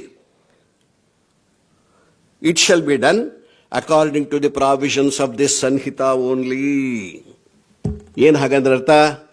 ಭಾರತೀಯ ನ್ಯಾಯ ಸಂಹಿತೆಯ ಯಾವುದೇ ಸೆಕ್ಷನ್ಗಳ ಅಡಿಯಲ್ಲಿ ಯಾವುದೇ ಇನ್ವೆಸ್ಟಿಗೇಷನ್ನು, ಟ್ರಯಲ್ಲು ಅಥವಾ ಎನ್ಕ್ವೈರಿ ಆಗಬೇಕಾದ್ರೆ ಅದು ಈ BNS ಅಲ್ಲಿ ಏನು ಪ್ರಾವಿಷನ್ಸ್ ಹೇಳಿದೆಯೋ ಅದೇ ಪ್ರಾವಿಷನ್ಸ್ ಪ್ರಕಾರ ಆಗಬೇಕೇ ಹೊರತು ಬೇರೆ ಯಾವ ಪ್ರಾವಿಷನ್ಸು ಇಲ್ಲ. CRPCಲು ಅದನ್ನೇ ಹೇಳಿದ್ರು. Any investigation, trial or inquiry under any of the offences under Indian penal code shall be conducted in accordance with the provisions of the CRPC only. ಇಲ್ಲಿ ಭಾರತೀಯ ನ್ಯಾಯ ಸುರಕ್ಷಾ ಸಂಹಿತ ಓನ್ಲಿ. IPC ಜಾಗದಲ್ಲಿ BNS ಅಂತ ಇಟ್ಕೊಳ್ಳಿ. ಹಾಗಾದ್ರೆ ಅದರ್ ಲಾಸ್ ಎಲ್ಲ ಹೇಗೆ sir? Prevention of corruption act, POCSO act, scheduled caste and scheduled tribe prevention of atrocities act, ಬೇಕಾದಷ್ಟು ಅದರ್ ಲಾಸ್ ಇದೆ. ಅದರಲ್ಲೆಲ್ಲ ಹೇಗೆ sir? Subsection 2 says, in respect of the offences under other laws, specific ಆಗಿ ಹೇಳ್ತಾರೆ, and other laws, investigation, inquiry and trial shall also be conducted according to the provisions of this Sanhita. ಇದರ ಪ್ರಕಾರನೇ ಮಾಡಬೇಕು. Provided, ಅಲ್ಲೊಂದು rider ಇಟ್ರು, provided if the special act provides a provision which is different from the provision mentioned in the Bharatiya Nyaya Sanhita, then the provision mentioned in the BNS Special Act will have to be applied. ಏನು ಹಾಗಂದ್ರೆ ಯಾವುದೇ ಬೇರೆ ಇತರೆ ಕಾನೂನುಗಳಲ್ಲಿ ಯಾವುದೇ ಒಂದು ಅಪರಾಧದ ಬಗ್ಗೆ investigation enquiry R trial ಆಗಬೇಕಾದ್ರೆ ಅದು ಸಹ BNSS ಪ್ರಕಾರನೇ ನಡಿಬೇಕು. ಅಲ್ಲಿ CRPC ಪ್ರಕಾರ ಅದು ಏನು ಚೇಂಜಸ್ ಇಲ್ಲ. ಆದರೆ ಅಂತಹ ಸ್ಪೆಷಲ್ ಲಾನಲ್ಲಿ ಇರ್ತಕ್ಕಂತಹ ಪ್ರೊಸೀಜರು ಇಲ್ಲಿ ಹೇಳಿರ್ತಕ್ಕಂತಹ ಪ್ರೊಸೀಜರ್ಗಿಂತ ಬೇರೆ ಇದ್ದ ಪಕ್ಷದಲ್ಲಿ ಸ್ಪೆಷಲ್ ಲಾನಲ್ಲಿ ಏನು ಪ್ರೊಸೀಜರ್ ಇದೆಯೋ ಅದನ್ನು ಫಾಲೋ ಮಾಡಿ, ಇದನ್ನಲ್ಲ. Very clear. ಸೊ CRPCನ ಯಾವುದಕ್ಕೆ BNSSನ ಯಾವುದಕ್ಕೆ ಓದಬೇಕು, ಯಾವುದಕ್ಕೆ ಓದಬಾರ್ದು ಅನ್ನೋದನ್ನು ಸಹ BNSS ಅಲ್ಲೂ ಸ್ಪಷ್ಟಪಡಿಸಿದ್ದಾರೆ, CRPCಲೂ ಇದೆ. ಆ್ಯಂಡ್ ಎರಡರಲ್ಲೂ ಸಹ ಚೇಂಜಸ್ ಏನಿಲ್ಲ. ಅಲ್ಲಿ ಏನಿದೆಯೋ ಇಲ್ಲೂ ಅದೇ ಇದೆ.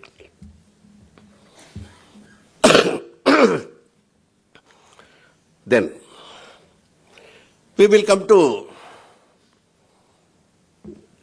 registration of the FIR. Section 154 ಅಲ್ಲಿತ್ತು, ಇಲ್ಲಿ ಮೋಸ್ಟ್ಲಿ Section 173 ಇರಬೇಕು ಅಂತ ಕಾಣಿಸುತ್ತೆ. ಯಾಕಂದರೆ ಬುಕ್ ನೋಡ್ಕೊಳ್ಳೋಕೆ ಟೈಮ್ ಇಲ್ಲ. ನಮ್ಮ ಜಯದೇವ್ ಶೆಟ್ಟರ್ ಕೊಟ್ಟಿರೋ ಟೈಮ್ ಕಮ್ಮಿ, ಅದಕ್ಕೋಸ್ಕರ ಆ ಹಳೆ ಸೆಕ್ಷನ್ ಹೇಳ್ತೀನಿ, ಅದನ್ನ ಬರ್ಕೊಂಡು ಹೊಸ ಸೆಕ್ಷನ್ BNSS ನೋಡ್ಕೊಳ್ಳಿ. ಏನು ಹೇಳುತ್ತೆ BNSS Section 154? ಸೇಮ್ ಇದೆ, ಚೇಂಜಸ್ ಹೇಳ್ತೀನಿ ಏನಿದೆ ಅಂತ. Where an information relating to a cognizable offence is received by an officer in charge of the police station, either in writing or electronically, is added, electronically added, either in writing or electronically, the police officer shall reduce that information in a separate register prescribed by the state government for that purpose. ನೀವು FIR ನೋಡಿರ್ಬೋದು, ಅದು ಎಷ್ಟು ಜನ ಕೂಲಂಕುಷವಾಗಿ FIR ಮೇಲಿಂದ ಕೆಳಗಿನವರೆಗೂ ಓದಿದಾರೋ ಗೊತ್ತಿಲ್ಲ ನನಗೆ. Bale ತೊಗೊಂಡ್ರೆ ಆಯಿತು, ಇನ್ನು ಉಳಿದಿದ್ದೇನಾದ್ರೂ ನಮಗೇನಾಗಬೇಕು. ಮೇಲ್ಗಡೆನೆ ಬರೆದಿರ್ತಾರೆ FIR ಅಲ್ಲಿ book number so and so Section 154. ಆ ಬುಕ್ ನಂಬರ್ 1 ಇದೆಯಲ್ಲ, ಆ ಬುಕ್ ನಂಬರು ಸ್ಟೇಟ್ ಗೌರ್ಮೆಂಟ್ ಕೊಟ್ಟಿರೋದು, prescribed by the state government. ಒಂದೊಂದು ಸ್ಟೇಟಲ್ಲಿ ಒಂದೊಂದು ಪದ್ಧತಿಗಳಿರುತ್ತೆ. ನಮ್ಮ ಸ್ಟೇಟಲ್ಲಿ ಆ ಪದ್ಧತಿ ಇದೆ. ಸೊ ಅದರಲ್ಲಿ ಇದರ ಇನ್ಫಾರ್ಮೇಶನ್ ಬರೆದು ಅದಕ್ಕೆ ಇನ್ಫಾರ್ಮೆಂಟ್ ಸಿಗ್ನೇಚರ್ ತಗೊಂಡು ಅವನಿಗೆ ಓದಿ ಹೇಳಿ ಅವನ ಸಿಗ್ನೇಚರ್ ತಗೊಂಡು ಅವನಿಗೆ ಕಾಪಿನ ಕೊಡಬೇಕು free of cost. That is what Section 154 CRPC and equivalent provision in BNSS also provides. So ಇಲ್ಲಿ ಎಲೆಕ್ಟ್ರಾನಿಕ್ ಮೋಡ್ ಅನ್ನೋದನ್ನು ಅಡಿಷನಲ್ ಆಗಿ ಸೇರಿಸ್ಕೊಂಡಿದ್ದಾರೆ. ಅದು ಇಮೇಲಲ್ಲಿ ಬೇಕಾದ್ರೂ ಕಂಪ್ಲೇಂಟ್ ಕೊಡ್ಬೋದು, ವಾಟ್ಸಪ್ಪಲ್ಲಿ ಬೇಕಾದ್ರೂ ಕಂಪ್ಲೇಂಟ್ ಕಳಿಸ್ಬೋದು. So that provision has been provided. And ಎರಡನೇದು, ಆ ಪೊಲೀಸ್ ಸ್ಟೇಷನ್ಗೆ ಜ್ಯೂರಿಸ್ಡಿಕ್ಷನ್ ಇರಲಿ ಇಲ್ಲದೆ ಹೋಗಲಿ, they have to receive it ಅಂತಲೂ ಹೇಳಿದ್ದಾರೆ. ಮುಂಚೆ ಹೇಳ್ತಾ ಇದ್ರು, ಯಾರಾದರೂ ಕಂಪ್ಲೇಂಟ್ ತೊಗೊಂಡೋಗಿ ಒಂದು ಪೊಲೀಸ್ ಸ್ಟೇಷನ್ಗೆ ಕೊಟ್ಟರೆ ಹೋಗ ನಮ್ಮ ಜ್ಯೂರಿಸ್ಡಿಕ್ಷನಲ್ಲಿ ಆಗಿಲ್ಲ, ಆ ಜ್ಯೂರಿಸ್ ಅಲ್ಲೋಗಿ ಕೊಡೋಗೋನವ್ರು. ಇವಾಗ ಹಾಗೆ ಹೇಳೋ ಹಾಗಿಲ್ಲ, ಇವಾಗ ಎಲ್ಲಿ ಕೊಟ್ಟರು ತಗೋಬೇಕು ಅವರು. ನೆಕ್ಸ್ಟ್ ಹೇಳ್ತಾರೆ ಅಲ್ಲಿ, where information is received electronically, ಇದು ಮುಖ್ಯ. ಇದು where information is received electronically, ಅದು ಯಾರು ಕಳಿಸಿರೋ ಅಂತ ಗೊತ್ತಾಗಬೇಕಲ್ಲ. ಯಾಕೆಂದ್ರೆ ಯಾರು ಬೇಕು, ನನ್ನ ಮೊಬೈಲ್ ತೊಗೊಂಡು ಯಾರು ಬೇಕಾದ್ರೂ ಉಪಯೋಗಿಸ್ಬೋದು. ನನ್ನ ಪಾಸ್ವರ್ಡ್ ಎಂತ ನಂಬರ್, ಅದೇನೋ ನಂಬರ್ ಇದೆಯಲ್ಲ, ಆ ನಂಬರ್ ಗೊತ್ತಿದ್ರೆ ಯಾರು ಬೇಕಾದ್ರೂ ಉಪಯೋಗಿಸ್ಬೋದು. ನನ್ನ ಮೊಬೈಲ್ ತೊಗೊಂಡು ನೀವು ಬೇಕಾದ್ರೂ ಕಂಪ್ಲೇಂಟ್ ಕಳಿಸ್ಬೋದು. ನಾನೇ ಕಳಿಸಿದ್ದೀನಿ ಅನ್ನೋದಕ್ಕೆ ಅಥೆಂಟಿಸಿಟಿ ಎಲ್ಲಿದೆ ಅಲ್ಲಿ? ಸೊ ಅದಕ್ಕೆ ಆ ಕಾನೂನು ಹೇಳುತ್ತೆ, if an information is sent by electronic communication, that shall be vouchsafed by the informant within 3 days. ಹೋಗಿ ಪೊಲೀಸ್ ಸ್ಟೇಷನ್ಗೆ ಹೋಗಿ ಹೇಳಬೇಕು, ನಾನೇ ಸ್ವಾಮಿ ಕಂಪ್ಲೇಂಟ್ ಕಟ್ಟಿರೋದು, ನಾವೇ ಕೊಟ್ಟಿರೋದು ಅಂತ ಹೇಳಬೇಕು. ಆವಾಗ they take further steps. This is what Section 154 says.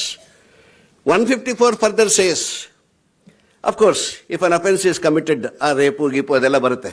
Offences against the women ಬಂದಾಗ ವುಮೆನ್ ಪೊಲೀಸ್ ಆಫೀಸರೇ ಬರ್ಕೋಬೇಕು, ಒಂದು ಪ್ರಾವಿಷನ್ನು. ಎರಡನೇದು, if the women is completely totally disabled, either physically, mentally, then the police officer cannot get her to the police station. He must go to the place where she is residing or where she feels it comfortable. There he has to record the information. And if that lady is not in a position to speak out, then it can be recorded in the presence of an educator or an interpreter. This is what BNSS equivalent provision, Section 154 CRPC, equivalent provision here. ಇಲ್ಲಿ ಇನ್ನೊಂದು ಮಾಡಿದ್ದಾರೆ, ಇಲ್ಲಿ copy of the FIR shall be given to the victim. which was not there in CRPC. So victim is entitled for the copy of the FIR.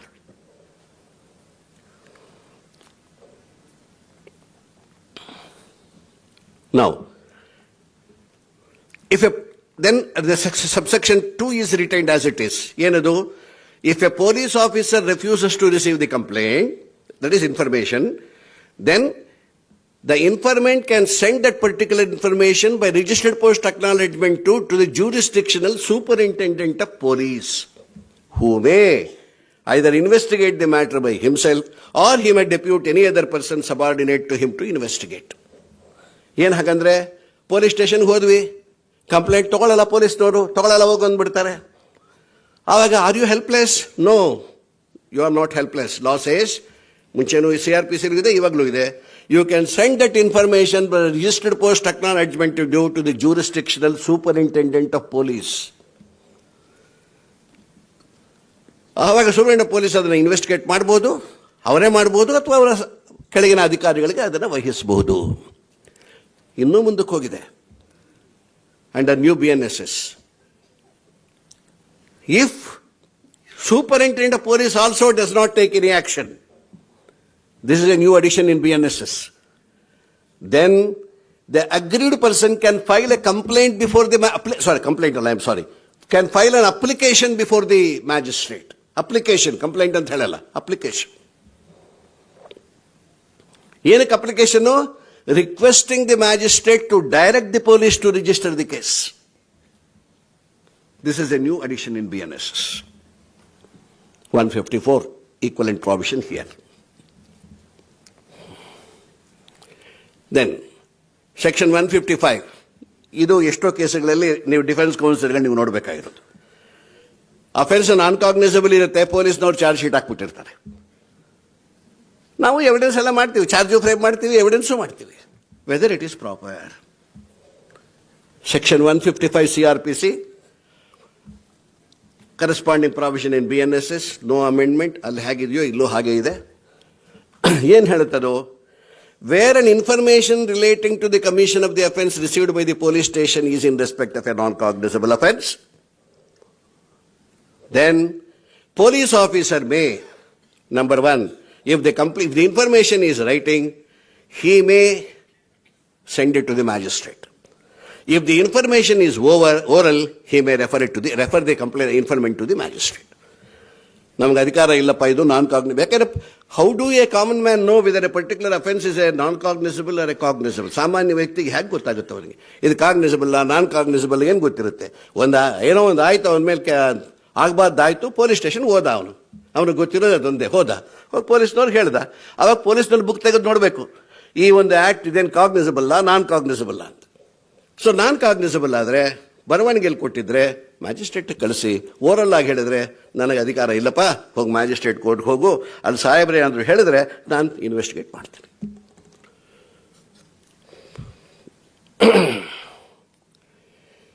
Subsection 2 says, if the magistrate orders for investigation into a non-cognizable offence, the police officer shall investigate into the non-cognizable offence as though it is a cognizable offence, except arresting the accused.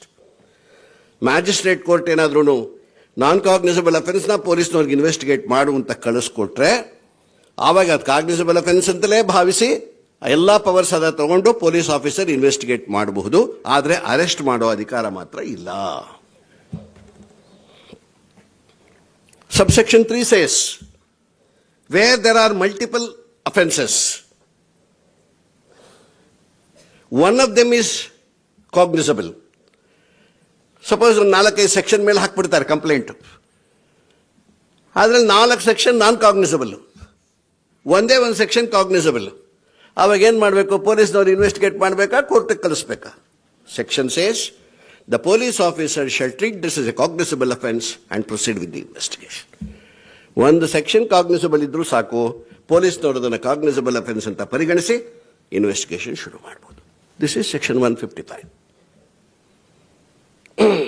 Then the police officer has got an unfettered power of investigation. ಅವ್ರನ್ನ ಯಾರು ತಡೆಯೋ ಹಾಗೆ ಇಲ್ಲ. Investigation ಅಲ್ಲಿ ಅವರ complete control powers ಇದೆ.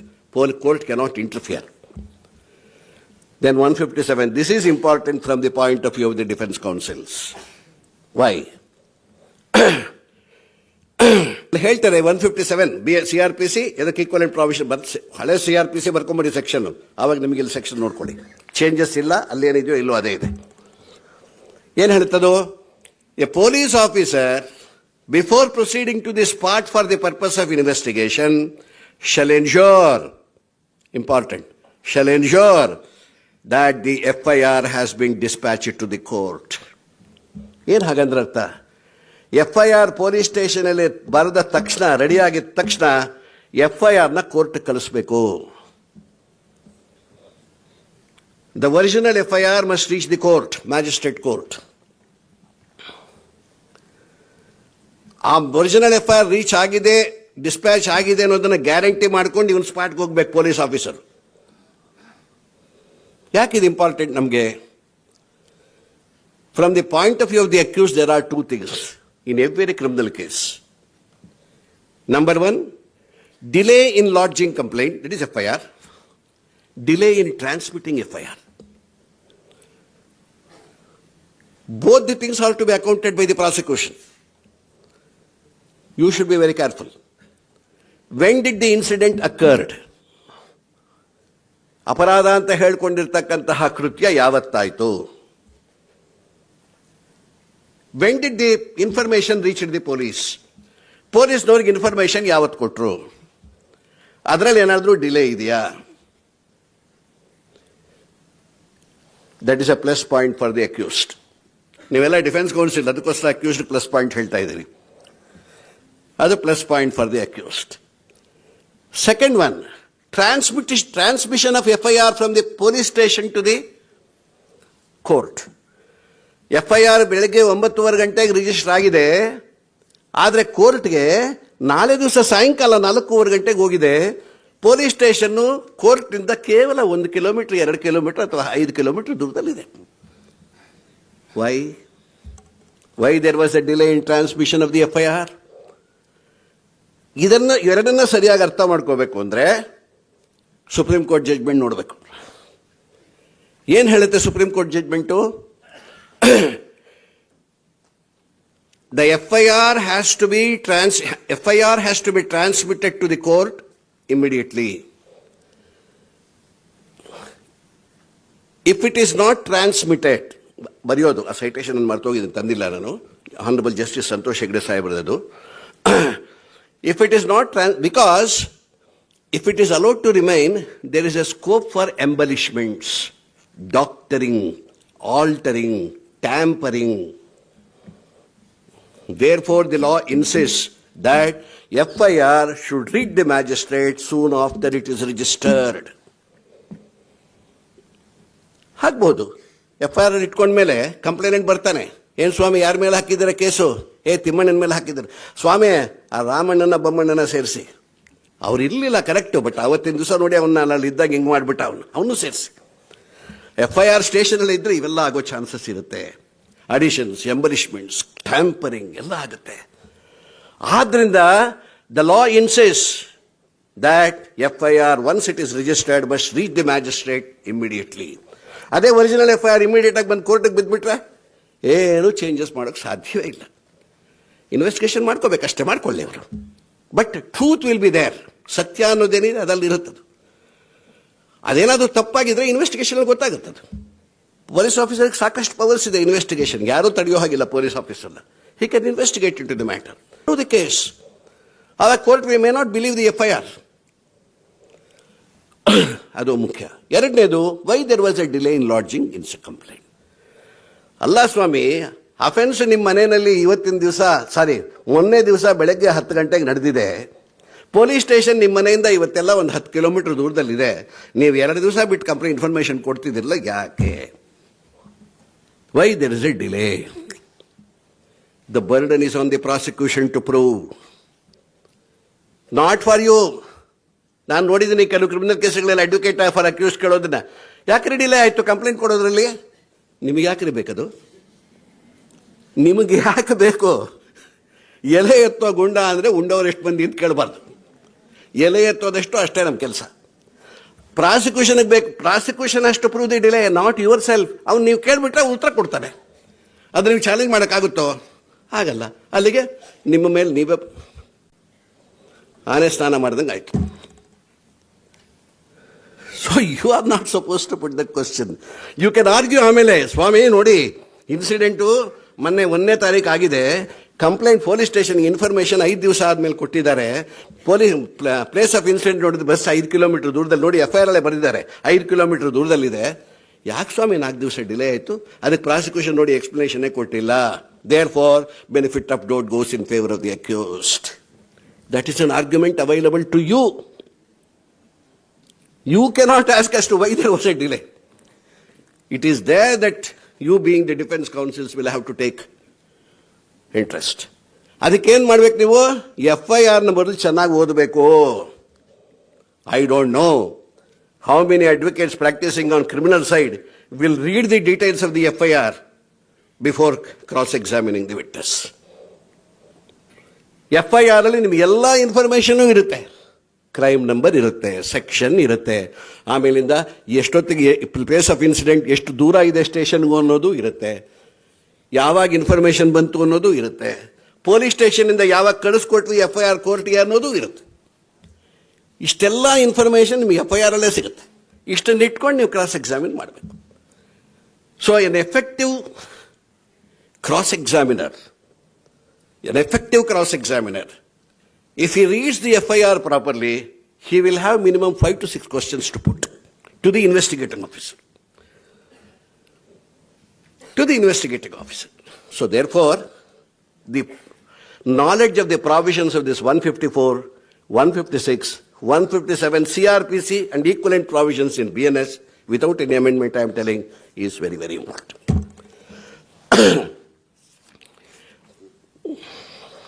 Sorry sir, Guruvare ಆಯಿತು. Now we will go to the next topic, that is statement of witnesses. Section 160, 161, 162 CRPC, ಅದಕ್ಕೆ ಈಕ್ವಲೆಂಟ್ ಪ್ರಾವಿಷನ್ಸ್ BNSS, ಅದರಲ್ಲೂ ಏನು ಚೇಂಜಸ್ ಇಲ್ಲ, ಅಲ್ಲಿ ಹೇಗಿದೆಯೋ ಇವಾಗ ಹಾಗೆ ಇದೆ. 160 ಏನು ಹೇಳುತ್ತೆ? A police officer during the course of investigation can examine any person who is acquainted with the facts of the case. ಯಾರ್ಯಾರಿಗೆ ಆ ಒಂದು ಕೇಸಿನ ಬಗ್ಗೆ ಜ್ಞಾನ ಇನ್ಫಾರ್ಮೇಷನ್ ಇದೆ ಅಂತ ಪೊಲೀಸ್ ಆಫೀಸರ್ಗೆ ತೋಚುತ್ತೋ ಅವ್ರನ್ನೆಲ್ಲ ವಿಚಾರಣೆ ಮಾಡ್ಬೋದು. 161 ಹೇಳುತ್ತೆ, he can summon any person who is summoned will have to go before the police officer and give a true account of the statement. 162 ಹೇಳುತ್ತೆ, this is very important for defense counsels. 162 ಹೇಳುತ್ತೆ, when the statement of a witness is reduced into writing, it shall not be signed by the person giving statement. ಯಾರು statement ಕೊಟ್ಟಿರ್ತಾರೋ ಅವ್ನು sign ಮಾಡೋ ಅವಶ್ಯಕತೆ ಇಲ್ಲ, number 1. Number 2, that statement can be used only for the purpose of proving contradictions. Number 3, if the prosecution does not make use of the statement of a witness, accused cannot make use. It is here that some information is required. Argument ಮಾಡಿಬಿಡ್ತೀವಿ, ಸ್ವಾಮಿ ನೋಡಿ ತಿಮ್ಮಪ್ಪ ಅನ್ನೋನ್ನ ಪೊಲೀಸ್ನವ್ರು examine ಮಾಡಿದ್ದಾರೆ, ಅವ್ರ statement ಇಲ್ಲಿದೆ ನೋಡಿ, ಅವ್ರ statement ಹೀಗಿದೆ ಓದ್ತೀನಿ, ಏನು ಪ್ರಾಸಿಕ್ಯೂಷನ್ ಸಪೋರ್ಟ್ ಮಾಡೇ ಇಲ್ಲ ಇವನು. ಸ್ವಾಮಿ ಪ್ರಾಸಿಕ್ಯೂಷನ್ನೇ ಬೇಡ ಅಂತ ವಿಟ್ನೆಸ್ ಬಿಟ್ಟಿದೆ, ನೀವ್ಯಾಕೆ ಆ ಸ್ಟೇಟ್ಮೆಂಟ್ ಇಟ್ಕೊಳ್ತೀರಾ? ಅದು ಕಾನೂನು ಹೇಳೋದು. Unless the prosecution make use of the statement recorded under section 162, accused cannot make use of the statement. Once the prosecution makes use of the statement, then you have a right to cross-examine. You have a right to destroy the case of the prosecution by cross-examining the witness. Cross-examination is a very, very, strong weapon in the hands of the cross-examiner. ಆದರೆ ದಯವಿಟ್ಟು ತಪ್ಪು ತಿಳ್ಕೊಬೇಡಿ, ನಾವು ನಮ್ಮ ಶಶಿಧರ್ ಶೆಟ್ಟಿ ಸಾಹೇಬರು ಒಪ್ಕೋತಾರೆ ಅಂತ ಅಂದ್ಕೊಂಡಿದ್ದೀವಿ. Cross ಎಕ್ಸಾಮಿನೇಷನಲ್ಲಿ ಚೀಫಲ್ಲಿ ಹೇಳಿರೋದನ್ನು ಡಿನೇ ಮಾಡೋದು ಬಿಟ್ಬಿಟ್ರೆ ಇನ್ನು ಒಂದು ಪದವೂ ಜಾಸ್ತಿ ಇರಲ್ಲ ಸ್ವಾಮಿ, ಇನ್ನೊಂದು ಪದವೂ ಜಾಸ್ತಿ ಇರಲ್ಲ. ಇದನ್ನು ಕ್ರಾಸ್ ಎಕ್ಸಾಮಿನೇಷನ್ ಅಂತ ಯಾರಾದರೂ ಕರೀತಾರೇನ್ರಿ? ವಿಲ್ ಎನಿಬಡಿ ಕಾಲ್ ದಿ ನೋಡಯ್ಯ ನೀನು ಚೀಫಲ್ಲಿ ಹಾಗೆ ಹೇಳಿದ್ಯಾ ಸುಳ್ಳು, ಹೀಗೆ ಹೇಳಿದ್ಯಾ ಸುಳ್ಳು, ಹೀಗೆ ಹೇಳಿದ್ಯಾ ಸುಳ್ಳು. ಅಲ್ಲಿ ಎಸ್ ಅಂತ ಬರುತ್ತೆ, ಇಲ್ಲಿ ನೋ ಅಂತ ಬರುತ್ತೆ, ಅಥವಾ ಅಲ್ಲಿ ನೋ ಅಂತ ಬಂದರೆ ಇಲ್ಲಿ ಎಸ್ ಅಂತ ಬರುತ್ತೆ. Do you call this as cross-examination? Cross-examination has to be concentrated on to test the credibility of the witness, to test how long he is speaking the truth, to bring out the lie from his mouth. That is the power of cross-examination. That is the power. ಅದು ಓದಬೇಕು, ಪುಸ್ತಕಗಳನ್ನ hack cross examination ಮಾಡಬೇಕು ಅನ್ನೋದನ್ನು ಓದಬೇಕು. Section 137, 138 of the evidence act ನ ಕಾಮೆಂಟ್ರೀಸ್ನ ಓದಬೇಕು. Section 145 ನೋಡಬೇಕು, 154 ನೋಡಬೇಕು. ಅಲ್ಲಿ ಹೇಳಿರೋದನ್ನ ಇಲ್ಲಿ ನೋ ಅನಿಸ್ಬಿಟ್ರೆ ಕ್ರಾಸ್ ಎಕ್ಸಾಮಿನೇಷನ್ ಆಗುತ್ತೆ. ಆ್ಯಂಡ್ ಇನ್ನೂ ತಿಳ್ಕೊಳ್ಳಿ, ಸಜೆಷನ್ ಕೊಟ್ಟರೆ ಬರ್ಡನ್ ನಿಮ್ಮ ಮೇಲೆ. If you give a suggestion of denial, burden is on you to prove. So that is not the cross examination. Cross examination has to be done in such a manner to show to the court that the fellow is not reliable. ಯಾರು ನಿಮ್ಮ ಮುಂದೆ ಸಾಕ್ಷಿ ಇದ್ದಾನೆ ಸ್ವಾಮಿ, ಇವನ್ನ ನಂಬೋಕ್ಕಾಗಲ್ಲ, therefore ಇವನ ಮೇಲೆ ನೀವು ನಂಬೇಡಿ. You have to bring such questions. That is possible only when you sit with your client, ನಿಮ್ಮ ಕಕ್ಷನ ಜೊತೆಲಿ ಕೂತ್ಕೊಂಡು ಅದರ ಪೂರ್ವಾಪರಗಳೆಲ್ಲ ಸ್ಟಡಿ ಮಾಡಿ, ಹಿಂದೆ ಏನು ನಡೆದಿದೆ ಏನು ಅಂತೆಲ್ಲ ನೋಡಿ, ಅವನ ಹಳ್ಳಿನಲ್ಲಿ ಅವನು ಯಾವ ಥರ ಇದ್ದಾನೆ ಅಂತ ನೋಡಿ, ಯಾರು ವಿಟ್ನೆಸ್ ಅವನ ಯೋಗ್ಯತೆ ಏನು ಅಂತ ತಿಳ್ಕೊಂಡು ಅದನ್ನೆಲ್ಲ ಇನ್ಫಾರ್ಮೇಷನ್ ಕಲೆಕ್ಟ್ ಮಾಡಿಕೊಂಡು ನೀವು ಕ್ರಾಸ್ ಎಕ್ಸಾಮಿನೇಷನ್ ಮಾಡಬೇಕೇ ಹೊರತು 5 ನಿಮಿಷ ಅಲ್ಲಿ ಹೇಳಿದಿಲ್ಲ ಇಲ್ಲಿ ನೋ ಅಂದ್ಬಿಟ್ರೆ ದೇವರೇ ಗತಿ. So therefore please be careful when you are cross. I don't say that you should not cross. ಯಾರೋ ಒಬ್ಬರು ಮೊನ್ನೆ ನಮ್ಮ ಸ್ನೇಹಿತರೊಬ್ಬರು ಹೇಳ್ತಾ ಇದ್ರು, ರಿಟೈರ್ಡ್ ಡಿಸ್ಟ್ರಿಕ್ಟ್ ಜಡ್ಜು, ಮೊನ್ನೆ ಅವ್ರ ಸರ್ವಿಸಲ್ಲಿದ್ದಾಗ ಒಬ್ಬ ವಿಟ್ನೆಸ್ಗೆ ಅಕ್ಯೂಸ್ಡ್ ಅಡ್ವೊಕೇಟ್ ಸಜೆಷನ್ ಕೊಟ್ಟಂತೆ, ನೋಡಯ್ಯ ನಾನು ಹೇಳ್ತೀನಿ, ಈ ಆರೋಪಿ PW1ಗೆ ಕತ್ತಿಯಿಂದ ಚುಚ್ಚಿದ್ದನ್ನ ನೀನು ನೋಡೇ ಇಲ್ಲ ಅಂತೀನಿ. ಸಾಕಲ್ಲ, ಎಲ್ಲರೂ ಹಾಸ್ಟೆಲ್ ಆಗಲಿ ಬಿಡಿ, ಇನ್ವೆಸ್ಟಿಗೇಟಿಂಗ್ ಆಫೀಸರು ಅಷ್ಟೇ ಆಗಲಿ, ಸಾಕಲ್ಲ ಕನ್ವಿಕ್ಷನ್ ಕೊಡಕ್ಕೆ. This is what you will be helping your client. ಪಾಪ ಅವನೇ ಪ್ಲೇಡ್ ಗಿಲ್ಟಿ ಮಾಡ್ಕೊಂಡು ಜೈಲಿಗೆ ಹೋಗಿದ್ರು ಚೆನ್ನಾಗಿರೋದು, ಏನೋ ಅವಾಗ ಸ್ವಲ್ಪ ಕನ್ಸೆಷನ್ ಆದರೂ ಸಿಗೋದು ಅವ್ರಿಗೆ. So be careful. Cross examination is not an easy job. It requires a thorough preparation of home work, whether it is a small case or a big case. For you it may be 1 among 100. ನಿಮಗೆ 100 ಕೇಸಲ್ಲಿ 1 case ಆಗಿರ್ಬೋದು, ಆದರೆ ಕಕ್ಷಿಗಾರನಿಗೆ ಅದೇ ಅವನ ಜೀವನ. It is is bread and butter. ಹೆಚ್ಚು ಕಮ್ಮಿ ಆದರೆ ಅವನ ಫ್ಯಾಮಿಲಿ ಬೀದಿಗೆ ಬರುತ್ತೆ. ಅರ್ಥ ಮಾಡ್ಕೊಳ್ಳಿ ನಿಮ್ಮ ಮೇಲೆ ಎಂಥ ಜವಾಬ್ದಾರಿ ಇದೆ ಅಂತ. Please understand, take it seriously. ನಿಮ್ಮ ಒಂದು ತಪ್ಪು ಹೆಜ್ಜೆಯಿಂದ ಒಂದು ಕುಟುಂಬ ಬೀದಿಗೆ ಬಂದರೆ ಭಗವಂತ ನಾಳೆ ನಿಮ್ಮನ್ನು ಕ್ಷಮಿಸ್ತಾನ? ಯೋಚನೆ ಮಾಡಿ. ಭಗವಂತ ನಿಮ್ಮನ್ನು ನಾಳೆ ಕ್ಷಮಿಸ್ತಾನ? ನಿಮ್ಮನ್ನ ಅಂದರೆ ನಮ್ಮನ್ನು ಯಾರನ್ನಾದರೂ ಆಗಲಿ ಕ್ಷಮಿಸ್ತಾನ? ಖಂಡಿತ ಇಲ್ಲ. ತಾತ್ಕಾಲಿಕವಾಗಿ ನಮ್ಗೆ ರಿಲೀಫ್ ಇರ್ಬೋದು ಏನೋ. Never never. You will never be pardoned by the almighty. Either I will suffer, or my family suffers, or any person in my family will suffer. Karma returns. Therefore I say shraddha, ಉಪನಿಷದ ಹೇಳಿದ್ನಲ್ಲ ಅವಾಗಲೇ, ಬೇಕು ಅಂತ ಹೇಳೋದು.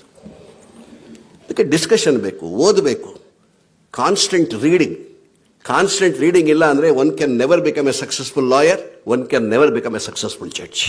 ನ ಚೋರಹಾರ್ಯೆ ನ ರಾಜಹಾರ್ಯೆ ನ ಭ್ರಾತೃರಾಜ್ಯಂ ನ ಭಾರಕಾರಿ ವ್ಯಯಂಕೃತ ವರ್ಧತೆ ಏವ ನಿತ್ಯಂ ವಿದ್ಯಾಧನಂ ಸರ್ವಧನ ಪ್ರಧಾನಂ. ಅಷ್ಟಿಲ್ಲದೆ ಹೇಳಿದಾರ ಏನು? ಹಾಗಂದ್ರೆ ನಾವು ಗಳಿಸಿರ್ತಕ್ಕಂತಹ ವಿದ್ಯೆ ಏನಿದೆ, ಇದು ಪ್ರಪಂಚದಲ್ಲಿರ್ತಕ್ಕಂತಹ ಎಲ್ಲ ಸಂಪತ್ತುಗಳಿಗಿಂತಲೂ ಶ್ರೇಷ್ಠವಾಗಿರೋದು. ಅರ್ಥ ಮಾಡ್ಕೊಳ್ಳಿ. ನಿಮಗೆಲ್ಲ ಬಂದಿರೋದು LLB LLM ಏನು ಮಾಡ್ಕೊಂಡಿದ್ದಾರೆ, ಸುಲಭಕ್ಕೇನು ಬಂದಿಲ್ಲ. ನೀವು ಕಷ್ಟಪಟ್ಟು ಓದಿದ್ದೀರಾ. ಆದರೆ ನಾವು ಪ್ರೊಫೆಷನಲ್ ಕೋರ್ಸಲ್ಲಿ ಇದ್ದೀವಿ, ಗುಮಾಸ್ತರಾಗಿಲ್ಲ. ಬೆಳಗ್ಗೆ 10:30 5 ಗಂಟೆ ಬರೋ ಕೆಲಸದಲ್ಲಿ ಇಲ್ಲ. ನಾವು ಪ್ರೊಫೆಷನಲ್ ಕೋರ್ಸಲ್ಲಿ ಇದ್ದೀವಿ. ಬೇರೆಯವರ ಹಣೆ ಬರ ಬರೆಯೋ ಸ್ಟೇಜಲ್ಲಿ ಇದ್ದೀವಿ ನಾವು, ಕೋರ್ಸಲ್ಲಿದ್ದೀವಿ ನಾವು. ಬೇರೆಯವ್ರ ಜೀವನನ ತಿದ್ದೋ ಕೋರ್ಸಲ್ಲಿ ಇದ್ದೀವಿ ನಾವು. ಸೊ ನಮ್ಮಲ್ಲಿ ಎಷ್ಟು ಪ್ರಿಪರೇಷನ್ಸ್ ಇರಬೇಕು ಅವನು ಭಾಳ ಚೆನ್ನಾಗಾಗಬೇಕಾದ್ರೆ. ತಪ್ಪು ಮಾಡಿದರೆ ಹೋಗಲಿ ಜೈಲಿಗೆ, ಪ್ರಶ್ನೆ ಬೇರೆ. ಬಟ್ ನಾವು ಪ್ರಾಮಾಣಿಕವಾಗಿ ಮಾಡೋ ಪ್ರಯತ್ನ ನಾವು ಮಾಡಲೇಬೇಕಲ್ಲ. ಏನು ಹಾಗಂದ್ರೆ, ಯಾಕೆ ವಿದ್ಯಾಧನಂ ಸರ್ವದರ ಪ್ರಧಾನಂ ನಚೋರ ಹಾರ್ಯೇ? ನೀವು ಕಲಿಸಿರ್ತಕ್ಕಂಥ ವಿದ್ಯೆ ಯಾವನು ಕದಿಲಿಕ್ಕಾಗೋದಿಲ್ಲ. ನರಾಜ ಹಾರ್ಯೇ, ರಾಜ ನಿಮ್ಮಿಂದ ಕಿತ್ಕೊಳ್ಳೋಕ್ಕಾಗಲ್ಲ. ಚೀಫ್ ಮಿನಿಸ್ಟರ್ ಆಗಲಿ, ಪ್ರೈಮ್ ಮಿನಿಸ್ಟರ್ ಆಗಲಿ, ಪ್ರೆಸಿಡೆಂಟ್ ಆಗಲಿ ಕಿತ್ಕೊಳ್ಳೋಕ್ಕಾಗಲ್ಲ, ನಿಮ್ಮದೇ ಅದು. ನಭ್ರಾತೃ ರಾಜ್ಯಂ, ಅಣ್ಣ ತಮ್ಮದ್ರ ಮಧ್ಯೆ ಭಾಗ ಆಗಲ್ಲ. ಬಿಕಾಮ್ ನೀನು ಇಟ್ಕೋ, LLB ನನಗೆ ಕೊಡು ಅಂತ ಕೇಳೋಕ್ಕಾಗಲ್ಲ. ಆಗತ್ತಾ? ಈ ಮನೆ ನೀನು ತಗೋ, ಈ ಮನೆ ನನಗೆ ಕೊಡು ಅಂತ ಬೇಕಾದ್ರೆ ಕೇಳ್ಬೋದು. ಬಿಕಾಮ್ ನೀನು ಇಟ್ಕೋ, LLB ನನಗೆ ಕೊಡು ಅಂತ ಕೇಳೋಕ್ಕಾಗತ್ತಾ? ನಭ್ರಾತೃ ರಾಜ್ಯಂ, ನಭಾರಕಾದಿ, ಭಾರವೇ ಇಲ್ಲ. ನೀವು IAS ಅಲ್ಲ, PhD ಓದಿದ್ರು ಅದೇ ಪುಟ್ಟು ಬ್ರೈನಲ್ಲೇ ಇರೋದು.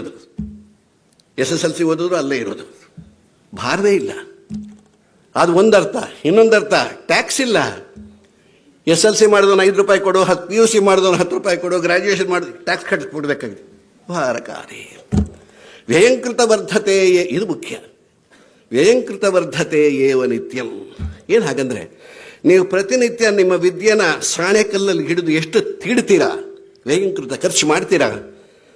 ವ್ಯಯಂಕೃತ ವರ್ಧತೆ ಏವ ನಿತ್ಯಂ, ಅದು ವರ್ಧತೆ ಇನ್ನೂ ಜಾಸ್ತಿ ಆಗುತ್ತೆ. ನೀವು ಎಷ್ಟು ಖರ್ಚು ಮಾಡ್ತೀರಾ ಅದರ ಡಬ್ಬದಷ್ಟು ಜಾಸ್ತಿ ಆಗುತ್ತೆ. ಅದೇ ದುಡ್ಡಾದರೆ 100 ರೂಪಾಯಿ ಜೋಬಲ್ಲಿ ಇಟ್ಕೊಂಡು ಪಕ್ಕದ ಹೋಟ್ಲಿಗೆ ಹೋಗಿ 2 ಇಡ್ಲಿ 1 ವಡೆ ತಿಂದರೆ ಮುಗಿದೋಗ್ತಿ, 80 ರೂಪಾಯಿ ಖರ್ಚಾಯ್ತು, 20 ರೂಪಾಯಿ ಉಳಿಯೋದಲ್ಲಿ. ಬಟ್ ಇಲ್ಲಿ ವಿದ್ಯೆ ಹಾಗಲ್ಲ. ನೀವು ಎಷ್ಟು ಡಿಸ್ಕಷನ್ ಮಾಡಿ ಎಷ್ಟು ಓದಿ ನೀವು ಸಂಪಾದಿಸ್ತೀರ ಅಷ್ಟು ಜಾಸ್ತಿ ಆಗ್ತಾ ಹೋಗುತ್ತೆ. ಆದ್ದರಿಂದ ವಿದ್ಯಾಧನಂ ಸರ್ವಧನ ಪ್ರಧಾನ. ಅದಕ್ಕೆ ಬಿಗಿನಿಂಗಲ್ಲಿ ಹೇಳಿದ್ದು, ನಿಮ್ಗೆ ಯಾವುದೇ ಕೇಸ್ ಬರಲಿ, ಸಣ್ಣದು ಬರಲಿ, ದೊಡ್ಡದು ಬರಲಿ, take the research. Sit in your laboratory, that is your library. Make A research, make notes. ಒಂದಲ್ಲ ಒಂದು ದಿವಸ ಅದು ನಿಮಗೆ ಪ್ರಯೋಜನಕ್ಕೆ ಬರುತ್ತದು. ಆ ಕೇಸ್ಗೆ ಅಲ್ಲದೆ ಬೇರೆ ಕೇಸ್ಗಳ ಪ್ರಯೋಜನಕ್ಕೆ ಬರುತ್ತೆ. That's how you can improve your knowledge. That's how you can improve your knowledge. Okay, ಇನ್ನೊಂದು 10 ನಿಮಿಷ ಮುಗಿಸ್ಬೋದಾ? No problem. Now we will come to the stage of taking cognizance. Section 190, 191, 192, 193 CRPC, equivalent provision in BNSS. No amendment, ಅಲ್ಲೇನಿದೆಯೋ ಇಲ್ಲೋ ಅದೇ ಇದೆ. Section 190 subsection 1 says that any magistrate, any judicial magistrate first class,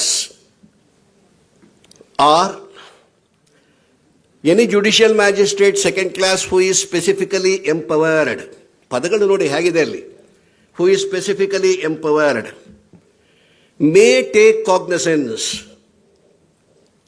under any of the following circumstances. Number 1, on the complaint filed by a party. Number 2, on the police report. Number 3, on the information obtained by the magistrate from a source other than police, or when the magistrate comes to the knowledge of the offence committed. ಏನು ಹಾಗಂದ್ರೆ, ಇದು ನಾವ್ಯಾಕೆ ಇದ್ರ ಬಗ್ಗೆ ಬಾದರ್ ಮಾಡ್ಕೊಳ್ಳಲ್ಲ ಅಂದರೆ, charge sheet ಹಾಕಿದ್ದಾರೆ ಬಿಡು, ಇನ್ನೇನಿದ್ರು magistrate ಕೆಲಸ, ನಮಗೆ ತಿರುಗಿ ಸಮನ್ಸ್ ಬಂದಾಗ ನೋಡ್ಕೋಣ, ಚಾರ್ಜ್ ಫ್ರೇಮ್ ಆದಮೇಲೆ ನೋಡ್ಕೋಣ, ಪ್ಲೀ ಆದಮೇಲೆ ನೋಡ್ಕೋಣ. ಮರ್ತ್ಬಿಟ್ವಿ ಆ ಕೇಸ್ನ. ಮ್ಯಾಜಿಸ್ಟ್ರೇಟ್ ಏನು ಮಾಡ್ತಾರೆ ಅದನ್ನು ಇಟ್ಕೊಂಡು ಮ್ಯಾಜಿಸ್ಟ್ರೇಟ್ ಮಾಡಿರೋದು ಸರಿಯಾಗಿದೆಯಾ, ಇದನ್ನು ಡಿಫೆನ್ಸ್ ಕೌನ್ಸಿಲ್ ನೋಡಬೇಕು. If there is an irregularity in that, you can as well question. May not be before the magistrate, maybe before the higher court. That's how you have to protect the interest of your client.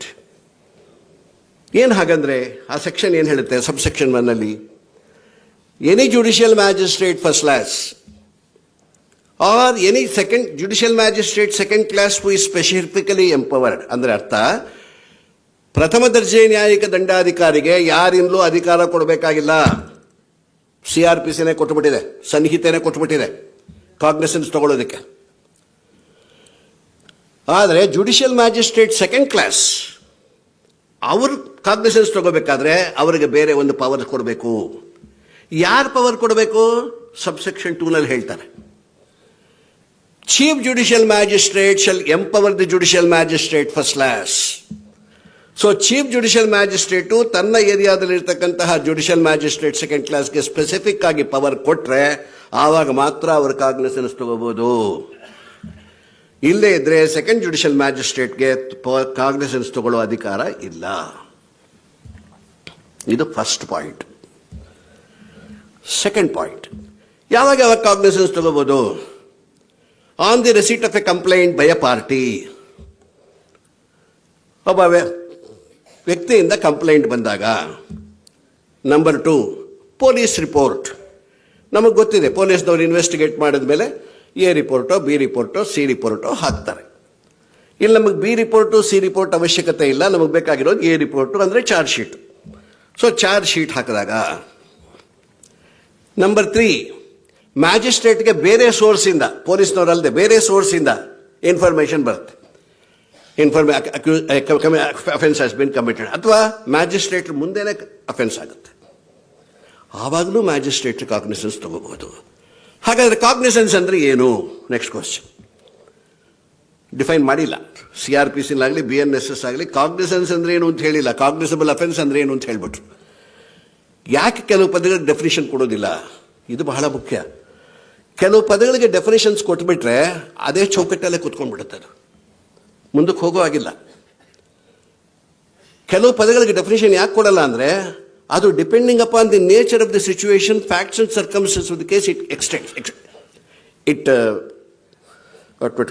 Elastic ಆಗಿರುತ್ತೆ ಅದು. So ಹಾಗಾಗಿ ಅದನ್ನು definition ಕೊಟ್ಟು confine ಮಾಡೋದಿಲ್ಲ ಅದನ್ನು. ಹಾಗಾದ್ರೆ cognisance ಅಂದರೆ ಏನು?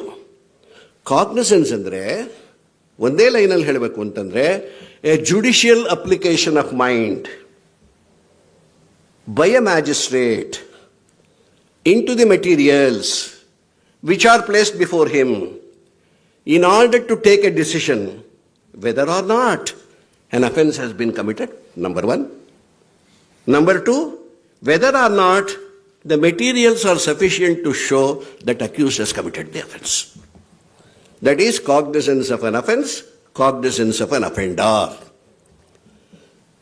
No doubt, offense ಆಗಿದೆ. ಅಲ್ಲಿರೋ ಆಕ್ಟ್ ಎಲ್ಲ ಮಾಡಿರೋ ಕೃತ್ಯ ನೋಡಿದ್ರೆ ಇದು ಅಫೆನ್ಸ್. ಇದು ಹೇಳಿದ್ನಲ್ಲ, ಅಫೆನ್ಸ್ ಅಂದ್ರೆ ಡೆಫಿನೇಷನ್ ಏನು ಆಗಲೇ ಹೇಳ್ಬಿಟ್ಟೆ. Any act or omission which has been made punishable under any law for the time being in force is an offence. There is an offence. But whether accused has committed the offence, whether the materials disclose the involvement of the accused in the commission of the offence, that will have to be probed into by the magistrate. So if the magistrate is satisfied on judicial application of mind, judicial application of mind is very important.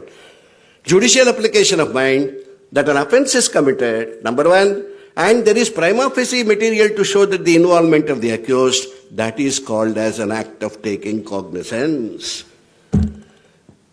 ನಾನು ಕೆಲವು judgements ಇರೋದನ್ನ ತಿರುಗಿ ಹೇಳ್ಬಿಟ್ಟಿದ್ರು ಅಷ್ಟೇ. ಅದೇನೋ ಅದ್ರ ಬಗ್ಗೆ ಹೇಳ್ತಾ ಹೋದರೆ ಇನ್ನೂ ಗಂಟೆಗಳ ಗಟ್ಟಲೆ ಹೇಳ್ಬೋದು, ಬಟ್ ಬೇಡ, ಇರೋದಿಷ್ಟು ಸಾಕು. So this is section 190. Section 191, very important. Where the magistrate take cognizance of an offence under clause C of subsection 1 of section 190. ಏನದು class C of subsection 1 of section 190? ಅವಾಗಲೇ ಹೇಳಿದೆ, ಮೂರನೇದು. On the magistrate getting information about the commission of offence from a source other than police, or when the offence is committed in the presence of the magistrate. ಆವಾಗ magistrate ಮುಂದೆನೇ commission offence ಆಗಿರೋದ್ರಿಂದ magistrate cannot try the offence, because principles of natural justice, A person cannot be A judge in his own case. Section 191 ಹೇಳುತ್ತೆ, ನಾನು CRPC ಹೇಳ್ತಿರೋದು, ದಯವಿಟ್ಟು sections ಆಮೇಲೆ ನೋಡ್ಕೊಂಬಿಡಿ. Section 191 ಹೇಳುತ್ತೆ, the court has to give option to the accused. ಏನು, ನೋಡಯ್ಯ, ನನ್ನ ಮುಂದೆನೇ ನೀನು ಈ ಥರ ಅಪರಾಧ ಮಾಡಿದೀಯಾ, ನಿನ್ನನ್ನು ನಾನು ಟ್ರೈ ಮಾಡಬೇಕು, ವಿಚಾರಣೆ ಮಾಡಬೇಕು, ಇವಾಗ ಈ ಕೇಸು ನನ್ನ ಮುಂದೆನೇ ನಡೀಲಿ ಅಂತ ಇಷ್ಟಪಡ್ತೀಯೋ ಅಥವಾ ಬೇರೆ ಕೊಟ್ಟು ಕಳಿಸೋಣ. Fair trial. What is fair trial? This is fair trial. Judge ಹೇಳ್ತಾ ಇದ್ದಾರೆ, ಸೊ ನಾನೇ ನಿನ್ನ ಮುಂದೆ ನಿನ್ನ ಮೇಲೆ ಕೇಸ್ ರಿಜಿಸ್ಟರ್ ಮಾಡಿ, ಬಿಕಾಸ್ ನನ್ನ ಮುಂದೆ ನೀನು ಅಫೆನ್ಸ್ ಮಾಡಿರೋದ್ರಿಂದ ನಾವು ಈ ಕೇಸ್ ನಾನು ನಡೆಸಬೇಕಾಗಿರೋದು, ನನಗೆ ಪವರ್ ಇದೆ, ನಡೆಸೋ ಪವರ್ ನನಗಿದೆ, ಅಧಿಕಾರ ಕೊಟ್ಟಿದ್ದಾರೆ ಕಾನೂನಲ್ಲಿ. ಆದರೆ ನಾನೇ ನಡೆಸಲೋ ಅಥವಾ ಬೇರೆ ಕೊಟ್ಟು ಕಳಿಸ್ಲೋ, option is given. Accuse may say, ಸ್ವಾಮಿ ಬೇಡ, ನೀವು ನಡೆಸಬೇಡಿ, ನೀವು ನಡೆಸಿದ್ರೆ ನಂಗೆ ಶಿಕ್ಷೆ ಕೊಟ್ಬಿಡ್ತೀರಾ, ಯಾಕೆಂದ್ರೆ ನಿಮ್ಮ ಮುಂದೆ ನಡೆದಿದೆ ಅಂತ ಹೇಳ್ತೀರಿ, ನೀವೇ ಸಾಕ್ಷಿ ಆಗ್ಬಿಡ್ತೀರಾ, ಬೇಡ ಬೇಡ ಬೇಡ ನಂಗೆ ಬೇರೆ ಕೊಟ್ಟು ಕಳಿಸ್ಬಿಡಿ.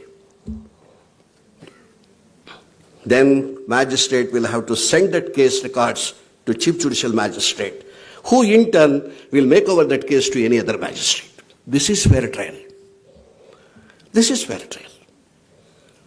Or if the accused were to say, no sir, I have most confidence in your honor. ನಿಮಗೆ ಈ ನ್ಯಾಯಾಲಯದ ಮೇಲೆ ನನಗೆ ತುಂಬ ನಂಬಿಕೆ ಇದೆ, ನನಗೆ ಇಲ್ಲಿ ನ್ಯಾಯ ಸಿಗುತ್ತೆ ಅನ್ನೋ ಭರವಸೆ ಇದೆ, ದಯವಿಟ್ಟು ನೀವೇ ನಡೆಸಿ, ನೀವೇನು ತೀರ್ಮಾನ ಕೊಟ್ಟರು ನಾನು ಅದಕ್ಕೆ ಬದ್ಧ ಅಂತಂದರೆ ಅದನ್ನು ರೆಕಾರ್ಡ್ ಮಾಡಿಕೊಂಡು ಮ್ಯಾಜಿಸ್ಟ್ರೇಟ್ ಕೇಸ್ ನಡೆಸ್ತಾರೆ. This is section 191.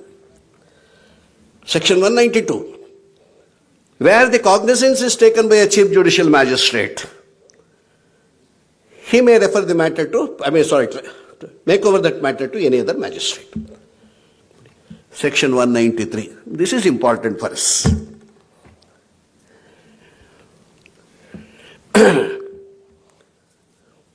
Section 193 ಏನು ಹೇಳುತ್ತೆ? Except as otherwise provided in this code, ಅಂದ್ರೆ in this sanhita, or under any law for the time being in force, a court of sessions cannot take cognizance of an offence as a court of original jurisdiction unless the case is committed. Read the section. Except as otherwise provided in this code, ಈ ಸಂಹಿತೆಯಲ್ಲಿ ಹೇಳಿರ್ತಕ್ಕಂತಹ ಬೇರೆ ಯಾವುದಾದ್ರೂ section ಇದ್ರೆ ಅದನ್ನು ಹೊರತುಪಡಿಸಿ, ಅಥವಾ ಯಾವುದೇ ಕಾನೂನಲ್ಲಿ ಬೇರೆ ತರಹ ಹೇಳಿದ್ರೆ ಅದನ್ನು ಹೊರತುಪಡಿಸಿ, ಇವೆರಡನ್ನ ಹೊರತುಪಡಿಸಿಬಿಟ್ರೆ ಸೆಷನ್ಸ್ ನ್ಯಾಯಾಲಯಕ್ಕೆ ತಾನು ವಿಚಾರಣೆ ಮಾಡತಕ್ಕಂತಹ ಕೇಸುಗಳಲ್ಲಿ ಕಾಗ್ನಿಸೆನ್ಸ್ ಪ್ರಥಮ ನ್ಯಾಯಾಲಯವಾಗಿ, ಕೋರ್ಟ್ ಆಫ್ ಒರಿಜಿನಲ್ ಜೂರಿಸ್ಡಿಕ್ಷನ್ ನ್ಯಾಯಾಲಯವಾಗಿ ಕಾಗ್ನಿಸೆನ್ಸ್ ತಗೊಳ್ಳೋ ಅಧಿಕಾರ ಇಲ್ಲ. No court except as otherwise provided in this code or under any law for the time being in force. ಅದನ್ನು ಆಮೇಲೆ ಎಕ್ಸ್ಪ್ಲೇನ್ ಮಾಡೋಣ. A court of sessions cannot take cognizance of an offense triable by it as a court of original jurisdiction. Every word is important, unless the case is committed. ಏನು ಹಾಗಂದ್ರೆ, magistrate ಕೋರ್ಟ್ನಿಂದ case commit ಆಗದೇ ಇದ್ದರೆ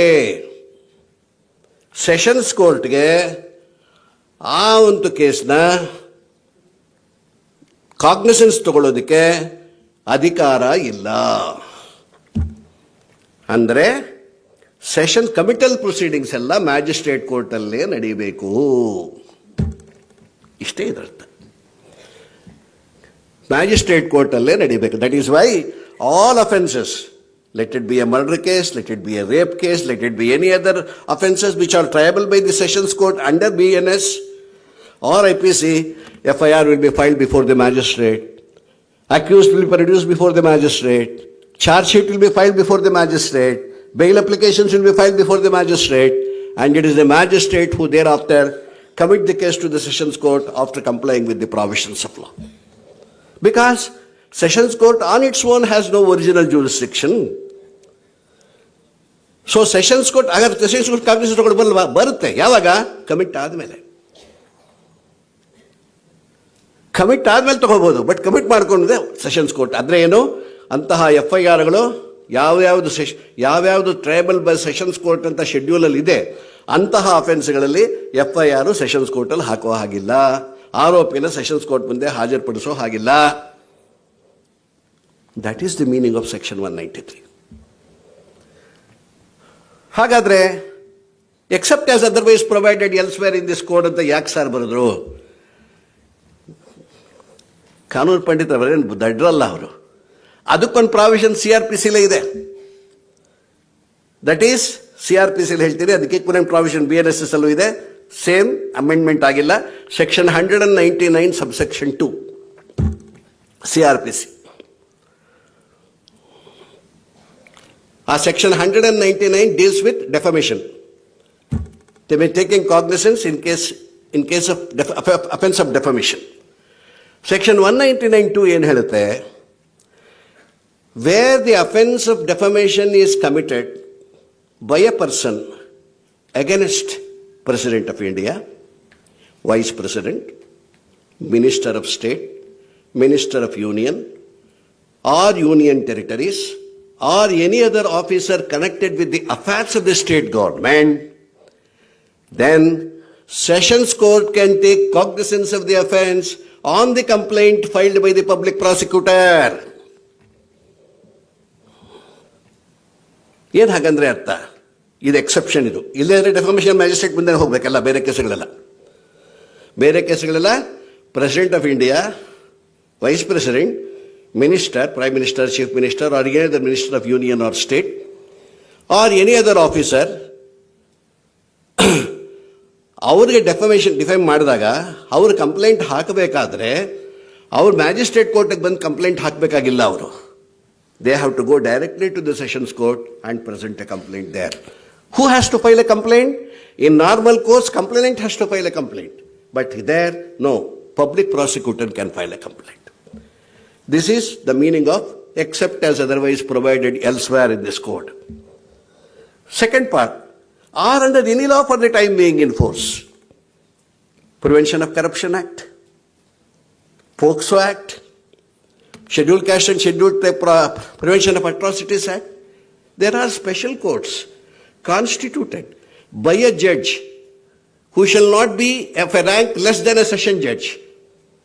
Though he is a session judge presiding over the special court, he is not a session judge as we understand under CRPC. He is a special judge. So as a special judge, he will be acting both as a magistrate as well as a sessions judge. Therefore, a special judge can always take the FIR. ಅದಕ್ಕೆ prevention of FIR ಗಳೆಲ್ಲ ಅಲ್ಲಿ ಹಾಕೋದು, POCSO ಎಲ್ಲ ಅಲ್ಲಿ ಹೋಗೋದು, ಅದಕ್ಕೆ magistrate ಮುಂದೆ ಬರೋದಿಲ್ಲ. This is how we have to understand section 193. Now the last but not the least, which I have forgotten, with regard to production of the accused before the court. It is here that your role may start as a defense counsel. Section 167 CRPC, equivalent provision in BNSS. ಅದರ ಸ್ವಲ್ಪ amendment ಇದೆ, ಏನು ಅಂತ ಹೇಳ್ತೀನಿ ಆಮೇಲೆ. What does section 167 says? 167 subsection 1 says, where the investigation is not completed within 24 hours, and where the investigating officer on the basis of the materials is satisfied that there are materials against the accused, then the officer in charge, the investigating officer or the officer in charge of the police station shall forward the accused before the nearest magistrate along with the entries in the case diary. So accused na ನ್ಯಾಯಾಲಯದ ಮುಂದೆ produce ಮಾಡಬೇಕು. ಅವಾಗ ಯಾವಾಗ investigation complete ಆಗಲಿಲ್ಲ, he may ask for subsection 2. When accused is produced before a magistrate, the magistrate may, after perusing the entries in the case diary, order for such custody as he deems fit. Such custody ಅಂದ್ರೆ police custody ನೂ ಆಗ್ಬೋದು, judicial custody ನೂ ಆಗ್ಬೋದು. Accused, if the accused asks for police custody, the magistrate will have to examine the records and find out whether there is a need for police custody or not. And if there is a need, accused will have to be handed over to the police custody because to ensure proper investigation. ಅಲ್ಲಿ ಏನಾಗಿದೆ, ಅಲ್ಲಿ the accused may be remanded to custody for such period which shall not be beyond 15 days at a time, and such custody may be extended for a period up to 60 days or 45 days as the case may be. ಏನು ಹಾಗಂದ್ರೆ, ಮುಂಚೆ ಏನಾಗಿತ್ತು, ಮುಂಚಿನ position ಏನಿತ್ತು, if I am correct, Saheb ಸ್ವಲ್ಪ mistake ಇದ್ರೆ correct ಮಾಡಿ. ಮುಂಚಿನ ಪೊಸಿಷನ್ ಏನಿತ್ತು, ಫಸ್ಟ್ 15 days ಆಫ್ ರಿಮಾಂಡ್ ಅಲ್ಲಿ ಬೇಕಾದ್ರೆ ಮಾತ್ರ ಪೊಲೀಸ್ನವರು ಕಸ್ಟಡಿ ಕೇಳಬಹುದು. ಫಸ್ಟ್ 15 days ಆದಮೇಲೆ ಪುನಃ ಪೊಲೀಸ್ ಕಸ್ಟಡಿ ಕೇಳೋ ಹಾಗಿಲ್ಲ. ಬಟ್ ಇವಾಗ ಹಾಗೆ ಮಾಡಿಲ್ಲ. ಇವಾಗ 60 days 45 days ಅಂತ ಮಾಡಿದ್ರು.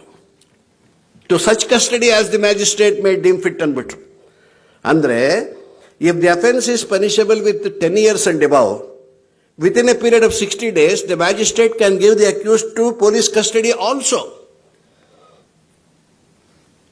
ಇವತ್ತು ಜುಡಿಷಿಯಲ್ ಕಸ್ಟಡಿ ಕಳಿಸ್ತಾರೆ, ಒಂದು ವಾರ ಜೈಲಲ್ಲಿ ಇರ್ತಾರೆ, ಆಮೇಲೆ ಒಂದು ಅಪ್ಲಿಕೇಶನ್ ಹಾಕ್ಕೊಂಡು ಬರ್ತಾರೆ ಪೊಲೀಸ್ ಕಸ್ಟಡಿಗೆ ಬೇಕು ಅಂತ ಕೊಡ್ಬೋದು.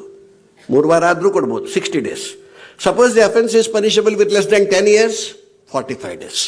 This is an amendment which has been brought out in the new BNSS. The rest of the things are same. That is statutory bail, 60 days, 90 days. If the police do not file the final report, the accused is entitled for a statutory bail. I think with this much of information and within the, beyond the time that you have allotted, beyond the time that you have allotted, I have discussed with you people. Thank you very much. And ನಿಮಗೆ ಕೊಟ್ಟಿರ್ತಕ್ಕ ಒಂದು ನಿಮಿಷ ಚಪ್ಪಾಳೆ ಹೊಡಿಬೇಡಿ. ನಿಮಗೆ ಕೊಟ್ಟಿರ್ತಕ್ಕಂಥ ಸೇವೆನ ಸೌಭಾಗ್ಯ ಅಂತ ತಿಳ್ಕೊಂಡು, ಸಮಾಜ ಸೇವೆ ಅಂತ ತಿಳ್ಕೊಂಡು, ಪ್ರಾಮಾಣಿಕವಾಗಿ ನಿಷ್ಠೆಯಿಂದ ಬೇರೆ ಯಾವುದನ್ನೂ ಎಕ್ಸ್ಪೆಕ್ಟ್ ಮಾಡದೆ ನಮಗೆ ಸರ್ಕಾರದಿಂದ ಏನು ಬರುತ್ತೋ ಅದನ್ನು ಮಾತ್ರ ಅಂತ ಅಂದುಕೊಂಡು ನೀವು ಎಷ್ಟು ಪ್ರಾಮಾಣಿಕವಾಗಿ ಕೆಲಸ ಮಾಡ್ತಿರೋ ಭಗವಂತ ನಿಮಗೆ ಅದರ 2ರಷ್ಟು ಮುಂದಕ್ಕೆ ಕೊಡ್ತಾರೆ. You can take it as an assurance. So ಇಷ್ಟು ನಾನು ಹೇಳಿ ನನ್ನ ಮಾತುಗಳನ್ನು ಮುಗಿಸ್ತೇನೆ. ಸೊ ನನಗೆ ಈ ಒಂದು ಆಪರ್ಚುನಿಟಿನ ಕೊಟ್ಟಿರ್ತಕ್ಕಂಥ ನಮ್ಮ ಕರ್ನಾಟಕ ಸ್ಟೇಟ್ ಲೀಗಲ್ ಸರ್ವಿಸಸ್ ಅಥಾರಿಟಿಗೆ ಮತ್ತೊಮ್ಮೆ ಧನ್ಯವಾದಗಳನ್ನು ಅರ್ಪಿಸ್ತಾ, ಮತ್ತು ಇಷ್ಟೊತ್ತು ನಾನು ಹೇಳಿದ್ದರ ಮಾತನ್ನು ಸಹಿಸಿಕೊಂಡು ಕೇಳಿರ್ತಕ್ಕಂಥ ನಿಮಗೆಲ್ಲರಿಗೂ ಸಹ ಅನಿಸುತ್ತಾ ನನ್ನ ಮಾತುಗಳನ್ನು ಮುಗಿಸ್ತೇನೆ. ನಮಸ್ಕಾರ.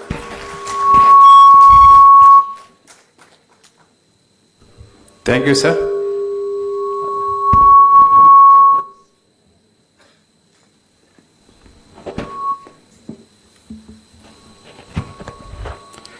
Thank you, sir, for your insightful and informative address on the subject. Now I request Srimanti Jayanti Patil, Chief LADC from Belgavi, to offer Bidar to offer a book to speaker as a token of respect.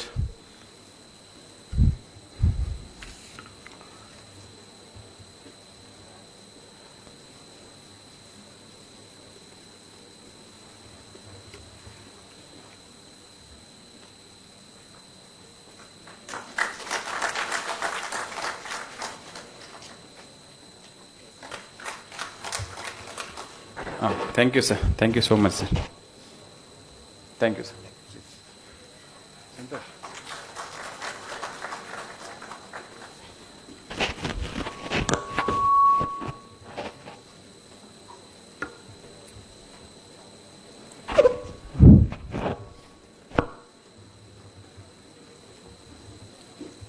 Glass change ಮಾಡಿ.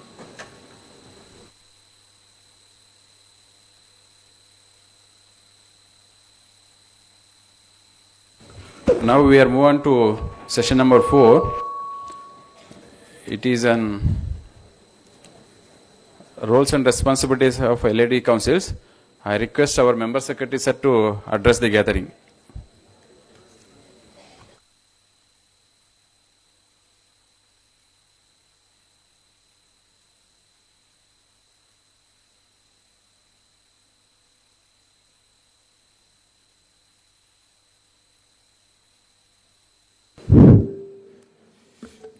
ಎಲ್ಲರಿಗೂ ನಮಸ್ಕಾರ. So first session ಇದ್ದದ್ದು last session ಆಗಿದೆ. So you have to bear with me. I had interacted with you through VC once. So you are now physically present. Again, I congratulate each one of you for being selected as LADC councils. I told you that you are the part of our system, you are our team members. So let us work together and strive hard to help those poor people who are waiting for seeking justice. So that is the motto. I believe and trust all of you that will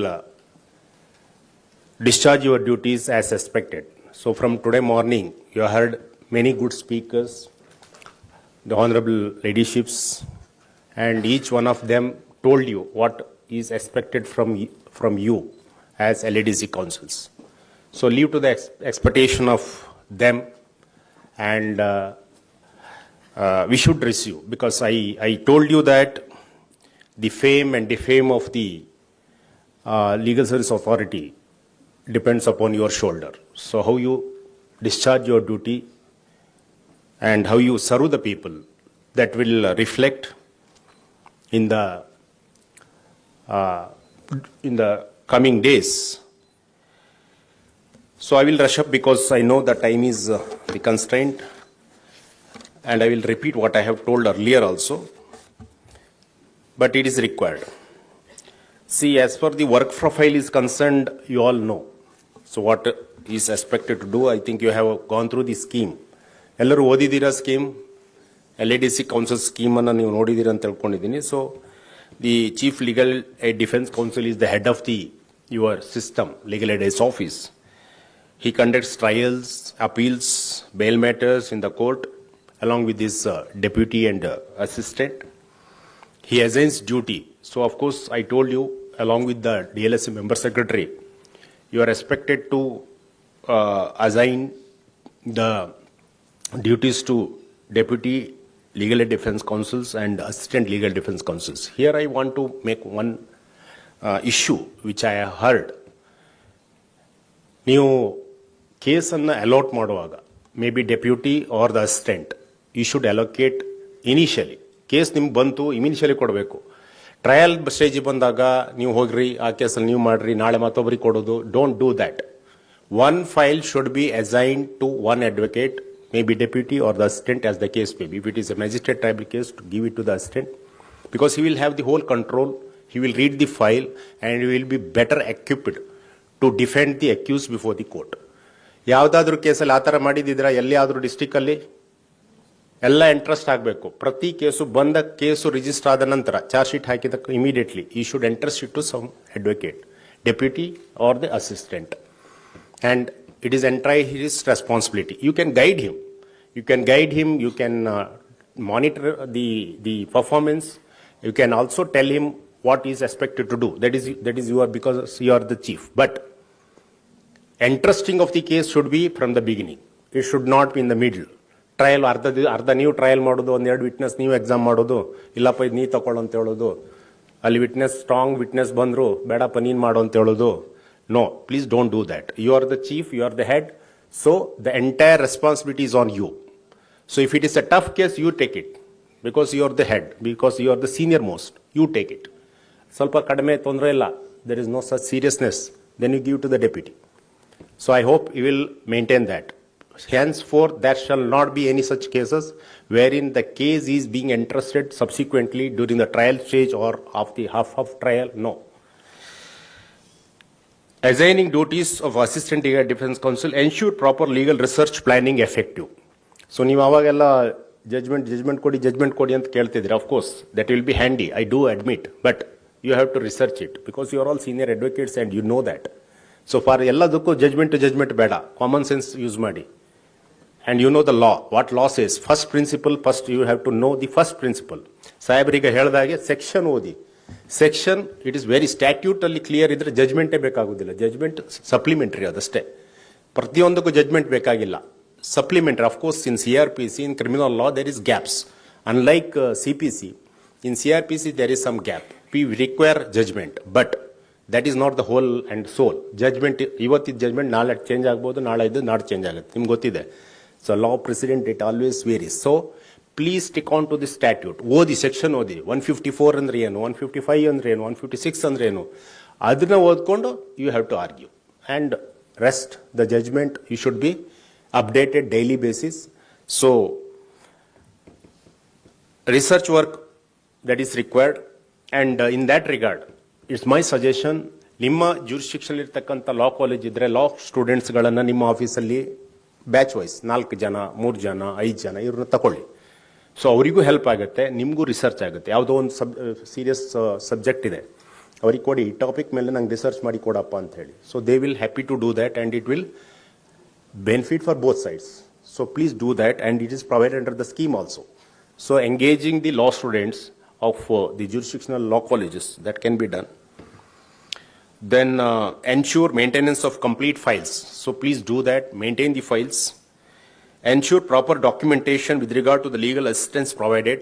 ನಿಮ್ಮ ಹತ್ರ ಒಂದು list ಬೇಕು, ಎಷ್ಟು case ನೀವು handle ಮಾಡಿದ್ದೀರಿ, ಯಾರು ಮಾಡಿದ್ದಾರೆ, deputy ಎಷ್ಟು, ಅಸಿಸ್ಟೆಂಟ್ ಎಷ್ಟು, ನೀವು ಎಷ್ಟು, ಆ್ಯಂಡ್ ದೆನ್ ಆ ಕೇಸಿದು ರಿಸಲ್ಟ್ ಏನಾಗಿದೆ, ಯಾವಾಗ ಜಜ್ಮೆಂಟ್ ಬಂತು, ಸೊ ಎಂಟೈರ್ ಪಿಕ್ಚರ್ ಬೇಕಾದ್ರದ್ದು. So please maintain that through in the website, it's ಇದರಲ್ಲಿ ಕಂಪ್ಯೂಟರಲ್ಲೇ ಮಾಡಿಬಿಡಿ. Will be overall in charge of administration of the office of the LADC councils, so you have to monitor that. Ensure quality of legal aid, consultation and ensuring updation of the case progress to the client and his or her relatives. It is very, very important. That is where we are lacking. And the second one says LCMS ಅಲ್ಲಿ LACMS ಪೋರ್ಟಲ್ಲಿ update ಮಾಡಬೇಕು daily basis ಅಂತ ಹೇಳಿದ್ದೀವಿ.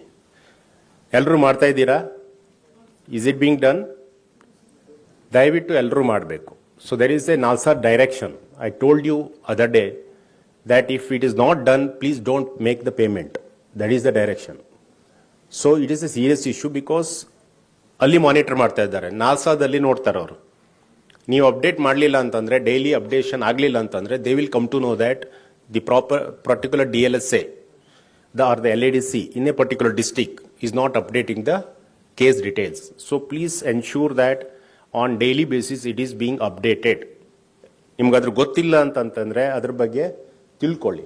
So it is already member secretary ಅವರ training ಆಗಿದೆ. If required I can request the concern to have one meeting with you.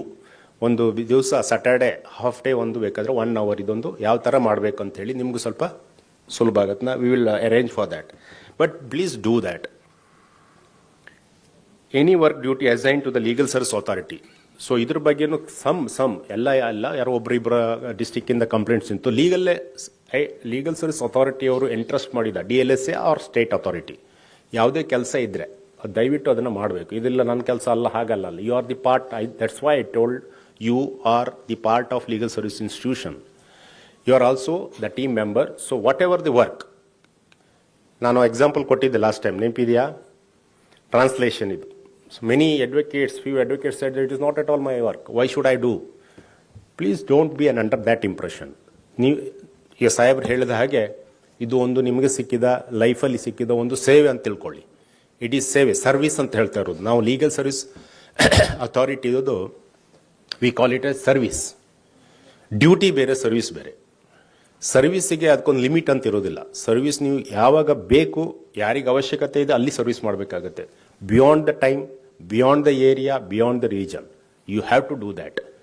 That's why it is service. Service ಮಾಡುವಾಗ ನಾವು ಯಾರ್ದು ಇದನ್ನ ಟೈಮ್ ಫ್ರೇಮ್ ಇಟ್ಕೊಂಡು ವಾಚ್ ನೋಡ್ಕೊಂಡು ಮಾಡ್ಲಿಕ್ಕೆ ಬರೋದಿಲ್ಲ.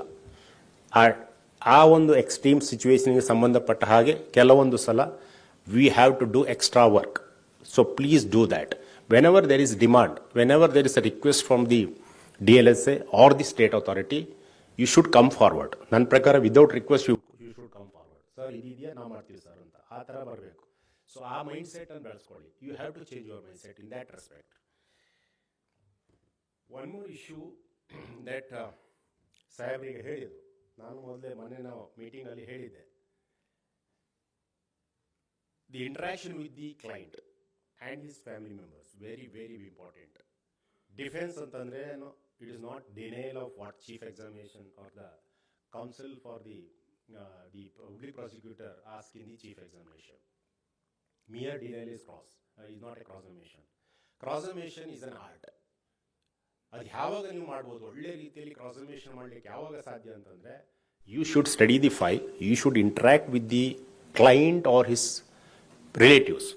ಮೊದಲು ನಾವು ಪ್ಯಾನಲ್ ಅಡ್ವೊಕೇಟ್ ಇದ್ದಾಗ ನಾನು ನೋಡಿದ್ದೆ, ಅವ್ರನ್ನ ನೋಡೇ ಇರೋದಿಲ್ಲ. ಅವರು ಕ್ಲೈಂಟ್ ಯಾರು ಅಂತಲೇ ಗೊತ್ತಿರೋದಿಲ್ಲ ಅವರಿಗೆ.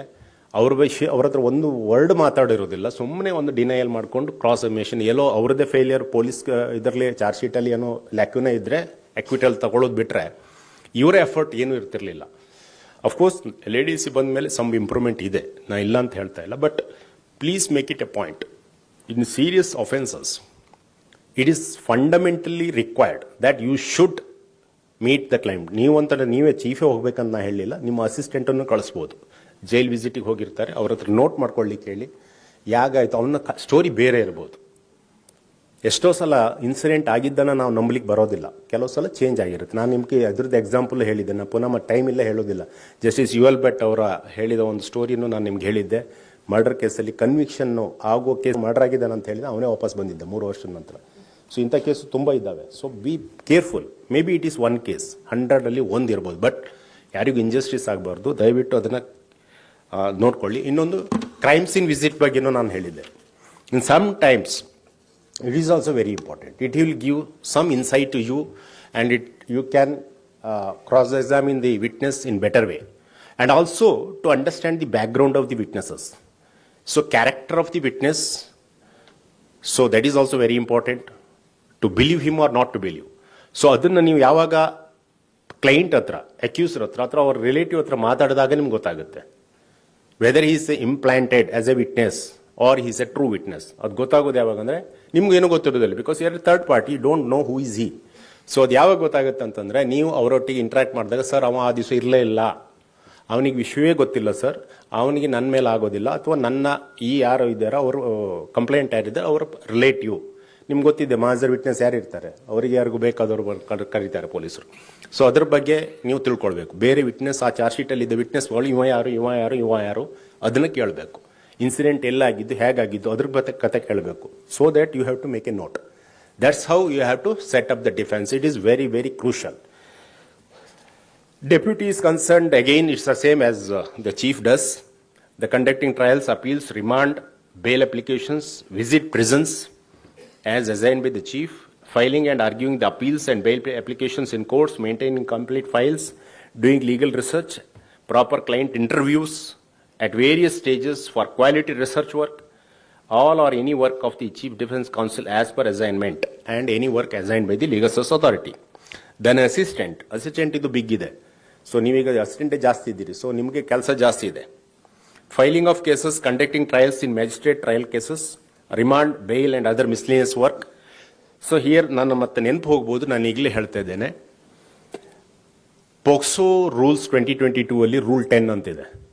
So what it says, when it is a duty of the district legal service authority to ensure that the fine amount imposed by the court under section 357 is recovered and paid to the victim. ನಾವು ಯಾರು ಮಾಡ್ತಾ ಇಲ್ಲ. ನೀವು accused ಮಾತ್ರ ಅಂತ ತಿಳ್ಕೊಳ್ಬೇಡಿ. You have to represent the victim in some cases. ಈಗ ಕೋರ್ಟ್ನಲ್ಲಿ ಆರ್ಡರ್ ಆಗುತ್ತೆ 50,000 fine amount, that shall be paid to the victim ಅಂತ ಆದರೆ, ನೀವು ಆ ಜಜ್ಮೆಂಟ್ ನಿಮ್ಮ ಗಮನಕ್ಕೆ ಬಂದಾಗ ದಯವಿಟ್ಟು ಅದನ್ನು ನೋಡಿಕೊಂಡು ಆ ವಿಕ್ಟಿಮ್ ಕೊಡಿಸುವ ಕೆಲಸನೂ ನೀವು ಥ್ರೂ ಅಸಿಸ್ಟೆಂಟ್, ಒಂದು ಕ್ರಿಮಿನಲ್ ಮಿಸ್ ಹಾಕಿ ರಿಕವರಿ ಮಾಡಲಿಕ್ಕೆ ಏನಾಗುತ್ತೆ ಅದು ಮಾಡಿಕೊಂಡು ಅವ್ರಿಗೆ ಕೊಡಿಸಿ. That is also the duty of the counsel, legal aid defence counsels. Visiting prison and legal aid clinics as per directions. So I hope that now the assistant legal defense counsels are visiting the jail regularly. So please do that. ಪ್ರತಿ ಇದರಲ್ಲಿ ಜೈಲಲ್ಲಿ ಹೋದಾಗ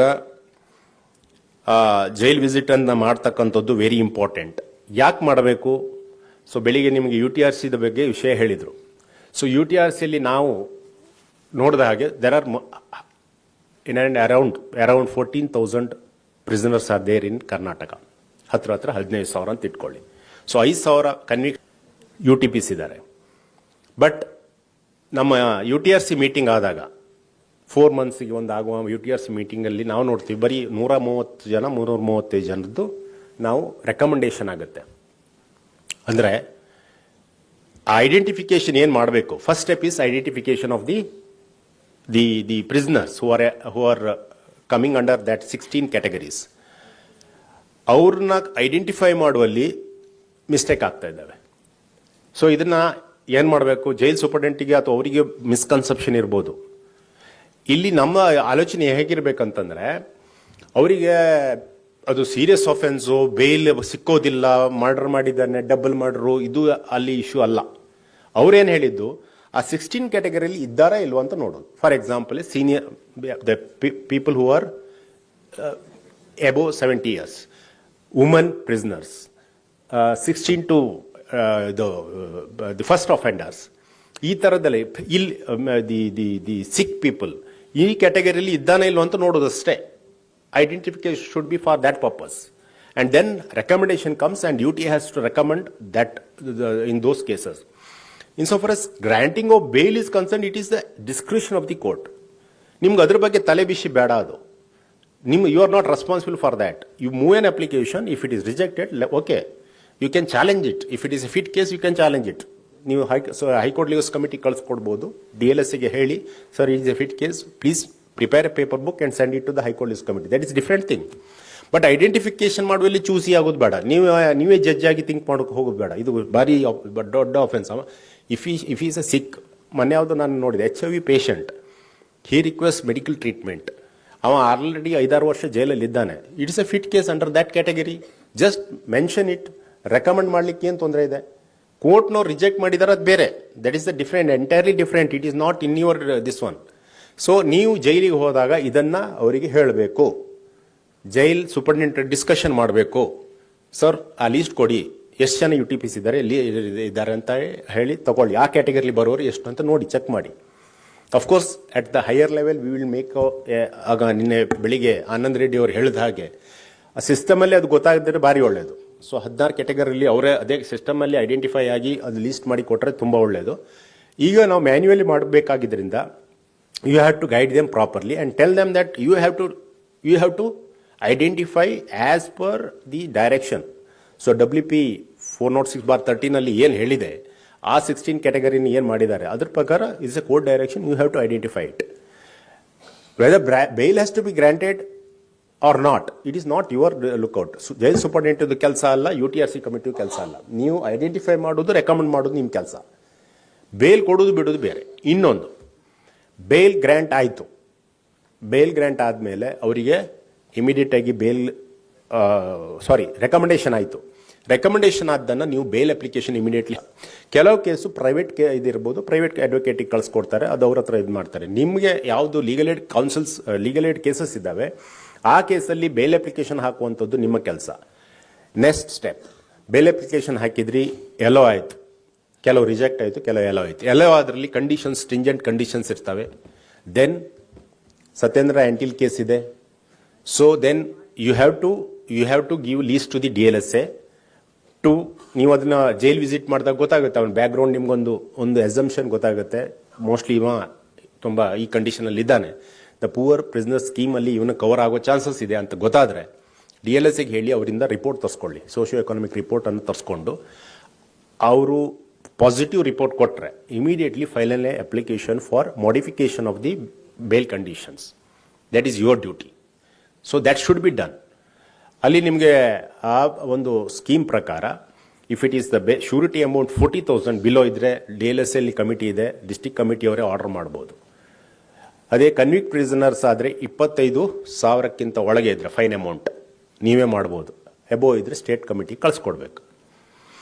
ಈ ಕನ್ವಿಕ್ಷನ್ನು CTPಗೆ concerned ನೀವು ಏನು ಮಾಡಬೇಕು, ಈಗ CTPದು life imprisonment ಅಥವಾ 10 ವರ್ಷ ಶಿಕ್ಷೆ ಅಂತ ಇಟ್ಕೊಳ್ಳಿ.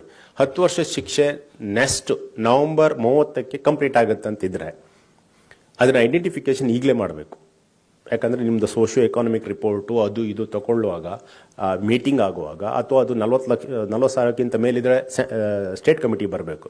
ಅಲ್ಲಿ ಡಿಸಿಷನ್ ಮೀಟಿಂಗ್ ಕರೆಯುವಾಗ ಮತ್ತೊಂದು 1.5 ತಿಂಗಳು ಆಗುತ್ತೆ. ಸೊ ನೀವು ಮೊದಲೇ ಯಾಕಂದರೆ ಆ ಡೆಡ್ ಲೈನ್ ನಿಮ್ಗೆ ಗೊತ್ತೇ ಇರುತ್ತೆ. ಸೊ ಅಲ್ಲಿ ಏನು ಕಾಯಲಿಕ್ಕೆ ಅಥವಾ ಮತ್ತೊಂದು ಎಕ್ಸ್ಟೆಂಡ್ ಆಗೋದಕ್ಕೆ ಏನು ಸಾಧ್ಯತೆ ಇಲ್ಲ.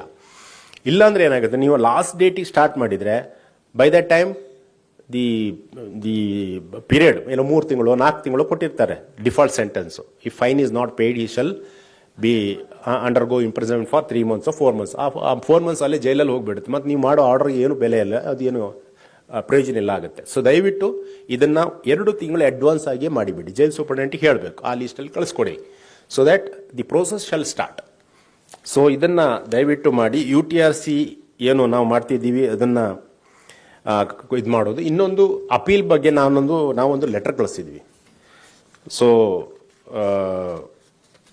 ಒಂದು ಲೀಗಲ್ ಸರ್ವಿಸ್ ಅಥಾರಿಟಿಗೆ ಎಲ್ಲ ಮೆಂಬರ್ ಸೆಕ್ರೆಟರಿಗೆ ನಾವು ಒಂದು ಡೈರೆಕ್ಷನ್ ಕೊಟ್ಟಿದ್ವಿ. If there is any fit case to file appeal from the magistrate court to district court or district court to high court or high court to Supreme Court, you have to mention. Of course, ನೀವು legal aid defence council ಆಗಿ ನೀವು ಜೈಲಿಗೆ ಹೋದಾಗ ನಿಮ್ಗೆ ಅವ್ರ ಹತ್ರ contact ಆಗುತ್ತೆ. ಅಲ್ಲಿ ಕನ್ವಿಕ್ಟ್ PLBs ಇರ್ತಾರೆ, ಅವರನ್ನು ನೀವು ಜೊತೆಗೆ ತಗೊಳ್ಳಿ, ಕೋರ್ಡಿನೇಟ್ ಮಾಡಿ ಆಮೇಲೆ ಆ ಅಪೀಲ್ ಹಾಕುವ ಫಿಟ್ ಕೇಸ್ ಇದ್ರೆ, ಫಾರ್ ಎಕ್ಸಾಂಪಲ್ ಲೀಗಲ್ ಏಡ್ ಅನ್ನು ನೀವು ಮ್ಯಾಜಿಸ್ಟ್ರೇಟ್ ಟ್ರೈಬಲ್ ಕೇಸಲ್ಲಿ ಯಾರೋ assistant legal aid defence counsel ನಡೆಸ್ತಾ ಇದ್ದಾರೆ, ಕೇಸ್ ಕನ್ವಿಕ್ಷನ್ ಆಯಿತು, ಅಲ್ಲಿಗೆ ಬಿಟ್ಬಿಡೋದಲ್ಲ.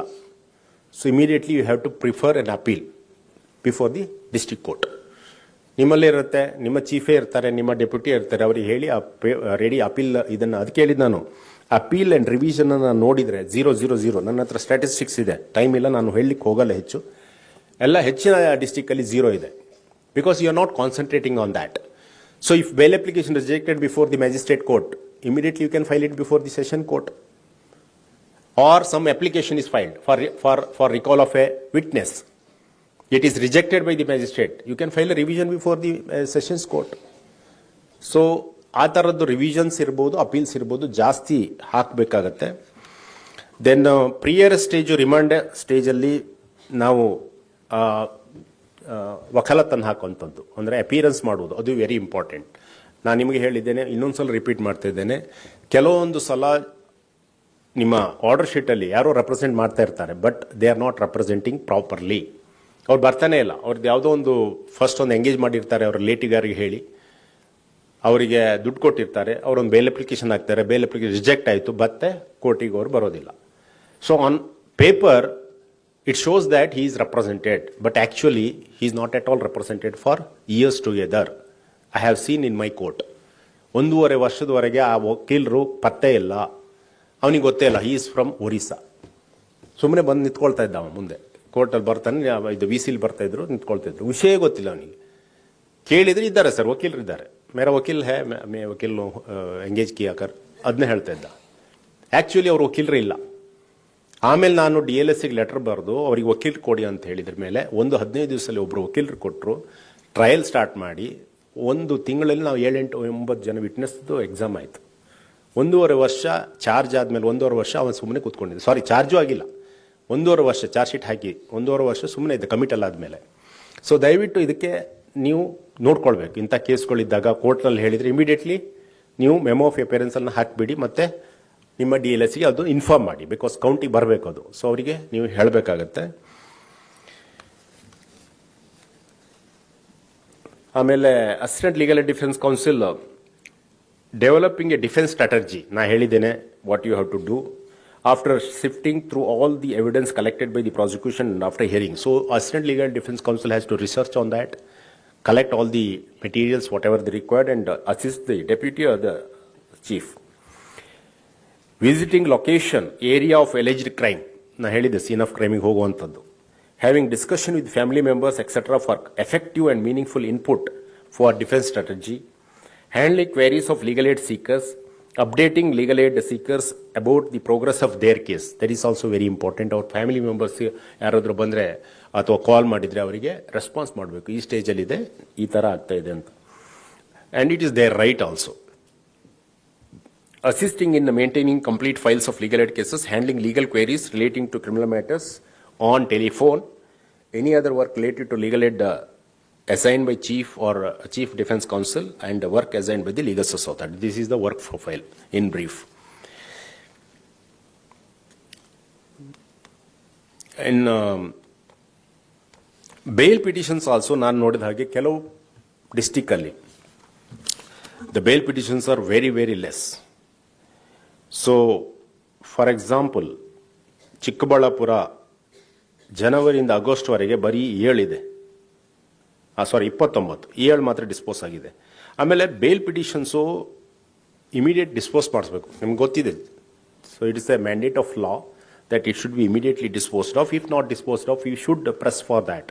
ಸುಮ್ಮನೆ ಏನೋ ಲೀಗಲ್ ಏಡ್ ಕೇಸು ಜೈಲಲ್ಲಿದ್ದಾನೆ, ತೊಂದರೆ ಇಲ್ಲ, 2 ತಿಂಗಳ ಮೇಲೆ 3 ತಿಂಗಳ ಮೇಲೆ ಆರ್ಡರ್ ಮಾಡ್ತೇನೆ ಅಂತ ಹೇಳೋದಲ್ಲ. You should press for that before the judge concern.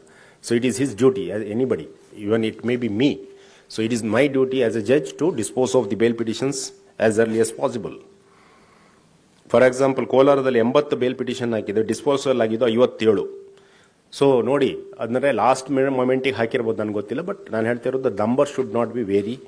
So all the petitions should be disposed as early as possible. So ಅದಂದಾಯಿತು. Next monitoring of legal work of legal aid defence counsel. So ನಿಮಗೆ ಗೊತ್ತಿದ್ದಾಗೆ ಸ್ಕೀಮಲ್ಲಿ monitoring and evaluation ಅಂತಿದೆ.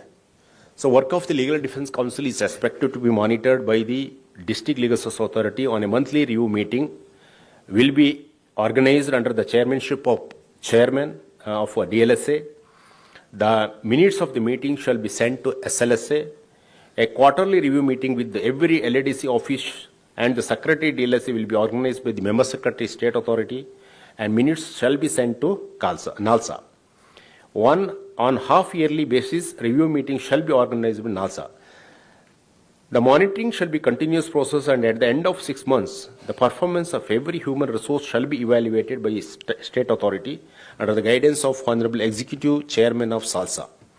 Monitoring and mentoring committees shall monitor legal aid work of Legal Aid Defence Counsel Office. The Chief Legal Aid Defence Counsel shall be involved in monitoring and mentoring of legal aid cases of the district. So this is how the monitoring has to be done.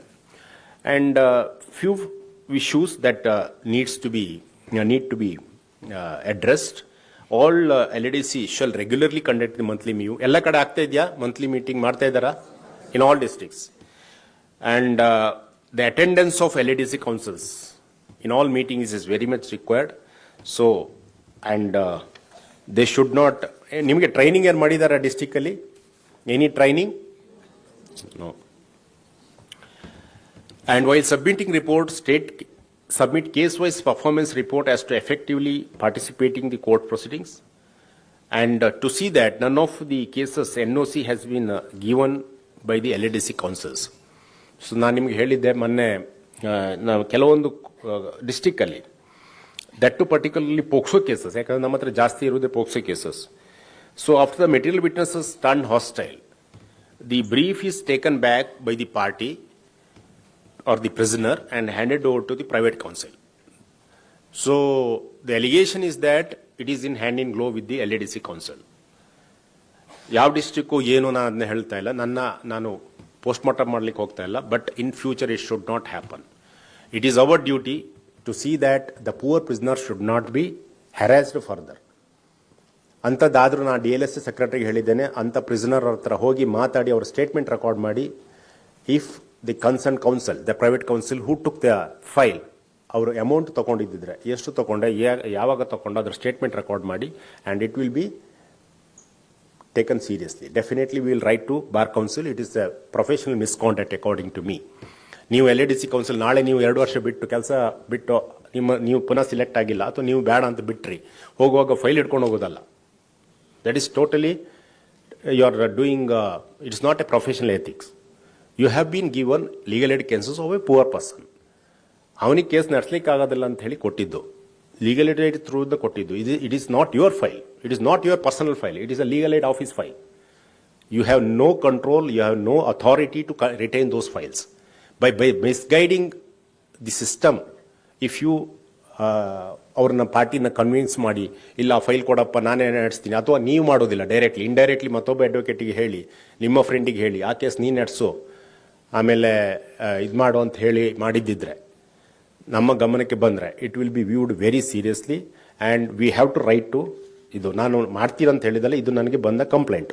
ಸತ್ಯ ಸುಳ್ಳು ಬೇರೆ ಪ್ರಶ್ನೆ, but ಮಾಡಬೇಡಿ ಅಂತ it's A caution.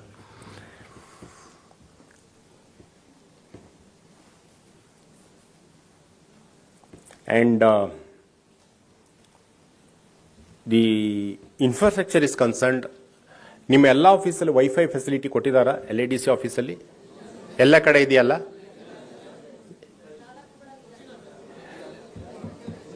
Okay, ಯಾವ ಡಿಸ್ಟಿಕಲ್ಲಿ ಇಲ್ಲ ನೀವು ನಾಳೆ ನನಗೆ ಅದನ್ನ ಹೇಳಿ ಹೋಗಿ. So I will tell them. So it is we have to provide LADC and computer everything is provided. ಹಾಂ ಇದೆ ಅಲ್ಲ? So you can make utilize, so and go to the SCR online. So it is a free website, and in Supreme Court website alli niಮಗೆ ಸಿಗುತ್ತೆ. So any judgment you can go through that. And books ಬಂದಿದೆಯಾ? So ಅದು provide ಮಾಡ್ಲಿಕ್ಕೆ ಹೇಳು. ಇಲ್ಲ ಬೇರೆ ಕೊಡಿಸ್ತೀವಿ, ಕೊಡು, ಇದು ಮಾಡುವ. ಆ್ಯಂಡ್ ಕಂಪ್ಯೂಟರ್ ಸಫಿಷಿಯಂಟ್ ಕಂಪ್ಯೂಟರ್ ಇದೆಯಾ? Okay. So insofar as that appearing for the accused who are on record represented by counsel, but actually no counsel is representing them before the court. a circular has been issued by the High Court on 3/6/2025. So I will circulate that copy. So please go through that. So don't be hesitant to appear for some accused on whose name or on record or in the office file ali. There is a mentioning that somebody XYZ is appearing. That doesn't mean that you cannot file application the memo of appearance for the accused. So if he is not turning up and there is no representation for the accused for quite a long period, then it becomes the duty of the legal service authority to provide proper legal assistance to such persons who are in custody or who are in need of legal aid. ಇಲ್ಲಿ ಒಂದು ನೆನಪಿಟ್ಬೇಕು, ಅವ ಬೇಡ ಅಂತ ಹೇಳ್ಬೋದು ಕೋರ್ಟಲ್ಲಿ, ಅವನಿಗೆ ಗೊತ್ತಿಲ್ಲ, ಅವನ ರಿಲೇಟಿವ್ ಹೇಳಿರ್ತಾರೆ, ಯಾಕಂದ್ರೆ ನಾನು ವಕೀಲರನ್ನ ಇಟ್ಕೊಂಡಿದ್ದೀನಿ. ಇದ್ರ ಬಗ್ಗೆ ನಾವು ಹೈಕೋರ್ಟಿಂದಲೂ ಸರ್ಕ್ಯುಲರ್ ಹೋಗಿದೆ. So on the request of the state authority, the high court has issued A letter in this respect. Please go through that, so it will be handy for you to somebody ask you. ನಾನು ಹೇಳಿದ್ನಲ್ಲ, ನನ್ನ ಕೋರ್ಟಲ್ಲಿ ನಾನು 18 ಕೇಸಲ್ಲಿ legal aid defence ಕೌನ್ಸಿಲ್ಗೆ ಕಳಿಸ್ಕೊಟ್ಟಿದ್ದೆ. Within a span of 3 months 18 cases. ನಾನು ಮತ್ತು 16-17 ಕೇಸಲ್ಲಿ ಪುನಃ ಲೆಟರ್ ಬರೆದಿದ್ದೆ. 18 ಕೇಸಲ್ಲಿ ವಕಾಲತ್ತು ಲೀಗಲ್ ಏಡ್ ಡಿಫೆನ್ಸ್ ಕೌನ್ಸಿಲ್ ಬಂದರು. ಒಂದೇ ಒಂದು ಕೇಸಲ್ಲಿ ವಕೀಲರು ಬಂದು ಅಬ್ಜೆಕ್ಟ್ ಮಾಡಿದ್ದಾರೆ. ಅಬ್ಜೆಕ್ಟ್ ಅಂದ್ರೆ he simply said, so I am appearing. Okay, you are appearing, sir. Where are you? Since last 3 months I am calling this, you are not appearing. The accused is in jail. What you are doing? Is it otherwise I have to write letter to the bar council. You are not properly representing his. It's a professional misconduct. Then he said, no, I have no objection, sir. ನಾ just mention ಮಾಡಿದೆ ಅಂತಂದ್ರು. ನಾನು ಹೇಳಿದ್ದು ನೀವು ಆ ಹೆದರಿಕೆ ಬೇಡ. So ಅವನನ್ನು ಪ್ರಾಪರ್ ಆಗಿ ಇದು ಮಾಡಿದ್ರೆ, so nobody is representing anybody means it is the duty of the legal service authority to represent. That is the only ನಿಮಗೆ ಗೊತ್ತಿರಬೇಕಾಗಿದ್ದು ವಿಷಯ. Then the last and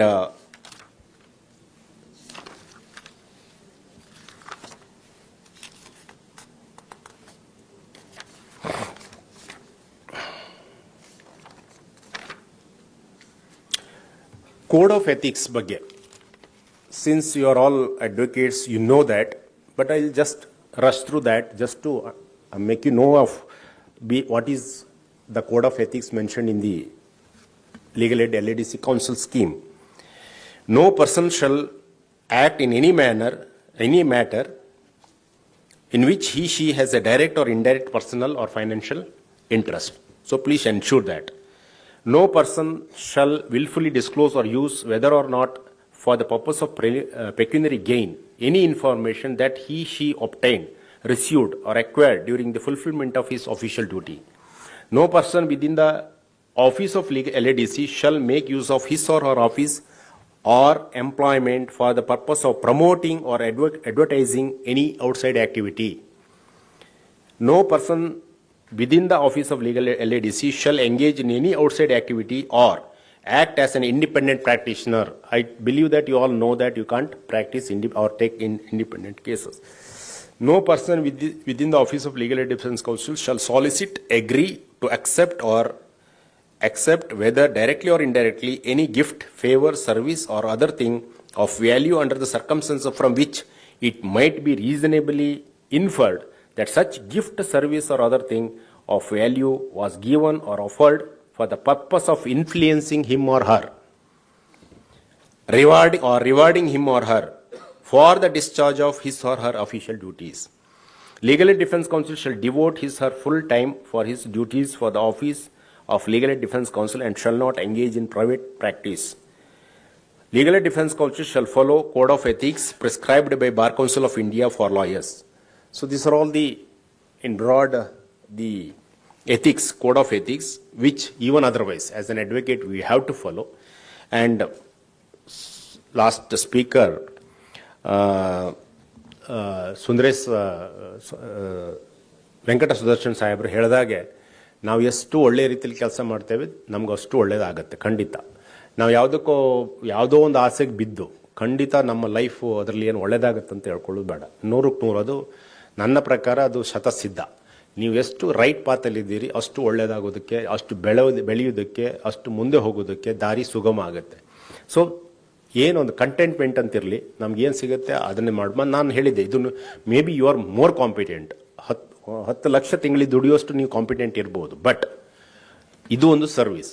ನಾ ಹೇಳಿದ್ದು it is not A duty. It is a service you are doing. Therefore, please do it with all honesty, with all integrity and dedication. And finally, I will just tell you the termination of service. So ಇದ್ರ ಬಗ್ಗೆ ನಿಮಗೆ clarity ಇರಬೇಕು. Last ಪೀರಿಯಡಲ್ಲಿ ಕೆಲವರಿಗೆಲ್ಲ doubt, ನನ್ನ ಆಫೀಸಿಗೆಲ್ಲ ಬಂದಿದ್ರು, sir ಯಾಕೆ sir ಹೀಗೆ, ನಾನು ಯಾಕೆ ಮುಂದುವರಿಯುವುದಿಲ್ಲ, ನನ್ನನ್ನು ಯಾಕೆ ಮುಂದೆ ಇದು ಕಂಟಿನ್ಯೂ ಮಾಡೋದಿಲ್ಲ. So it is not a permanent job. So first you should have it in mind.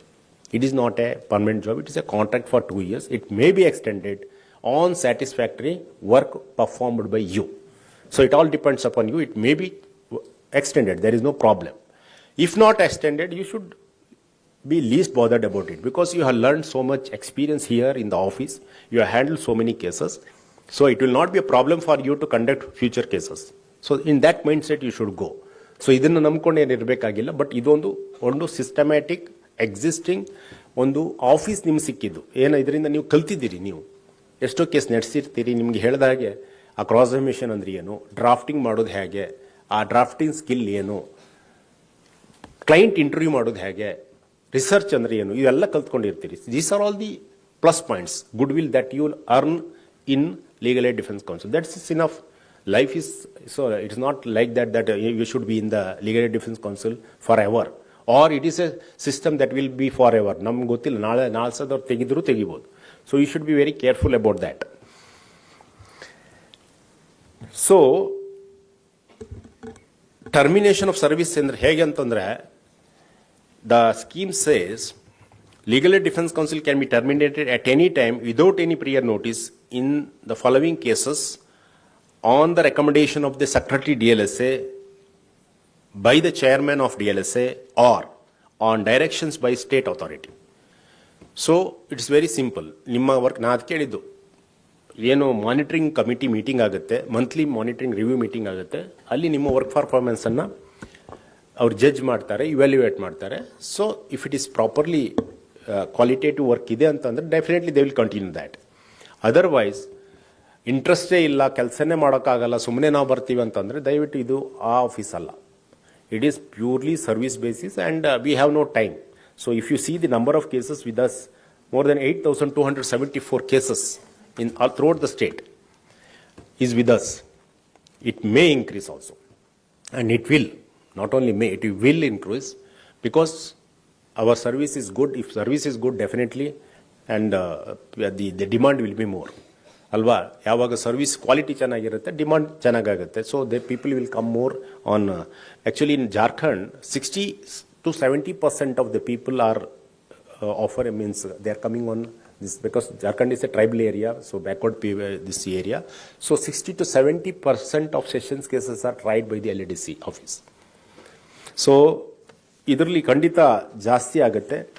But few districts which I want to mention, and who is the concerned LADC councils of the said district, please make note of that and ensure that more cases, because maybe there is some lacuna, there is some miscommunication between the clients and the LADC office, the clients and the jail superintendent and DLSA. ಇದೆಲ್ಲ ಒಂದು connection, ಒಂದು network. ಅದು ಎಲ್ಲಿಯಾದರೂ chain ಕರೆಕ್ಟಾಗಿ ಆಗಿಲ್ಲ ಅಂದರೆ ಅದು ಜನರಿಗೆ ತಲುಪೋದಿಲ್ಲ, ಜನರಲ್ಲಿ ಹೋಗೋದಿಲ್ಲ. So I will just mention Bidar. ಅಲ್ಲಿ ಇರೋದು ಬರೀ 66 ಕೇಸ್ ಇನ್ ಆಲ್. ಇನ್ ಜನವರಿಯಿಂದ ಆಗಸ್ಟ್ವರೆಗೆ ಬರೀದು 66 ಕೇಸ್ ಇದೆ. ದೆನ್ ಇನ್ ಚಿತ್ರದುರ್ಗ ಬರೀ 79. ಚಿತ್ರದುರ್ಗ ಯಾರು? ಚಿತ್ರದುರ್ಗದಲ್ಲಿ ಲಾಸ್ಟ್ ನನಗೆ ಮೀಟಿಂಗ್ ಆದಾಗ ನಮ್ಮ ಮೆಂಬರ್ ಸೆಕ್ರೆಟರಿ ಅವ್ರು ಹೇಳಿದರು, LADC ಫೈಲ್ಸ್ಗಳು, ಕೆಲವು ಫೈಲ್ಗಳೆಲ್ಲ ಪೆನಲ್ ಅಡ್ವೊಕೇಟಲ್ಲೇ ಇದೆ ಅಂತ ಹೇಳಿದರು. I told him that please transfer all those, take back those files and give it to the LADC. ತಗೊಳಿದ್ರೆ ಯಾಕೆ ಜಾಸ್ತಿ ಆಗ್ತಾ ಇಲ್ಲ? ಬರೀ 70-80 ಮೊದಲೇ ಇದ್ದು ಅಷ್ಟರಲ್ಲೇ ಇದೆಯಲ್ಲ ಇನ್ನು. ಹಾಂ, ಬಂದಿದೆಯಾ ನಿಮಗೆ? ಅದನ್ನ ಕೌಂಟ್ ಮಾಡಿ ಲೆಕ್ಕ ಹಾಕಿ ಕಳಿಸಿಲ್ಲ ನನಗೆ. ನೆಕ್ಸ್ಟ್ ವೀಕಲ್ಲಿ ಒಂದು ರಿಪೋರ್ಟ್ ಕಳಿಸ್ಬೇಕು. 79 ಮೊದಲು ಇತ್ತು, ಈಗಲೂ ಅಷ್ಟೇ ಇದೆ. ನಾನು ಹೇಳಿದ್ದೀನಿ, ಯಾರು ಪೆನಲ್ ಅಡ್ವೊಕೇಟ್ಸ್ ಹತ್ರ ಕೇಸ್ ಇದೆ, ಕ್ರಿಮಿನಲ್ ಕೇಸ್ಗಳು, ಅವನ್ನೆಲ್ಲ ಟ್ರಾನ್ಸ್ಫರ್ ಮಾಡ್ಕೊಂಡು ಈಚೆ ತಗೊಂಡು ಬರಬೇಕು. LADC ಆಫೀಸ್ ನಮ್ಮದು ಸ್ಟ್ರಾಂಗ್ ಆಗಿದೆ, so they will handle the case ಅಂತ ಹೇಳಿದ್ದೆ. ಸೊ ದಯವಿಟ್ಟು ಅದನ್ನು ನೋಡಿ. ಆ್ಯಂಡ್ ದೆನ್ ಮಂಡ್ಯ ಯಾರು? ಹಾಂ, ಅಲ್ಲಿ ಬರೀ 84 ಕೇಸ್ ಇದ್ದಾವೆ. ಯಾಕೆ?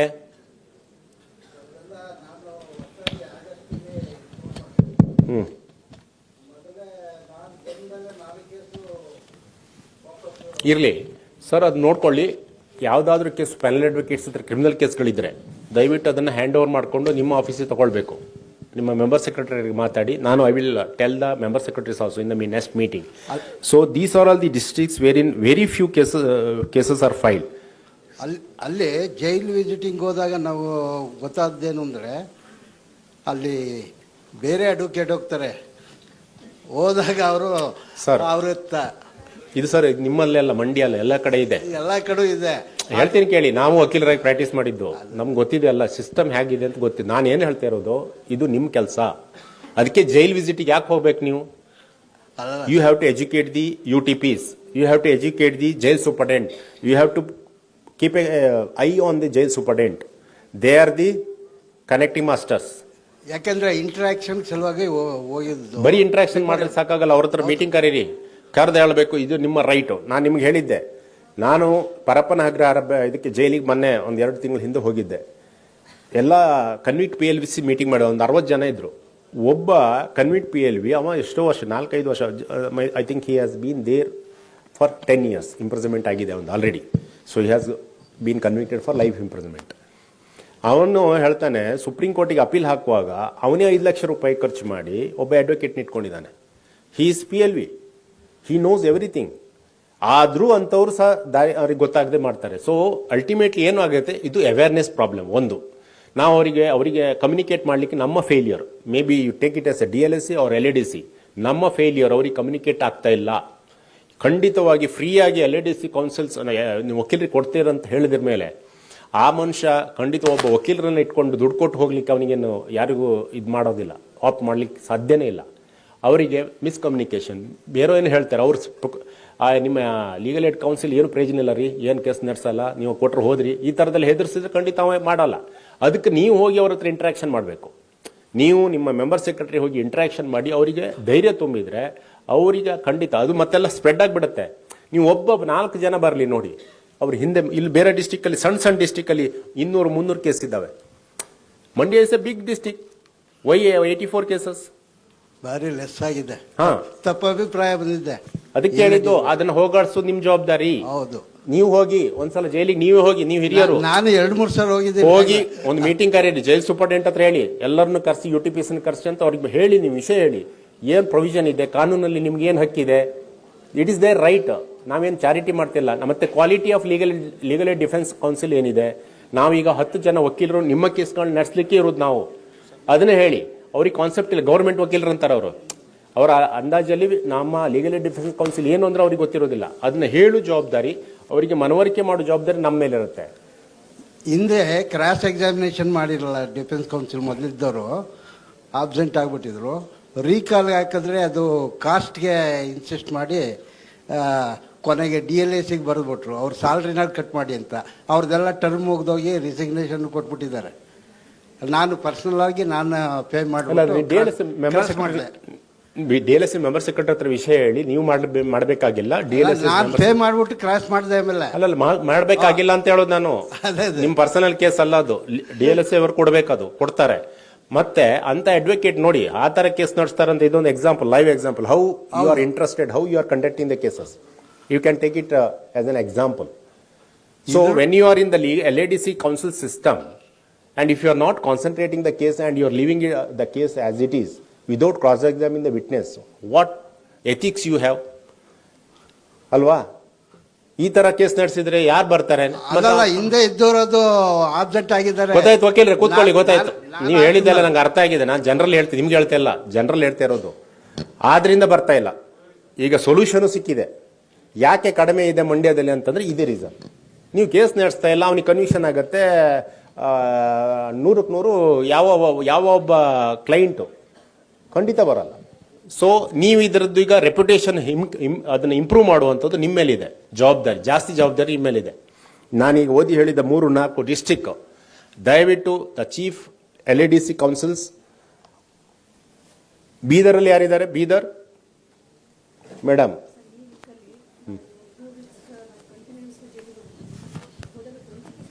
ಆಯಿತು ಅಲ್ವಾ, ಈಗ ಟೈಮ್ ಇಲ್ಲ. ನಾನು ಹೇಳಿದ್ದು ಇದೇ ಎಲ್ಲ ಅಪ್ಲೈ ಆಗುತ್ತೆ. ಸೊ ನಾನು ಇದನ್ನು 2 ತಿಂಗಳ ನಂತರ, 1 ಕ್ವಾರ್ಟರ್ 3 ತಿಂಗಳ ನಂತರ ನಾನು ಪುನಃ ರಿವ್ಯೂ ಮಾಡ್ತೇನೆ. I will have a meeting with you. So I want that it shall be progress. So it all depends upon you, how you work. As he said, rightly said, ನಮ್ಮ ಫೇಲಿಯರಿಂದ, ನಮ್ಮ ತಪ್ಪಿನಿಂದ ನಮ್ಮ ಕೇಸುಗಳು ನಮ್ಮ ಹತ್ರ ಇರೋದಿಲ್ಲ. ಖಂಡಿತ ಯಾರು ಕೂಡ, ನಾನೊಬ್ಬ ಸಾಮಾನ್ಯ ಕಾಮನ್ ಮ್ಯಾನ್ ಆಗಿ ನಾನೇನು ನೋಡ್ತೀನಿ, ನನ್ನ ರೈಟ್ ಪ್ರೊಟೆಕ್ಟ್ ಮಾಡ್ಲಿಕ್ಕೆ ನೋಡ್ತೀನಿ. ಕೇಸನ್ನ ನೀವು ಕ್ರಾಸ್ ಎಕ್ಸಾಮಿನೇಷನ್ ಮಾಡೋದಿಲ್ಲ ಕೋರ್ಟಲ್ಲಿ ಅಂತಂದ್ರೆ ನಾನು ಯಾಕೆ ಹೋಗ್ತೀನಿ ಅಲ್ಲಿ? ಸೊ ದಯವಿಟ್ಟು ಅದನ್ನು ನೋಡ್ಕೊಳ್ಳಿ. ಆಯ್ತು. So the reasons could be he or she substantially breaches any duty or service required in the office, seeks or accepts any pecuniary gains or gratification in cash or kind from the legal aid seekers or beneficiary or his friend or relative. ನಾನು ಇದನ್ನು last time ತಮ್ಮ ಹತ್ರ ಹೇಳಿದ್ದೀನಂತ ನೆನಪು ನನಗೆ. ನಾನು ಇದೇ judicial ಅಕಾಡೆಮಿಯಲ್ಲಿ ಒಂದು ಬ್ಯಾಚಿಗೆ ಹೊಸ judicial officers, newly recruited judicial ಆಫೀಸರ್ಸ್ಗೆ ಲೀಗಲ್ ಸರ್ವಿಸ್ ಅಥಾರಿಟಿ ಬಗ್ಗೆ ಹೇಳಲಿಕ್ಕೆ ಬಂದಿದ್ದೆ. So when I said about this legal aid and all, so one of the officers, a lady officer, she stood up and said, sir, ಒಂದು ಕೇಸಲ್ಲಿ, ಅದು ಯಾವುದೋ district ನಾ ಹೇಳೋದು ಬೇಡ, ಒಂದು ಕೇಸಲ್ಲಿ ಅಕ್ಯೂಸ್ಗೆ ಆವಾಗ ಪೆನಲ್ LADC ಇರಲಿಲ್ಲ, ಪೆನಲ್ ಅಡ್ವೊಕೇಟ್ ಇದ್ರು. ಪೆನಲ್ ಅಡ್ವೊಕೇಟ್ ಅಕ್ಯೂಸ್ನಿಂದ 1 ಲಕ್ಷ ರೂಪಾಯಿ ವಸೂಲಿ ಮಾಡಿದ್ದಾನೆ ಸರ್. ಅಂದರೆ ನಿಮ್ಮ ಲೀಗಲ್ ಏಡ್ ಕೇಸಿಗೆ ದುಡ್ಡು ಕೊಡಬೇಕಾ sir? This was her question. So ಆ ಮಟ್ಟಕ್ಕೆ ಒಂದು ಇದಿತ್ತು. ಇನ್ನೊಂದು ಕೇಸ್ ಬೆಂಗಳೂರಿದೆ ಹೇಳ್ತೀನಿ. ನಾನು ಆಫೀಸಲ್ಲಿ, ನಮ್ಮ ಕಾಲ್ಸಾ ಆಫೀಸಲ್ಲಿದ್ದೆ. ಒಬ್ಬಳು ಲೇಡಿ ಬಂದು, poor lady with her deaf and dumb daughter, ಕಿವಿ ಕೇಳೋಲ್ಲ, ಬಾಯಿ ಮಾತಾಡೋಕ್ಕೆ ಬರೋಲ್ಲ, ಮಗಳು, ಒಂದು ಸಣ್ಣ ಮಗು ಇದೆ. ಅವಳು ಹೇಳಿದ್ದು ಅವಳ ಗಂಡ ಹಿಂಸೆ ಮಾಡ್ತಾ ಇದ್ದಾನೆ, ಇಲ್ಲಿ ಟ್ರೀಟ್ಮೆಂಟ್ ಆಗಿದೆ, we want to file case. ನಾನೊಬ್ಬರು lady advocate, Bangalore urban member secretary call ಮಾಡಿ, ಯಾರೋ ಒಬ್ರು ಲೇಡಿ ಅಡ್ವೊಕೇಟ್ ಕೊಡಿ, ಬೇರೆ ಪೂವರ್ ಇದ್ದಾರೆ, ಸ್ವಲ್ಪ ಇದು ಮಾಡಿ ಅಂತ ಅವ್ರು ಕೊಟ್ಟರು. ಸೊ ಆಫ್ಟರ್ 1.5 months ಈ ಕೇಮ್ ಬ್ಯಾಕ್, ಸೆಡ್ ನನಗೆ ಆ ವಕೀಲರು ಚೇಂಜ್ ಮಾಡ್ಬೇಕು ಸರ್. ಯಾಕೆ ಕೇಳಿದೆ? ಆ ಮೇಡಮ್ ಫಸ್ಟ್ ಎಲ್ಲ ಕೇಸ್ ತೊಗೊಂಡಿದ್ದು ಕರೆಕ್ಟ್ ಸರ್, ಆಮೇಲೆ ಈಗ ಡಿಮಾಂಡು, ನಾನು ಬೇರೆಯವರಿಗಾದರೆ ಪರ್ ಹಿಯರಿಂಗ್ 2,000 ತಗೊಳ್ತೀನಿ, ನೀನು ನಂಗೆ 1,000 ತಂದು ಕೊಡಬೇಕು. ನಾನು 3-4 ತಿಂಗಳು ಕೊಟ್ಟೆ ಸರ್, 3-4 ಹಿಯರಿಂಗ್ ಕೊಟ್ಟೆ, ನನಗೀಗ ಕೊಡಲಿಕ್ಕಾಗಲ್ಲ. ಇಮಿಡಿಯೇಟ್ಲಿ ನಾನೇನು ಮಾಡಿದೆ, ನನಗೆ ಗೊತ್ತಿದ್ದಾಗೆ ಆ ಫ್ಯಾಮಿಲಿ ಕೋರ್ಟಿಗೆ ಬರ್ತಾಯಿದ್ರು ಒಬ್ಬರು ವಕೀಲರು, ಸೀನಿಯರ್ ಅಡ್ವೊಕೇಟ್, ಅವರನ್ನು ಕರೆದು, ಸರ್ ಈ ಥರ ಆಗಿದೆ, ಅವ್ರಿಗೆ ಹೇಳಿದೆ ನಾನು, ಈ ಥರ ಆಗಿದೆ ಸರ್, ದಯವಿಟ್ಟು ಈ ಕೇಸನ್ನು ನಡೆಸಿ. ಆಯ್ತು ಸರ್, ಎಲ್ಲ ಓಕೆ ಅಂತಂದು ಹೋದರು. ಆಮೇಲೆ ಪುನಃ ಮತ್ತೊಂದು 2 ತಿಂಗಳಾದ ಪುನಃ ಬಂದ್ಲು ಆ ಲೇಡಿ. ಏನಂತ ಕೇಳಿದರೆ, ಈ ವಕೀಲರು ಹೇಳ್ತಾರೆ ಈ ಕೇಸುಗಳನ್ನು ಅವರಂದ್ರೆ ಒಂದು DV ಆ್ಯಕ್ಟ್ ಹಾಕಿದ್ದಾರೆ, ಇನ್ನೊಂದು ಇದಾಕಿ 498 ಹಾಕಿದ್ರು. ಇವೆಲ್ಲ ಕೇಸೆಲ್ಲ ನಾನು ಬೇರೆಯದ್ದು ನಡೆಸೋದ್ರೆ 2 ಲಕ್ಷ ತಗೊಳ್ತೀನಿ, ನೀನು 1 ಲಕ್ಷ ರೂಪಾಯಿ ನಂಗೆ ಕೊಡಬೇಕು. ಸೊ ಈ ಮಟ್ಟಕ್ಕೆ ನಮ್ಮ ಲೀಗಲ್ ಏಡ್, ನಾನು ಹೇಳಿದಲ್ಲ, ನಾವು ಕೊಡ್ತಾ ಇರೋದು ಲೀಗಲ್ ಏಡ್ ಕೊಡ್ತಾ ಇರೋದು ಪೂವರ್ ಪೀಪಲ್ಗೆ, but the quality should not poor. So ದಯವಿಟ್ಟು ಇದು ನಾನು ನಿಮ್ಗೆ ಯಾಕೆ ಹೇಳ್ತಿದ್ದೇನೆ ಅಂದರೆ, ಇದು ಆಗಬಾರ್ದು. ಇದೆಲ್ಲ ಆದ್ರಿಂದ ಈಗ ಮಂಡ್ಯದಲ್ಲಿ ಅವರು ಸೀನಿಯರ್ ವಕೀಲರು ಹೇಳಿದಾಗೆ, ಯಾಕೆ ಮಂಡ್ಯದಲ್ಲಾಗಿದೆ, ಜನರು ಲೀಗಲ್ ಏಡ್ ತಗೊಳ್ಳಿಕ್ಕೆ ಹಿಂದೆ ಅಟ್ಟಕ್ಕಿದ್ದಲ್ಲ, ಯಾಕಂದರೆ ಕ್ವಾಲಿಟಿ ಪೂವರ್ ಇದೆ. ನೀವು ಕ್ರಾಸೇ ಮಾಡಲ್ಲ, ರೆಪ್ರೆಸೆಂಟೇ ಮಾಡಲ್ಲ ಅಂದರೆ ಯಾವನ್ ಬರ್ತಾನೆ, ಯಾಕೆ ಬರಬೇಕು? ಖಂಡಿತ ಅವ್ರು ಸರಿ ಇದೆ. ಸೊ ದಯವಿಟ್ಟು ಆ ಥರದ್ದು ಮಾಡಬಾರ್ದು. And indulges in activities prejudicial to the working of Legal Aid Defence Counsel, using his position in Legal Aid Defence Counsel office to secure unwarranted privileges or advantages for him, herself or others, acts in breach of code of ethics, remains absent without leave for more than 2 weeks. Last Bengaluru urban ಅಥವಾ ರೂರಲಲ್ಲಿ ಒಬ್ಬರು lady deputy, ಅಂದರೆ ಇದು last ಟರ್ಮಲ್ಲಿ ನಾನು ಹೇಳ್ತಾ ಇರೋದು, she was absent for more than 45 days without giving single letter. ಅವರು 1 ತಿಂಗಳು 20 ದಿವಸನೂ ಕಾದರು, ಆಮೇಲೆ ಟರ್ಮಿನೇಟ್ ಮಾಡಿ ಹಾಸ್ಪಿಟಲ್ ತಗೊಂಡ್ರು. 42 ತಿಂಗಳಾದಮೇಲೆ, ಅಂದರೆ 60 days ಆದಮೇಲೆ ಬಂದ್ಕೊಂಡು, ಸರ್ ನನ್ನನ್ನು ತೆಗೆದಿದ್ದಾರೆ ಸರ್. ಅಲ್ಲಮ್ಮ ತೆಗೆದೆ ಮತ್ತೆ ಅಂತ ಮಾಡಬೇಕು, ಪೂಜೆ ಮಾಡಲಿಕ್ಕಾಗತ್ತಾ? ಸಿ ಅಲ್ಲಿ ವರ್ಕ್ ಪ್ರೆಷರ್ 1000, ಅಲ್ಲಿರೋ ಕೇಸು 1766 ಕೇಸ್ ಇದೆ ಅರ್ಬನಲ್ಲಿ. ನಿಮ್ಮಷ್ಟೇ ಇರೋದು, ಬೇರೆ ಡಿಸ್ಟ್ರಿಕ್ಟಲ್ಲಿ 10 ಇದ್ರೆ ಅಲ್ಲೂ 10 ಇರೋದು. ನಾವು ಇವರಿಗೆ ಜಾಸ್ತಿ ಕೊಡ್ತಾ ಇದ್ದೇವೆ ಕೌನ್ಸಲ್ಸ್. ಸೊ ಅಷ್ಟು ಪ್ರೆಷರ್ ಇರುವಾಗ ನೀವು ಕ್ಯಾಶುವಲ್ ಆಗಿ ಏನು ಬೇಕಾರಾಗಲಿ ಅಂತ ಹೋದರೆ ದಯವಿಟ್ಟು ನಾವು ಅದಕ್ಕೆ ಹೊಣೆ ಅಲ್ಲ. ನಾನು ಈಗಲೇ ಹೇಳ್ತಾ ಇರೋದು, ನಾಳೆ ನೀವು ಯಾವ ಲೆಟರ್ ಬರೀರಿ, ಏನೇ ಬರೀರಿ, ಸೊ ಅದು ಆಗಲ್ಲ. ದಯವಿಟ್ಟು ರಜೆ ಹಾಕುವಾಗ ಅವಶ್ಯಕತೆ ಇದ್ದಾಗ ಹಾಕಿ. ನಿಮ್ಗೆ ರಜೆ ಇದೆ, ನಿಮ್ಗೆ ಗೊತ್ತಿದೆಯಲ್ಲ, ಚೀಫಿಗೆ 15 ದಿವಸ ಇದೆ, ಡೆಪ್ಯೂಟಿಗೆ 12 ಇದೆ.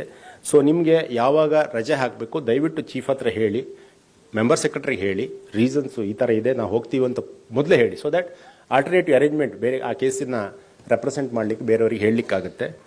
ದಯವಿಟ್ಟು ಅದನ್ನು ಮಾಡಿ. And if services are found unsatisfactory during the 6-month performance reviewed by state authority or DLSA, they can be terminated. If found taking any other private cases or any other retainship during the contractual period. So these are all the grounds for termination of the services. So ಇದಕ್ಕೆ ಅವಕಾಶ ಕೊಡೋದಿಲ್ಲ ಅನ್ನೋ ಭರವಸೆ ನನಗೆ ಖಂಡಿತ ಇದೆ. But ನಿಮ್ಗೆ ಗೊತ್ತಿರಲಿ ನಾಳೆ, ಯಾಕಂದರೆ ನಾನು ಈಗಾಗಲೇ we are facing the people are under the impression that it is permanent job. Sorry sir, it is not that. So you are here to serve the people. It is a service, as I told you. So you are expected to do service to the people, that to poor people, and you know the people who comes under section 12 of the Legal Services Authorities Act. Finally, ಕೆಲವು district ಅಲ್ಲಿ ವಕಾಲತಿಗೆ welfare stamp ಹಾಕಬೇಕಂತ ಕೇಳ್ತಾ ಇದ್ದಾರಂತ ಸುದ್ದಿ ಅಲ್ವಾ?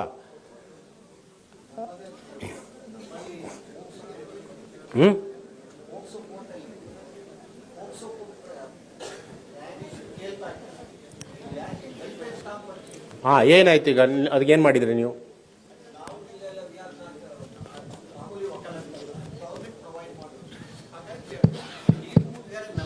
Member of the state welfare fund committee ಇರೋದ್ರಿಂದ you have to affix your. ಇದು ಬೇರೆ ಬೇರೆ ಕಡೆ ಬೇರೆ ಬೇರೆ ಇಶ್ಯೂಸ್ ಇದೆ. ನನ್ನ ಇದು ಏನಂತಂದ್ರೆ, ಅಫ್ಕೋರ್ಸ್ ಯಾವುದೋ ಒಂದು ಹಳೆ ಡಿಸಿಷನ್ ತಗೊಂಡು ಅವ್ರು ಹೇಳ್ತಾ ಇದ್ದಾರೆ ಇದು ಕೊಡಬೇಕು ಅಂತ. But LADC is a different, ಇದು recent development, one thing. Second, it is a legal aid case. That judgment was not in legal aid case. So ಯಾವುದಾದ್ರೂ ಒಂದು ಕೇಸಲ್ಲಿ ಅಂಥದ್ದು ಪ್ರೆಷರ್ ಮಾಡಿದರೆ, ಹೇಳಬೇಕು ಇದು ಕೊಡಲೇಬೇಕು ಅಂತಂದ್ರೆ, just submit the concern judge, please pass A judicial order, please pass A judicial order, so that will place it before the higher ups ಅಂತ ಹೇಳಿ. So we will challenge that. ಏನು ಜುಡಿಷಿಯಲ್ ಡೈರೆಕ್ಷನ್ ಬರುತ್ತೆ ನೋಡಿ, let it be interpreted proper. Timing upset ಏನು ಹಾಗೆ ತಗೋತಾ ಇದ್ದಾರೆ? ಅಲ್ಲಲ್ಲ, ಎಲ್ಲಿಯಾದ್ರೂ ಯಾವುದು ರಾಯಚೂರು ಯಾರಿದ್ದಾರೆ? Who is from Raichur? I am. ನಿಮ್ಮಲ್ಲಿ ಹಾಕ್ತಾ ಇದ್ದೀರಾ ಅಂತ ಸುದ್ದಿ? ಹೌದು ಸರ್, ಕಂಪಲ್ಸರಿ ಹಾಕ್ಲೇಬೇಕಂತ. ಯಾಕೆ ನೀವು ತಗೊಳ್ಳೋದಿಲ್ಲ ಅಂತಾರೆ ಸರ್? ತಗೊಳ್ಳೋ ಆರ್ಡರ್ ಮಾಡಿ ಸರ್ ಅಂತ application hockey. File an application saying that I will file memo of appearance. It is A legal aid case, so please take this memo of appearance. ಅವ್ರು ಅದ್ರ ಮೇಲೆ ಒಂದು ಆರ್ಡರ್ ಮಾಡಿ ಸರ್ ಅಂತ ಹೇಳಿ. ಅದನ್ನೇನು ಗಲಾಟೆ ಮಾಡ್ಲಿಕ್ಕೆ ಅಂತ ಇಲ್ಲ. ಇಲ್ಲ ಸರ್, ಈಗ ಆರ್ಡರ್ ಮಾಡಿರೋದಂತಂದ್ರೆ ಮತ್ತೆ ಸುಮ್ಮನೆ ಪಾರ್ಟಿಗೆಲ್ಲ ತೊಂದರೆ ಆಗುತ್ತೆ ಅಂತ. ಯಾಕೆ ಪಾರ್ಟಿ ತೊಂದರೆ ಆಗೋದು ಯಾಕೆ sir? You are an advocate. Let them pass an order, let them pass an order. ಅದಕ್ಕೆ ನಮ್ಮ ರಿಕ್ವೆಸ್ಟ್ ಏನಂತಂದ್ರೆ, ಸ್ವಲ್ಪ ಇಲ್ಲಿಂದಾನೇ ಒಂದು ನೋಟಿಫಿಕೇಶನ್. ಸರ್, ಅದು ಜುಡಿಷಿಯಲ್ ನಾವು ಇಂಟರ್ಫಿಯರ್ ಆಗ್ಲಿ ಬರೋಲ್ಲ. ನಾನು ಅದಕ್ಕೆ ಹೇಳಿದ್ದು, you are legal aid, you are a counsel. ಅವ್ರು ಅವ್ರು ಏನಾದ್ರೂ ನಮಗೆ ಇದು ತೋರಿಸಿ ನಾವು ಆರ್ಡರ್ ಮಾಡ್ಲಿಕ್ಕೆ ಹೇಳಿ sir. Sir, please pass an order on this, file an application, elaborate ಬರೀರಿ. It is a legal aid defence counsel, the accused is in custody. On behalf of him, the legal aid is provided, and we are moving an application of a memo of appearance, and we are not supposed to file the memo, welfare stamp. So please order, pass an order ಅಂತ ಹೇಳಿ. ಅವ್ರು ಏನಂತಾರೆ sir, ನೀವು LADC ಆದ್ರೂ advocate ತಾನೇ, ಅದು welfare ನಿಮ್ಮ ಇದಕ್ಕೆ ಒಳ್ಳೇದಕ್ಕೆ. ಗೊತ್ತಾಯ್ತು ನನ್ಗೆ ಎಲ್ಲ ಅರ್ಥ ಇದೆ. ನಾನು ನೋಡಿ ನಿಮ್ಮ ಮೆಂಬರ್ ಸೆಕ್ರೆಟರಿಗೂ ಮಾತಾಡಿದ್ದೀನಿ. ನಾನು ಹೇಳ್ತಾ ಇರೋದು, ನಿಮ್ಮ ಡ್ಯೂಟಿ ಮಾಡಿ as an advocate. Order pass ಮಾಡ್ಲಿಕ್ಕೇನು? Let him pass a judicial order. Let us see.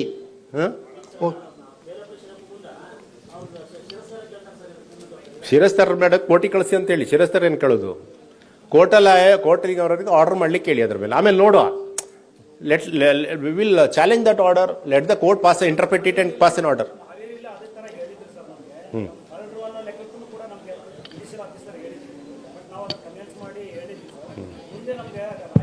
ಯಾಕಂದ್ರೆ ಫಾರ್ ಎಕ್ಸಾಂಪಲ್ ಕೋರ್ಟ್ ಫೀ ಇದೆ. ಅರ್ಲಿಯರ್ ಕೋರ್ಟ್ ಫೀ ಕೊಡಬೇಕಂತಿತ್ತು. ನಾವು court fee is exempted for legal aid cases.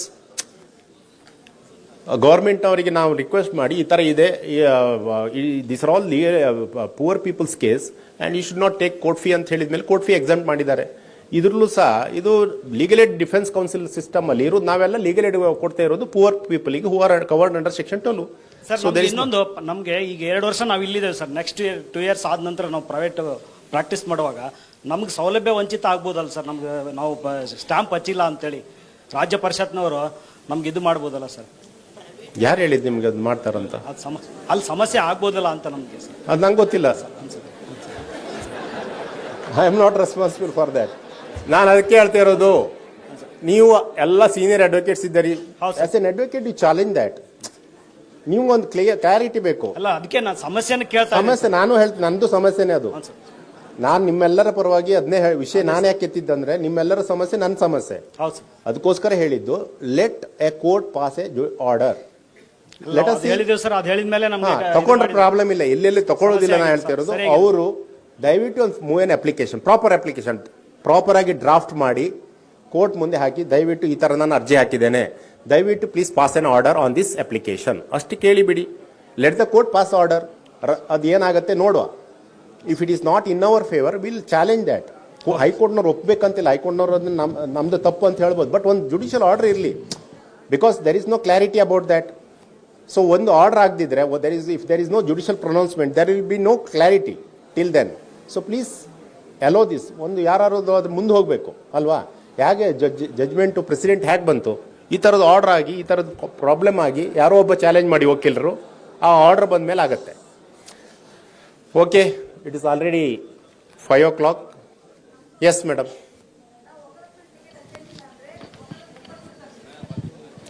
Madam, ನೀವು 10-15 preliminary ಇದ್ರಲ್ಲಿ ಇದ್ದೀರಿ. ನಾನು ಇಷ್ಟು ಕತೆ ಹೇಳಿದ್ರು. You are an advocate. Tell you should have that courage, you should have that guts to say that sir please pass an order on this. Sir, ಇಲ್ಲಿ ರಾಯಚೂರು ಬಿಟ್ಟು ಬಾಕಿ ಎಲ್ಲರೂ ಇದನ್ನ ಕರೆಕ್ಟ್ ಮ್ಯಾನೇಜ್ ಮಾಡ್ತಾರೆ. Only problem of Raichur sir. ನಾನೊಬ್ಬ advocate ಆಗಿ ಅವ್ರಿಗೆ ವಾಪಸ್ ಕೊಡ್ಲಿಕ್ಕೆ ಬರೀ ಏನು ಕೊಟ್ಟರು ಅದು ತಗೊಳ್ಬೇಕು, ತಗೊಂಡು ಆರ್ಡರ್ ಮಾಡಬೇಕು, ಅದು ಕೋರ್ಟಿಗೆ ಕೆಲಸ. ಗೊತ್ತಾಯ್ತಾ? ಈಗ ನಾನೇ ಜಡ್ಜ್ ಆಗಿ ನಾನು ಹೇಳ್ತಾ ಇರೋದು. ಅಲ್ಲಿ ಕೂತ್ ಜಡ್ಜು ನನ್ನ ಬ್ರದರ್ ಜಡ್ಜೆ. ನಾನು ಹೇಳ್ತಾ ಇರೋದು ಯಾವ ವಿಷಯದ ಬಗ್ಗೆ, ಇದು ನಾನು ಹೇಳ್ತಾ ಇರೋದು law issue of the legal issue ಬಗ್ಗೆ ನಾನು ಹೇಳ್ತಾ ಇರೋದು.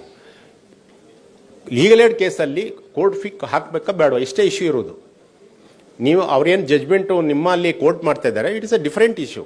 Government advocate in separate cases. This is entirely different under legal service authorities act section 12. ಅದು ಇನ್ವೋಕ್ ಮಾಡಿಕೊಂಡು ನಾವು ಹಾಕ್ತಾ ಇರುವಂಥದ್ದು. ಸೊ ಅಂಥ ಕೇಸಲ್ಲಿ ಹಾಕ್ಬೇಕಾ ಬೇಡ ಅಂತ ಒಂದು ಇಶ್ಯೂ ಇರೋದು. ಸೊ ದಯವಿಟ್ಟು ಅದನ್ನ ನೀವು ಅವ್ರಿಗೆ ಹೇಳಿ, ಒಂದು ಅಪ್ಲಿಕೇಶನ್ ಹಾಕಿ. ಸುಮ್ಮನೆ ಬಾಯಲ್ಲಿ ವಕಾಲತ್ ಕೊಡೋದು, ಅವ್ರು ವಾಪಸ್ ಕೊಡೋದಲ್ಲ, ವ್ಯಾಪಾರ ಮಾಡೋದಲ್ಲ ಅದು. File an application. This is the reason why I am filing this. So please accept that, or else please pass an order. ಇಷ್ಟು ಹೇಳಲಿಕ್ಕೆ ಏನು ತೊಂದರೆ? ಗೊತ್ತಾಯ್ತಾ? ಈಗ ಎಲ್ಲರೂ ಹೇಳಿದಾಗ ನಿಮ್ಮ ರಾಯಚೂರಲ್ಲಿ ಮಾತ್ರ ಪ್ರಾಬ್ಲಮ್ ಇರೋದು, ಬೇರೆ ಎಲ್ಲೂ ಅದು ಇಲ್ಲ. S, thank you. ಸೊ ನಾಳೆ ಎಲ್ಲ ಈವ್ನಿಂಗ್ ಅಟೆಂಡೆನ್ಸ್ ಹಾಕಿ ಹೋಗಿ. ಸೊ ನಾಳೆ ಹಾಂ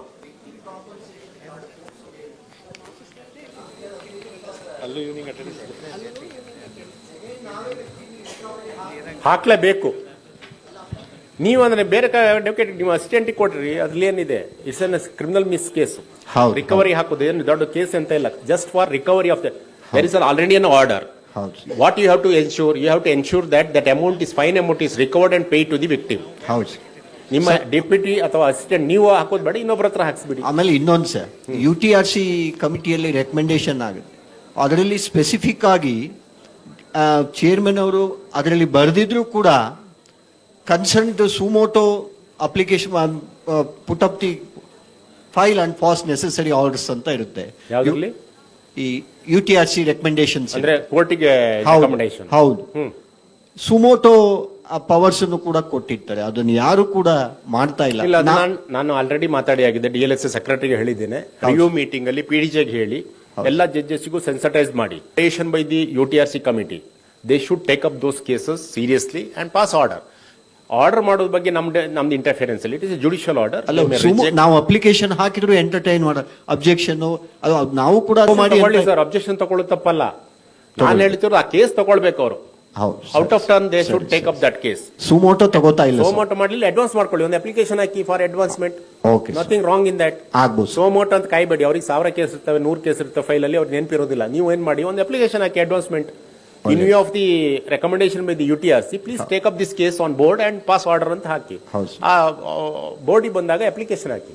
ಆಮೇಲೆ ತಾವು ಹೇಳಿದ್ರಲ್ಲ ಸರ್, JCಯಲ್ಲಿ UTP ಮತ್ತೆ CTP ಡಾಟಾ ಎಲ್ಲ ಕಲೆಕ್ಟ್ ಮಾಡೋಕೆ ಹೋದಂಥ ಸಂದರ್ಭದಲ್ಲಿ ನಮ್ಮ ಬಾರ್ ಅಂಡ್ DLSಗೂ ಸ್ವಲ್ಪ ಕ್ಲಾಶ್ ಆಯಿತು ಸರ್. ನೀವೇನು ಎಲ್ಲ ಎನ್ಕ್ವೈರಿ ಮಾಡ್ತಾ ಇದ್ದೀರಿ, ಯಾಕೆ ನೀವು ಕಲೆಕ್ಟ್ ಮಾಡ್ತೀರಿ, ಹಾಗೆಲ್ಲ ಆಯ್ತು, ಶಿವಮೊಗ್ಗ ಸರ್. ಏನಾಯ್ತು?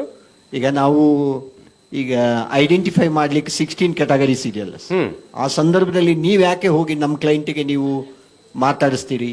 ನೀವೇನು ಅವ್ರ ಹತ್ರ ಡೀಟೇಲ್ಸ್ ಕಲೆಕ್ಟ್ ಮಾಡೋದು ಯಾಕೆ? ಹೇಳಿ ಸರ್, ನೀವು advocate, it's the direction of supreme court. ನಾವು ಹೇಳಿದ್ವಿ notification, it's the direction of supreme court. ಹೌದು ಹೌದು ಸರ್. ನೀವಾಗಿ ಮಾಡ್ತಿದ್ದೀರಾ, ನಿಮ್ ಲಾಭಕ್ಕೆ ಮಾಡ್ತಿದ್ದೀರಾ? ಹೌದು sir. You are just complying the direction of the supreme court. The Supreme Court said, please identify these categories. It was nicely handled by our chairman. ನೀವು ಏನ್ ಮಾಡ್ಬೇಕು ಇದಕ್ಕೆ? ಕನ್ವಿಕ್ಟ್ PLVs ಎಲ್ಲ ಜೈಲಲ್ಲಿ ಇದ್ದಾರೆ, ಹೌದು, ಅವ್ರನ್ನ ಟ್ರೈನ್ ಮಾಡಿ, ನೀವು ಬ್ಯಾಕ್ ಹ್ಯಾಂಡ್ ಅಲ್ಲಿ ಮಾನಿಟರ್ ಮಾಡಿ, ಗೊತ್ತಾಯ್ತಾ? ಅವ್ರಿಗೆ ಪ್ರಚಾರ ಮಾಡ್ತಾರೆ, ಅವ್ರನ್ನ ಜಾಸ್ತಿ ನಂಬ್ತಾರೆ ಅವರು ಕೋ ಕನ್ವಿಕ್ಟ್ಸ್. ಅವನೊಟ್ಟಿಗೆ ಇರೋದು, ಅವರು ಅವನೊಟ್ಟಿಗೆ ಮಲ್ತಾರೆ, ಅವನೊಟ್ಟಿಗೆ ಊಟ ಮಾಡ್ತಾರೆ. ಅವನನ್ನ ಟ್ರೈನ್ ಮಾಡ್ಬೇಕು ನೀವು. ಫಸ್ಟ್ ಅವ್ರಿಗೆ ಒಂದು ಸಪರೇಟ್ ಮೀಟಿಂಗ್ ಕರೀರಿ. ನಾನು ಮೊನ್ನೆ ಪರಪ್ಪನಗರ ಅವ್ರಿಗೆ ಹೋದಾಗ ನಾನು ಕರೆದಿದ್ದು ಅವ್ರನ್ನ ಮಾತ್ರ ಕರೆದಿದ್ದು. ಅವ್ರನ್ನ ನಾವು ಟ್ರೈನ್ ಮಾಡ್ಬೇಕು, ಅವ್ರಿಗೆ ಹೇಳಬೇಕು. ಅವ್ರಿಗೆ ಗೊತ್ತಿಲ್ಲ, ನಾವು ಹೇಳಿದ್ಮೇಲೆ ಗೊತ್ತಾಗುತ್ತೆ ಎಷ್ಟೋ ವಿಚಾರ. ಮೊನ್ನೆ ನಾನು 1 ಗಂಟೆ ಅವರೊಟ್ಟಿಗೆ ಇದ್ದು ಅವರಿಗೆಲ್ಲ ವಿಷಯ ಹೇಳಿದ್ಮೇಲೆ ಅವ್ರಿಗೆ ಸುಮಾರು ವಿಷಯ ಗೊತ್ತಾಗಿದೆ. ನಾ ಹೇಳಿದೆ, ಅವನ ಕನ್ವಿಕ್ಟ್ PLV ಒಬ್ಬ ಅಪೀಲ್ ಹಾಕುವಾಗ 5 ಲಕ್ಷ ರೂಪಾಯಿ ಕೊಟ್ಟು ಒಬ್ಬ ವಕೀಲ್ ಇಟ್ಕೊಂಡಿದ್ದ.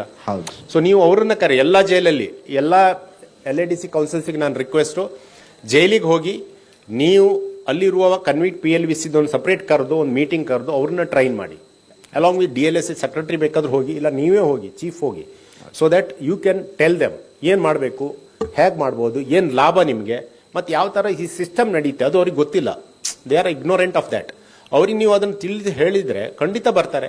ಸೊ ಮಂಡ್ಯದಲ್ಲಿ, ಬೀದರಲ್ಲಿ, ಚಿಕ್ಕಬಳ್ಳಾಪುರ ಇಲ್ಲೆಲ್ಲ ಇದು ಸ್ವಲ್ಪ ಜಾಸ್ತಿ ಆಗಬೇಕು. ದಯವಿಟ್ಟು ಫ್ರೀಕ್ವೆಂಟ್ ವಿಸಿಟ್ ಮಾಡಿ. ವೀಕ್ಲಿ ಪ್ರತಿ ಒಂದು 4 ದಿವಸ 5 ದಿವಸ ನಿಮ್ಮ ಒಬ್ಬ ಅಸಿಸ್ಟೆಂಟನ್ನು ಕಳಿಸಿ, ನೀವು ಹೋಗಿ 15 ದಿವಸಕ್ಕೆ 1 ತಿಂಗಳು ಹೋಗಿ ಅವ್ರನ್ನ ಯಾರು ಕನ್ವಿಕ್ಟ್ PLVs ಇದ್ದಾರಲ್ಲ, ಜೈಲಲ್ಲಿ PLVಗಳಿದೆ, ಅವ್ರನ್ನ ಕರೆದು ಅವರೊಟ್ಟಿಗೆ ಮೀಟಿಂಗ್ ಮಾಡಿ, ಅವ್ರನ್ನ ಫಸ್ಟ್ ಸೆನ್ಸಿಟೈಸ್ ಮಾಡಿ. So in turn they will tell. ಅವರಿಗೆ ಹೇಳಿದಾಗ ನಂಬುದು ಜಾಸ್ತಿ, ಅವ್ರು ನಂಬ್ತಾರೆ. ಈಗ ಏನಾಗಿದೆ, ನೀವು ಹೇಳಿದಾಗ ನಮ್ಮ ಸಿಸ್ಟಮನ್ನು ನಾವೇ ಹಾಳು ಮಾಡ್ಕೊಂಡಿದ್ದೀವಿ ಅಲ್ವಾ? ಕ್ರಾಸ್ ಮಾಡದೆ, ರೆಪ್ರೆಸೆಂಟ್ ಮಾಡದೆ. ಆ್ಯಂಡ್ ಪ್ಲೀಸ್, ಯಾವುದೇ ಕೇಸಲ್ಲಿ ರೆಪ್ರೆಸೆಂಟೇಷನ್ ಇಲ್ಲ ಅಂತ ಆಗಬಾರ್ದು. ಆಮೇಲೆ LADC ಕೇಸ್ಗಳಲ್ಲಿ, ಲೀಗಲ್ ಏಡ್ ಡಿಫೆನ್ಸ್ ಕೌನ್ಸಿಲ್ ಕೇಸ್ಗಳಲ್ಲಿ ಟ್ರಯಲ್ ಫಿಕ್ಸ್ ಆದಾಗ ಪ್ಲೀಸ್ ಗೋ ವಿತ್ ಪ್ರಿಪೇರ್. ನಾ ಅಲ್ಲಿ ಹೋಗಿ, ಇಲ್ಲ ಸರ್ ನಾನು ಇವತ್ತು ರೆಡಿ ಇಲ್ಲ ಸರ್, ಒಂದು ಟೈಮ್, ಆ ಥರದ್ದು ಮಾಡಬೇಡಿ. ಎಲ್ಲೋ ಓಕೆ, ಒಂದು ಕೇಸಲ್ಲಿ ಏನೋ ತೊಂದರೆ ಆಯಿತು ಬೇರೆ, ಬಟ್ ದಯವಿಟ್ಟು ಅದನ್ನು ಮಾಡಬೇಡಿ. ಒಂದು ವೇಳೆ ನೀವು ರಜೆ ಇದ್ದೀರಿ, ನಿಮ್ಮ ಚೀಫಿಗೆ ಹೇಳಿ ಇನ್ನೊಬ್ರು ಅಡ್ವೊಕೇಟ್ ಹೋಗಿ ಅಲ್ಲಿ ರೆಪ್ರೆಸೆಂಟ್ ಆಗಬೇಕು. ಅನ್ರೆಪ್ರೆಸೆಂಟೆಡ್ ಕೇಸ್ ಒಂದು ಇರಬಾರ್ದು. ನಾನು DLSA ಸೆಕ್ರೆಟರಿಗೆ ಹೇಳಿದ್ದೇನೆ, ರಿವ್ಯೂ ಮೀಟಿಂಗ್ ಮಾಡೋ ಮೊದಲು ಜಡ್ಜಸ್ ಹತ್ರ ಕೇಳಿ ಯಾರು ರೆಪ್ರೆಸೆಂಟ್ ಆಗಿಲ್ಲ LADC ಕೌನ್ಸಿಲ್ಸ್, ಅದನ್ನು ನೋಟ್ ಮಾಡಿಕೊಂಡು ಅದನ್ನು ರಿವ್ಯೂ ಮೀಟಿಂಗಲ್ಲಿ ಡಿಸ್ಕಸ್ ಮಾಡಿ ವಾರ್ನ್ ಮಾಡಿ ಅಂತ ಹೇಳಿದ್ದೀನಿ. ಸೊ ಯಾವುದೇ ಕೇಸಲ್ಲೂ ರೆಪ್ರೆಸೆಂಟೇಷನ್ ಇಲ್ಲ ಅಂತ ಆಗಬಾರ್ದು. ಅಟ್ಲೀಸ್ಟ್ ಈಗ ಮತ್ತೊಂದು ಕ್ವಶನ್ ನಿಮ್ಗೆ ಇರ್ಬೋದು, ಸೆಷನ್ಸ್ ಕೇಸನ್ನು ಚೀಫ್ ಅಥವಾ ಡೆಪ್ಯೂಟಿ ನಡೆಸಬೇಕಂತಿದೆ. ಬಟ್ ಫಾರ್ ಎಕ್ಸಾಂಪಲ್ ಅಲ್ಲೊಂದು ಬೇಲ್ ಅಪ್ಲಿಕೇಶನ್ಗೆ ಅಬ್ಜೆಕ್ಷನ್ ಹಾಕಬೇಕಾಗಿದೆ, ಏನೋ ಸಣ್ಣ ಪುಟ್ಟದ ಅರ್ಜಿ ಹಾಕಬೇಕಾಗಿದೆ, ಅದಕ್ಕೆ ನೀವೇ ಹೋಗ್ಬೇಕಂತಲ್ಲ. ನೀವು if you are busy you can send a assistant, there is no problem. Only thing is that trial ಮಾಡೋದು, ಆರ್ಗ್ಯುಮೆಂಟ್ ಮಾಡೋದು, ಬೇಲ್ ಆರ್ಗ್ಯುಮೆಂಟ್ ಮಾಡೋದು, ಫೈನಲ್ ಆಗಿ ಇದೆಲ್ಲ ಮಾತ್ರ ಚೀಫ್ ಅಥವಾ ಡೆಪ್ಯೂಟಿ ಮಾತ್ರ ಮಾಡ್ಬೇಕಂತಿರೋದು. ಉಳಿದಕ್ಕೆ ಎಕ್ಸಾಮಿನ ಇದು ಕ್ರಾಸ್ ಎಕ್ಸಾಮಿನೇಷನ್ ಮಾಡೋದು ಇದಕ್ಕೆಲ್ಲ ನೀವೇ ಹೋಗ್ಬೇಕಾಗತ್ತೆ. ಸಣ್ಣ ಪುಟ್ಟ ಅರ್ಜಿ ಹಾಕ್ಲಿಕ್ಕೆ ಚೀಫ್ ಅಸಿಸ್ಟೆಂಟು ಸೆಷನ್ ಕೋರ್ಟಿಗೆ ಕಾಲಿಡ್ಲಿಕ್ಕೆ ಇಲ್ಲ, ಆ ಇಂಪ್ರೆಷನ್ ಬೇಡ. ಯಾರೋ ಮೊನ್ನೆ ಕೇಳ್ತಾ ಇದ್ರು, ಸರ್ ನಾವು ಅಲ್ಲಿಗೆ ಹೋಗ್ಲಿಕ್ಕೆ ಬಿಡ್ತಾ ಇಲ್ಲ, ಯಾಕಂದ್ರೆ ನಾವು ಅಸಿಸ್ಟೆಂಟು ಸೆಷನ್ ಕೇಸ್ ಟ್ರಯಲ್ ಮಾಡುವಾಗಿಲ್ಲ. ಟ್ರಯಲ್ ಮಾಡೋದು ಬೇರೆ, ಏನೋ ಒಂದು ಅರ್ಜಿ ಹಾಕ್ಲಿಕ್ಕೆ ಹೋಗೋದು, ಏನೋ ಒಂದು ಟೈಮ್ ತಗೊಳ್ಲಿಕ್ಕೆ ಹೋಗೋದು, ಏನೋ ಇದ್ರೆ ಅದಕ್ಕೆ ದಯವಿಟ್ಟು ನೀವು ಹೋಗ್ಬೋದು. ಹೌದು. ಸೊ ಆ್ಯಸ್ ಎ ಟೀಮ್ ಆಗಿ ವರ್ಕ್ ಮಾಡಿ, ಅಷ್ಟೇ ಹೇಳೋದು ನಾನು. ಆ್ಯಸ್ ಎ ಟೀಮ್ ಅಂತ ವರ್ಕ್ ಮಾಡಿ. ಆ್ಯಂಡ್ ನಿಮ್ಮಲ್ಲಿ ಯಾವುದೋ ಡಿಸ್ಟಿಕಲ್ಲಿ ಕಡಿಮೆ LADC ಕೌನ್ಸಿಲ್ಸ್ ಇದ್ದಾರೆ, ಕೇಸ್ ಜಾಸ್ತಿ ಇದೆ. ಸೊ ನಾವೀಗ ಪುನಃ ಪರ್ಮಿಷನ್ ಕೊಟ್ಟಿದ್ದೀವಿ, ಸಿಲೆಕ್ಷನ್ ಆಗ್ತಾ ಇದೆ. ಸೊ ಸಿಲೆಕ್ಷನ್ ಆದ ನಂತರ ನಿಮಗೆ ಸಫಿಷಿಯಂಟ್ ಅಡ್ವೊಕೇಟ್ ಸಿಗ್ತಾರೆ. ಸರ್ ನಮಸ್ಕಾರ, ಕೊಪ್ಪಳದ ರವಿ ಶ್ರೀಗಳೆ ಅಂತಂದು ಚೀಫ್ ಮಾತಾಡೋದು. ಶಿವಮೊಗ್ಗ ನಮ್ಮ ಚೀಫ್ ಅವ್ರು ಮಾತಾಡಿದಕ್ಕೆ ನಂದೊಂದು ಇದು ಏನಾದರೂ ಸಜೆಷನ್, ನಾನು ಎವ್ರಿ ಮಂಡೇ ಜೈಲ್ ವಿಸಿಟ್ ಮಾಡ್ತೀನಿ. ಸೊ ಎವ್ರಿ ಅಕ್ಯೂಸ್ಡ್ ಪರ್ಸನ್ ಜೊತೆಗೆ ಇಂಟ್ರ್ಯಾಕ್ಟ್ ಮಾಡಿದ್ನಿ ಅಂತಂದ್ರೆ ನಮ್ದು ಏನೇನು ಕೇಸಿಗೆ ಸಂಬಂಧಪಟ್ಟಂತ ಏನೇನು ನಮಗೆ ಮಟೀರಿಯಲ್ಸ್ ಬೇಕು ಅವ್ರಲ್ಲಿದ್ದ ಕಲೆಕ್ಟ್ ಮಾಡ್ಕೊಂಡಾಗ ಅದನ್ನ ಉಳಿದ ಅಕ್ಯೂಸ್ಡ್ನ ಅಬ್ಸರ್ವ್ ಮಾಡ್ತಿರ್ತಾರೆ. ಸೊ ಅದರಲ್ಲಿದ್ದ ನಮ್ಮ DLSAಗೆ ನಂಬರ್ ಆಫ್ ಕೇಸಸ್ ಹೆಚ್ಚಾಗ್ತಾವ. ನನ್ನಷ್ಟಕ್ಕೆ ನಾನು ಹೇಳ್ಕೊಳೋದಲ್ಲಿದ್ದು ಕೊಪ್ಪಳಿದ್ದ each and every day 1 or another case ನಮಗೆ DLSA ವಕೀಲರು ಕೊಡ್ರಿ, ಗೌರ್ಮೆಂಟ್ ವಕೀಲರು ಕೊಡ್ರಿ ಅಂತಕ್ಕಂಥ ಒಂದು ರೆಸ್ಪಾನ್ಸ್ ಬರ್ತಾ ಇದೆ. ಅದಕ್ಕೆ ನಾ ಜೈಲ್ನಲ್ಲಿ ಒಂದು ಮೀಟಿಂಗ್ ಮಾಡಿದಾಗ ನಾನು ಅವ್ರಿಗೆ ಹೇಳಿದ್ದೆ, ಇಫ್ ಇನ್ ಕೇಸ್ ಜೈಲ್ನಾಗ ಏನಾದರೂ ಇಲೆಕ್ಷನ್ ಕಂಡಕ್ಟ್ ಮಾಡಿ ನಾನು ಏನಾದರೂ ಇಲ್ಲಿ ಪಾರ್ಟಿಸಿಪೇಟ್ ಮಾಡಿದ್ರೆ ನಾನು ಆರಿಸ್ಬಿಡ್ತೀರಿ ಅಂತ. ಯಾಕಂತಂದ್ರೆ ಕೊಪ್ಪಳ ನಮ್ಮ ಡಿಸ್ಟಿಕ್ ಪ್ರಿಸನ್ನಲ್ಲಿ 50 ರಿಂದ 60 ಜನ ಮ್ಯಾಕ್ಸಿಮಮ್ ಅಕ್ಯೂಸ್ಡ್ UTPR ಆದ್ರೆ ನಮ್ಮ DLSA ಕ್ಲೈಂಟ್ಸ್ ಅದ್ರ ಸರ್. ಸೊ ಅದ್ರ ಸಲುವಾಗಿ ದಯಮಾಡಿ ಎಲ್ಲರೂ ಕೂಡ ಈಗ ಕೊಪ್ಪಳದಲ್ಲಿ ಸ್ಟ್ಯಾಟಿಸ್ಟಿಕ್ಸ್ 245 ಕೇಸ್ ಇದೆ, ಸಣ್ಣ ಡಿಸ್ಟಿಕ್. ಸೊ ನಾ ಹೇಳೋದೇನಂತಂದ್ರ ಈಚ್ ಅಂಡ್ ಎವ್ರಿ ಒಂದು ಡೇ ಫಿಕ್ಸ್ ಮಾಡ್ರ. ನಮ್ಮ ಕೊಪ್ಪಳ ಡಿಸ್ಟಿಕ್ ನಲ್ಲಿ ಆ ಜೈಲ್ ವಿಸಿಟ್ ಮಾಡಲಾರ ಸಲುವಾಗಿ ನಮ್ದೊಂದು ಪೇಮೆಂಟ್ ಕಟ್ ಮಾಡಿದ್ರು. ಅದು ಅದ್ರ ಬಗ್ಗೆ ನಂದು ವರಿ ಇಲ್ಲ. ನನ್ನ ಕೇಸ್ ನಾನು ನಡೆಸ್ಬೇಕಂತಂದ್ರ 3 ಓವರ್ ಈಗ VC ಥ್ರೂ ಅವರು ಅಬ್ಸರ್ವ್ ಮಾಡ್ತಿರ್ತಾರ ಎಲ್ಲೇ ನಮ್ಮ ಕ್ರಾಸ್ ಎಕ್ಸಾಮಿನೇಷನ್ ಹೆಂಗಿರ್ತೈತಿ ಅಂತಂದೇಳಿ. ಆ ಕ್ರಾಸ್ ಎಕ್ಸಾಮಿನೇಷನ್ ಮಾಡಿ ನೆಕ್ಸ್ಟ್ ಟೈಮ್ ನಾವು ವಿಸಿಟ್ಗೆ ಹೋದಾಗ ಆ ಕ್ಲೈಂಟ್ ಬರ್ತಾನ, ಸರ ಬಾರಿ ಕ್ಲಾಸ್ ಮಾಡಿದ್ರಿ, ಚೆನ್ನಾಗಿ ಮಾಡಿದ್ರಿ, ಸಾಕು ನನ್ನ ಮುಂದೆ ಏನಾರ ಆಗ್ಲಿ ನನಗೆ ಸ್ಯಾಟಿಸ್ಫ್ಯಾಕ್ಷನ್ ಐತಿ ಅನ್ನೋ ರೆಸ್ಪಾನ್ಸ್ ಅವ್ರಲಿದ್ದ ಬಂತಂತಂದ್ರ ಅದನ್ನ ಅವ್ರ ಜೊತೆಗೆ ಶೇರ್ ಮಾಡ್ಕೊಂತಾರೆ ಕೋ ಅಕ್ಯೂಸ್ಡ್ ಜೊತೆಗೆ. ಇದರಲ್ಲಿದ್ದ ನಮ್ಮ DLSA ನಂಬರ್ ಆಫ್ ಕೇಸಸ್ ಜಾಸ್ತಿ ಆಕ್ಕೋ ಅನ್ನೋದು ನಂದು ಪರ್ಸನಲ್ ಒಪಿನಿಯನ್. ನೆಕ್ಸ್ಟ್ ಇನ್ನೊಂದು ನಂದು ಪ್ರಾಬ್ಲಮ್ ಏನಂದ್ರೆ ಸರ್, ಈಗ ಕನ್ವಿಕ್ಷನ್ ಆಗಿದ್ದನ್ನ ಅಪೀಲಿಗೆ ನಾವು ಹೈಕೋರ್ಟಿಗೆ ಕಳಿಸ್ತೀವಿ. ಆ ಹೈಕೋರ್ಟ್ಗೆ ಎನಿ ಅಪ್ಲಿಕೇಶನ್, ಮೊನ್ನೊಂದು ಗಂಗಾವತಿ ಕೋರ್ಟ್ನಲ್ಲಿ ಒಂದು 239 ಅಪ್ಲಿಕೇಶನ್ ಹಾಕಿದೆ. ಆಲ್ ವಿಕ್ಟಿಮ್ಸ್ ಒಂದೇ ಟೈಮ್ ನಾನು ಕ್ರಾಸ್ ಎಕ್ಸಾಮಿನೇಷನ್ ಮಾಡ್ತೀನಿ, ನಂದು ಡಿಫೆನ್ಸ್ ಡಿಸ್ಕ್ಲೋಸ್ ಆಗಬಾರ್ದು ಅನ್ನೋದ್ರ ಬಗ್ಗೆ ಆ ಸಾಹೇಬರು ರಿಜೆಕ್ಟ್ ಮಾಡಿದ್ರು. ಅದನ್ನ ಇಮಿಡಿಯೇಟ್ ಆಗಿ ನಾನು ಹೈಕೋರ್ಟಿಗೆ ಕಳಿಸಿದೆ. ಅದೇ ಪ್ರೈವೇಟ್ ಅಡ್ವೊಕೇಟ್ ಏನಾದರೂ ಅಪೀಲ್ ಮಾಡಿದ್ರಂದ್ರೆ ಇಮಿಡಿಯೇಟ್ ರಿಸಲ್ಟ್ ಬರ್ತೈತಿ. ಬಟ್ ನಮ್ಮ DLSA ಇದ್ದ ಒಂದು ಪ್ರಾಪರ್ ಚಾನಲ್ನಾಗ ಅಂದ್ರೆ ಜೈಲಿಗೆ ಅದು ಅಪ್ಲಿಕೇಶನ್ ಹೋಗ್ಬೇಕು, ಜೈಲಿದ್ದ ಮತ್ತೆ ಹೈಕೋರ್ಟಿಗೆ ಕಳಿಸ್ಬೇಕು. ಹೈಕೋರ್ಟ್ನಾಗ ಒಂದು 3-4 ಜನ DLSA ಸೆಕ್ರೆಟರಿ ಗಮನಕ್ಕೆ ತಂದಿದ್ದೀನಿ ಸರ್, ತಂದಿದ್ದೀನಿ. Secretary has to do that. ಜೈಲಿಗಲ್ಲಿ ಹೋಗೋದಂದ್ರೆ ಪೇಪರ್ ಅವನ ಹತ್ರ ಕನ್ಸೆಂಟ್ ತಗೊಳ್ಬೇಕಾಗುತ್ತೆ, ವಕಾಲತ್ ಬೇಕಾಗುತ್ತೆ.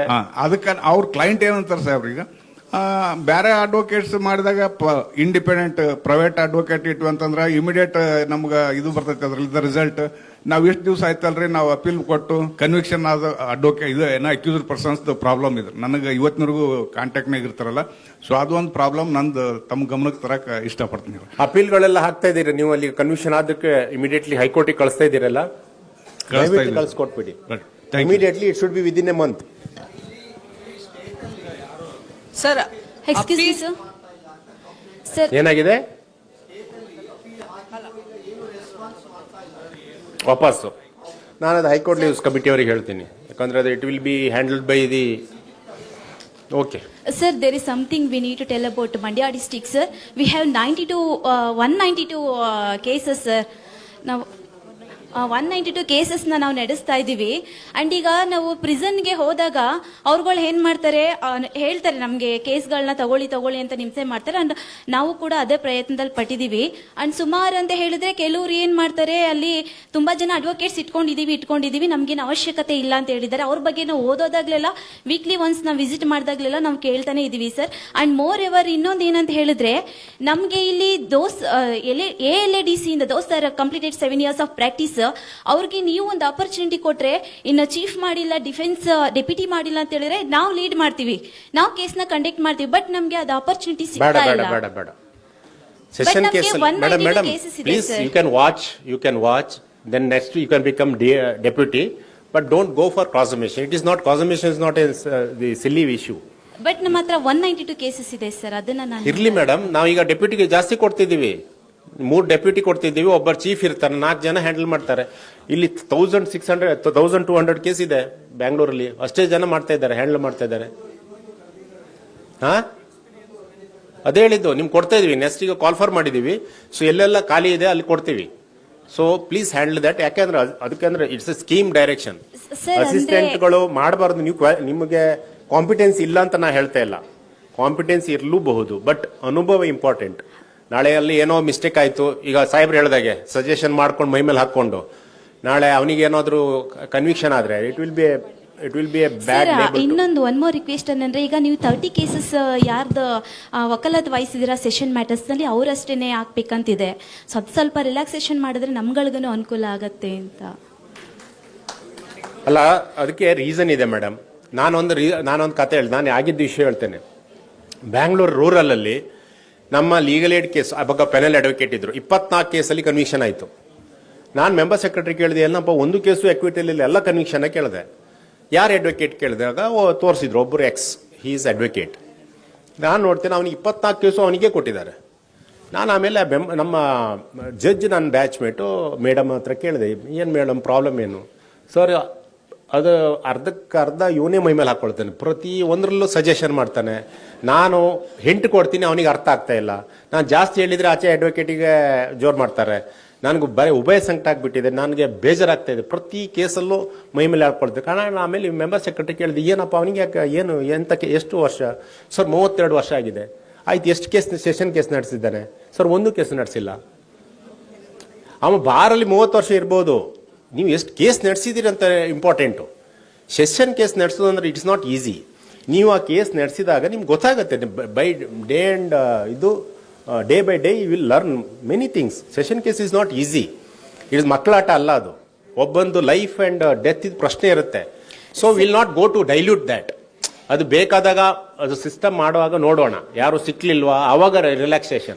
ಸರ್ ಬೇಕಾದ್ರೆ ಚೀಫ್ ಮತ್ತೆ ಡೆಪ್ಯೂಟಿ ಅವರ ಅಬ್ಸೆನ್ಷಿಯಾದಲ್ಲಿ ಬೇಕಾದ್ರೆ ನಾವು ನಡೆಸಲಿಕ್ಕೆ ಅದು ಆಗಲ್ಲ. No madam, please don't go for that. Don't go for that venture. It is not required at this stage. ಅದು ಬೇಕಾದಾಗ ನೋಡುವ, ಆ ಅವಶ್ಯಕತೆ ಬಂದಾಗ ನೋಡುವ.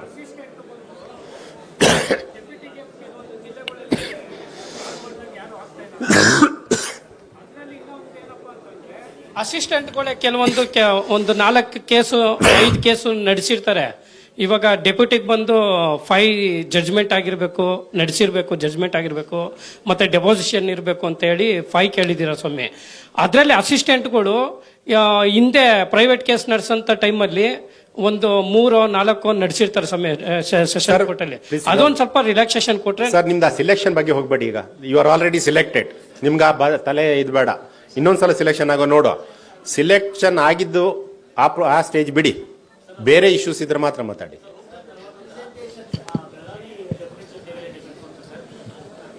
ನಾನು ಈಗ ಬೆಳಗಾವಿ ಜಿಲ್ಲೆಯಿಂದ ಔಟ್ ಆಫ್ ಹೆಡ್ ಕ್ವಾರ್ಟರ್ಸ್ ಇರ್ತೇನೆ ಸರ್. ನಾನು ಅತನಿ ಮತ್ತು ಚಿಕ್ಕೋಡಿ ನೋಡ್ಕೋತೀನಿ. ಅತನಿಂದ ಚಿಕ್ಕೋಡಿ 85 ಕಿಲೋಮೀಟರ್ಸ್ ಇದೆ ಸರ್ ಇವಾಗ. ಮತ್ತೆ ಅಲ್ಲಿ ನಾನು JMFC ಕೇಸಸ್ ನೀವೇ ನೋಡ್ಬೇಕಂತ ಹೇಳ್ತಾ ಇದ್ದಾರೆ ಸರ್. ಸೊ JMFC ಕೋರ್ಟ್ ಅದು ಗೊತ್ತಿದೆ, ಆ ಇಶ್ಯೂ ನಂಗೆ ಗೊತ್ತಿದೆ. ಈಗ ಸಿಲೆಕ್ಷನ್ ಆಗತ್ತೆ, ಹೊಸ ಸಿಲೆಕ್ಷನ್ ಮಾಡಿದಾಗ ನಾನು ಅತಣಿಯಲ್ಲೇ ನೋಡ್ಕೊಂಡು ಮಾಡಿ ಒಬ್ಬರನ್ನ, ಸೊ ದಟ್ ಅವರಿಗೂ ರೆಪ್ರೆಸೆಂಟೇಷನ್ ಸಿಗುತ್ತೆ ಆ ಬಾರಿಗೆ. And you will get a local advocate so that he can concentrate more on that. ಅದನ್ನ ಮಾಡು. ನೀವು ಚಿಕ್ಕೋಡಿಯಿಂದಲ್ಲ? ಇಲ್ಲ, ನಾವು ಚಿಕ್ಕೋಡಿ ಸರ್. ಅದೇ ಹೇಳಿದ್ದು, ನೀವು ಅತಣಿಗೂ ಹೋಗ್ತಾ ಇದ್ದೀರಿ. Let us see. ಮತ್ತೆ ಅದೊಂದು ಸರ್, ಅದು ಬೈ ಲಾಸ್ಟ್ 6 ಮಂತ್ಸ್ ಸರ್, ಅದು ನನಗೇನು ಅಪ್ ಅಂಡ್ ಡೌನ್ ಮಾಡಿದ್ದೇನು ಏನು ಅದು ಆರ್ಡರ್ ಆಗಿದೆ. So you are entitled for 24 rupees. ಅದು ನೀವು DLS ಸೆಕ್ರೆಟರಿ ಹೇಳಿ ಸರ್, ನನ್ನ ಕೆಲಸ ಅಲ್ಲ ಅದು. ಅವ್ರಿಗೆ ನೀವು ಕೊಟ್ಟಿದ್ದೀರಾ, ಅಪ್ಲಿಕೇಶನ್ ಕೊಟ್ಟಿದ್ದೀರಾ, ಅಟೆಂಡೆನ್ಸ್ ಸರ್ಟಿಫಿಕೇಟ್ ಕೊಟ್ಟಿದ್ದೀರಾ? ಇಲ್ಲ, ತಮ್ಮ ಕಡೆ ಏನೋ ಅದು ನೋಟಿಫಿಕೇಶನ್ ಆಗಬೇಕು, ಆ ನಂತರ ನೀವು ಆಗಿದೆ ಸರ್, ಆಗಿದೆ, ಎಲ್ಲ ಆಗಿದೆ. ನೀವು ಕೊಡಿ ಅವರಿಗೆ ಅಪ್ಲಿಕೇಶನ್ ಕೊಡಿ. ಬಾರ್ದಿದ್ರೆ ಆಮೇಲೆ ಹೇಳಿ. ನೀವು ಕೊಡದೆ ನೀವು ಇಲ್ಲಿ ನಾನು ಹೇಳ್ತಾರೆ ಡೈರೆಕ್ಟ್, ನಂಗೆ ಏನು ಗೊತ್ತು? You have to give the certificate of the concern judge. ನೀವು ಲೋಕಲ್ ಹೋಗಿದ್ದೀರಾ ಅತನಿಗೆ, ಆ ಜಡ್ಜ್ ಹತ್ರ ಕೊಡಿ, ನಾ ಇಂಥ ದಿವಸ ಬಂದಿದ್ದೇನೆ, ಒಂದು ಅಟೆಂಡೆನ್ಸ್ ಸರ್ಟಿಫಿಕೇಟ್. ಕಿಲೋಮೀಟರ್ ಲೆಕ್ಕ ಇದೆ, ನಿಮ್ಗೆ ಗೊತ್ತಿದೆ. ಸೊ ಅದ್ರ ಪರ್ ಕಿಲೋಮೀಟರ್ಗೆ 24 ರೂಪೀಸ್ ಕೊಡ್ತಾರೆ. ಸೊ ಅದು ಇದು ಮಾಡ್ಕೊಳ್ಳಿ. ಎಸ್, ಅದನ್ನ ಕೊಟ್ಬಿಡಿ. ಹೇಳಿ. ಒಂದು suggestion sir, monitoring of the work ಬಗ್ಗೆ ಒಂದು ಸಜೆಷನ್, ಮಾನಿಟರಿಂಗ್ ವರ್ಕ್ ಏನು? ಜಿ ಮಾನಿಟರಿಂಗ್. ಅದು ನಿಮಗೆ ಬೇಡ, ಅದು DLS ಸೆಕ್ರೆಟರಿಗೆ ಸಜೆಷನ್ಸ್. Suggestion okay.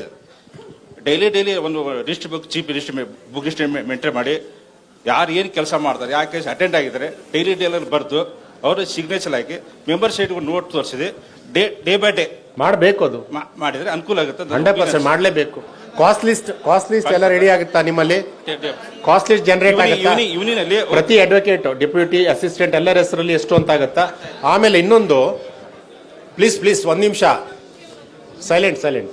ಇನ್ನೊಂದು, ಅನ್ಈಕ್ವಲ್ ಡಿಸ್ಟ್ರಿಬ್ಯೂಷನ್ ಆಫ್ ಕೇಸಸ್. ಕೆಲವರ ಹತ್ರ 4 ಕೇಸು, ಕೆಲವು ಅಡ್ವೊಕೇಟ್ ಹತ್ರ 25 ಕೇಸು, ಇನ್ನೊಬ್ಬರ ಹತ್ರ 50 ಕೇಸು. ಇದು ಬೇಡ. ಸೊ ಈಕ್ವಲ್ ಕೇಸ್ ಡಿಸ್ಟ್ರಿಬ್ಯೂಟ್ ಮಾಡಿ, ಆವಾಗ ಅವರಿಗೆ ರೆಪ್ರೆಸೆಂಟೇಷನ್ ಮಾಡ್ಲಿಕ್ಕೂ ಸುಲಭ ಆಗುತ್ತೆ, ಕೋರ್ಟಿಗೆ ಹೋಗ್ಲಿಕ್ಕೂ ಸರಿ ಆಗುತ್ತೆ. ನೀವು ಒಬ್ಬರಿಗೆ ಎಲ್ಲ ಕೇಸ್ ಒಬ್ಬರ ಹತ್ರ ಹಾಕಿಬಿಟ್ರೆ may be he is efficient, but it will be very difficult. Sir, Shivamogga Bhadravati twin city sir. ನಾವು 8 ಜನ ಇದ್ದೇವೆ. 2 ಡೆಪ್ಯೂಟಿ ಇದೆ, ಈಗ ಕಾಲಾಗಿದೆ, ಫಿಲ್ಅಪ್ ಆಗುತ್ತೆ ಸರ್. 1 ಡೆಪ್ಯೂಟಿ ಇದೆ ಸರ್. ಬಟ್ ನಮ್ಮಲ್ಲೇ 16 ಕೋರ್ಟ್ ಇದೆ, ಪ್ಲಸ್ ಭದ್ರಾವತಿ 4 ಇದೆ ಸರ್. ಕೆಲವೊಮ್ಮೆ ಎಸ್ಪೆಷಲಿ ಜುಡಿಷಿಯಲ್ ಮ್ಯಾಜಿಸ್ಟ್ರೇಟ್ ಅವರು ಆಬ್ಸೆಂಟ್ ಅಂತ ಬರೀತಾರೆ. ಇನ್ಫ್ಯಾಕ್ಟ್ ಭದ್ರಾವತಿಯಲ್ಲಿ ನಮ್ಮಲ್ಲಿ ಅಸಿಸ್ಟೆಂಟ್ ಇದ್ದಾರೆ, C is promptly very sincere attending. ಇನ್ನು ಒಂದು ಕೋರ್ಟಿಗೆ ಹೋಗಿ ಬರೋರೊಳಗೆ ಇನ್ನೊಂದು ಕೋರ್ಟಲ್ಲಿ ಹೇಳ್ಬೇಕು ಸರ್, ಬೆಂಚ್ ಕ್ಲರ್ಕ್ ಹತ್ರ ಒಂದ್ ಸ್ವಲ್ಪ ಹೇಳ್ಬೇಕು. ಇದೆಲ್ಲ ಟ್ಯಾಕ್ಟಿಸ್ ಕೋರ್ಟ್ ಅಲ್ಲಿ ಮಾಡೋದಿಲ್ಲ ನಾವು. ಹೌದು, ಯಾರೋ ಒಬ್ಬ ಅಡ್ವೊಕೇಟ್ ಹತ್ರ ಸರ್ ಒಂಚೂರು ಅದು ಕೆಪ್ಡೈಪ್ ಮಾಡಿ ಬಟ್ ಪಬ್ಲಿಕ್ ಪ್ರಾಸಿಕ್ಯೂಟರ್ಗೆ ಅವ್ರಿಗೆ ಎಷ್ಟು ಒಬ್ಲೈಸ್ ಮಾಡ್ತಾರೆ, ನಮಗೆ ಒಬ್ಲೈಸ್ ಮಾಡಿ ಅಂತಲ್ಲ ಸ್ವಾಮಿ. ನಾವು ಇದಿದೆ, ಇದು ನಮ್ಮ ಕೆಲವು ಸಲ ಪ್ರಾಬ್ಲಮ್ ಇದೆ, ಕೆಲವು ಕೋರ್ಟ್ ಅಲ್ಲಿ ಇದೆ ಇಶ್ಯೂ. ನೀವು ಫಸ್ಟ್ ಅದಕ್ಕೆ ನಾ ಹೇಳಿದ್ದು, ನಾನು ನನ್ನ ಮೆಂಬರ್ ಸೆಕ್ರೆಟರಿಗೆ ಅದನ್ನೇ ಹೇಳ್ತಿದ್ದೆ, PDJ ರಿವ್ಯೂ ಮೀಟಿಂಗ್ ಮಾಡುವಾಗ ಎಲ್ಲ ಜಡ್ಜಸ್ಗೂ ಹೇಳಿಸಿ ಇದನ್ನ. ಲೀಗಲ್ ಏಡ್ ಡಿಫೆನ್ಸ್ ಕೌನ್ಸಿಲ್ ಅವ್ರು ಬಂದಾಗ ಅವ್ರ ಹತ್ರ ಪ್ರೆಷರ್ ಇರುತ್ತೆ, ವರ್ಕ್ ಪ್ರೆಷರ್ ಇರುತ್ತೆ. You should accommodate, not that any favour, you just accommodate them. ಯಾವುದೋ ಕೇಸ್ ಬರಲಿಲ್ಲ ಇಮಿಡಿಯೇಟ್ ಡಿಸ್ಮಿಸ್ ಮಾಡೋದಲ್ಲ, ಒಂಚೂರು ತೆಗೆದಿಟ್ರೆ ಆಗತ್ತಲ್ಲ. ಆಮೇಲೆ ನೀವು ಹೋಗಿ ಕೇಸ್ಗಳು ಇನ್ನೂ ರಿಮಾಂಡ್ ಅಡ್ವೊಕೇಟ್ಸ್ ಅಂತ ಮೊದಲಿದ್ರು, ಇನ್ನು ಕೋರ್ಟಲ್ಲಿ ರಿಮಾಂಡ್ ಅಡ್ವೊಕೇಟ್ಸ್ ಪ್ರಶ್ನೆ ಇಲ್ಲ, ನೀವೇ ಇರಬೇಕು. ಯಾವುದೋ ಒಂದು ಕೇಸಲ್ಲಿ ಯಾರೋ ಬಂದಾನೆ ಅವನಿಗೆ ವಕೀಲರು ಬೇಕು, ಆ ಬೆಂಚ್ ಕ್ಲರ್ಕ್ ನಿಮ್ಗೆ ಕಾಲ್ ಮಾಡಿದಾಗ ಇಮಿಡಿಯೇಟ್ ಹೋಗಿ ಒಂದು ಮೆಮೋ ಆಫ್ ಅಪಿಯರೆನ್ಸ್ ಹಾಕ್ಬಿಡಿ. ಸೊ ನಿಮ್ಮ ಕೇಸ್ಗಳನ್ನು ಎಷ್ಟು ಸ್ಟ್ರಾಂಗ್ ಮಾಡ್ತೀರಿ, ಬೇಸ್ ಸ್ಟ್ರಾಂಗ್ ಮಾಡ್ತೀರಿ, ಅಷ್ಟು ಇದನ್ನ. ಇಲ್ಲ ಅಂದ್ರೆ ಏನಾಗುತ್ತೆ ಗೊತ್ತಾ, ಇದನ್ನೇ ನಾಳೆ LADCನ ಅಬಾಲಿಷ್ ಮಾಡ್ಬೋದು. ಕೆಲವು ಸ್ಟೇಟಲ್ಲಿ ಇದು ಆ ಇಶ್ಯೂ ಇದೆ. ಈಗ ನಾಡ್ದು ನಮ್ಮ ನ್ಯಾಷನಲ್ ಕಾನ್ಫರೆನ್ಸ್ ಇದೆ, ಅದರಲ್ಲಿ ಒಂದು ಇಶ್ಯೂ LADCನ ಕಂಟಿನ್ಯೂ ಮಾಡಬೇಕಾ ಬೇಡವಾ. ಯಾಕಂದ್ರೆ ಕೆಲವು ಸ್ಟೇಟಲ್ಲಿ ಈ ತರ ಆಗಿದೆ ಇಶ್ಯೂ, ಅಂದ್ರೆ ಕೇಸಸ್ಸೇ ಬರ್ತಾ ಇಲ್ಲ, ಕೇಸಸ್ ಆಗ್ತಾ ಇಲ್ಲ, ಅಲ್ಲಿ ಇಂಪ್ರೂವ್ಮೆಂಟೇ ಕಾಣಿಸ್ತಾ ಇಲ್ಲ. So they are of the opinion that it should be closed.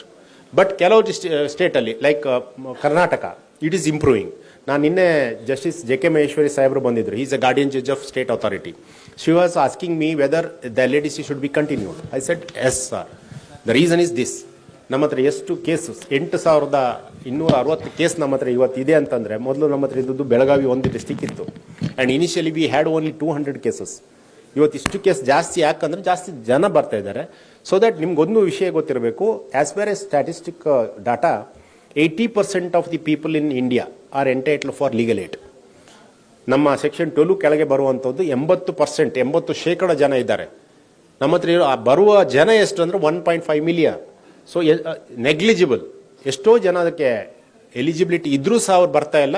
Lack of awareness ಇದೆ, ಟ್ರಸ್ಟ್ ಡಿಫಿಸಿಟ್ ಇದೆ, ನಮ್ಮಲ್ಲಿಯೂ ಪ್ರಾಬ್ಲಮ್ ಇದೆ, ನಾವು ಕ್ವಾಲಿಟಿ ಲೀಗಲ್ ಏಡ್ ಕೊಡ್ತಾ ಇಲ್ಲ, ಇವೆಲ್ಲ ಇಶ್ಯೂ ಇರೋದ್ರಿಂದ ಬರ್ತಾ ಇಲ್ಲ.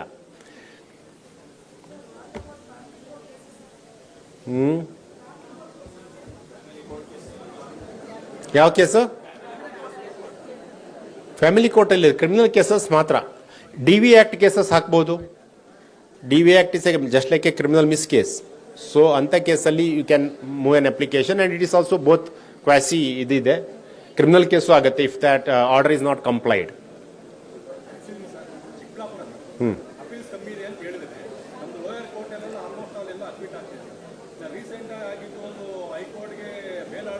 ಅಲ್ಲ, ನಿಮಗೆ ಅಪೀಲ್ ಕಮ್ಮಿ ನಾ ಹೇಳಿದಲ್ಲ, ಚಿಕ್ಕಬಳ್ಳಾಪುರ ನಾನು ಓದಿ ಹೇಳಿದ್ದು.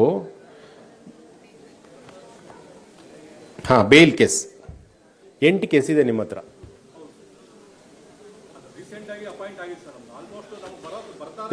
ಇರ್ಲಿ sir, I am not finding fault. ನಾನು ಅದು ಆ ಉದ್ದೇಶ ಅಲ್ಲ ನಂದು. ನನ್ನ ಉದ್ದೇಶ ಏನಂತ, ನೀವು ಅದನ್ನ ಜಾಸ್ತಿ ಮಾಡಿ ಅಂತ ಹೇಳೋದು. ರೆಪ್ರೆಸೆಂಟೇಷನ್ ಜಾಸ್ತಿ ಆಗಬೇಕು, ಜೈಲಲ್ಲಿ ವಿಸಿಟ್ ಜಾಸ್ತಿ ಆಗಬೇಕು, ಅಲ್ಲಿ ಅವೇರ್ನೆಸ್ ಬರಬೇಕು, ಆಗ ಜನ ಬರ್ತಾರೆ ಆಟೋಮೆಟಿಕ್ಲಿ.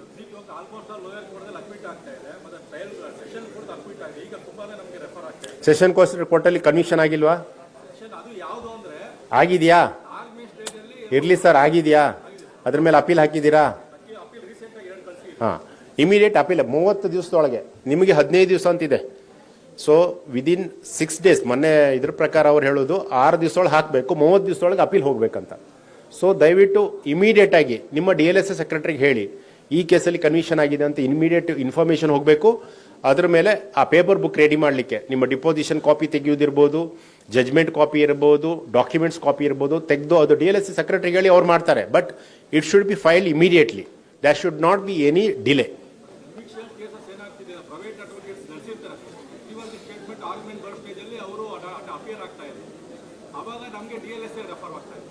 ಅದರಿಂದ ನಾವು ಲೀಗಲ್ ಅಪ್ಲಿಕೇಶನ್ ಹಾಕಿ ವಿಟ್ನೆಸ್ ಗಿಫ್ಟ್ ಮಾಡಿದ್ರು ಕೂಡ ಅವರು ಅಲೋ ಮಾಡ್ತಾ ಇದ್ರು.